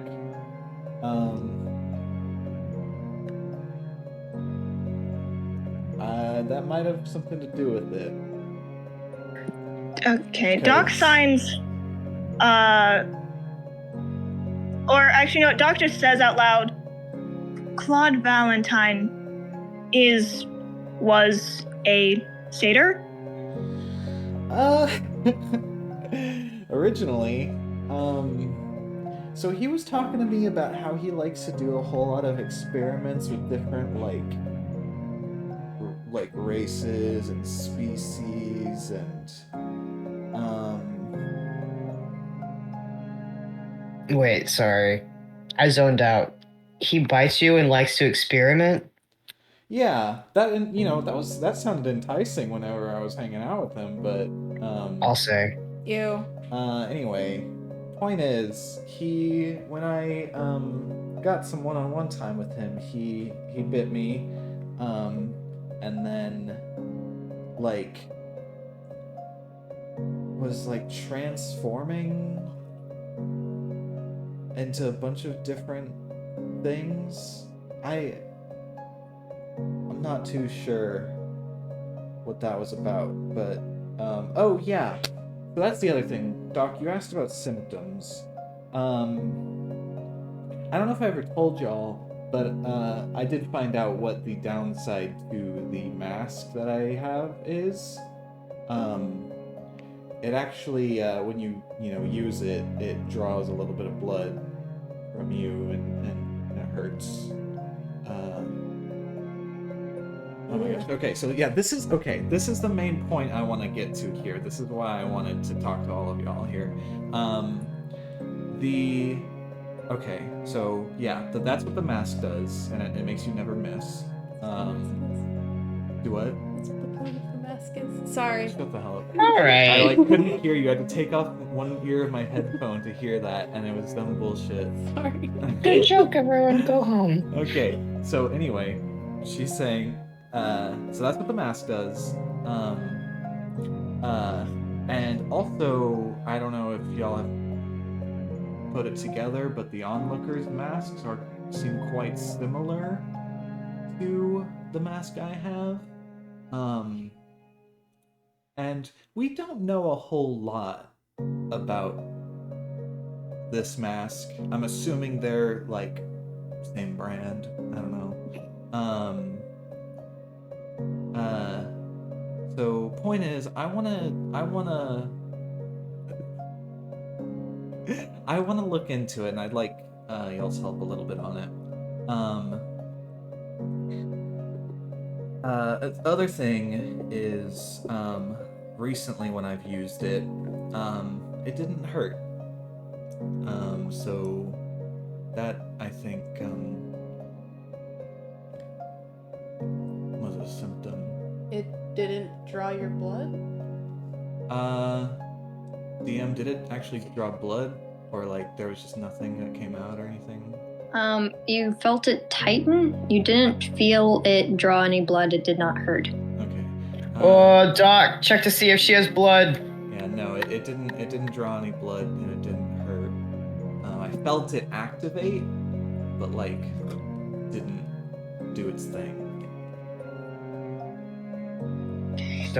Doc signs, Your blood. can I take a blood sample? And are you okay with everyone else being here for this? Yeah, I mean, we're all friends. We can all share blood, right? Doc can tell you about my blood sample.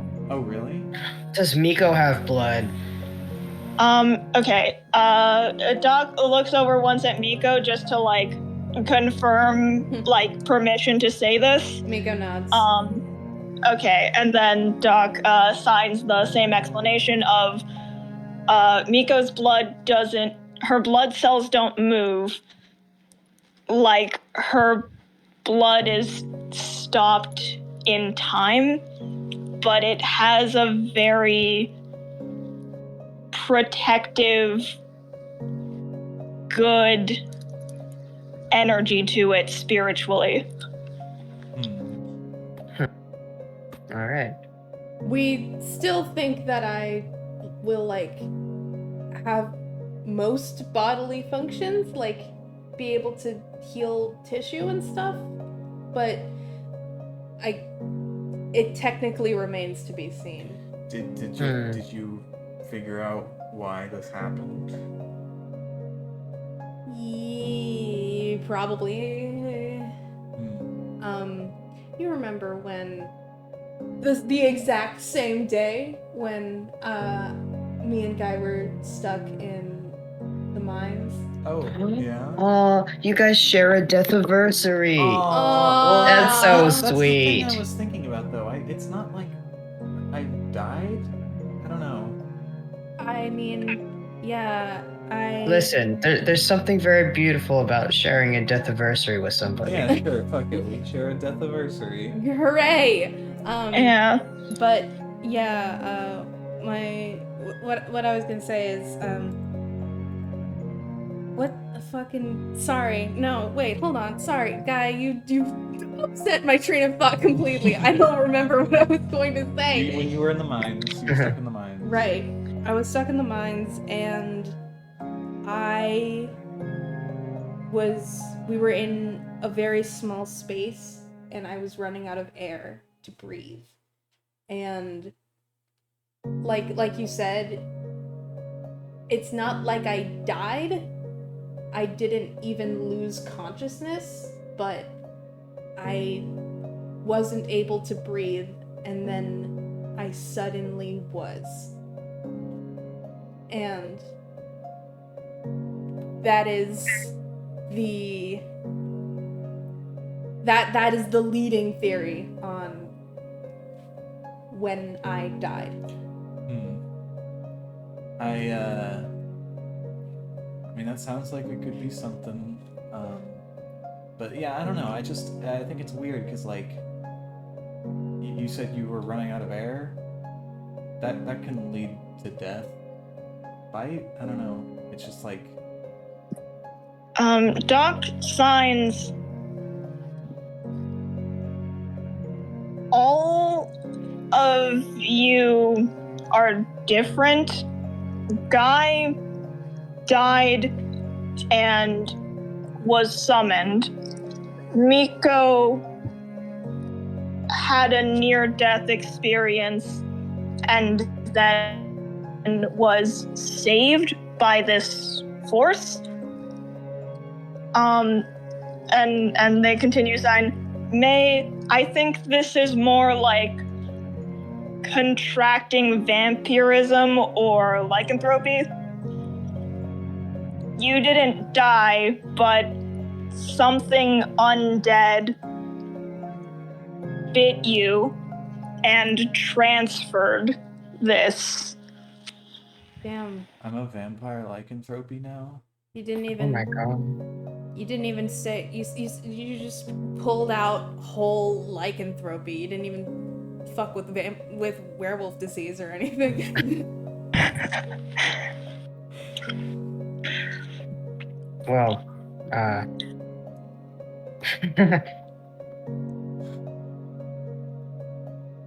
Well, anyway, that's my 2 cents.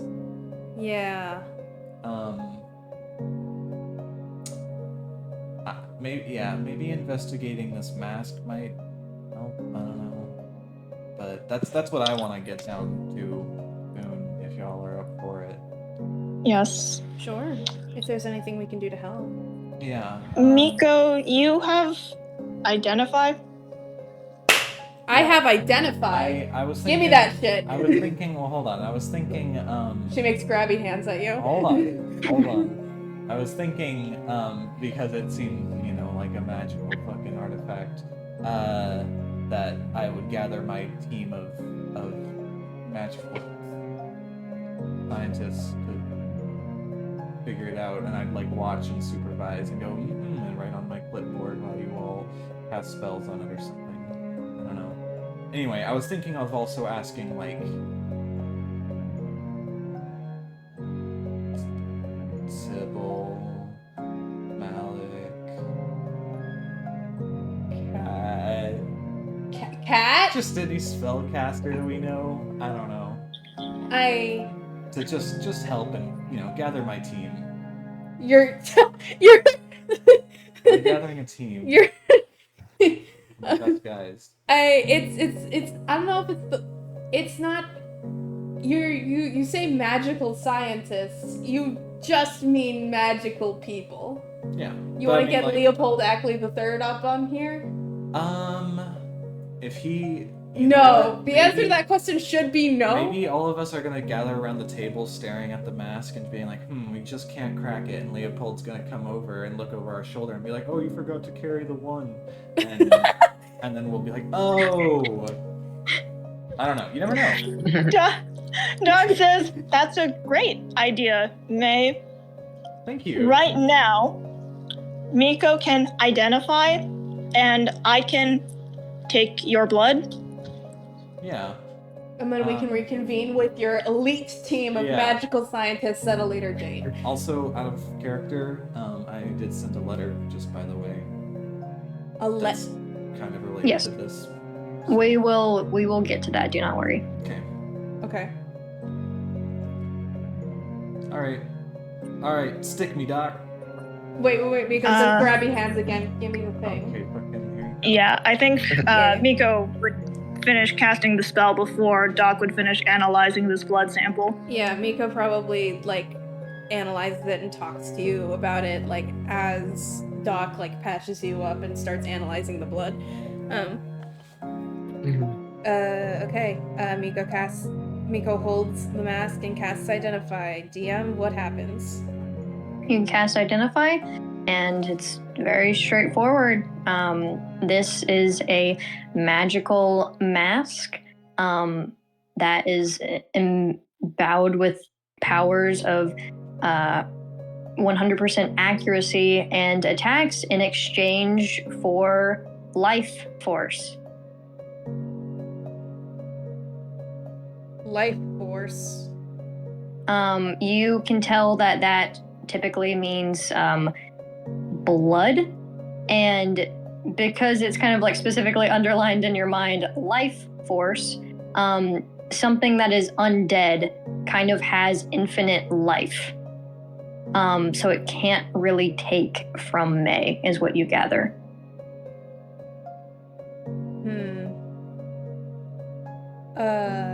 I will say Identify also informs the caster of what spell was used to create a magic object. School of Magic. Homebrew, don't ask me. Got it. Okay. Miko says, okay, it trades life force for attack accuracy. And for most people, life force means blood, and people have a limited amount of it. For May, I don't know if this applies to all undead. I mean, if y'all want to try it at any point, feel free. I was actually just going to ask if I could try it. But what I was going to say is for May, you don't seem to have the same limited amount of life force that most people would have. So that's probably why it behaves differently for you. Okay. Anyway, I would like to try this, but Yeah. I don't know what I can attack right now. Swing a guy. What? You can take it. No, don't do that. I don't want that. Oh, swing at Doc then. I could- Other option. I could just like throw a really weak punch, maybe? That doesn't feel. I don't know. I feel like you should throw something or shoot something. How about, okay, and she takes out a gold piece and she says, okay, how about I try to throw this at someone really, really badly Sure. and see if it works. Throw it at me. Throw it at you? Yeah. Okay. I can handle a gold piece. Okay. And you can keep it after. Yeah. Miko puts the mask on carefully. Does anything interesting happen just from You doing that? feel it become snug. It does not hurt. Okay. Miko really shittily, like she is quote unquote aiming for May in her mind. She wants to hit May with this, but she throws the coin like very obviously like a foot to the left. Like a boomerang, it shoots back at May and hits her with a thwomp. And Miko's not hurt. Miko's not hurt. Ooh, she takes it off. That's scary. That's It creepy. worked. That's weird. It worked. Yeah. That's freaky. Doc has been using this one a lot today. While they're looking at the blood sample, they ask aloud, "Do you have any symptoms?" It feels tight when I put it on, but I don't feel any pain at all.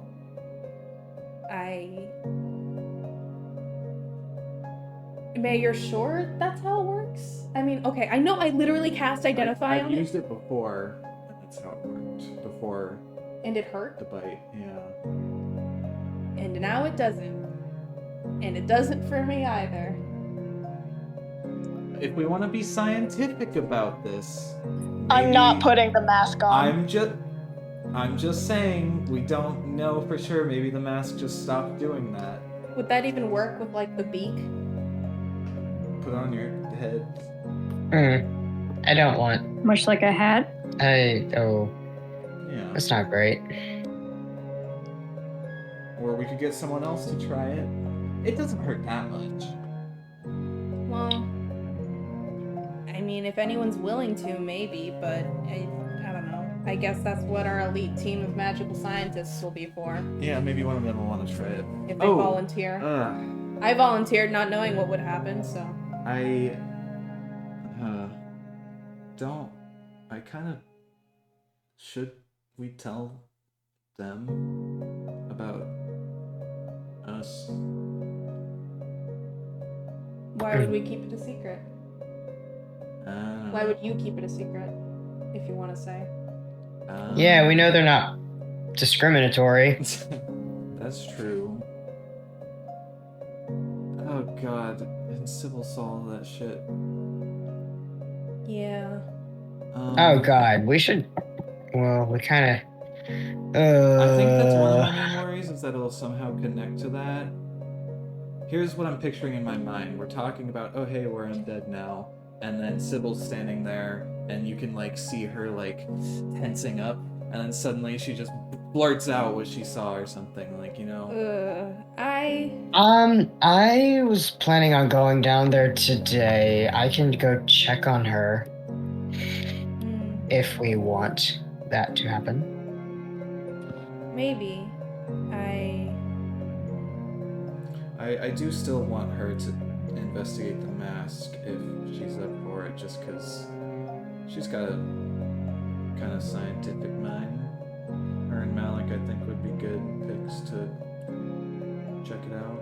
Alternatively, maybe letting everybody know about this secret will make Sybil feel more comfortable keeping the second secret that's more important. Maybe. Maybe that would relieve some of the pressure. I don't know. I think if we have to worry about her telling one secret, then... Did she even put together... I mean... I can ask her what she gathered from all that as well. Just, to make sure. I don't know, maybe it's best to tell them. Yeah, I think we should tell them that y'all are dead. I can make sure that she doesn't tell anyone about the whole, Vash thing. And then we'll work on the mask and see what we figure out. that sounds The good. big team. Your elite team of magical scientists. Yep. On the job. This is stupid. What? It's not stupid, it's awesome. Thank you. Good plan. Thank you. Miss Haley, what does May's blood look like? May's blood. What a tricky thing. I think what you kind of notice is that it looks like just slightly different than normal blood. Like a slightly deeper color, perhaps if you look at it long enough. There are like a few streaks of like an almost black going through it. The blood within her, the blood cells, some of them are misshapen, some of them are black, some of them are white. It is a clusterfuck when you look at it. There's some celestial energy. There is a lot of undead, and there is even traces of like not undead. Divine sense, it can pick up that like some of this blood is some of this blood is undead, some of it is alive, some of it is celestial. It is a mix.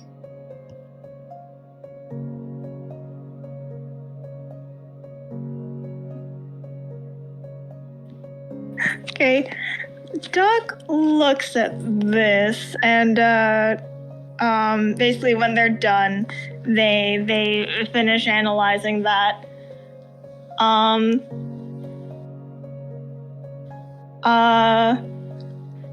And I think they just signed that same information.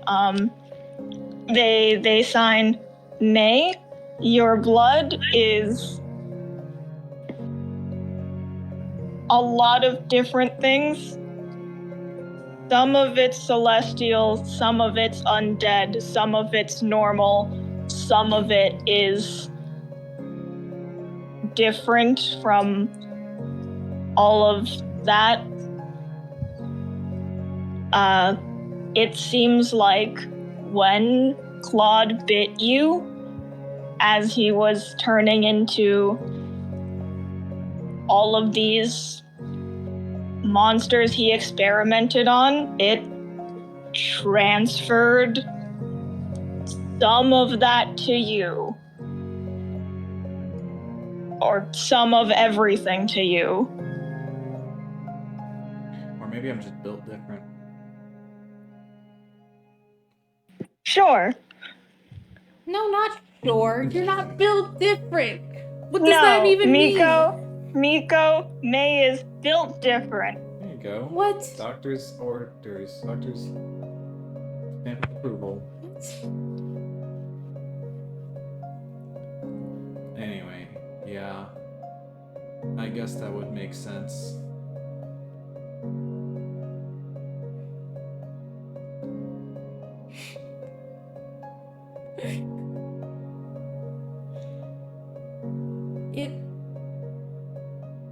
What? Sorry. I just...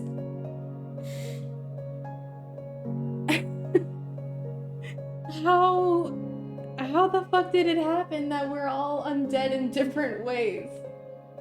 That's messed up. Just lucky like that. Guy wistfully puts his hands together. Life just finds a way. Unlife Or I guess just unlife. finds a way. Wow. Yeah. Doc signs, if any of you can think of a fourth way to die and be revived, let me know. Will do. Miko Let's see just if we can get gives 4 for 4. Miko gives Doc a very dramatic thumbs up. Fucking. We should. I was gonna say we should start a club. I think we have a club. Yeah. I think this is Yeah, the it's club. called Yeah. the Public Appearance Committee. It's called the Public Appearance Committee. And that's the name of our band too. Yep. We should have a death metal band. I'm sorry. Whoa. I'm sorry. Be awesome. Yeah. I don't know what death metal sounds like. I was about to start demonstrating, but that might be annoying. No, go ahead.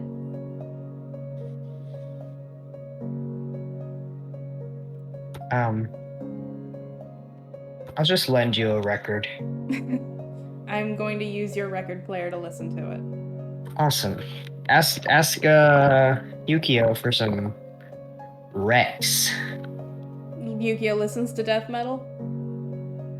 Yeah, occasionally. Wow. I mean, on brand, honestly. Yeah, now that he's 11, he's stepping up the game. That too. Yep. Guy did air quotes around that also. He also did the air quotes around the word Rex, just by the way. Kids are teaching him. Yeah. So you want All to right. the underbelly? Now? I was going to. Now? I was kind of hoping sooner rather than later. Guy, you were gonna go now? old guy was gonna go yesterday, he says in third person. But What? then we accidentally skipped to today. Whoops. Yep. Okay. Well, if you guys want to go now, Sure. Yeah. Let's go! All right.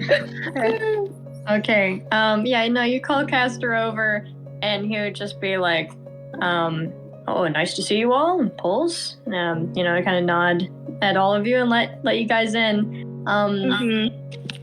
Before Castor, Sorry, Castor says Pulse, and then we goes, imagine having that. I know, I was gonna say how fitting that your name is Pulse. Anyway. this is Only really one funny hit point. because 100% Castor and Doc both heard that. Yeah, no, they both. I think Castor just does look at you, does not fucking flinch. He's seen it all. He doesn't care. He's not gonna question you kids. Imagine having one of those. I think Doc actually signs to the group. Or no, you know what? Doc can just do that later on. I think they sign a Castor. By the way, there's a ton of treasure from the dragon we killed, and I got its heart. So, if you ever want to donate to charity, there's probably 10 million gold in a cave in Landshire. Castor laughs, and I think he, despite the fucking bombshell that is, I think he just says oh, you guys are so helpful, and lets you through. Awesome. I love how Yeah. Haley plays old people. Oh, Between this and fucking Love sorry, what was her name? Something Appleseed? Winona Appleseed. Right, of course, Winona. Between Castor and Winona Appleseed, it's just here's silly old person. They just say things sometimes. No, that's for real though. Alright, anyway. Yeah, no, you guys walk in, and Did we walk- everyone seems to be in their own respective rooms. It seems like only Vash and Rain are out, and they're both just kind of bored playing cards at the table, and kind of glance over to guys. I think Vash would kind of make a comment oh wow, it's not even 6:30 yet. I didn't know that fucking Taco Tuesday was already here. I want to say, would we ask Castor to stick around or something? It would probably be good. I mean, he might just hear it anyway. I don't know, but I don't know. We should probably tell him, keep him in the loop. Cool. What's up, Vash? Also, Castor. Sit your ass down, sir. Whoa, show some Whoa. respect. Can you Sorry. be nice? I said sir. I felt bad. You should. Castor. You should. Dr. Castor, sir. We're about to say some crazy shit. We're about to drop a real fucking bombshell on y'all, so Dr. Castor, sir, if you'd like to also hear it, you can stay. He smiles at you and he says, I'm going to tell your mom you said that shit to me. Oh. Well, that's who do you think taught me how to say that? All right. But he laughs and he smacks you on the back and then he sits down. Does he? Yeah? Because I'm a ghost. Okay. He slaps through you and just goes oh, I forgot. And sits Awesome. down. Oh, Doc completely deadpan says to the room, we are gathered here today to give an announcement. We should well, probably do we want to go grab the others? Yeah, Oh, okay, yeah. The announcement is all four of us are getting married. Yay! Ew. Yeah. Miko pulls Guy aside just a little bit, and she's like, "Do you want to talk to Sybil before or after?" Oh. Good idea. Guy runs off to Sybil's room. Okay. Okay. Alright. We'll Then- spend the time Guy talks to Sybil, gathering everyone else. Yeah, I'll go knock on Malik's door, I guess. Okay, knock knock, Sybil. God. Malik's his own can of worms. We'll get to him. Not for any reason. He just is. Yeah, no, you knock on Sybil's door, and she opens it, and usually she usually has like a very awkward, like almost scared, like smile or expression, but she opens it and she has a very like calm expression as she looks you over, and she says, "Oh, hi, Guy." Hello, Sybil. Can I come in? Mm-hmm. I made some tea. Awesome. I would love some. You can smell it. I sure can. And Guy steps in.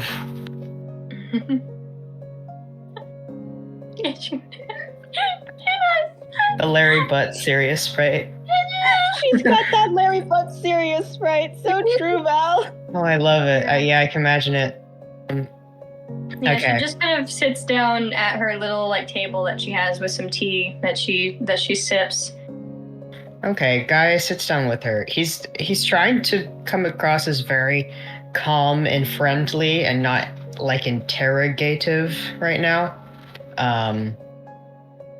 And he is gonna say, all right, so in Dreamland, I just want you to sort of tell me what is the like important new information that you got from that. Oh, Guy, I may have,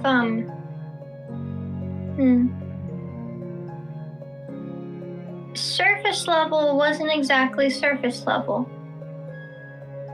Yep, you didn't know, so it's not your fault. If I am, to be honest with you, it's as if I have watched your lives unfold in front of me. And I think that there is a certain level of maturity that comes with that sort of experience.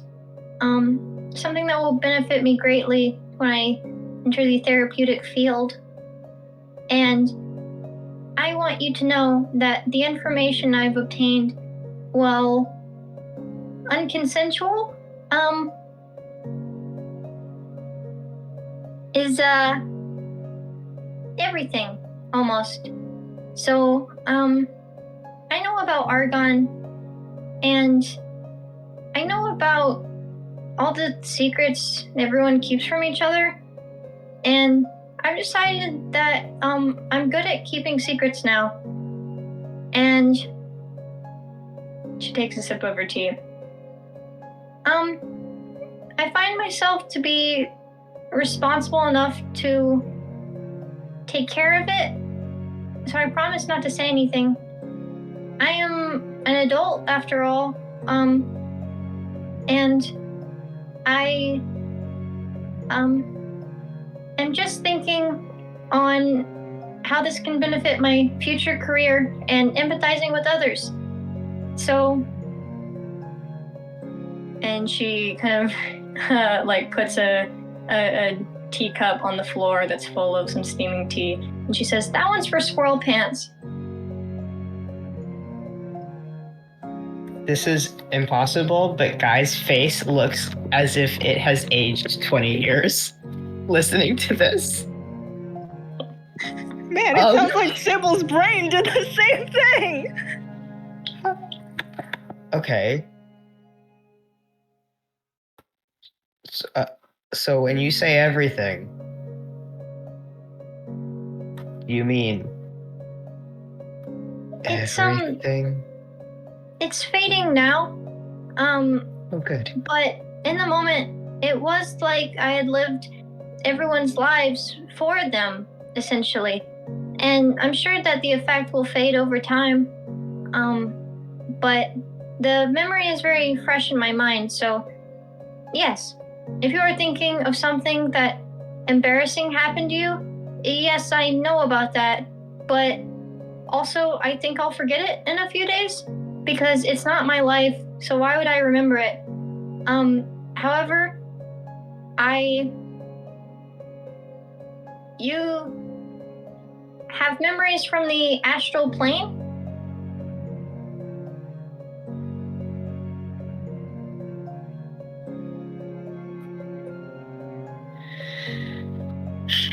Yes. Hmm.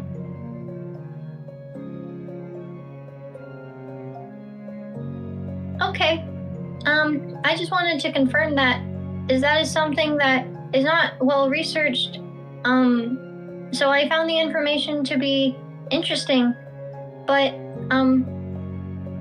you must know, Guy, that like I said, this stuff is probably going to be temporary, and I'm only 19. I'll remain 19, even if I've seen all these things, and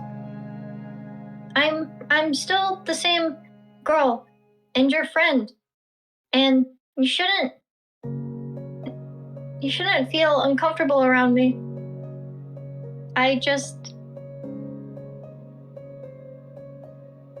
You're safe with me. And something holy secrets? That thing that Doc says. Yeah, Right. the patient confidentiality. Yes. You all are my patients, unfortunately. And my friends. So of course I don't want to hurt you. And yeah. Okay. So it's like it's fading.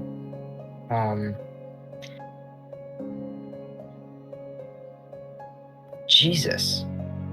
Are are you okay?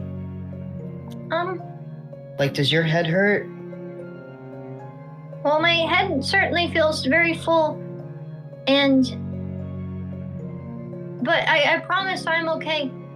I am a very strong girl, and the worst part was just seeing my friends in tough situations. And yeah, I didn't like that.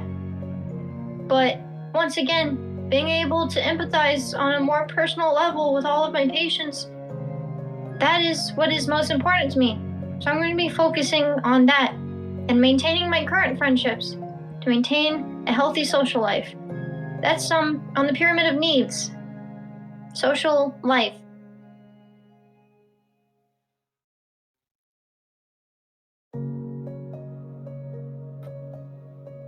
Wow.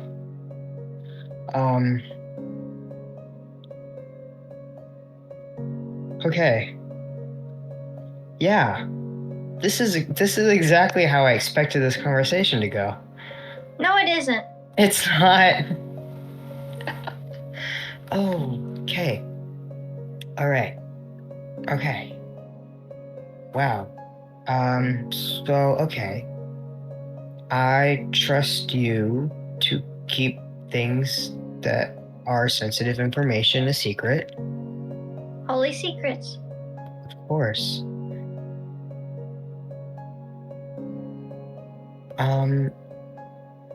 So is it just like the things that are kind of whatever are going to fade and then the important stuff is going to stick out to you? Or do you think everything's gonna like be gone? I think that the important things will stick out. I will know the important things, the cores of each of your lives. Although I wish I could forget. I take that responsibility with me. So the things that I found important about your life, the things that you all found important about your life. Those are the things that are going to stick with me. But the everyday, the mundane, I can't see why that would stick around. So, yes. I suppose I just appreciate each of you in a different light now, and a positive one.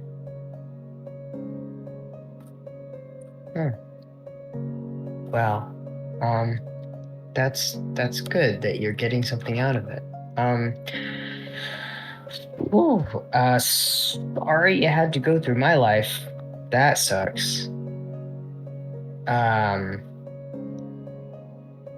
Guy, Yes. you're a good man.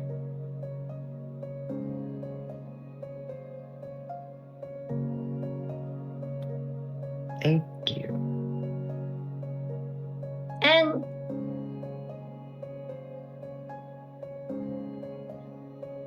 looking back on your life, that part of me considers our life as I was there.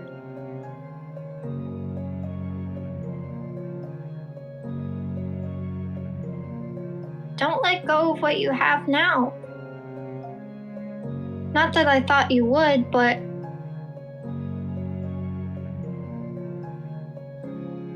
don't get destroyed. Don't let people lose you. Anyway, maybe that doesn't make sense, but I guess I've just been thinking. You're, needed. Inherently.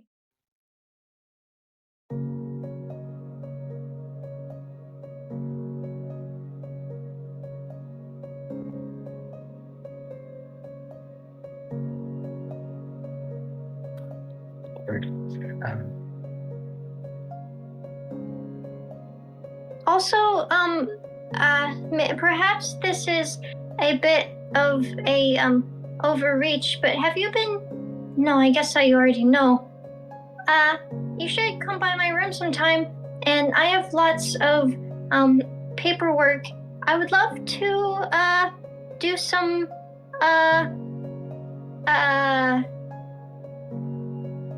tests. Right. Experiencing things from a different perspective has potentially alerted me to a different way in which you perceive things.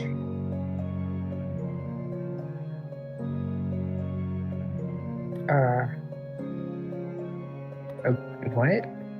Okay. So what, you need, like, help doing, like, filling stuff out, or?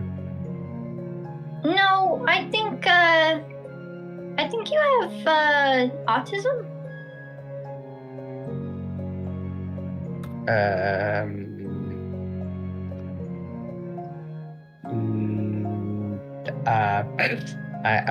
I disagree. Why is that?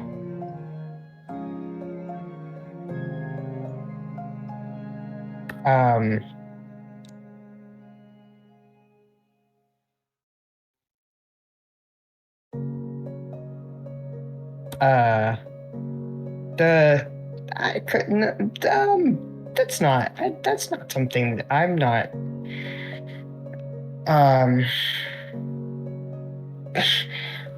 what?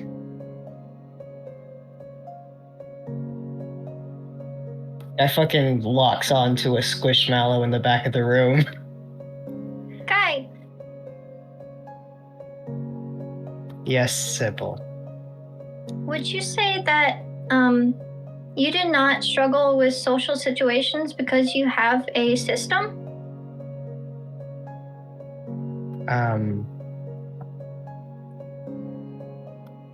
Perhaps if someone asked you, do you struggle with social situations? I think that you would say no, Or yes, because I am kind of awkward. But I think if we dig deeper into that no, it would be because you have figured out a way to make it easy for you. I must let you know that that's different for other people. I know because my brain doesn't work like that. And neither does Vash's or Rang's, but there's a certain thought process, almost like a tree of decisions that occurs. And yeah.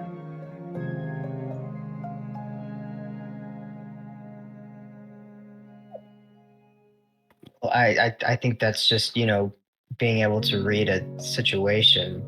Certain types of people are going to react to certain things differently, and you gotta sometimes, just like edit what you say. Do you like bright lights and loud music? Nobody really does. Do they physically hurt you?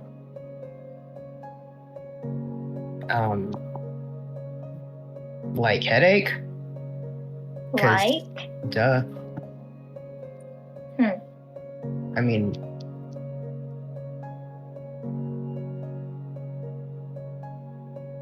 yeah. They hurt you. Yes. Other people don't feel that way.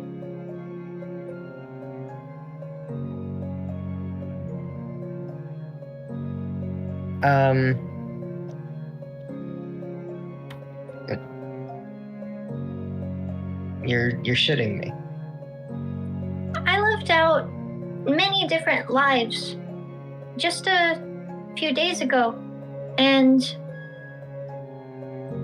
being you was inherently different than being someone else. And yes, you are unique. We all are.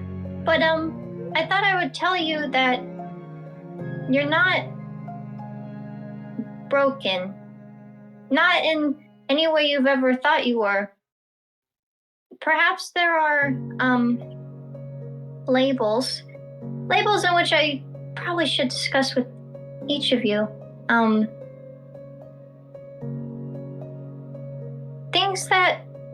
Words that make yourself make more sense. And Guy, your experience, I just thought I would tell you.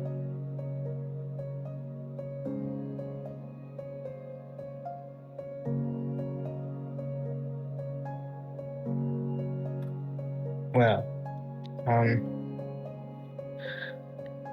okay. Yeah, we can fill out those papers later. Jesus, I just came in here to tell you don't fucking tell anyone about Vash not being Vash. I won't. I believe you. I love you.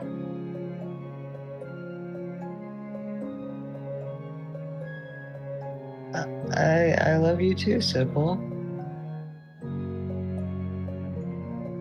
Jesus. Guy fucking grabs her hands.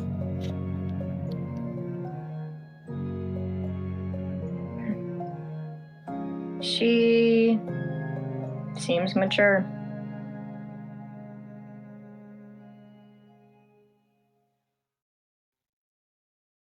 If you ever need to talk about stuff, yeah.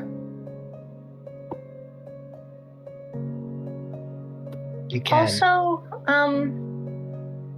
thank you for dating my friend, Mal. You already know. Mm-hmm. Sure. Well, I mean, you don't really need to thank me for that. But, yeah. No, I'm going to. Okay. It just, you, gosh, not to embarrass you, but seeing both of your lives together was so romantic. Oh.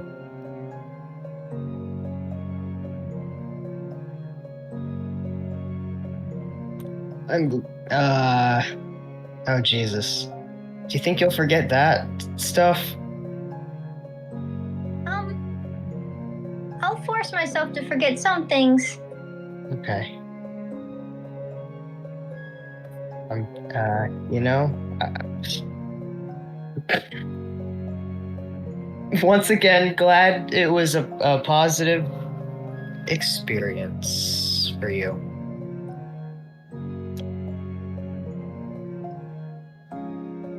Yes. I just... Anyway, I would really prefer,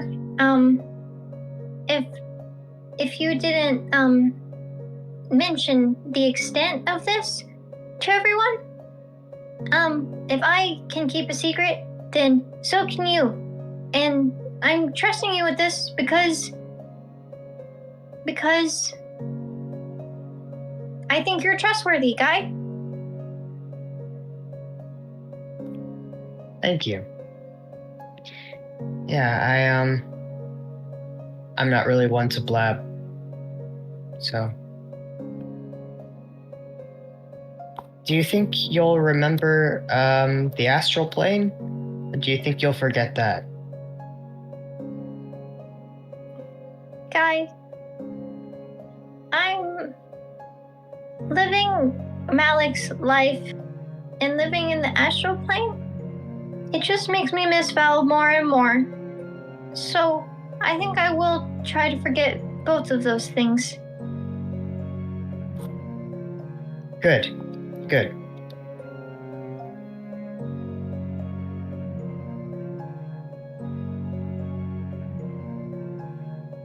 Well, I'm going to check in on you in a few days.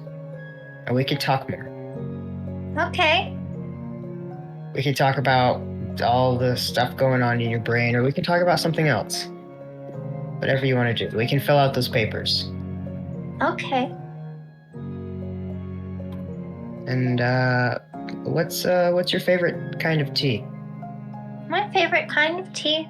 I like ones with, hibiscus. Hibiscus. Alright, I'll remember that. I know you will. Okay. Well, May and Miko have something to tell everybody. So, if you want to keep up appearances, you should pretend that you don't quite know. Oh, that is very smart. I will do that. Alrighty. She stands up. And they go into the main room together. Okay. Guy's trying so hard to not look like he's just had his fucking life changed. My God. we finished each other. I will say the Malik door was kind of just like knocking on the door and then he does not respond. Right. Well, one way or another, Wait. we get everyone out. I bang on the door. I rap You're on very the door. quiet. Hi, Malik. Can you please come out? We have a big announcement.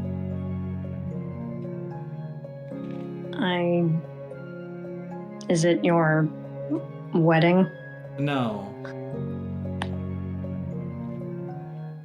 Is it important, actually? It's pretty important to me. I think Miko is like kind of like going around to everyone's doors and she's hearing this and she walks over and she's like, May is not making this sound as important as it is. It's important. I mean, I can't determine how important it is going to be for you, but I think it's pretty important. Is it more important than the... And you hear some papers flipping. Crossword I'm doing. Yes. Yes. Okay. Thank And you. you hear his fucking chair, like, slide. And he opens the door, and he's just in, like, a white fucking t-shirt, some, like, shorts and his glasses, and he's like, okay. And he just goes to the table where everyone else is. Oh my fucking... Okay. Anyway. Cool. So, Rain and Vash were already out. Sybil, Smelix out. So, I don't know. Get Cat, I guess. Miko, you wanna go get Cat? Cat would just, I don't know, fucking sense the vibes and be like, hey, I'm here, the party started. Awesome. Yeah, Cat and Miko look married as shit. Yeah, they do. I don't know if it registered when everyone saw Miko at first that they look married, but because okay. Last episode we explicitly said that Miko quote unquote forgot to get Cat jewelry and that she would later, and then Miko showed up later wearing her own jewelry. So I don't know if that's clicked. I don't know what it would look like when it does click. So I'll just let y'all fucking do that whenever. But they look married as fuck. Anyway, that doesn't really matter though. We out here. Okay, everyone comes out, sits down. I think Rain and Vash are still kind of like chucking cards at each other, not really caring. Cat sits down, Malik sits down, Sybil sits down. Once again, that air of maturity kind of following after her. Okay. May, do you want to go first or should I? I don't have a preference. Well, first I just like, you know, talk to Guy, just like, how'd it go? Everything good? Yeah, she's... her lips are sealed. Alright, cool. Hello everybody. Hello, May. Hello, everybody. They all kind of just go like, hi. Are Vash and Rain still playing cards? No, they put them down. Okay. They kind of were starting to build like a pyramid with them. Okay. Alright, so we have a big announcement.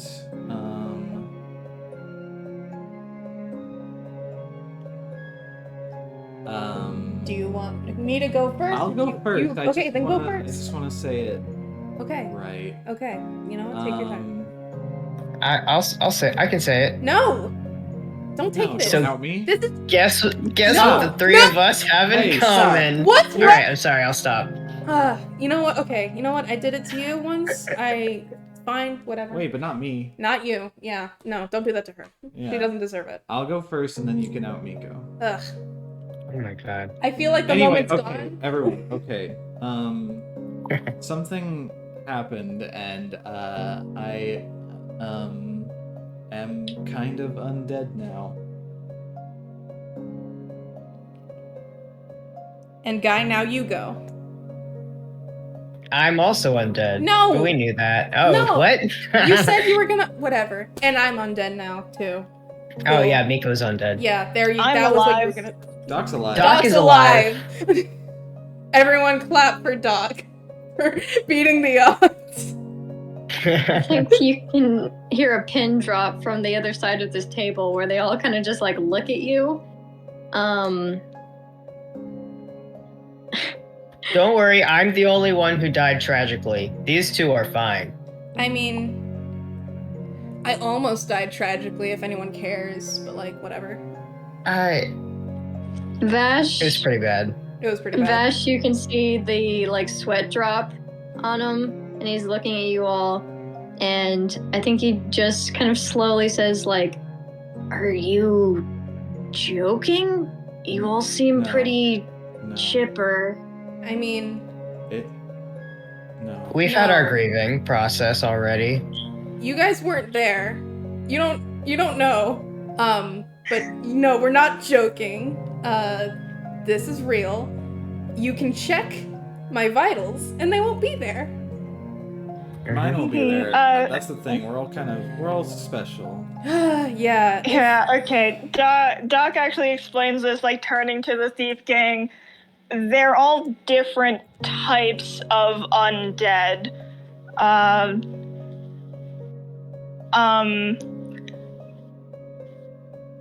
Miko got revived differently from Guy, and May's got... Can I say? Yes. Okay. So y'all remember the mission we went on together? That was fun. We got Valentine's Day. We went to take care of the Valentines. Claude, I don't know if Vash or anyone had any of this intel on him, but he was really into experimenting on just everything that he could get his grubby mitts on.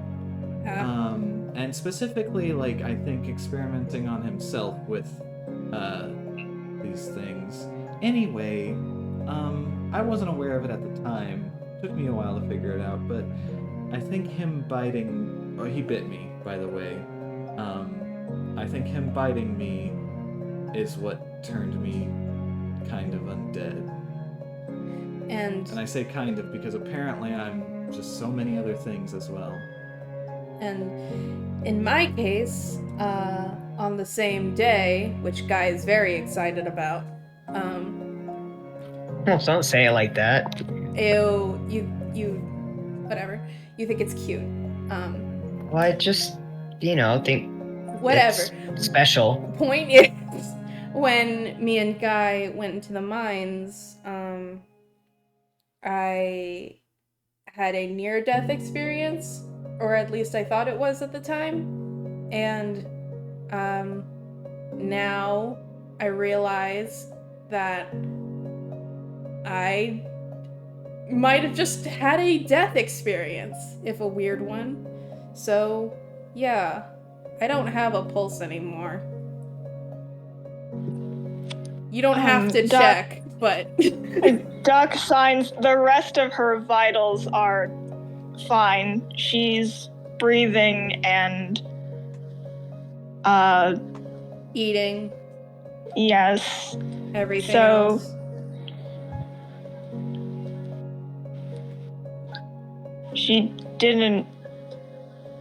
She apparently didn't fully die like Guy, but something happened to change that before she could fully die.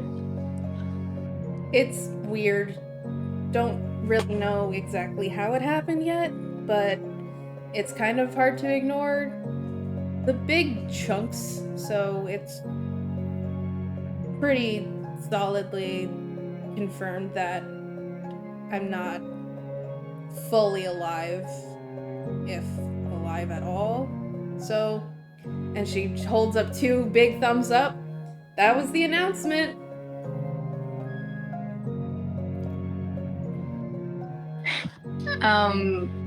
Rain chucks the cards to the floor and he says, bastard killed my wife!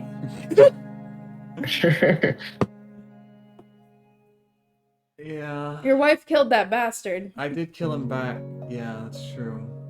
Yeah, I bet you're mad you can't kill him yourself, Rain. He shakes his fist in the air. I think Vash once again looks very cautious and he says, does this change anything that we need to be aware of? I don't know.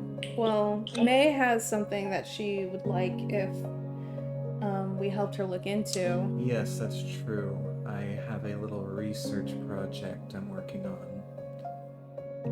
Which also kind of maybe has something to do with the Onlookers program somehow. If you Yes. need any other reason to be interested. Doc signs. I'm monitoring them for symptoms. So far, they both seem fine, I'm a little if less alive. I'm a little bit worried about, like, if this is temporary or not, and if, like, I don't know how long I'm gonna be moving around for. But right now, I'm moving around, and that's great, and I'm happy about that. And if I stop, then we can worry about it. So. So far, the only immediate concern is that I'm the only member of the Public Appearance Committee who isn't affected by holy magic, radiant damage, or turn undead.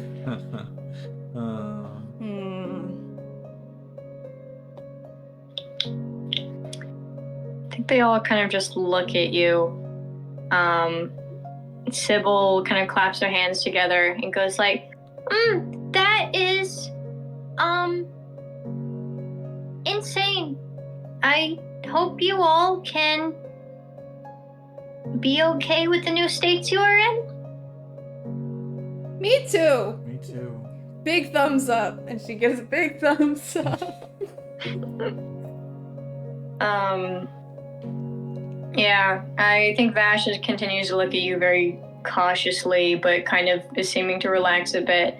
Rain, I think Rain is kind of like, he seems to be doing fine. I think he would kind of say like, well, you're still here, so, that's good. Yeah. And, I think Kat would kind of walk over to Miko and like kind of hold her hand and try to find a pulse and be like, wow, it's really not there. Sorry. You think I want you to have a heartbeat for me? No, I don't know. I guess I'm just sorry if it's weird. Miko, we've been hanging with a ghost since day one. Guy does a peace sign. Look at him. Yeah. You think that's weird? It is maybe. I'm pretty sure he thinks that's weird.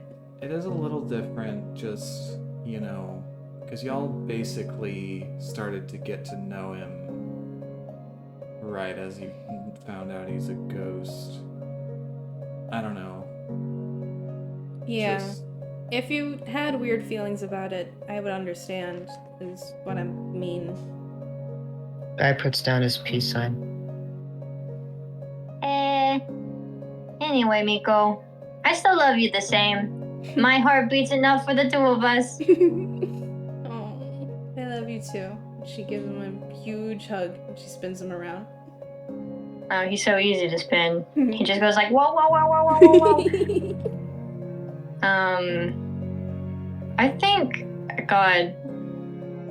think Malik doesn't super, like, he's not super alarmed by stuff like death, so I think he's kind of just, like, messing with his pen, kind of clicking through the different colors, staring off into space. Oh, He's Malik just doesn't jealous give a that shit. May became a vampire before he did. Yeah, no, I think May, when you were describing that sort of thing, he like looked at you for a bit, and then after someone else started talking, he kind of just zones out.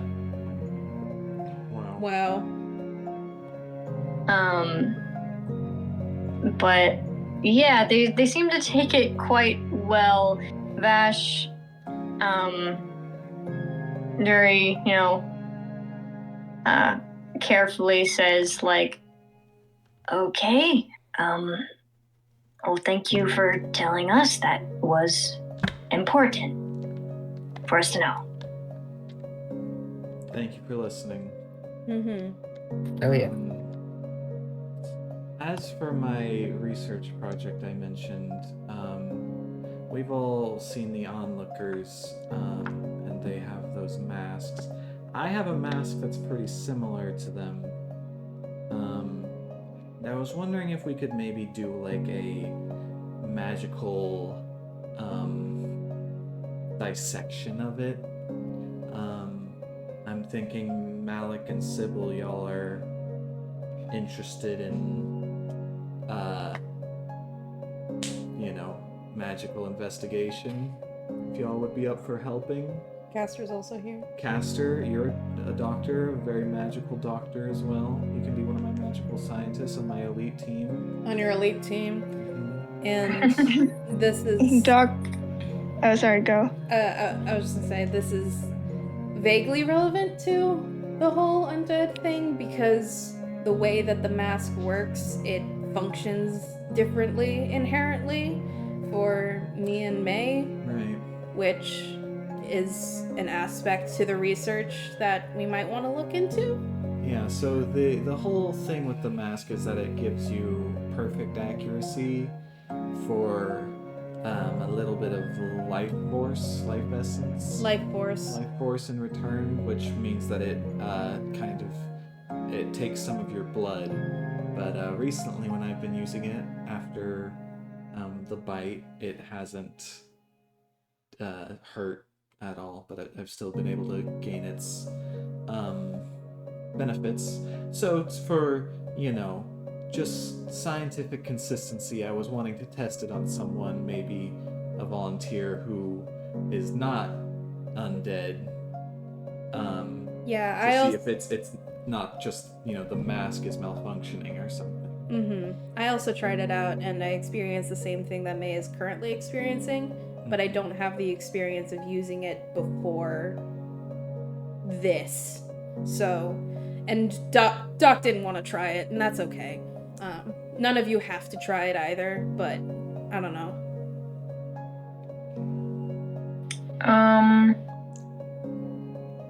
Gosh.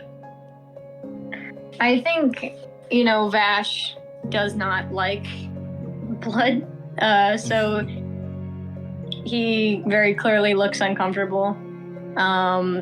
Sybil seemed very interested in researching it. I don't know if I don't think she seems very interested in putting it on her face. Kind of gets a little more meek at that. I think it's just down to fucking Rain and Malik kind of looking at each other every once in a while. It doesn't hurt that much. Just want to put that out there. I can give you guys a healing spell right after if you'd like. Rain says, yeah, I can be real brave, May. I'll show you. I'll be your little guinea pig. All right. He scurries over. Okay.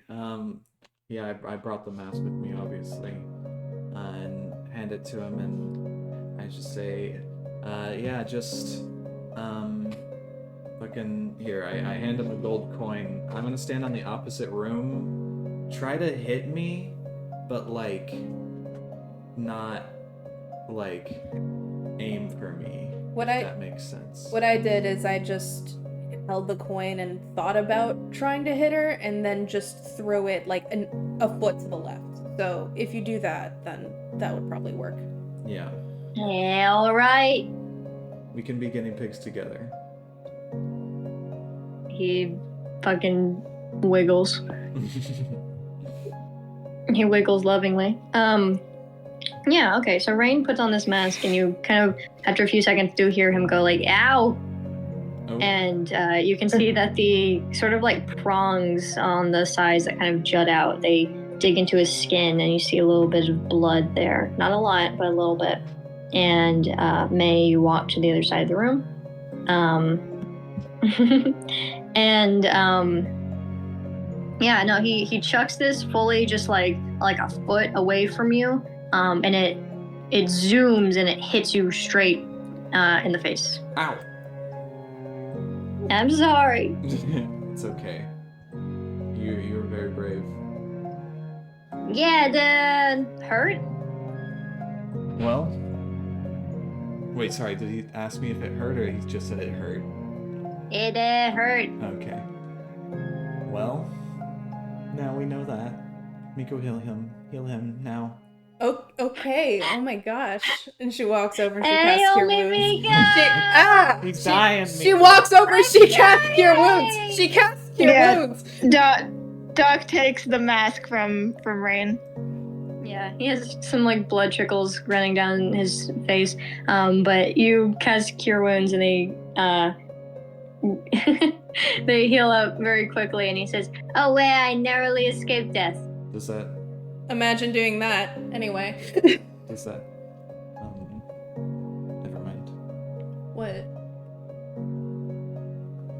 Nothing. What? Are you being weird? No.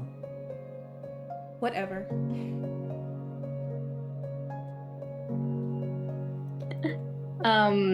Sybil kind of clasps her hands together and she says, "Okay, well, now that we know that, we would be happy to assist you in your research." Thank you. I don't know how to, like, do it, so have at it, I guess. May, I thought you said you wanted to very closely supervise your elite team of magical And I'm scientists. gonna have a clipboard and I'll write stuff on it. What I write on it might not be super useful. Doc hands her a pen and a clipboard, and they take off their own coat and put it around May's shoulders. Oh my gosh, perfect. You get to be Doc for a day. Yes. I think Malik kind of leans forward a bit and eyes you up almost incredulously. And he says, "You don't know where to begin with research?" I mean, I'm not into the whole spell business. I assume Miko already did identify. And I just did. Found out what we basically already knew. Yeah, I don't know what. If anything, what I learned from Identify was that most people have a limited amount of life force, and that is kind of represented through blood. And me and May don't have that same limit. So when it takes our life force, it just kind of takes from a well that goes down forever, and so it doesn't hurt. Uh-huh. Well, considering that this is an object that has been presumably created by someone, perhaps a library or archive would assist. Guy loves libraries, apparently.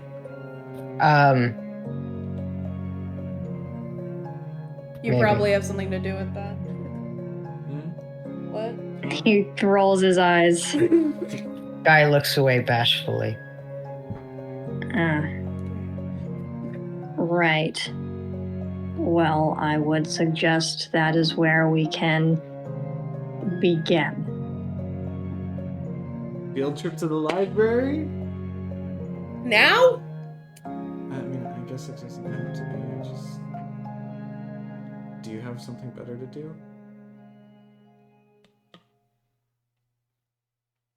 Is she asking me? I don't- Yeah, Go. Miko. I mean, I don't know.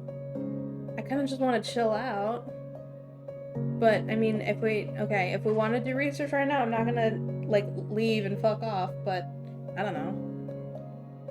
It's just kind of surprising. You're supposed to be my elite team. You cannot work your elite team ragged. We require Yeah, much I don't You know. faith. haven't even started.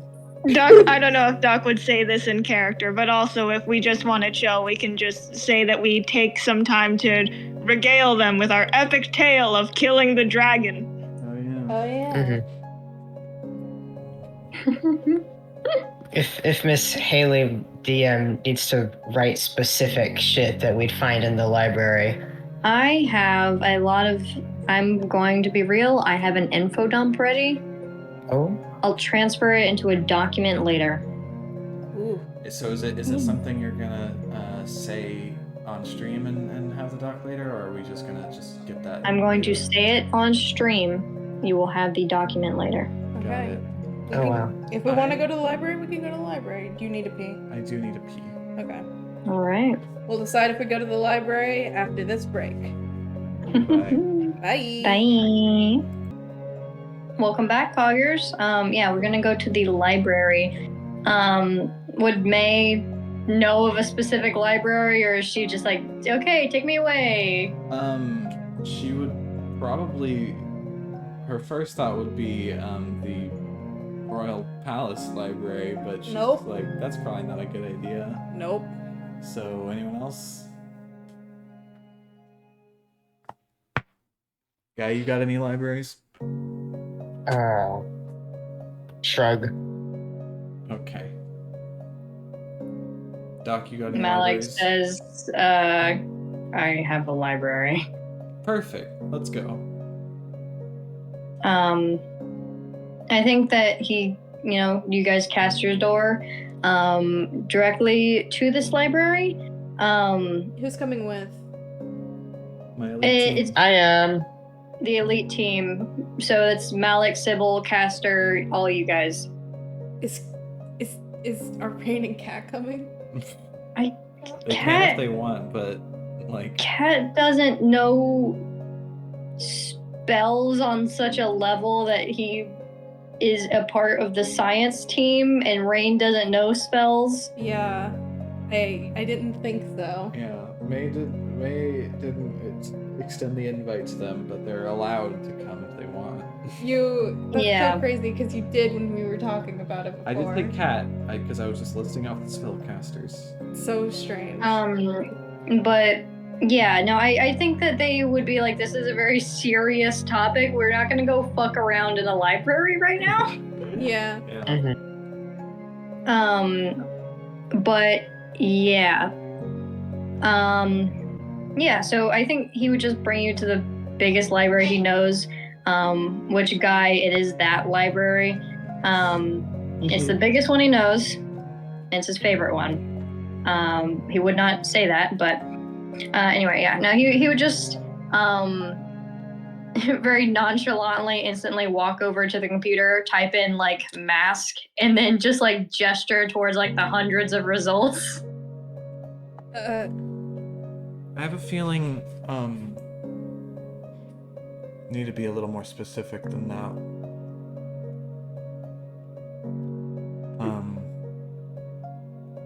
I don't want Would to you get, like to give me an adjective? Evil. Blood? maybe curse, maybe magical. Blood, yeah. That seems pretty specific-ish. Life. Okay, how about just like cursed blood mask? Maybe. I can provide a few options. Cool. I think typing in, he would do like mask and blood or curse or like a bunch of shit. And it narrows it down a bit. I think he would just scroll down a little bit to see where like the first books are, and then he would just heel turn and start walking over to one of the shelves. Awesome. Follow along. That follows. Yeah.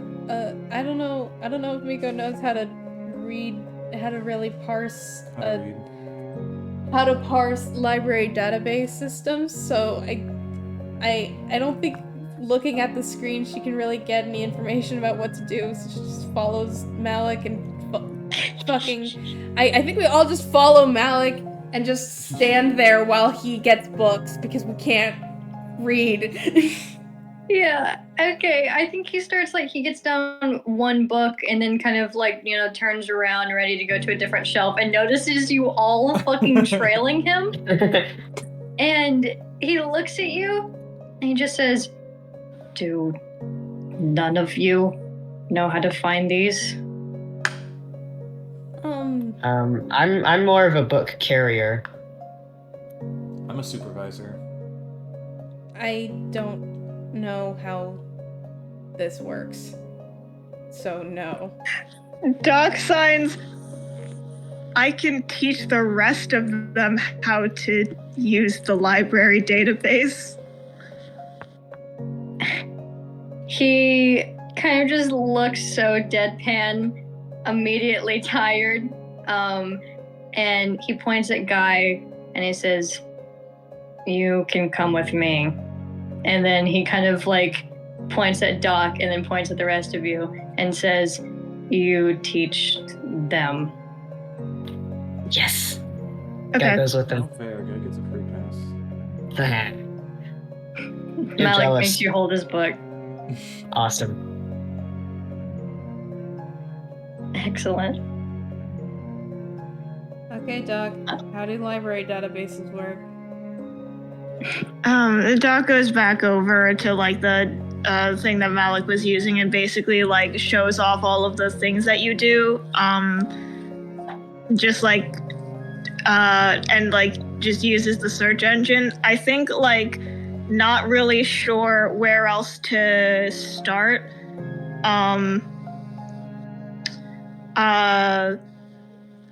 God, where else could we start from? Because Malik has already got this aspect covered. I don't know. No, that's not a Doc decision. That's a Chelsea decision. I was gonna say let's look up the Epic of JoJo for inspiration since that's in there. But no, that's not that. That's just That's too Yeah. silly. yeah, that's too silly. Doc would not do that. I think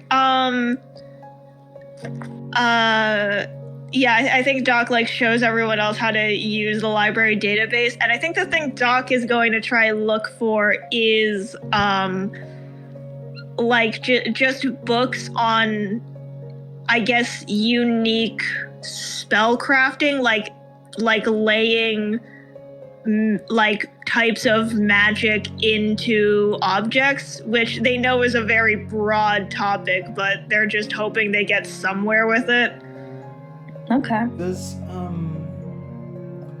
this like keep a record of like newspapers or anything? It does. Okay. Can I just say that we fucking figure out how to use it? Not fucking around. Yeah. Or should we roll Yeah. intelligence? I think Doc would explain it and you would understand. All right. I want to look for myself for any like articles that are talking about the onlookers and like their masks. So I'll just like look up, onlookers masks. Oh, that's so smart, right? Because we also know they probably have the same mask, and which, yes, that's so smart. Okay. You're so smart. You're so big brained. Oh, thank you. I will say, for that one, you don't really see anything on the mask specifically. What you learn is that the newspapers regard the onlookers as incredibly skilled. They do not associate that skill with the masks at all. They associate no connection with them. However, they are selling merch of the masks, like plastic versions. Oh, Great. disgusting. Ugh. Fucking wearing the police Halloween costume. Little kids dressing up as army men for Halloween. Anyway. Anyway. Yeah, no one comments on like, oh, what queer little masks. No, they do not comment on their queer masks. They kind of see them as just like they're very intimidating, but very like it's a very like, well, if you aren't a prisoner, then you don't have to be scared, sort of deal. Yeah, no, they like the aesthetic. The public likes the aesthetic. The public likes how iconic they are. They're recognizable. They don't seem to associate their skill with their masks at all.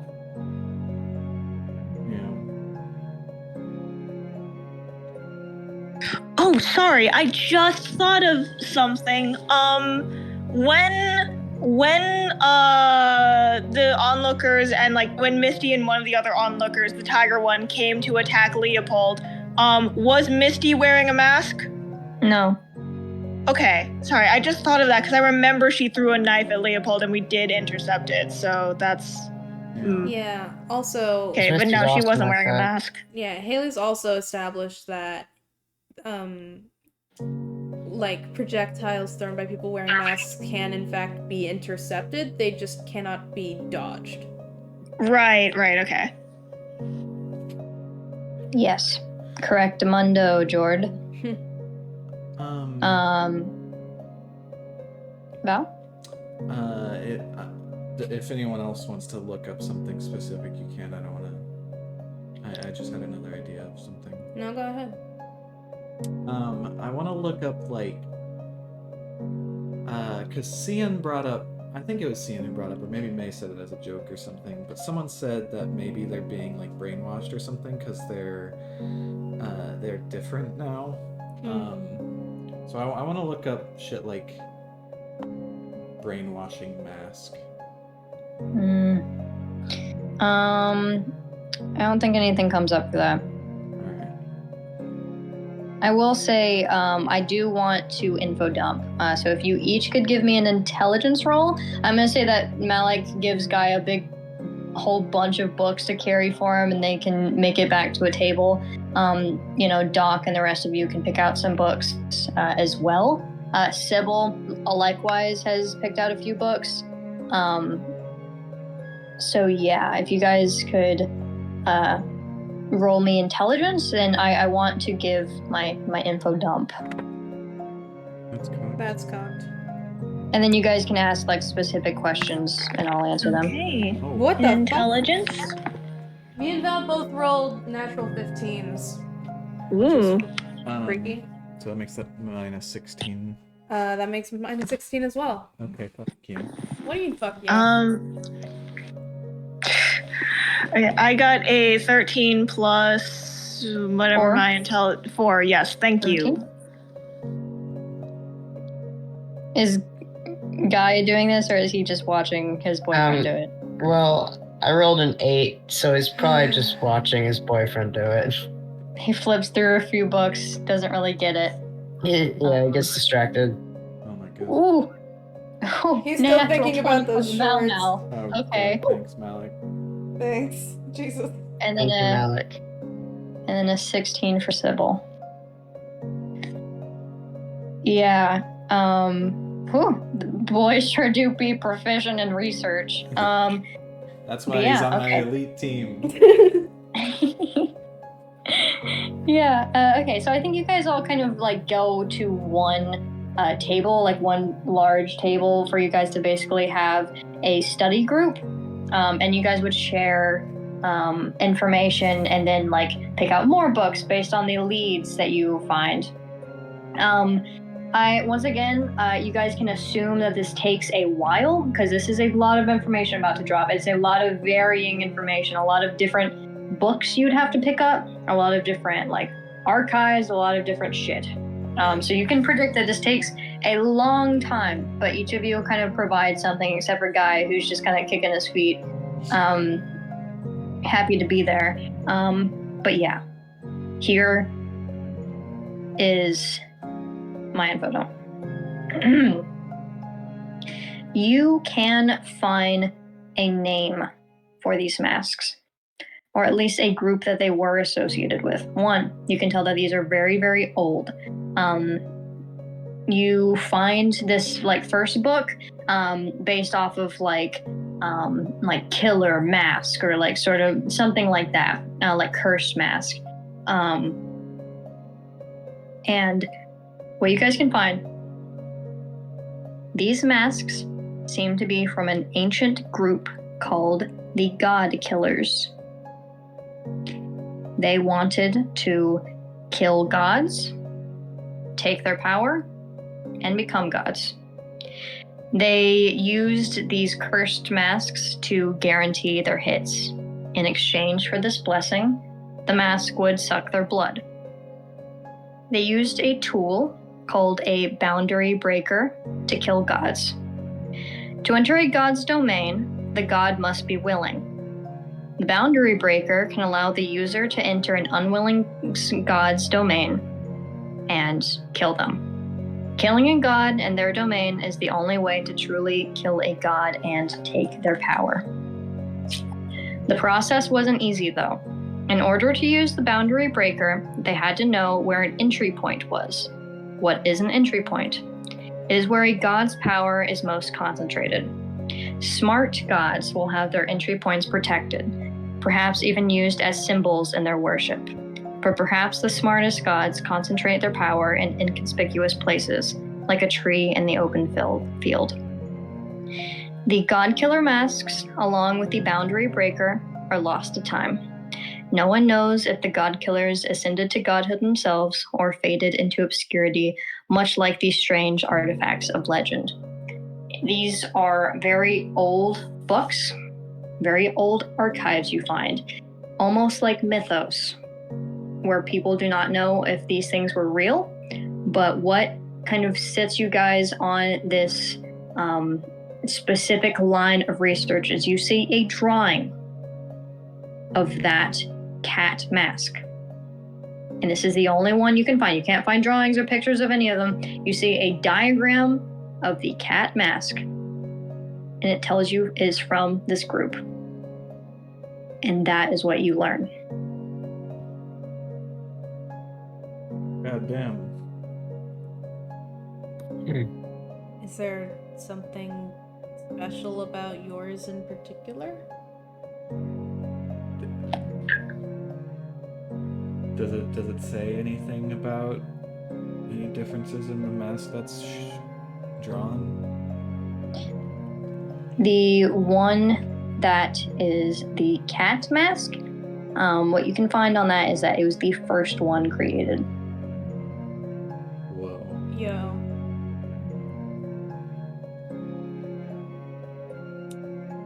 The god of nothing might know something about if the god killers were real. I don't. What? They might. I just don't know if I want to talk to them. Yeah, I mean, someone's going to have to. I'll ask. That'd be nice. If you want to. I don't mind doing it. I would be more careful. But if you want to do it, you know, go right ahead. Doc signs. I'm fine with it. It will be easier than dealing with possible reactions to you two. Miko nods.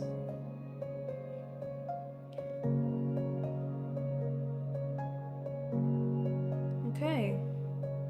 Well, that's some good info. It is. It really, really is. Thank you, Malik and Sybil and Castor for helping. Yeah. Yep. Literally would not have known where to start or how to do any of this. So. Malik kind of looks away and nods, and Sybil has a bit more pep in her step, and she said, "I'm so glad we could help you." And Castor kind of also happily nods, just with a few books at his side. Awesome.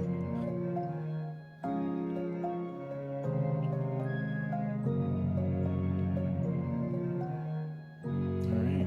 Well, I'd imagine it would have to be a bit late by now. Like, we did stuff, and then we talked, and then we went to the underbelly, and then we went to here, and then we studied for hours. It's probably a little late. Yes. May, will you send the letter that you sent earlier that day?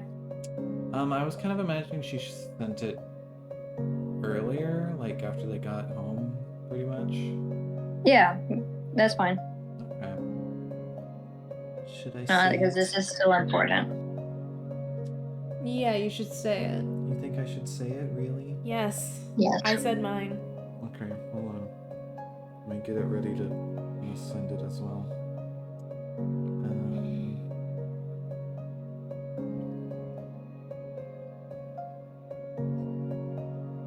Okay. So, alright, so she writes this letter and it says, "Hey Mom, I thought it would be a good time to write another letter. I hope everyone's doing okay there. Misty, of course, made it here safe and is doing a great job. I don't know if the train has started bringing you all newspapers from Vidronis or whatever, but she and her team are pretty consistently on the front page. Also, we have made some pretty big strides in our effort to deal with Living Shadow's problem. We just have to work out some logistics, and hopefully you all will be free soon. Apologies for this taking so long. I love you all. I would also like to ask a favor, if you don't mind. Could you ask Candle at that night shop something for me? I don't know if she remembers us, but when we visited, we purchased some stone birds and a mask in the shape of a cat face.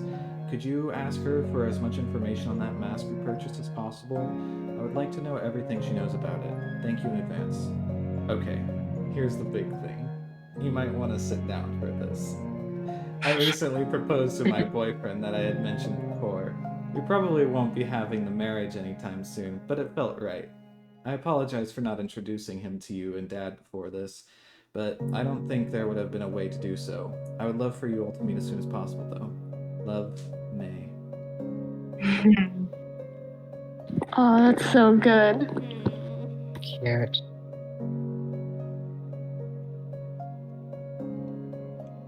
Cute.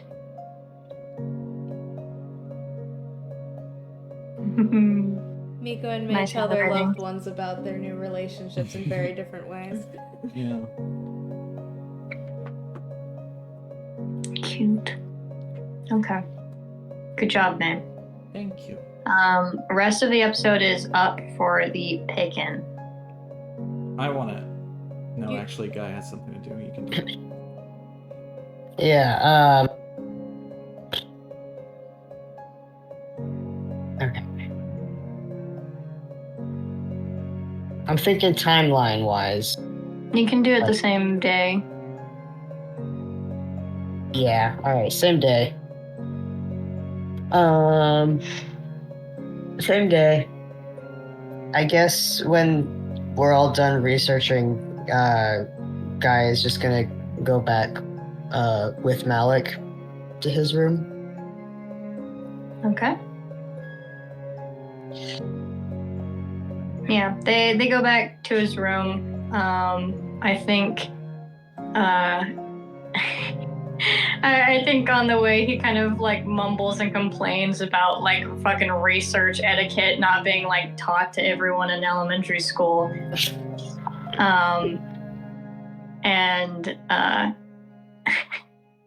And I think that sort of complaining rant ends on him just like sitting down on his bed, crossing his legs, and just going like, "Well, now we know." Yeah, well, you know, she's from out of town. You can't blame her. But the others, Miko is homeschooled. tragic. I know. Doc, not too sure. Anyway, I had a dream about you again. Oh. But this time it was really bad. And it was a bad dream. And you hurt your hand.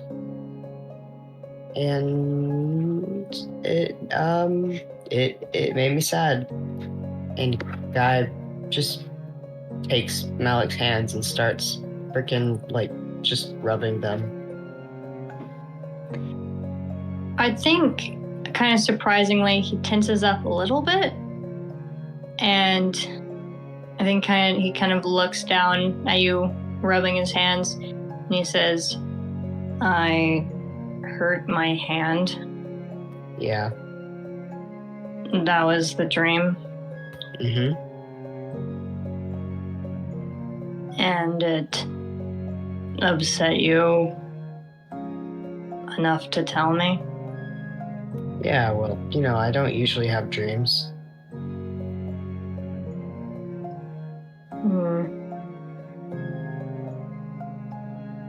Because I had a bunch of them.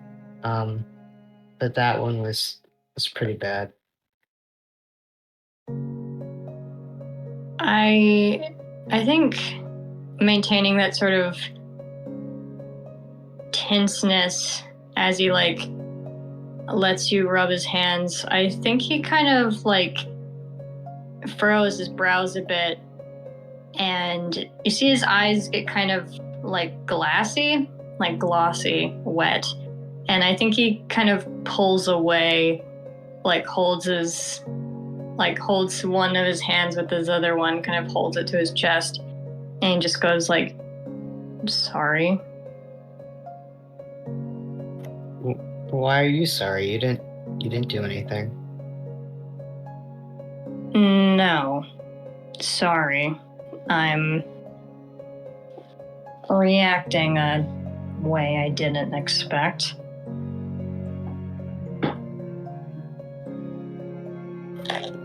Well, that's okay.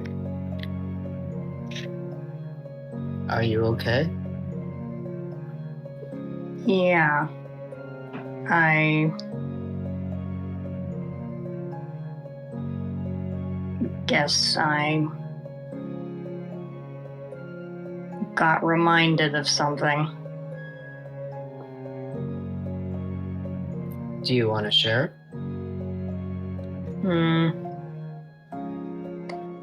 He gives you back his hands, but kind of purposefully like turns his face away, and his hair kind of drapes in front of him so you can't fully see his expression. But he gives you his hands, puts them in yours.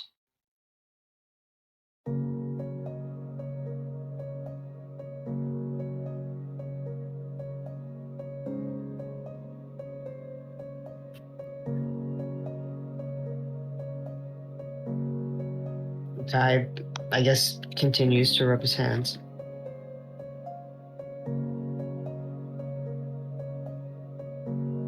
He says, sorry, I was overcome with nostalgia, I suppose.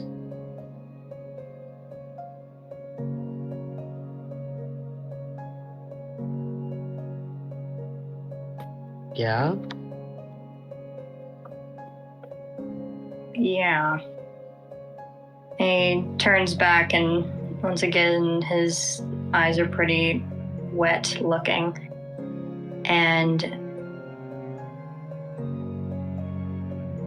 he says, this is just something my brother would do for me at times after work.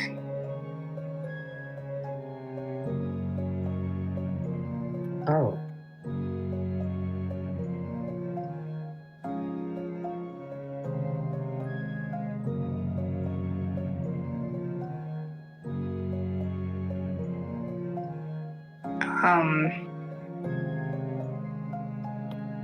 I'm gonna roll something real quick. Okay. Oh, crit 1. Alright, guy starts tearing up.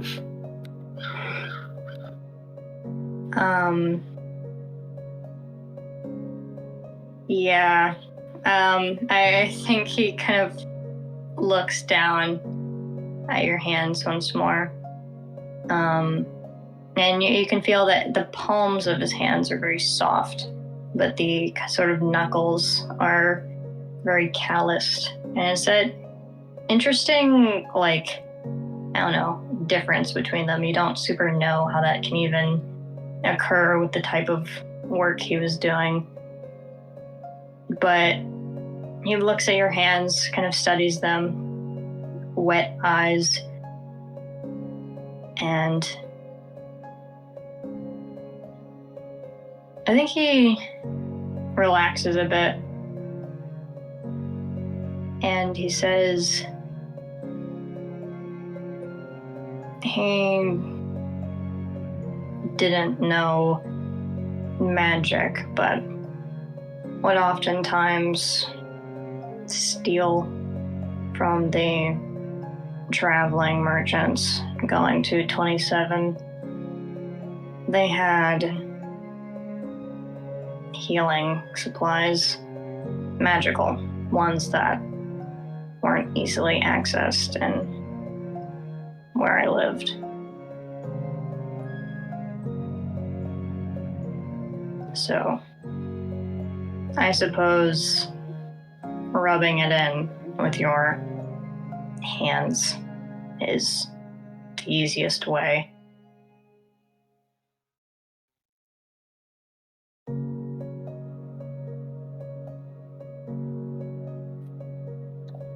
That makes sense.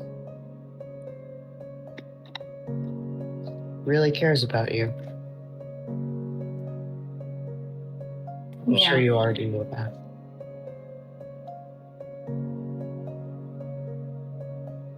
I would hope so.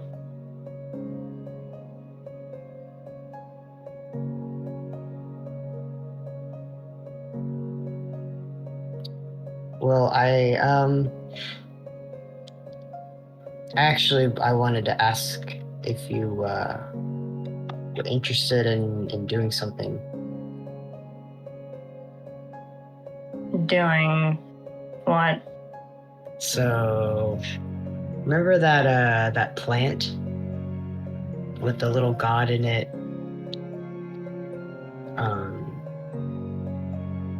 And it wants to send me away. Well, now that May and Miko are also undead, they're probably not safe either. And I've been trying to figure out what to do with it. Miko, she doesn't really know what to do with it. And you know what? I was thinking, I kind of liked your idea. My idea. Mm-hmm. Killing it? Yes. Well, I'm glad you've come around.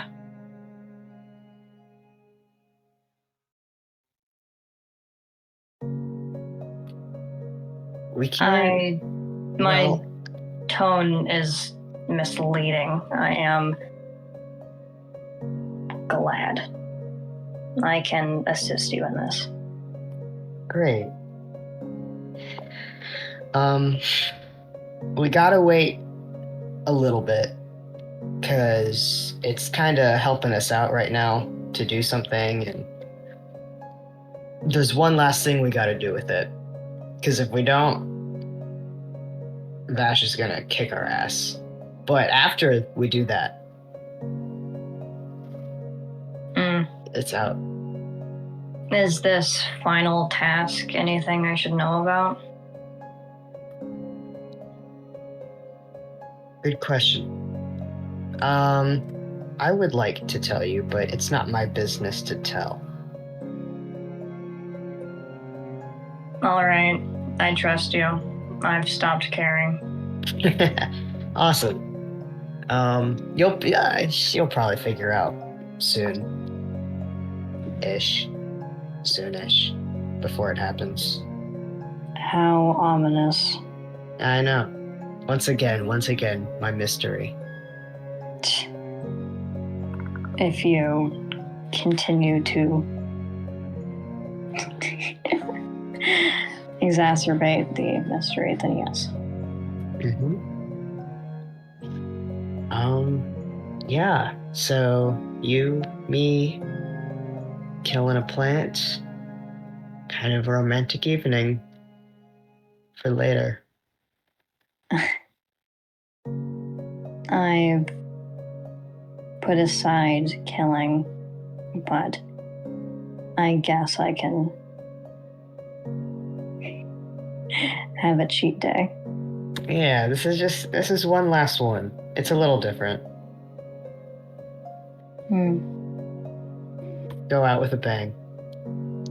If they're willing to take people, then I consider them less than human.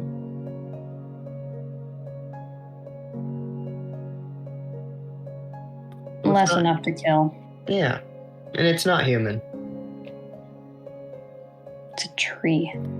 Well, it's a little gingerbread man inside a tree. I'm going to pretend you didn't say that. Alright, I was about to clarify, not literally. But it's just like kind of a little blob. I'm going Anyway. to pop it. Oh, Lord. Alright, don't get too excited. But we should probably figure out what would happen when we do this. When we kill it.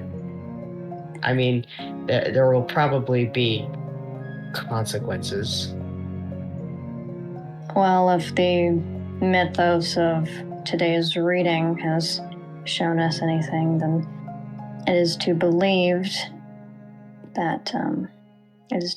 believed that the god's power will become available in some sense. There will need to be a transfer.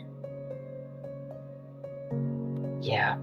I don't want to do that. Like, I don't want to be that. Me neither. So do we need to find someone who wants to be a new balance god who's not gonna murk me and my friends? Caster? Oh. I like that idea. I can just tell him it would make Doc sad and safe. He can be easily manipulated for such an intelligent man. What? I don't. That has a bad connotation. Persuaded is better. We all have our weaknesses. That is a neutral connotation.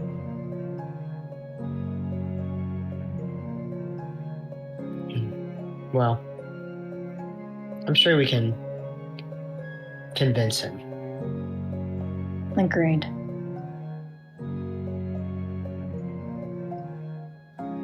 Okay, I like this plan. Me as well.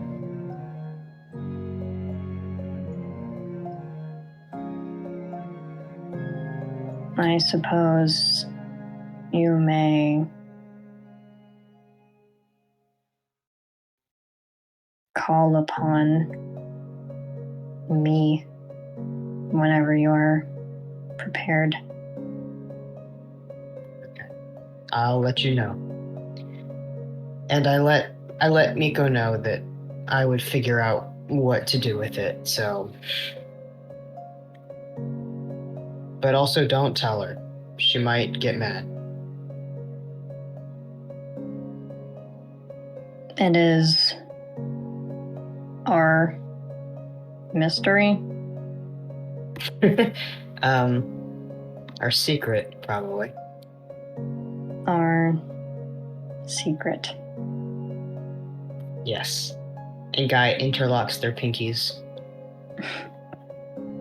This is childish. Is killing a god childish? Petty, maybe. A little desperate. That's fine. Hey, what else are we gonna do? I wouldn't let you be taken away. I know.